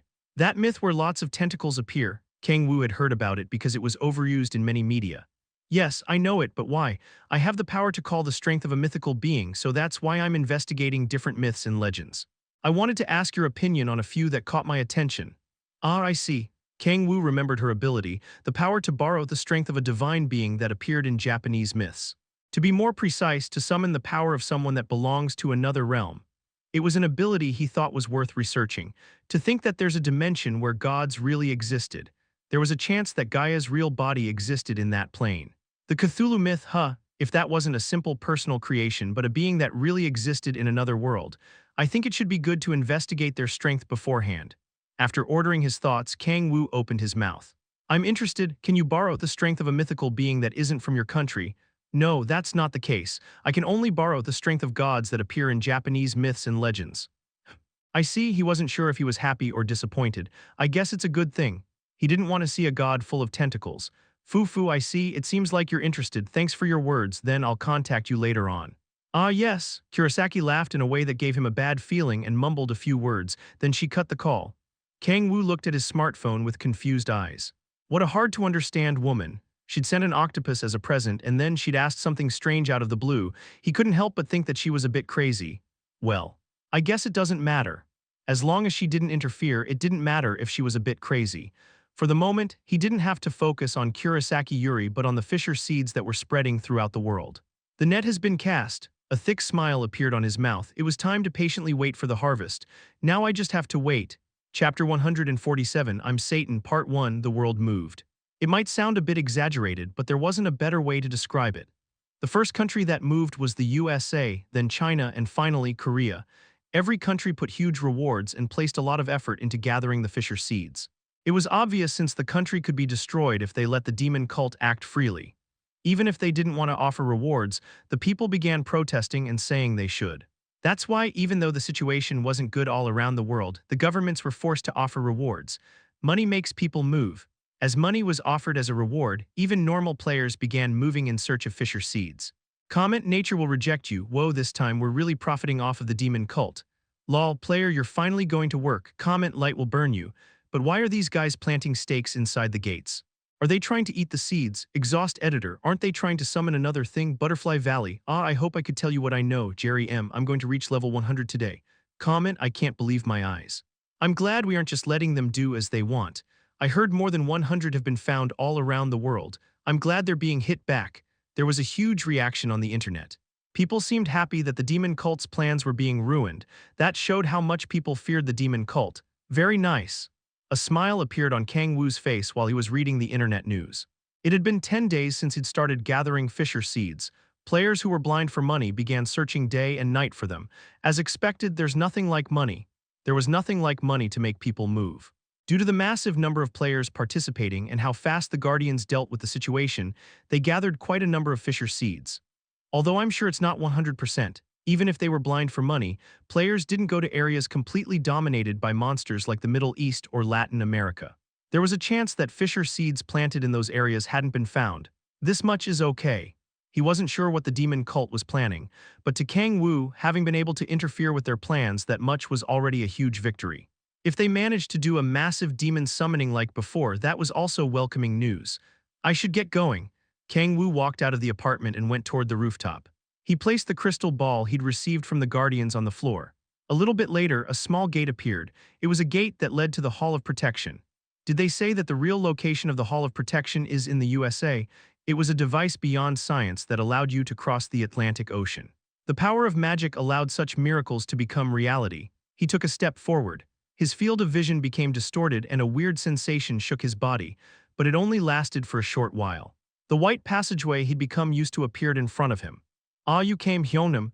As he entered the passageway, he was greeted by Kim Shi-hoon. Kim Shi-hoon was in charge of gathering the fisher seeds in the Middle East, an area the average player couldn't even think of stepping foot into. "I'm sorry to have called you during your training. No, something like that happened, so I couldn't stay still training. Also, the mission area was quite helpful in terms of training. How is the Middle East?" "Quite serious. Compared to how it's doing, Shanghai seems okay," Kim Shi-hoon said with a hardened expression. Kang-woo nodded. Areas like Shanghai and Sapporo were okay comparatively because China and Japan hadn't collapsed. But countries of the Middle East and Latin America had collapsed on the cataclysmic day. It was obvious that the situation in those areas would be worse. "Good job. It's nothing." "Oh, I heard it was you who realized this incident and dealt with it." Kim Shi-hoon looked at him with eyes full of admiration. Kang-woo smirked. "I just did what I had to do. After all, I'm also a member of the Guardians now." "Haha, if it's Hyunam, you would have probably done that even if you weren't part of Guardians. You won't be able to obtain anything by flattering me." "Let's go." "Yes, Hyunam." Kim Shi-hoon laughed and followed Kang-woo. As they opened the door and entered, they were greeted by Gaia and Grace. "Hello, Mr. Kang-woo." "Yes, how's the situation?" She smiled softly. She moved her thin arms toward the table. "It's as you see." The half-transparent globe appeared, the earth surrounded and protected by light. That light had become weaker than the first time he'd seen it. "The situation has worsened compared to before when the seeds were planted, but if we hadn't done anything, the situation would have definitely been worse." "Is it getting weaker?" Gaia nodded. "No, that's not the case. The damage to the system has been stable since 3 days ago." "I'm glad to hear that." That probably wasn't only because they'd gotten rid of the fisher seeds. After all, they hadn't been able to get rid of all of the seeds that had been planted worldwide. Did the demon cult achieve what they were aiming for? They hadn't done any extra moves, so there was a chance that was true. The reason didn't matter. The important thing was that the situation had stabilized for the moment. "We can't relax yet, but thanks to Mr. Kang-woo we were able to reduce the damage," Gaia bowed. "It's okay, but more than that, where are the fisher seeds being kept?" That was his reason for going there that day after all. To check where the fisher seeds were being kept. "Over here." Grace pushed Gaia's wheelchair and they moved to another gate. As they walked out of the gate, they were greeted by intense sunlight. They saw a land that had a crack through it as if God had used a mace to split the land. "Here." Kang-woo's eyes shone. In the past, he had done nothing like traveling, but even he had seen that place in pictures. "It's the Grand Canyon. This is massive." It seemed like it was also Kim Shi-hoon's first time seeing it. He looked around with his mouth wide open. The Grand Canyon was so massive that it made them lost for words. "The secret vault of the Guardians is also beneath this canyon. We're protecting the fisher seeds there." Isn't it too famous a place to call it a secret vault? The Grand Canyon was a very famous tourist destination. Even though the number of tourists had gone down after the cataclysmic day, it was a place that didn't go well with the word secret. Gaia laughed. "The Grand Canyon is quite vast. The area tourists can visit is just a very tiny part. This is a place that tourists can't reach." He nodded and followed her. As they walked along the canyons, Gaia stopped in front of a solid rock wall. "Guardian Juge Chuan, it's Gaia, so you came." A voice came out from behind the rock wall. "What the?" Kim Shi-hoon looked around, confused, and then something happened that he couldn't believe. A wind blew and the giant rock wall disappeared. A silver door appeared where the rock wall had been. "This." Kang-woo's eyes widened. Even he hadn't been able to sense it. Grace opened her mouth. "This is Juge Chuan's illusion. There's nobody as good as him when it comes to this." "So this is an illusion? Impressive, right?" She smirked and opened the door. A man with long hair who was wearing a suit came out. "So you're the two new members, Kang-woo and Kim Shi-hoon. Nice to meet you. I'm Juge Chuan." They exchanged handshakes. His explanation began while they entered the vault. "This vault is being protected with an illusion I've placed. You might be attacked if you wander around, so you should be careful. Juge Chuan is investigating the fisher seeds." "Haha, although I haven't been able to obtain many results." Juge Chuan smiled bitterly. He opened a vault that said 4. "This is where we're guarding the fisher seeds." Whoa, Kang-woo's eyes shone. There he saw more than 100 stakes gathered around. He couldn't help but feel his mouth drooling. He wanted to use the fisher seeds right then to weaken the 10,000 demon core. "I must resist." It wasn't the time to do that. Kang-woo looked around at the vault's interior and extended his right hand. The black ring on his right finger became liquid and entered the vault floor. For a short moment, Kang-woo's body became blurry. Isn't there a chance that the demon cult could attack this place? Kim Shi-hoon asked while looking around. Of course there is. There's a chance they might be able to trace the fisher seeds. Then why? It's okay, Zhuge Xuan said in a confident voice. My illusion is quite strong. This place will be safe unless the demon of prophecy invades it. No, even the demon of prophecy wouldn't be able to find this place easily. It seemed like he was quite confident in his illusion. Grace continued the explanation. It might sound pretentious, but you can believe him. Although Zhuge Xuan isn't that good at fighting, his illusion capabilities are quite impressive. Haha, that's for Miss Grace's standards. My illusions aren't that bad for fighting. With a light chit-chat, they stopped looking at the vault. Let's go back. Yes, seeing that the fisher seeds are being well kept makes me feel reassured. Kang-woo laughed lightly and returned to the Hall of Protection. Oh yeah. How about we eat dinner today at my house? Yes, at Hyeonim's house. Gaia and Kim Shi-hoon were surprised by the sudden proposal. Kang-woo smirked.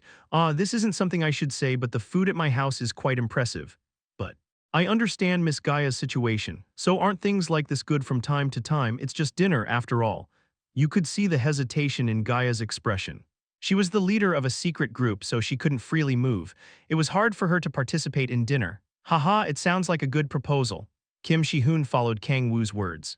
In reality, he wanted to stay with Gaia for a bit longer.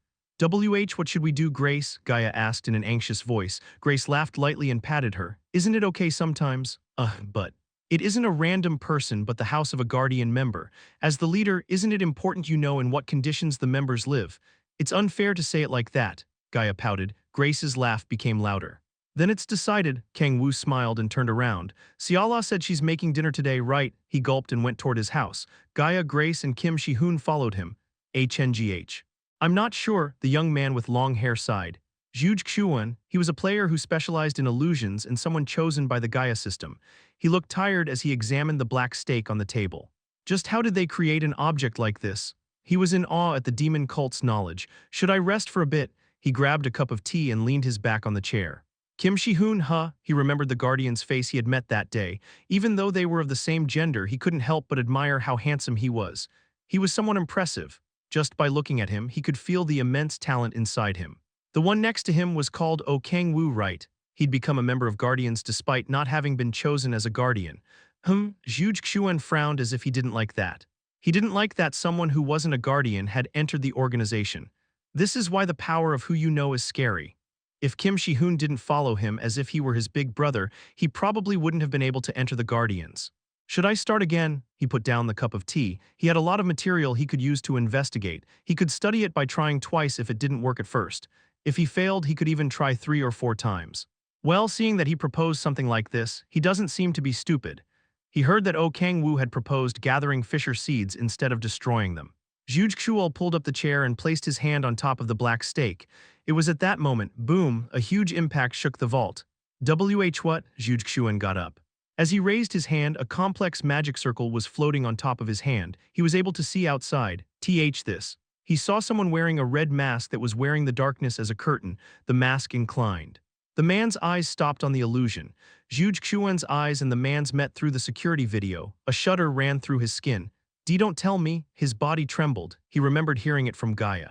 No, even he hadn't heard of it from anyone. There was only one being he could think of after feeling such huge energy. Satan, the demon of prophecy, Satan. The one attacking the vault was the strongest and most evil demon king. Chapter 148, I'm Satan, Part 2, boom, a huge impact shook the vault. Zhuge Xuan tried to maintain his balance in the middle of the shaking vault. He bit his lips and went to the room he controlled the illusions from. Damn, he frowned, had his words jinxed it. He'd never imagined that the demon of prophecy would really invade the vault. Don't tell me, Zhuge Xuan frowned. He remembered the faces of the two he'd seen that day. The timing was too great to call it a simple coincidence. This isn't the time for that. Zhuge Xuan shook his head. It wasn't the time to be thinking about something like that. He took a deep breath. His body trembled only for a short while and he soon regained composure. It was the room from where he could control the illusions that were placed in the vault. He placed his hands over the restricting device while sitting on a big chair. The demon of prophecy, he gulped. Zhuge Xuan moved his hands in excitement. Even if you're a monster. He wasn't planning to let him do as he wished. Grace wasn't exaggerating when she'd said that even the demon of prophecy would have to be careful if he invaded the vault. The vault was a territory controlled by Xuan's illusions. He'd created more than dozens of different illusions to protect the vault. If it were a war, it was as if the opponent were rushing toward a place that had high castle walls and was protected by lots of cannons. According to his calculations, not even the demon of prophecy would be able to do as he wished there. First, before starting, there were some things he had to do. Zhuge Xuan grabbed a transparent crystal while putting on his mask. "I'm asking for support." Leaving his confidence behind, the most important thing was telling Gaia about the situation. He could stall for time by using illusions while waiting for support. "No." A smile appeared on Zhuge Xuan's face. "If everything goes okay, I could even defeat the demon of prophecy." He looked around the area, but it seemed that there weren't any other enemies. That meant that Satan had decided to attack the vault alone. He had jumped into the enemy's territory alone, so it might be a unique opportunity. Ting, an unknown energy surrounds the vault. The SOS message has been restricted. Damn, all of his excitement disappeared. Zhuge Xuan anxiously bit his lip. He slowly looked at the message that had appeared in front of his eyes. It isn't that asking for help is impossible. It was being restricted. That meant that if he weakened the strength of the demon of prophecy, he would be able to weaken the energy surrounding the vault. "In the end, I'll have to fight." Zhuge Xuan put on the headgear he used to direct the illusions. As if he were playing a VR game, the situation outside entered his field of vision. Illusion and headgear. It was a combination that didn't seem like it would work well together, but the synergy between them was better than imagined. Although the old people will never be able to understand it. His family had specialized in illusions before the cataclysmic day. He was the heir of his family, so Zhuge Xuan had learned about illusions since he was a kid. But he was more talented than other people. That's why he wasn't satisfied with learning only what he was taught. What he'd tried was combining illusions and modern science. The main family members criticized his decision to combine illusion and modern science, but that didn't stop him. "Should I start?" He placed his hand on the keyboard while he was wearing the headgear. After investigating for a long time, he'd created a device with modern science that controlled illusions. System activated, defense level increased to 2, not enough, increase it to 4. Correction. Increasing defense level to 4. Zhuge Xuan's hands moved very fast and typing sounds filled the room. "He's moving." The demon wearing the red mask began to move, tap, tap. The demon moved slowly and relaxed as if he were taking a walk in a park. Zhuge Xuan frowned. "So you're going to act relaxed, huh?" He didn't like it. His hands began moving fast. "Let's see how long you can maintain such an attitude." Beginning elimination of the infiltrator. 2 magic circles appeared around the demon, and fire began to pour out from the magic circles rising into the air. The flames bounced away from the black curtain and scattered around on the floor. The demon didn't stop. An ice spear came out of a 3rd magic circle and targeted the demon.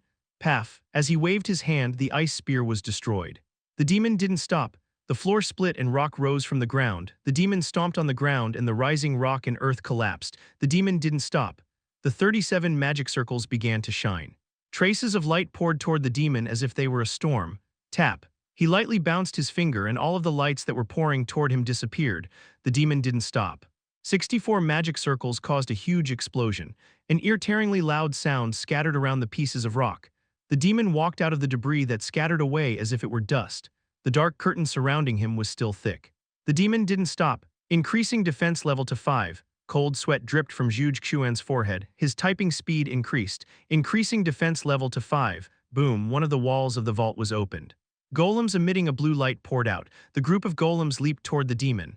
The demon lowered its body, stretched out his arms, and extended them as if they were wings. Crack. Dark swords rose from the ground and pierced the golems. All of the golems were destroyed in a single attack. Increased defense level to 6. Increasing defense level to 6. 172 magic circles appeared.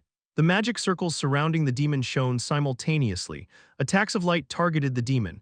Black waves surged out from the demon's body and attacks of light exploded. Heya heya, Zhuge Xuan's breath became heavier. He began typing as if he were about to destroy the keyboard. The wedges of light that poured in all directions hit each other and merged. The light spread out and created a glorious sight. A spear of light over 30 meters long appeared. Here, he added illusions on top of that. Dozens of light spears appeared. Only one was real, but someone who wasn't specialized in illusions shouldn't have been able to tell which one that was. Spears of light began pouring out. "You won't be able to block these." He was sure of it. Boom, a huge explosion shook the Grand Canyon. One of the rock walls crumbled and a dust cloud scattered away. And what the? He saw the demon grabbing the light spear. Among the tens of illusions, the demon was able to tell the real one.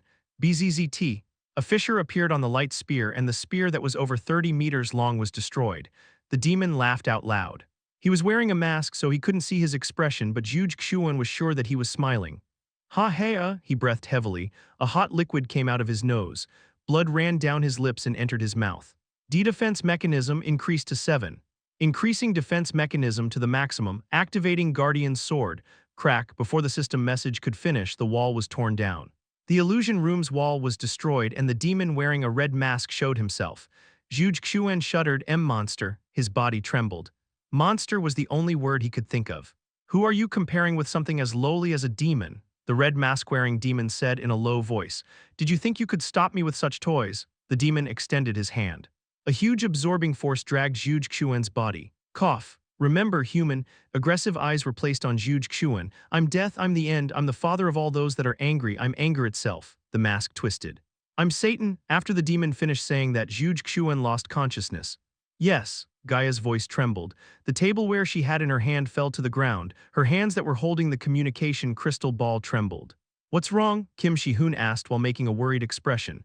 She was having a good time eating when her expression darkened as soon as she received a call. Kang-woo, Grace, and Han Xiala's expressions hardened after her sudden change in attitude. The vault was attacked. Attack, was it the demon cult? Kang-woo asked in a hurried voice. Gaia kept talking while making a pale expression. The one who attacked the vault was Satan. Yes, everyone was astonished. Kang-woo, Kim Shi-hoon, and Grace's mouths fell open at the unexpected development of events. To think that Satan would move and personally attack the vault.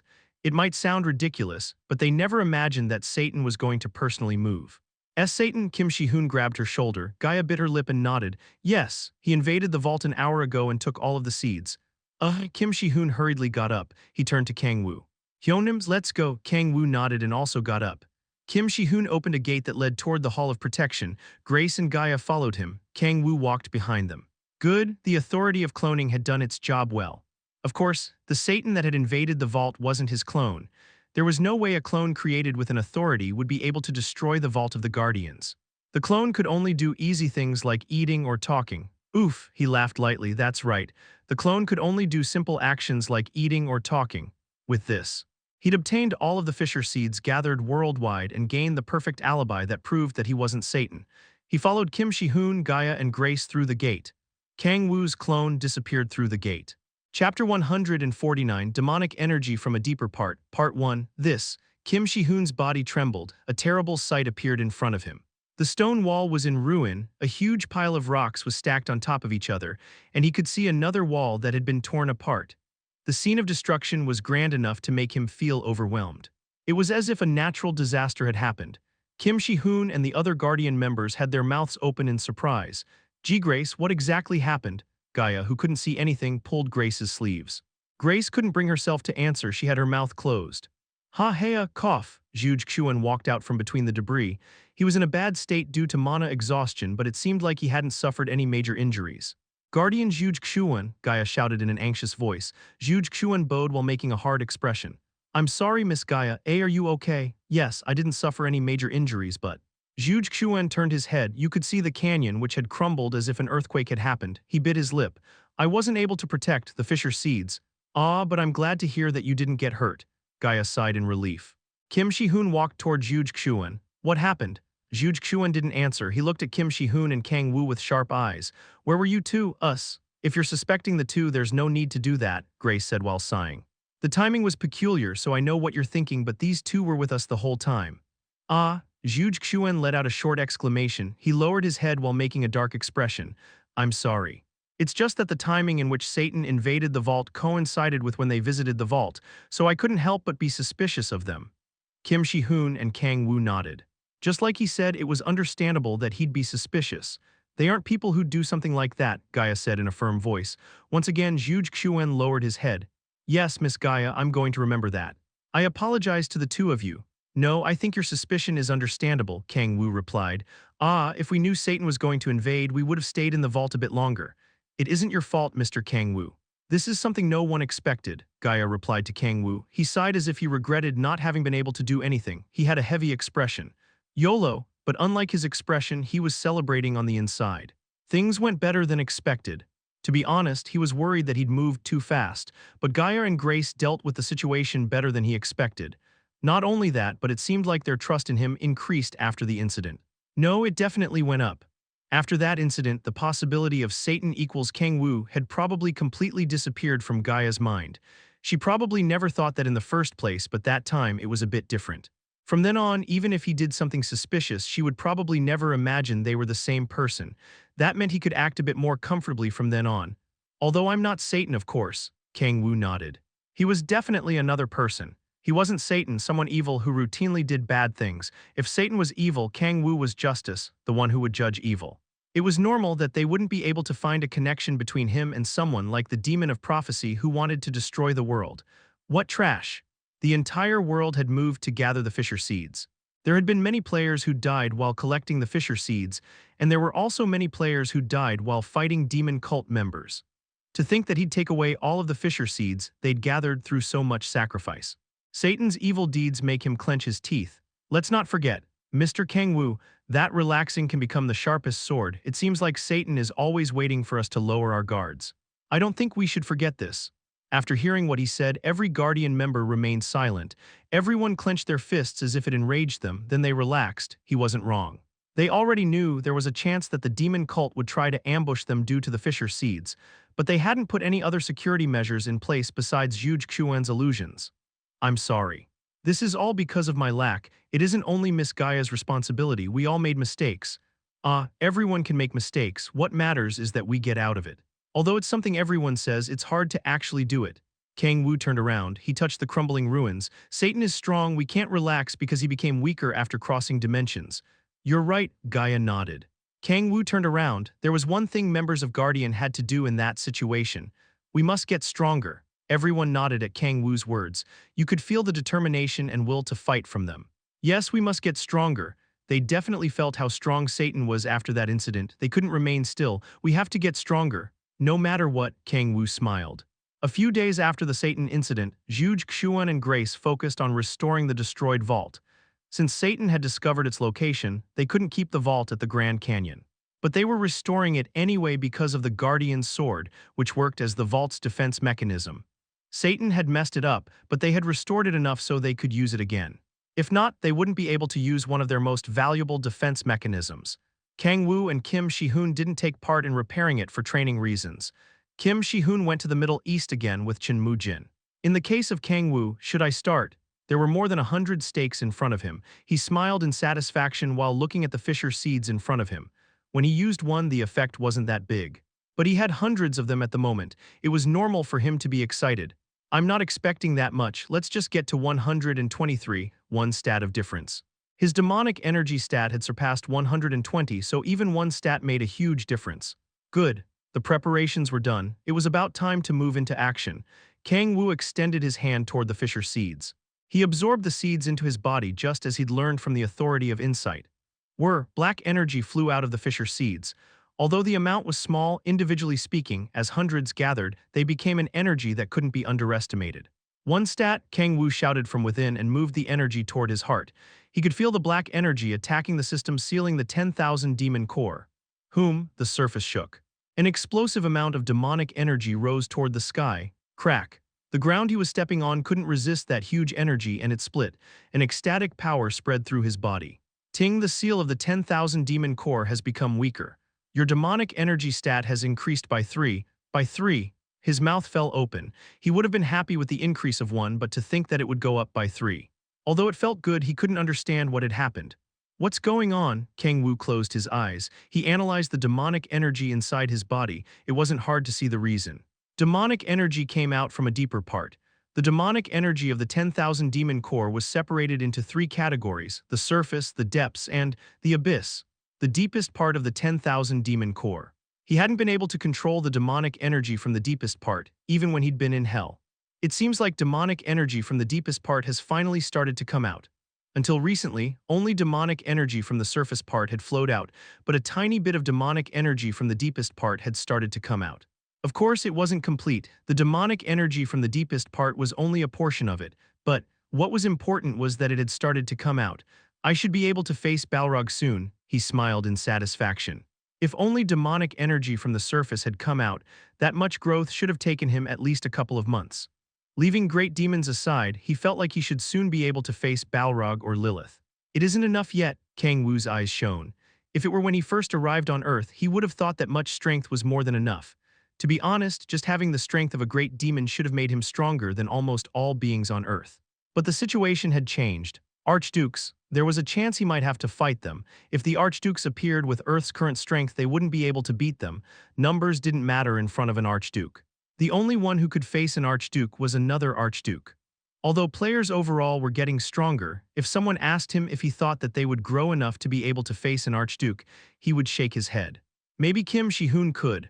Among the players Kang-woo had met, there wasn't any player who had the potential to face an Archduke one day. Kang-woo clicked his tongue. It's too unbalanced. It was something that happened because the gap between Earth's and Hell's power was too big. Anyway, what Kang-woo had to do was already decided. I must get strong enough to be able to face an Archduke. There was a chance he also had to be wary of gods like Susanoo or Gaia, but the most urgent thing was the battle against the Archdukes. After all, Satan has already been reborn. The demon of prophecy, Satan. In that situation, he was the opponent he had to be the wariest about. Just taking into consideration that he'd invaded the Guardian's vault, it was obvious that he was already inside the demon cult. No, it wasn't just being part of it. There was a chance he was the one controlling it from the shadows. Satan. He remembered the face of the demon he'd faced in the past in the ninth hell. He naturally clenched his fists. I'll protect this world. He overflowed with a sense of justice.